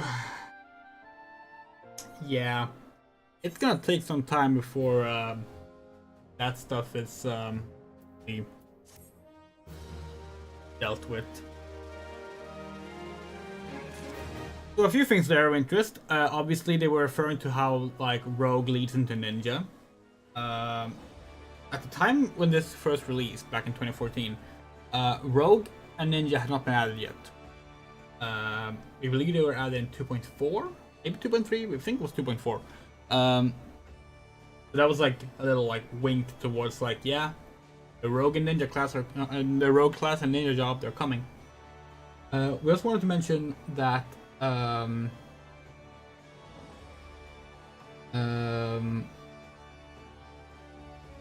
sorry, we lost the train of thought just now.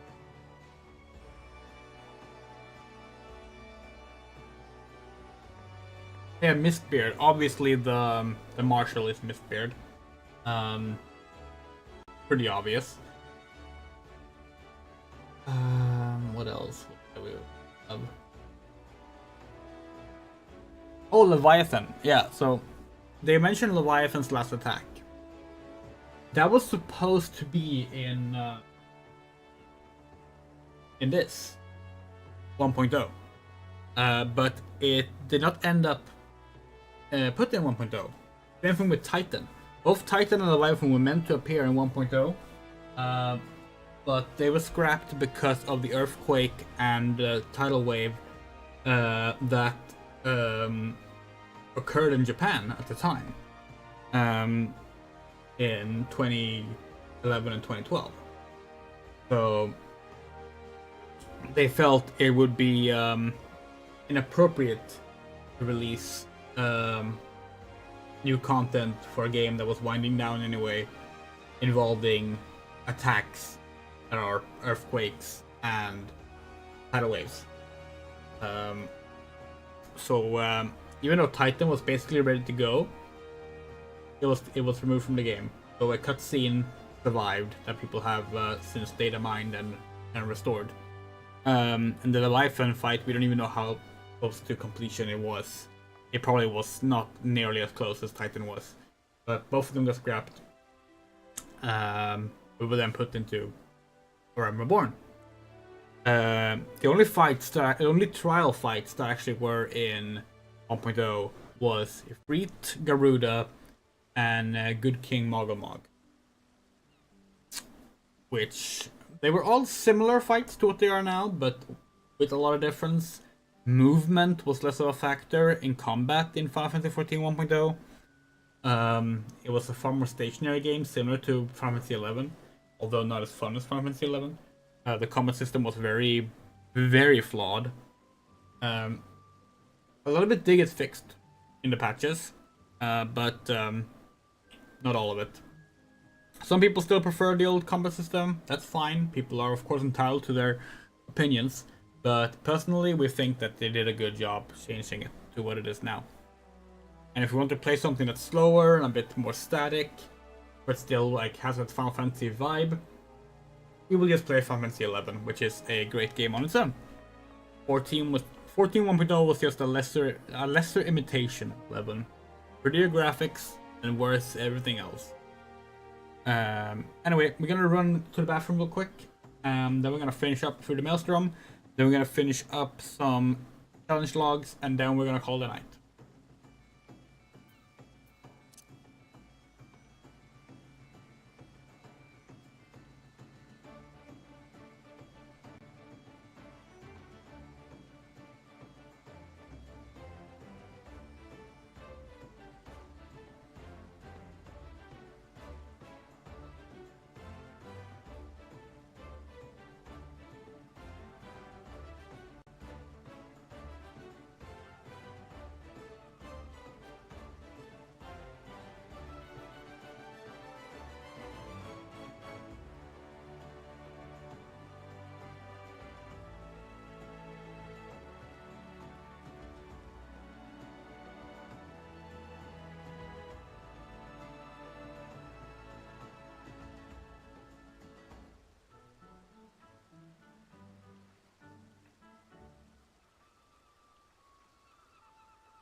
That angle was a choice. That angle is a choice. God, the idle camera is so silly. Okay. Let's finish up this part of the MSQ. Gabros informed me of the arrangement. I have in my keeping a letter of introduction for Lady Yugiri. To the south stands a gate leading to the pier for smaller fishing vessels. Look for an inconspicuous Huron male there and present the letter to him. He serves as a gatekeeper of sorts. Now, before you go, I'm obliged to remind you of the members of the fraternity to which will be introduced abide in the shadow of the Minson Society. They value their independence more highly than pirates, and are united by a bond stronger than mithril. To wit, they are invariably wary of new faces. Though it be penned by the Admiral herself, mere words and parchment will get you only so far into their confidence. You must work for every ounce of the trust they place in you. So here's the letter. Go to the aforementioned place, show it to the aforementioned man, and good luck. Again, this is one of those cases where we wish there was more of a more unique dialogue options, because we're already a rogue. We've finished the rogue storyline. We can literally like switch to ninja and like do this.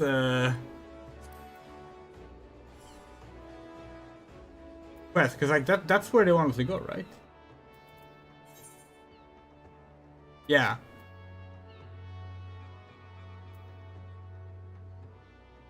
Wait, no. Thing?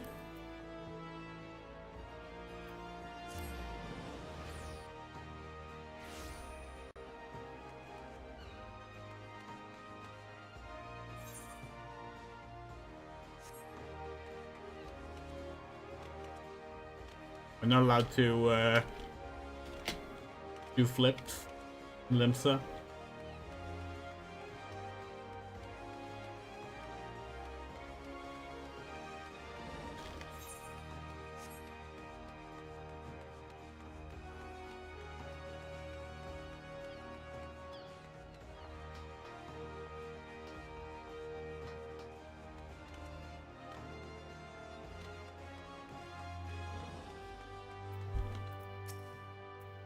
Okay, fine. Got business with me, Ventura?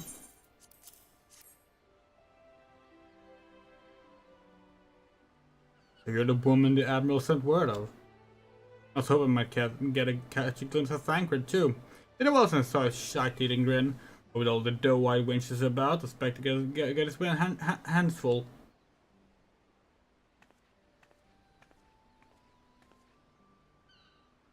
Ah, you must be the far eastern Easterner what Merlub said wants to train with us. Welcome to Limsa, my lady. I'm Yugiri Doma. It's an honor to make your acquaintance. I must confess, when I first learned your organization, I had certain conceptions as to the nature of your membership. It would seem I was mistaken. You're the first person to say that, lass. This is a city of pirates, to be sure, and pirates don't give two thoughts about keeping a spotless reputation. They hardly need a secret society to do the dirty work. Happy as my people and I keep their shadows, but we've got nothing to be ashamed of. We're better for business or we remain unseen. Hence we have developed fine techniques suited for that purpose, I see. Know that the practitioners of my art too are denizens of shadow. In stealth there our strength lies. There's much we can learn from one another, I think. What in the southern helps we're waiting for? If you come with us, you Gary do what's it? We can get acquainted in more private surrounds. I didn't come out right, did it? Hey Tinbox, I should remain with these people for a while, that I might study their ways. Though I am loath to be separated from my countrymen, I take solace in the knowledge they are they're in the best of hands. They've been a true friend to us Domans, no words should suffice to express my gratitude. Ere long, I hope to begin imparting my martial knowledge to the people of Eosia. When that time comes, it would be an honor to welcome you as a student.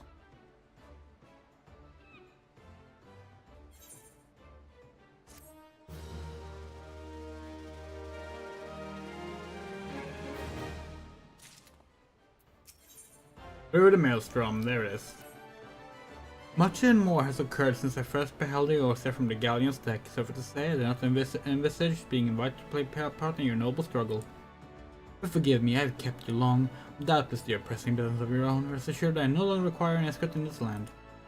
When next you meet Lady Minfilia, pray relate to her my humblest thanks. Would that I could do so in person, but I must need fulfill my promise to the Admiral. We will meet again, warrior light. This is where they started with naming the final quest after the story. And that remains for the rest of the series. Like, all the patches and all the expansions, the final quest of the MSQ is named after the current patch or expansion.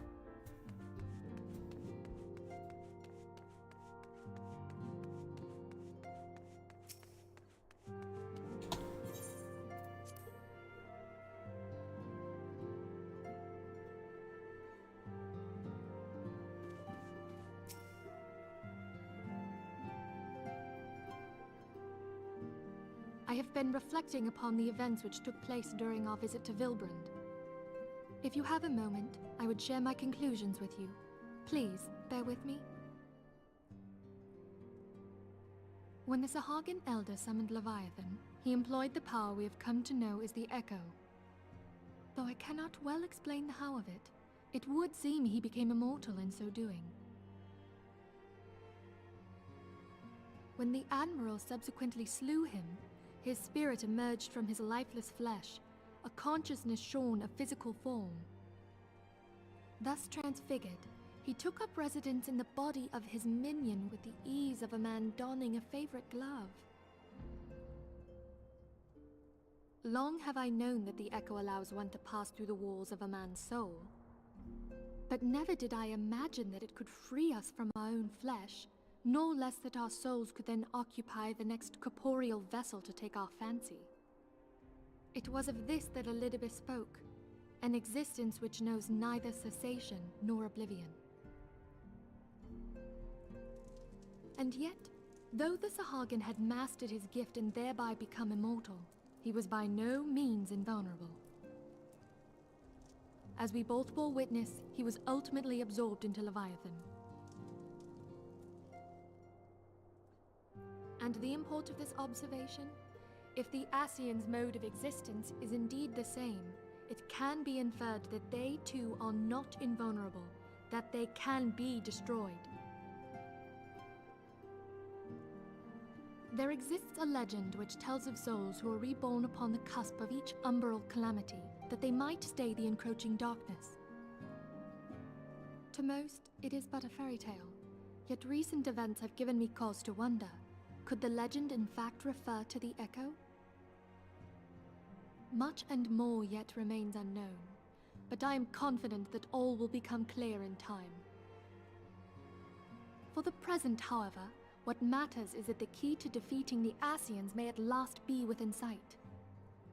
With Urianger's aid, it is my hope that I shall fathom this matter ere long.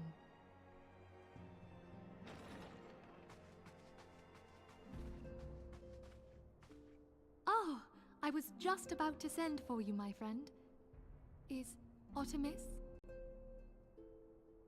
Grave tidings from the Sharlayan motherland, my lady. It doth concern our distant allies, the students of Baldessian. What of them? My lady, the Isle of Val, which for many years hath been the Order's home, is no more. No more? Whatever do you mean? I relate only that which hath been conveyed unto me by our agents. An etheric wave of the highest magnitude was recorded in the region. Soon thereafter, 'twas observed that the isle had ceased to be. 'Tis postulated that a magic was evoked, like in power to Ultima. 12 preserve.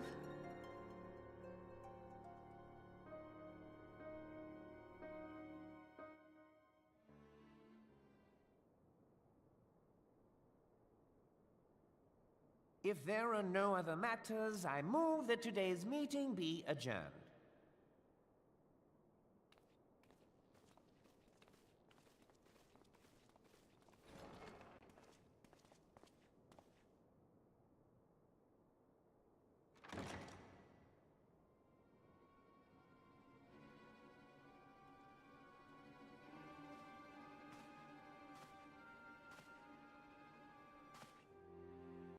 It is done, my lord.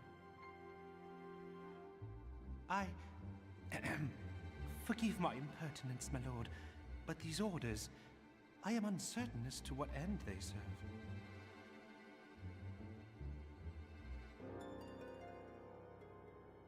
Revolution.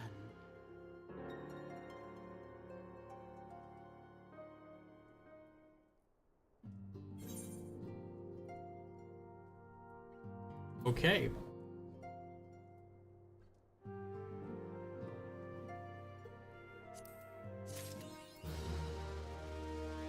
And there we're done with Through the Maelstrom. Hell yeah. Did we get a title? Nope. Okay. So, we have some logs stuff to do, as it is resetting tomorrow. So let's do 2 more dungeons for the Duty Finder for the XP bonus. Thinking we'll do 1 as tank and 1 as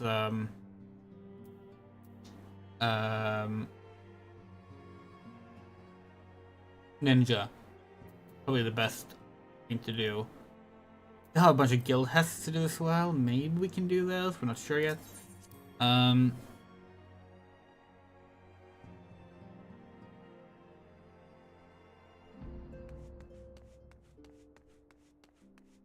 Yeah, so let's just start by doing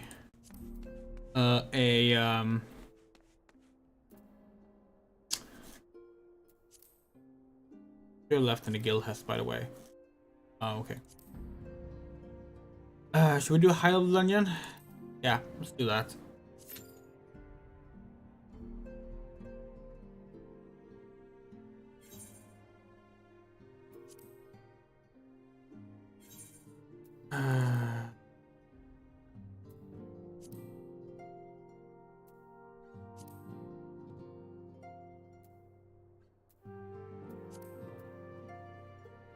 We also need to do Amdapor Keep, right? Have we unlocked Amdapor Keep?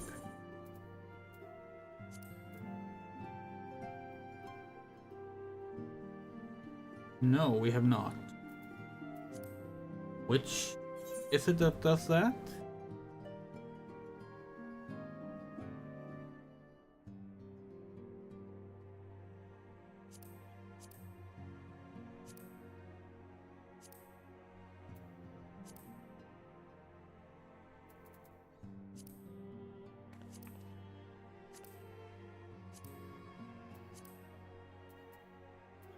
Wait, what?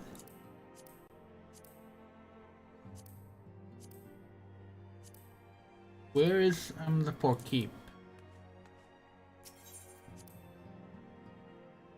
We need that for the relic weapon. Why can't we? Is it this one? Keepsake. Then your current keep. No. Okay, so that we need to unlock Amdapor Keep somewhere. But where? We could just look it up. But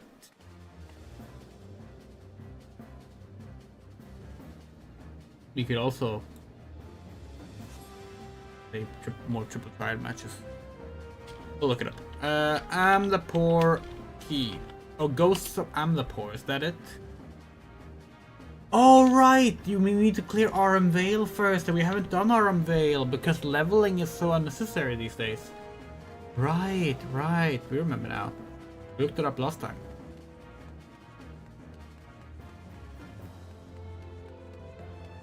That's okay.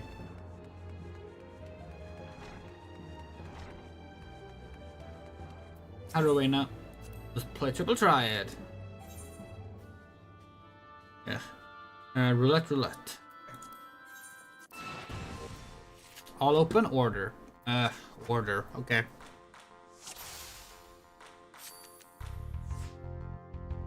Okay, nice.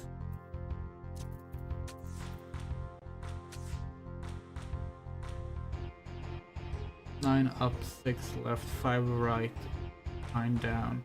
Regardless of where Tataru Bahamut can take over her, so let's just get it over with. Yeah. That's okay.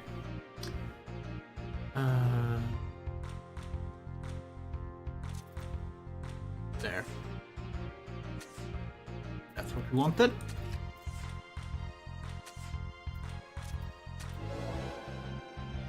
Hard? No.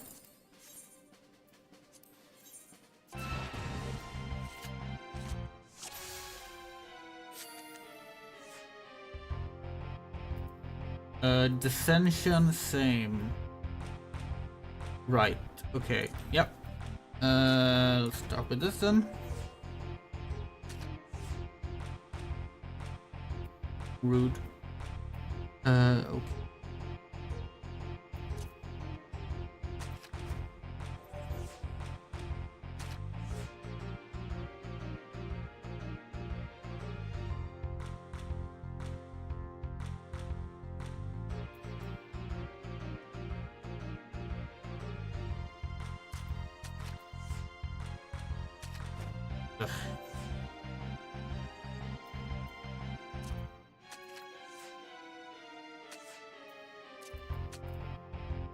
Fucking draw. No one likes a draw. Order Ascension, okay. That could potentially be useful. Because it would up... No, wait, get rid of the first card. It doesn't help us at all. Yet. Pretty sure that Bahamut is here. So let's just get Overtaken by... Oh, or not. Interesting. Interesting. That was not the strongest move, so... Interesting indeed.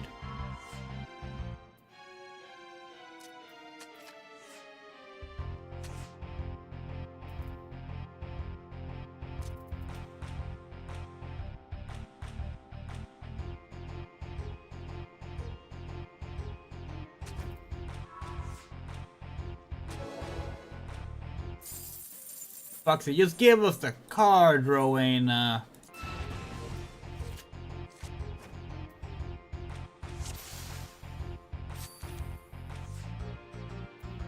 Sudden death order, okay.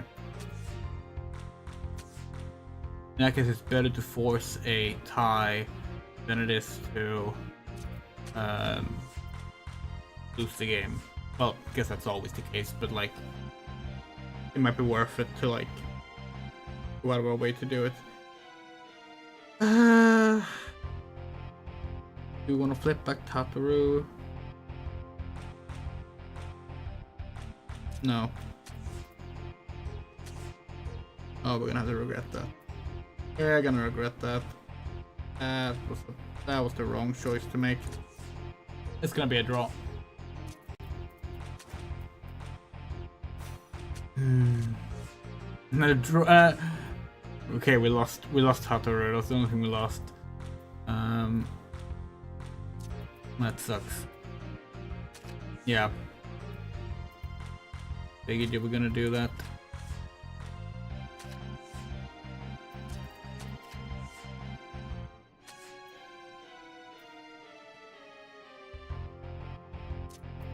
Well, this just sucks, doesn't it? Sudden death again. Now we have Bahamut, but it's also like...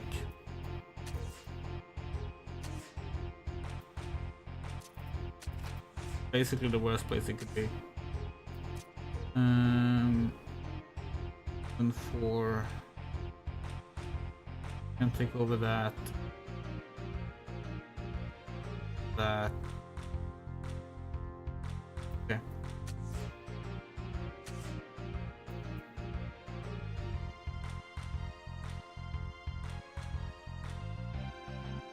Three.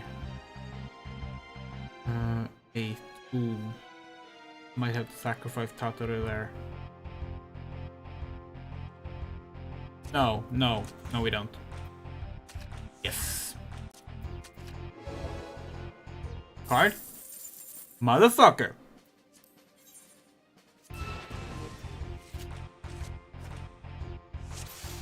Reverse? Okay. That means that you need to be lower instead of higher. That changes stuff. Okay. And with Ascension, that sucks. Ascension for reverse is horrible. Okay.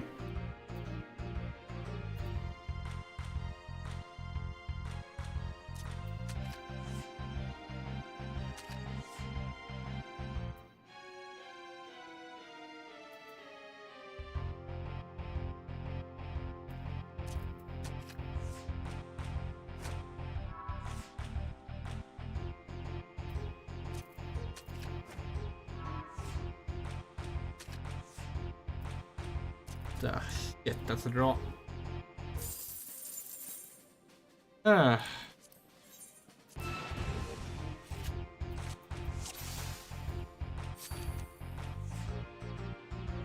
a definite plus. Okay. Maybe we can work with the plus. Maybe.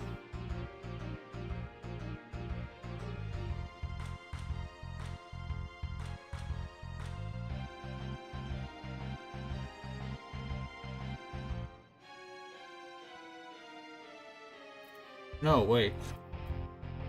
Please don't put to the right. Yes, perfect. Okay.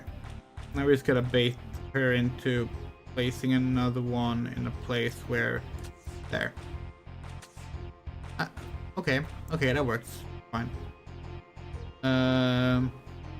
Doodle already? Still has Bahamut left. Which is very scary.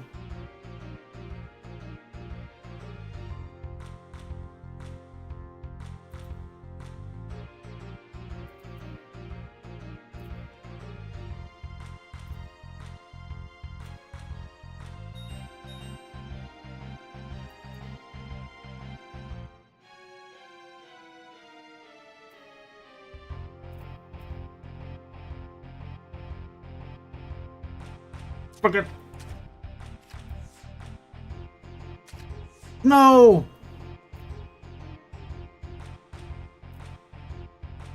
Why did we do that? We knew that was gonna happen. Okay, hold on. 7.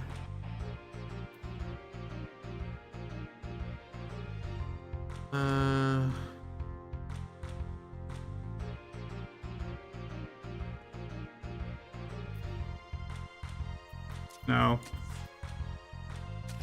Yep. Yep. That was his poor play. That was his poor play. Plus fallen ace. Okay.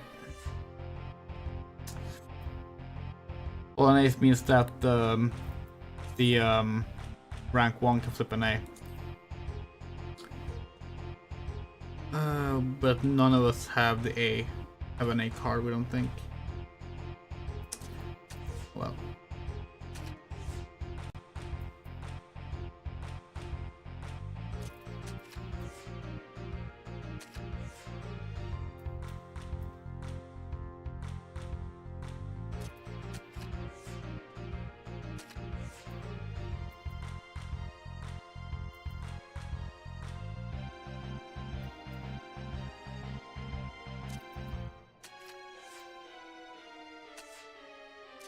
Ugh.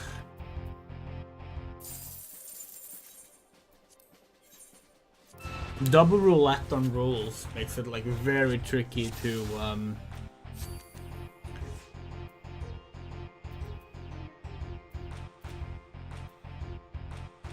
even like honestly even just building a deck is tricky there. That's kind of what we want. So let's make use of another extension there. Okay, I was kind of hoping that you would play Muhammad already. That's okay. Let's go with Megathon.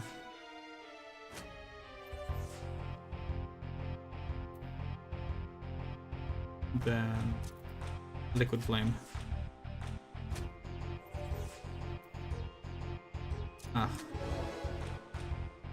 Dirty victory, but it worked. Oh, he's not gonna get this card either. Why is our fucking drop rate so fucking shit tonight? It's not normally this difficult to get these cards. Chaos, sudden death. Okay. We do like chaos. That's a fun rule.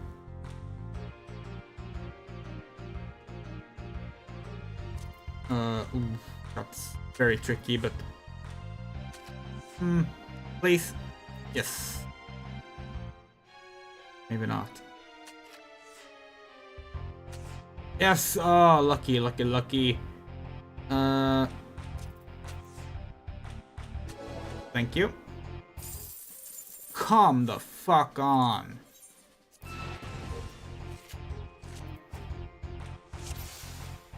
Reverse sudden death. Okay. Well, do that. And then that.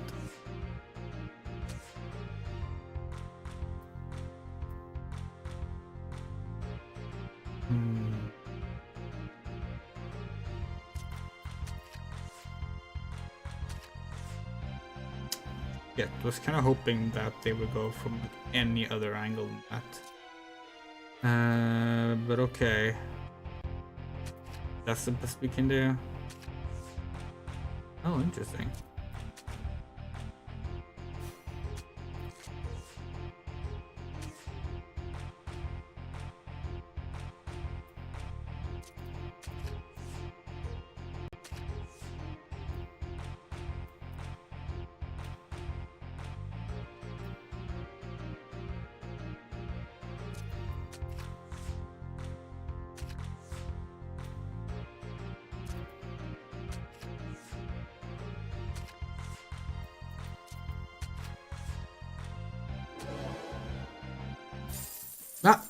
Geralt card. Didn't we already have that? God fucking damn it.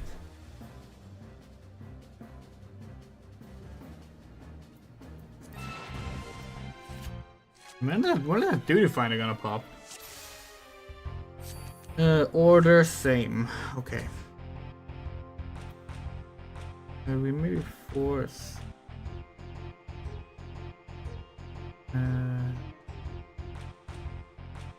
Anything that would fit.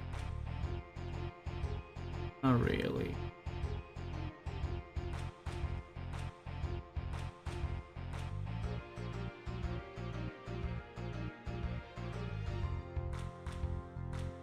Not really. Okay, this sucks. A really shitty situation here. Okay. Let's just fucking.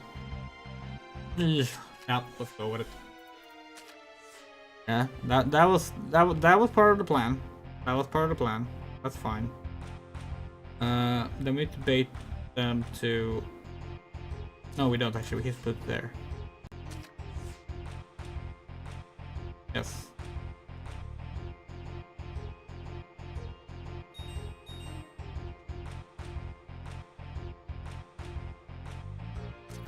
There. No, shit, we should...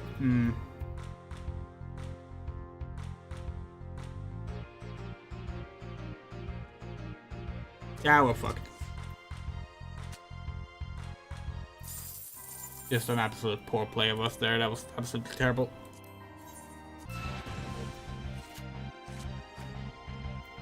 Chaos plus. Okay. Plus doesn't really help us because we don't have any cards that have more than one type.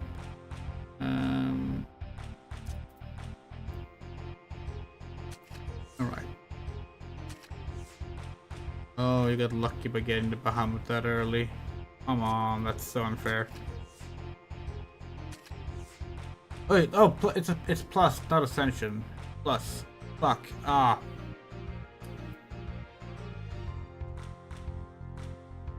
Well, fuck. That completely screwed us over.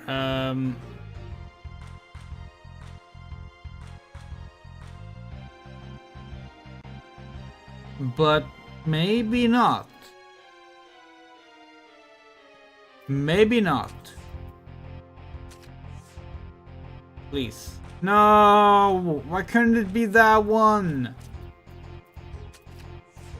Ugh.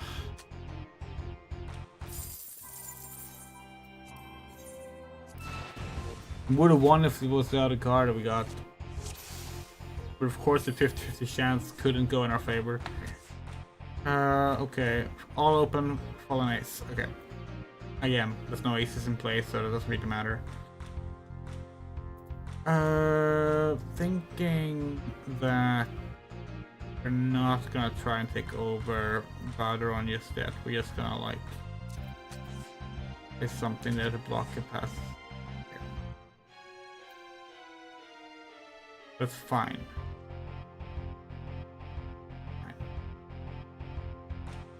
Yes. Never hit. No. Not fine. Now what were we thinking? God, how do we keep making the same mistakes? How bad at this game are we?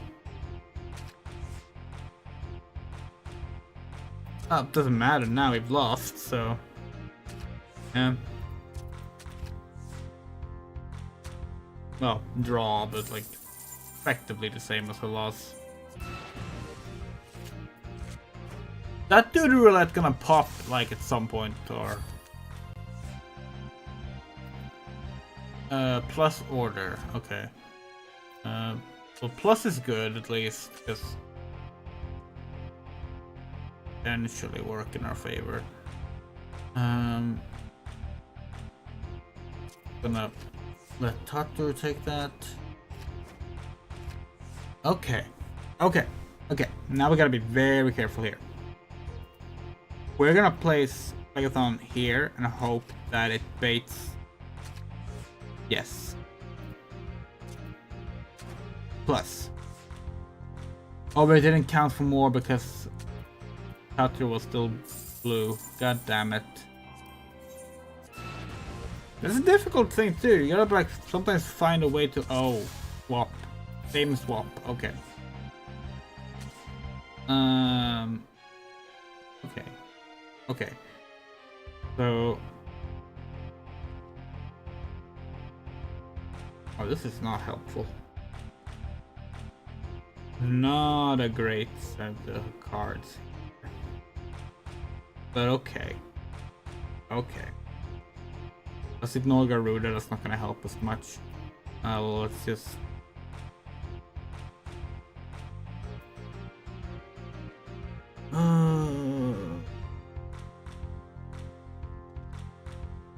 yeah, let's just straight up ignore Garuda's placement. Just pretend it's not even there. Okay. Now we can work better. We do 7 there. This is a shit fucking situation. Yeah, okay. We're not gonna win this one. There's just no way.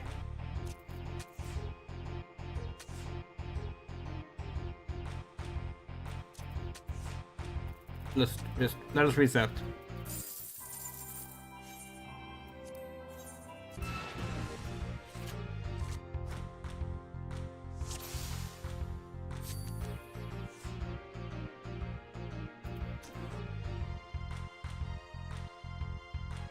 Okay. Fallen Ace Chaos.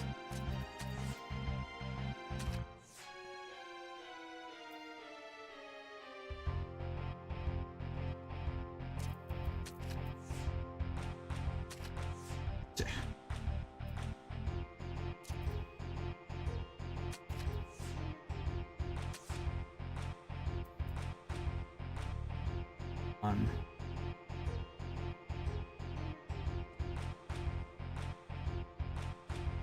Can be helpful? Oh, no. No.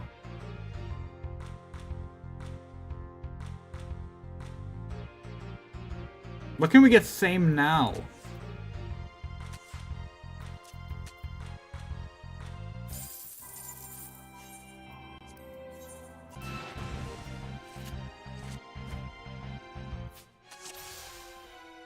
Same swap. Now we have same again. And we're starting. Okay. Let's try and find a way we can utilize the same rule to actually like, get some of these.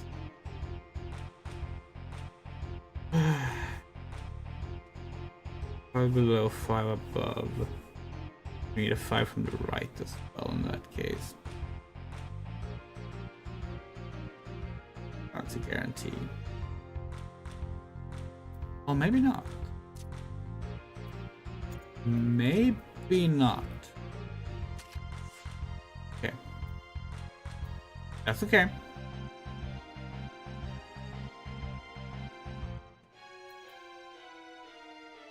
How do we convince them to not? Please go from the left.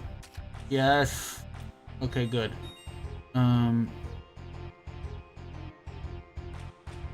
You just save symbol there.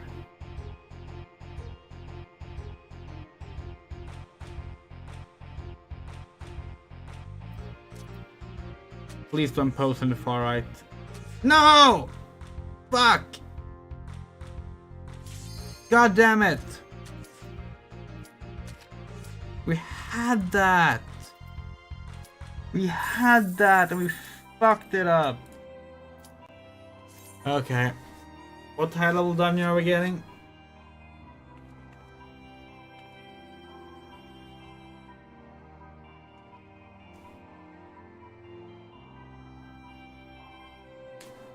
Come on, DPS. There we go.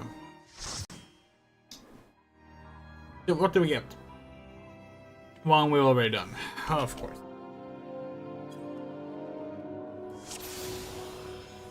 Deco D is a Deco is a fairly new player, it seems, so let's not do a full pull.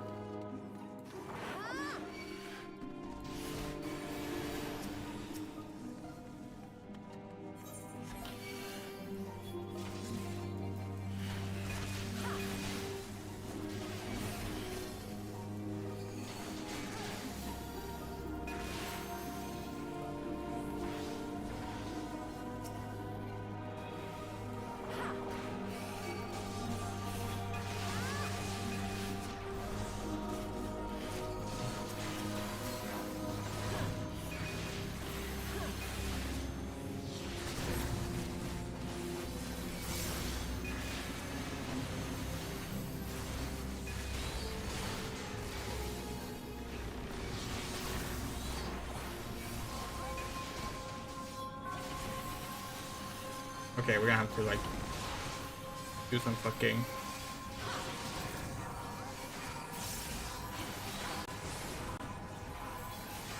major mitigation there, because this first pull is actually surprisingly mean.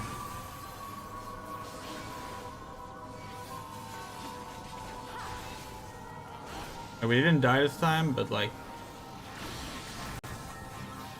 we did it first time, and the healer clearly was still struggling this time as well.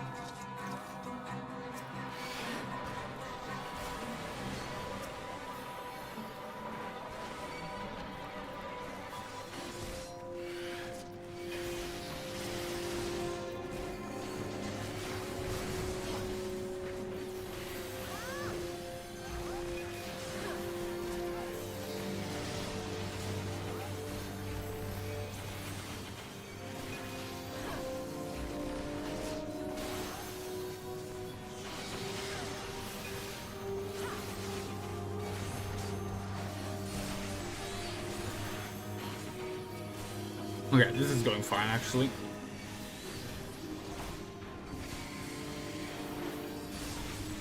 Oh wait, I forgot about the mobs that spawn in. Ah, should be fine.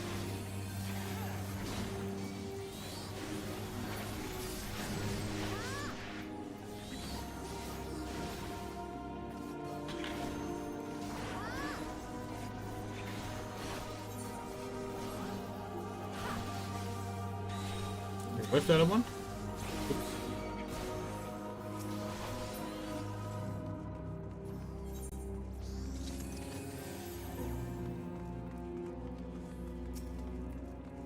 Okay.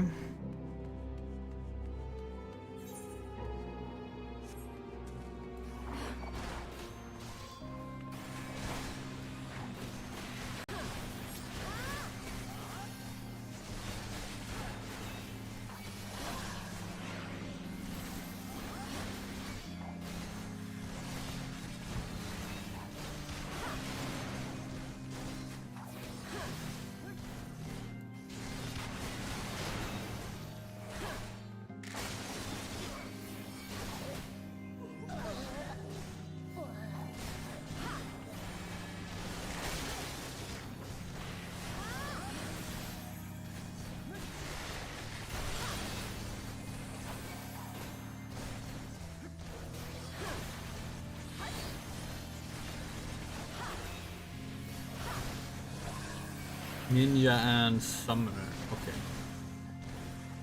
And a Scholar Healer. We do like a Scholar Healer. We're a big proponent of Scholars.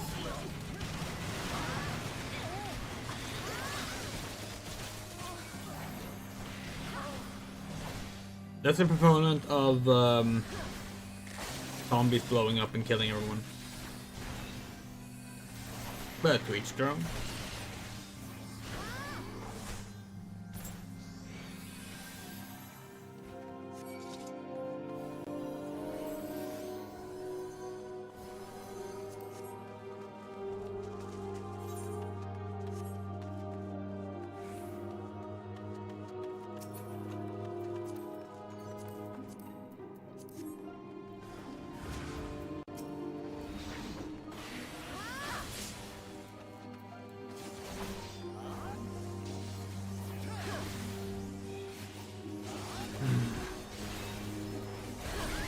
Oh, we missed the interject there. That's our bad.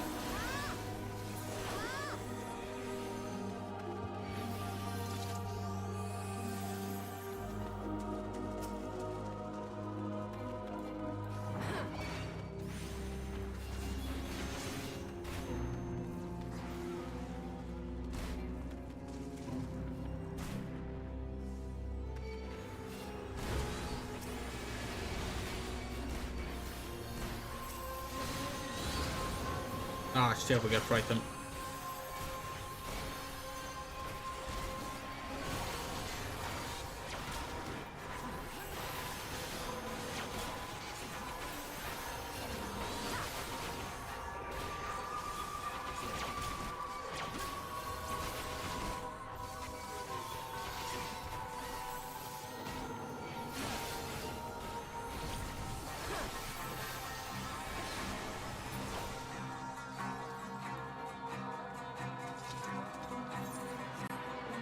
We don't have super high DPS, which normally we wouldn't really mind, but we're kind of a little worried about the second boss.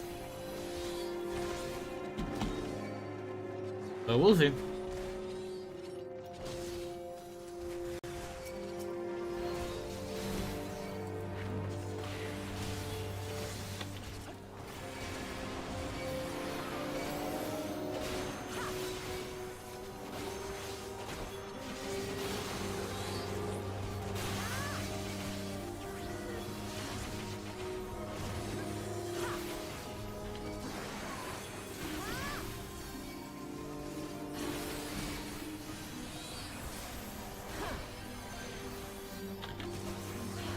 Oh wait, oops.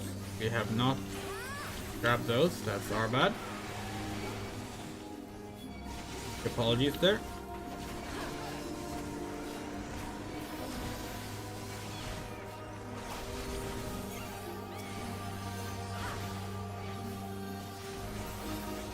Are there more things to loot for? No. Oh.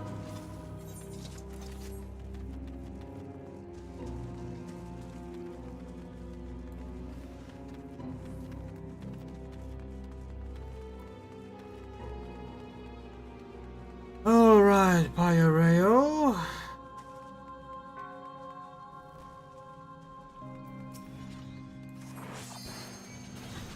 How long does cover last? 12 seconds. We might need to do cover for Pyareo if his health starts dropping.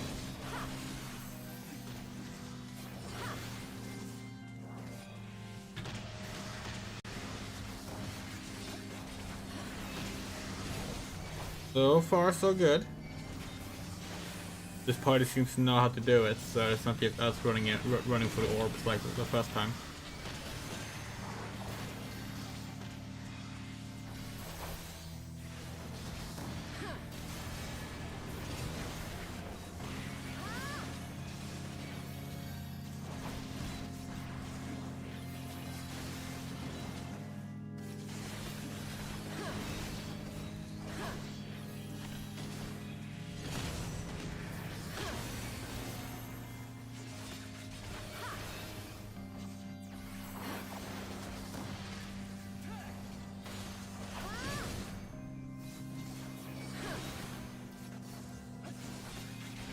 Yeah, that went well.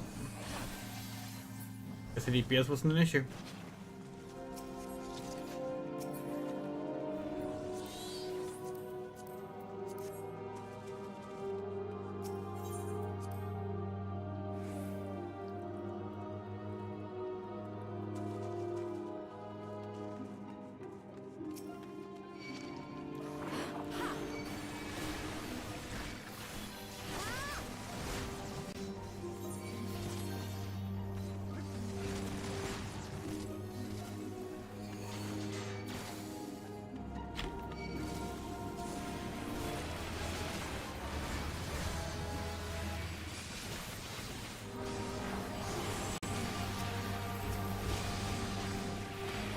Oh, wait, what's fly blown failure? Have we missed that?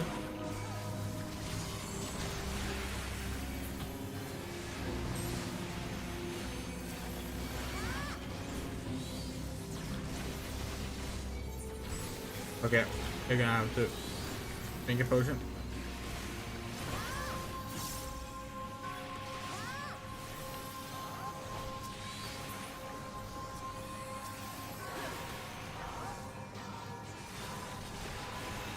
There's another one that we need to rain in now. And another one. And another one.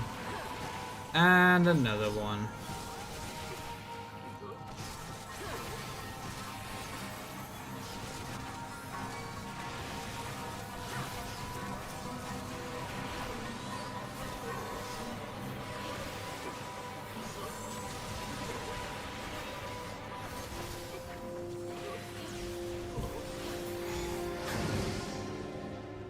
Yay.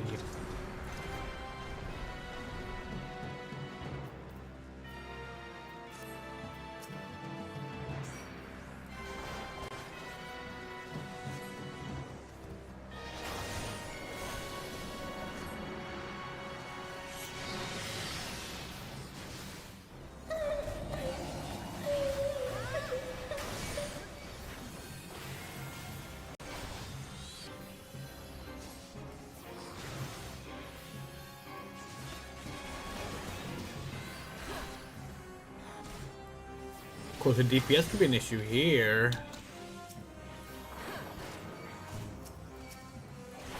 Okay, no. It seemed to happen.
Kind of funny that the do roulette wait time will have taken longer than this actual fight. This actual dungeon. Oh fuck, that's actually really bad.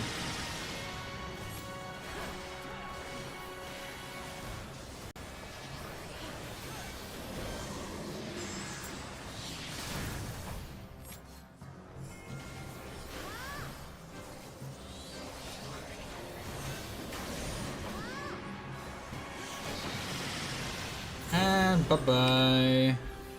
Nicely done. The commendation goes to you.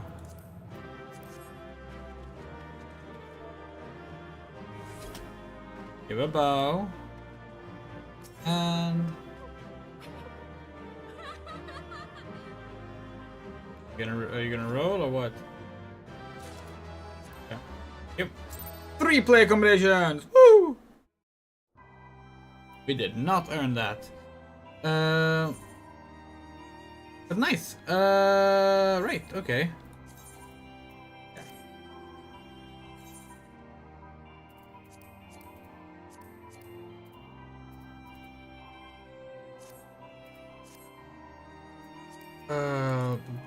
Challenge log.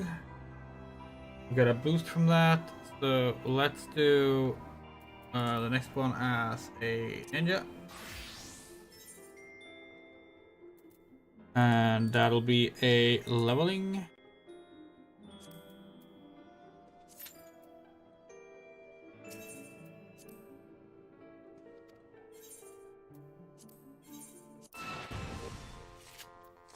Back to the hustle.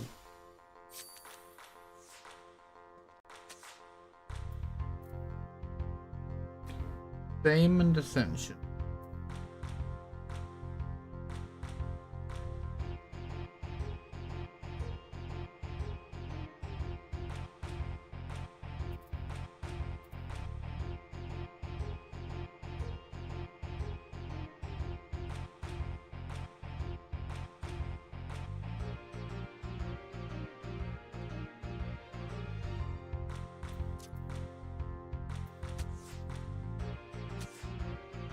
Interesting.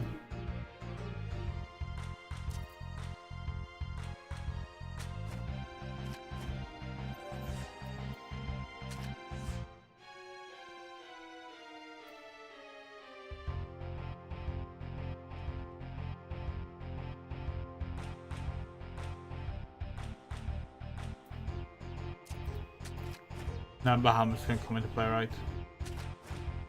Yeah. That is now 7. Not enough for us to actually claim it. No, that's not a loss. Or a draw.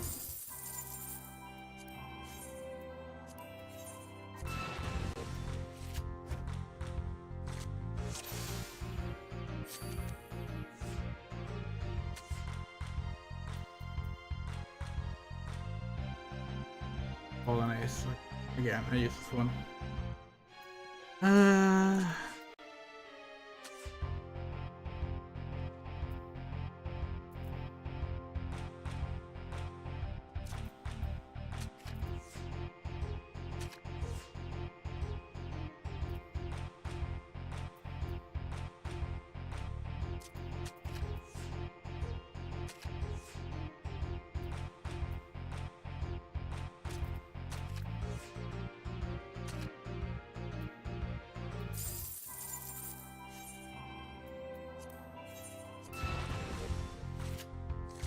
I wish the rematch could be started faster.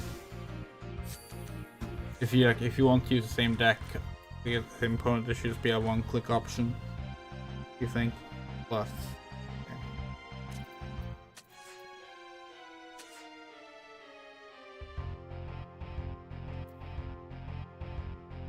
Does plus count if? Okay, hold on. It does count, yeah. I might have wasted it now, but we wanted to find out.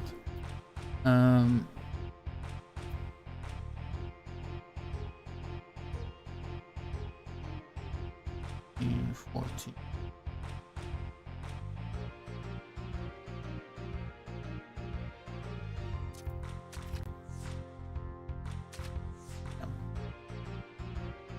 Six.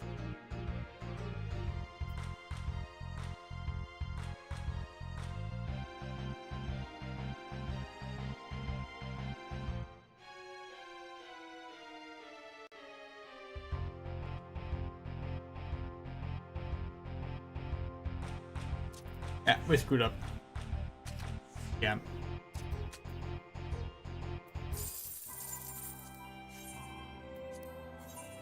We're much better at Queen's Blood. That's the Final Fantasy VII Rebirth card game.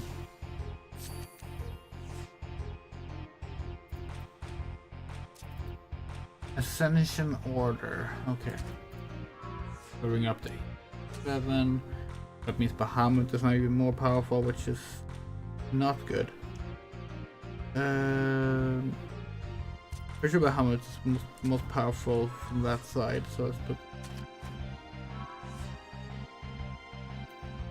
That's actually what we wanted, so that works out. Next, just to fortify our position a bit. Oh, that's not what we expected. But that's okay. Not okay. Oh, come on.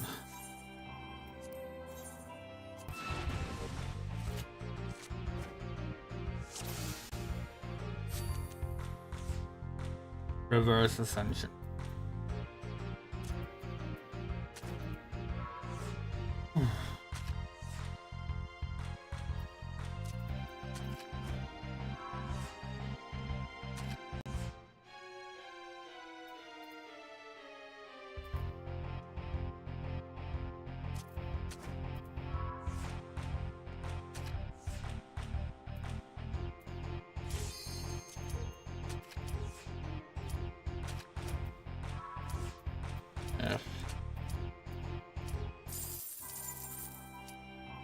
Okay, please Zamal Darkhold. Please Zamal Darkhold. Wait, are we enough level for that? I think so.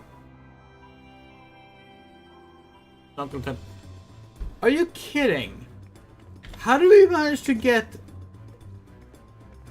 the only 2 dungeons we like picked out manually to run? We got both of them in the roulette.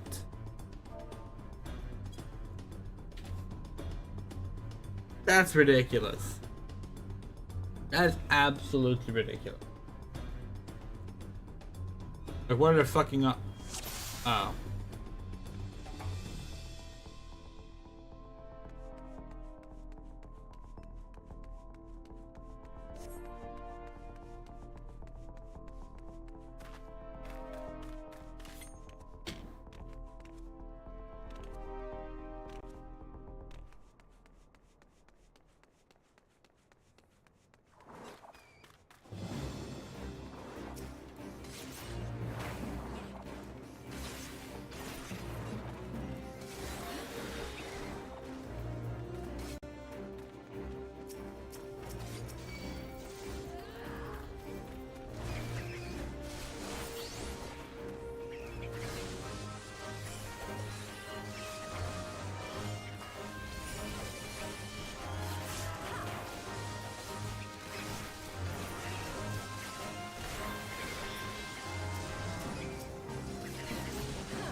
We should actually like eat something.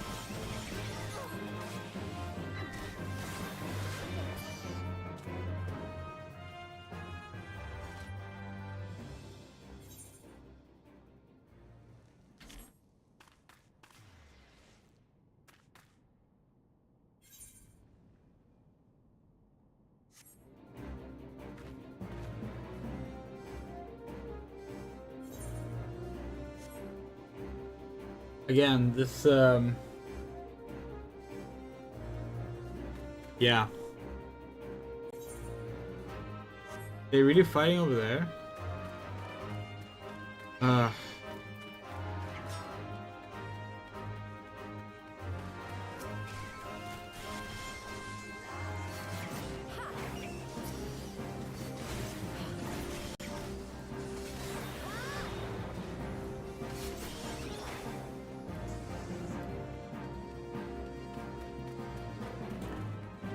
What is this tank doing? Like, either do the pulls or fight where you're standing. Like, don't start fighting where you're standing and then halfway through the fight running along to like pull more enemies. That's just... No, don't do that.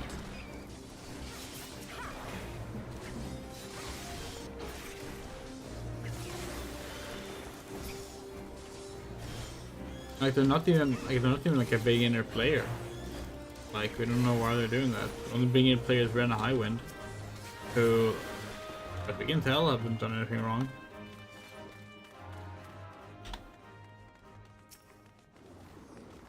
Done anything wrong might be a bit harsh of a term to use. No one's doing anything wrong here.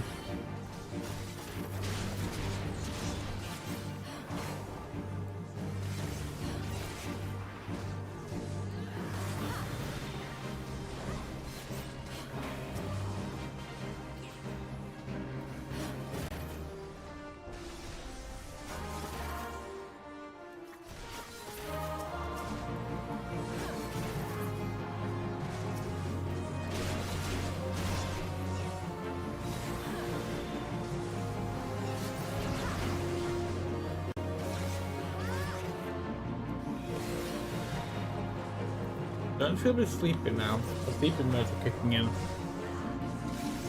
That's okay though, because we're winding down.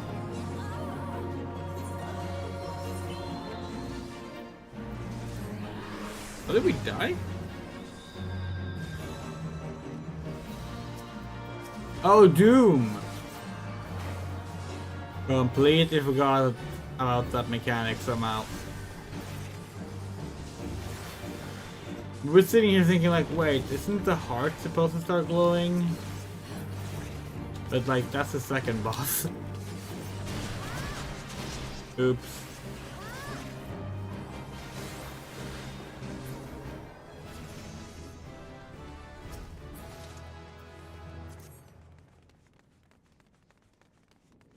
Level 39.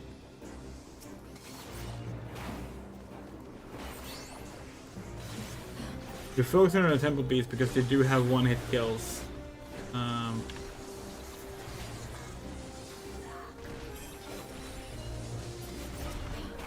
Ideally, you want to avoid the tank ending up with a one-hit kill.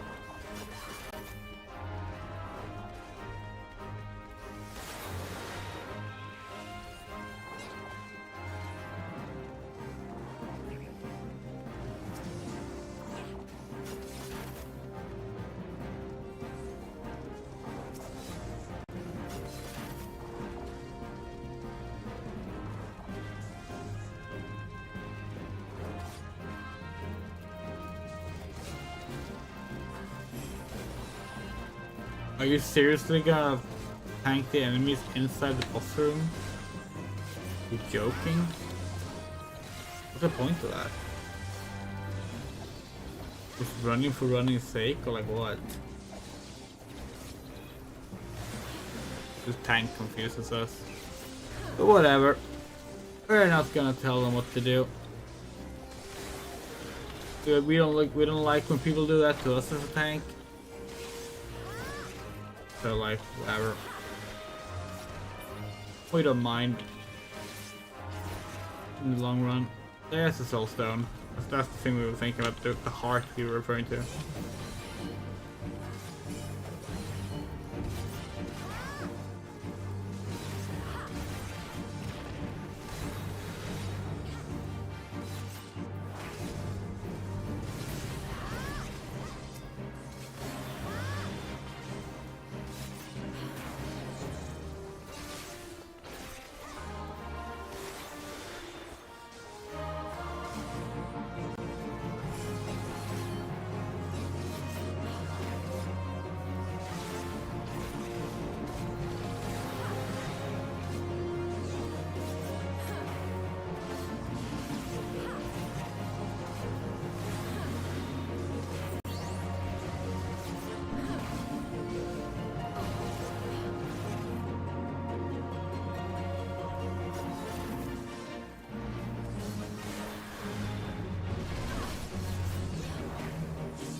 Again, the DPS output does not feel optimal, but in this case, we can't really blame anyone but ourselves. Well, I don't know if Lily's doing well or not, but you know, they probably are. Black Mage does a good job for damage. It's probably us having shit gear, honestly.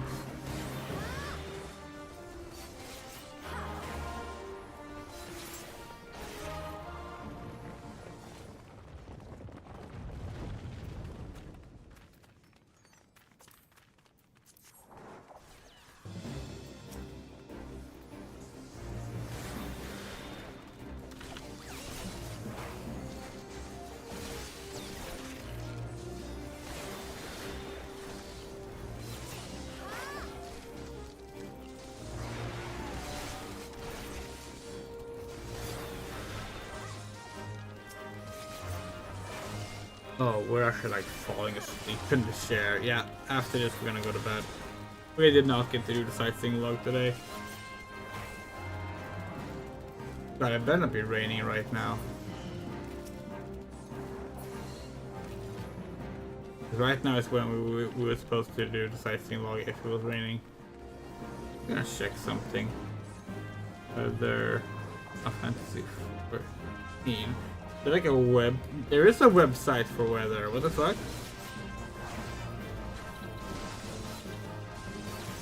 Are you serious?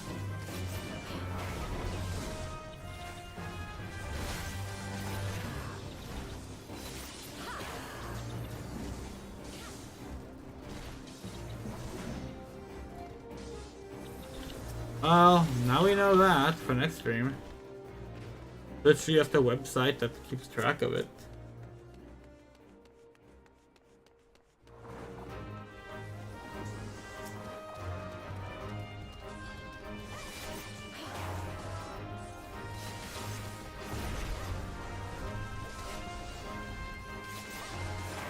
But like, is it the same across all words? We thought that like... We thought there was... No.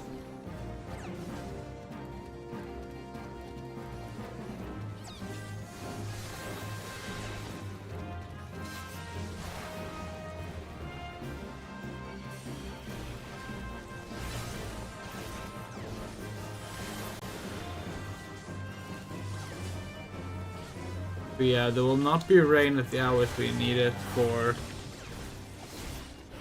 Well, as far as the predicted time period is, honestly. So, definitely not this stream then. But this is really good to know. Eorsiaweather.info in case anyone wants to use such a site. Oh, we're tired.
Oh, nice.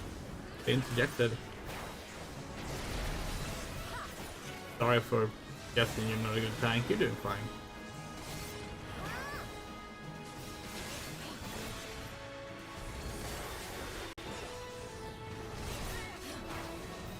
Here we go. Overreacting. Little bit tight.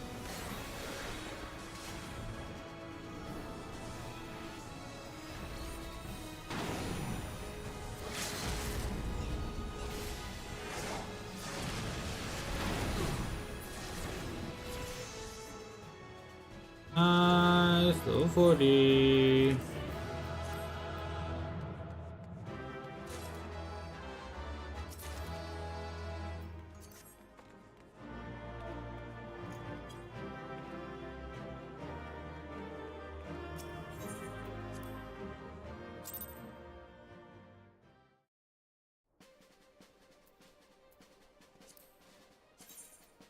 Nice. All about. Alright, the guild has. We forgot about the guild has. Oh no. Well, it's only 15,000 XP, so. Maybe not worth it. Just assassinate. Just take a push to 200. Oh! We got an AoE attack! Finally!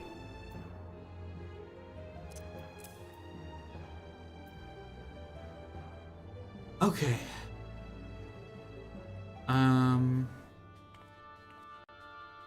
Cool.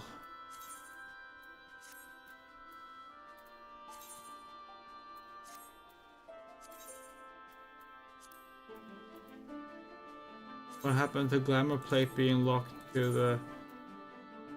Oh wait. There we go. Yay.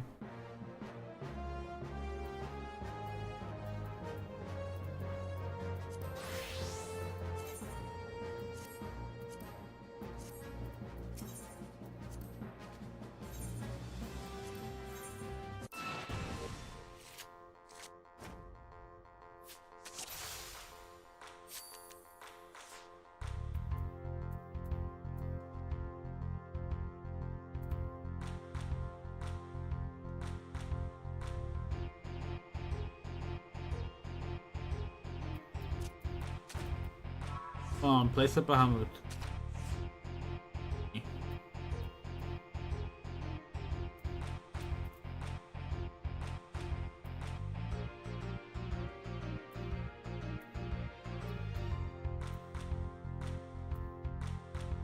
Is that, see, that we don't like.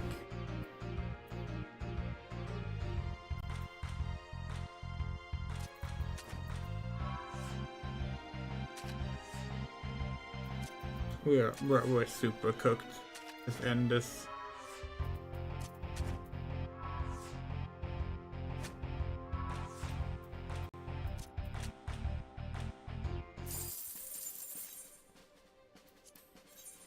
How long have we been streaming? 9 hours. Cool.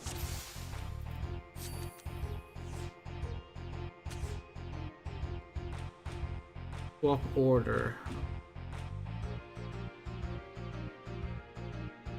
And we swap 2 cards.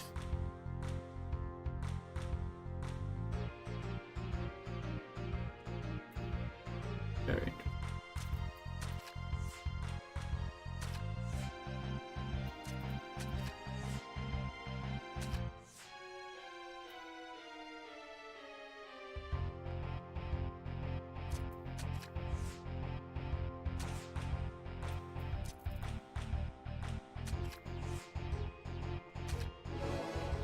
Card, please. Geralt card. Why? Why? Why are you doing this to us, Rowena?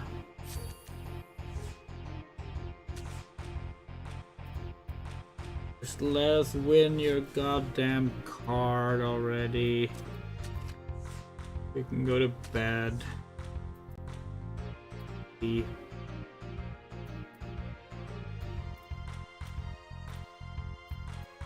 We're not thinking clearly at all. We have no idea what we're doing right now.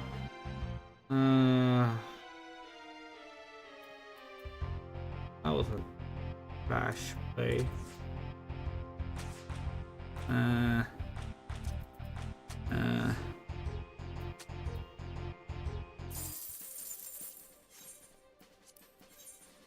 Last match. Last match of the night. No more matches after this. Not just last for this character, last period. Ascension and plus. Okay.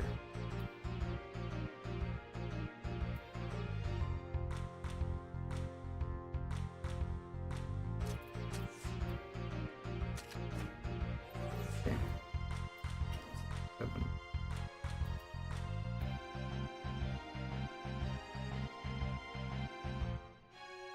Plus 5. Oh.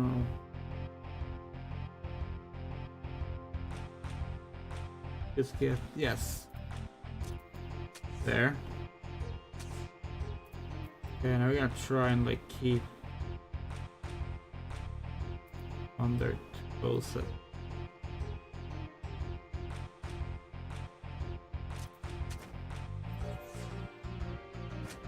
Yes. You just walked into our trap.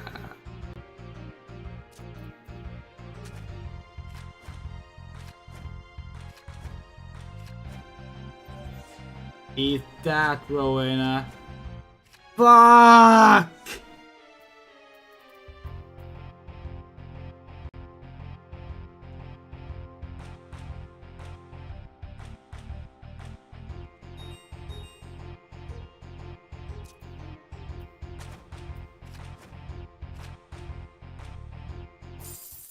You're kidding! How? Why?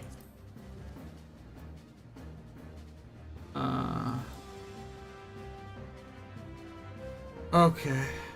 Well, we didn't get to do the sightseeing log. We didn't get to do as many dungeons as we wanted, but we have leveled Rogue to level 40, Paladin is 55, and we're done with the main scenario for patch 2.2. The next Final Fantasy stream, it might be on Thursday, but it's probably gonna be next week.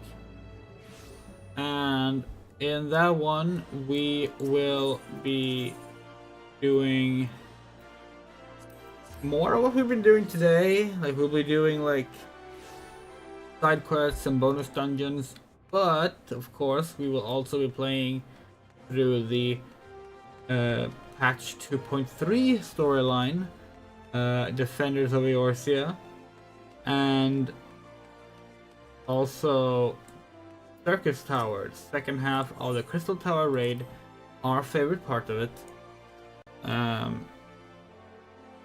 That'll be really fun, but we can barely even think, so let's just go to bed.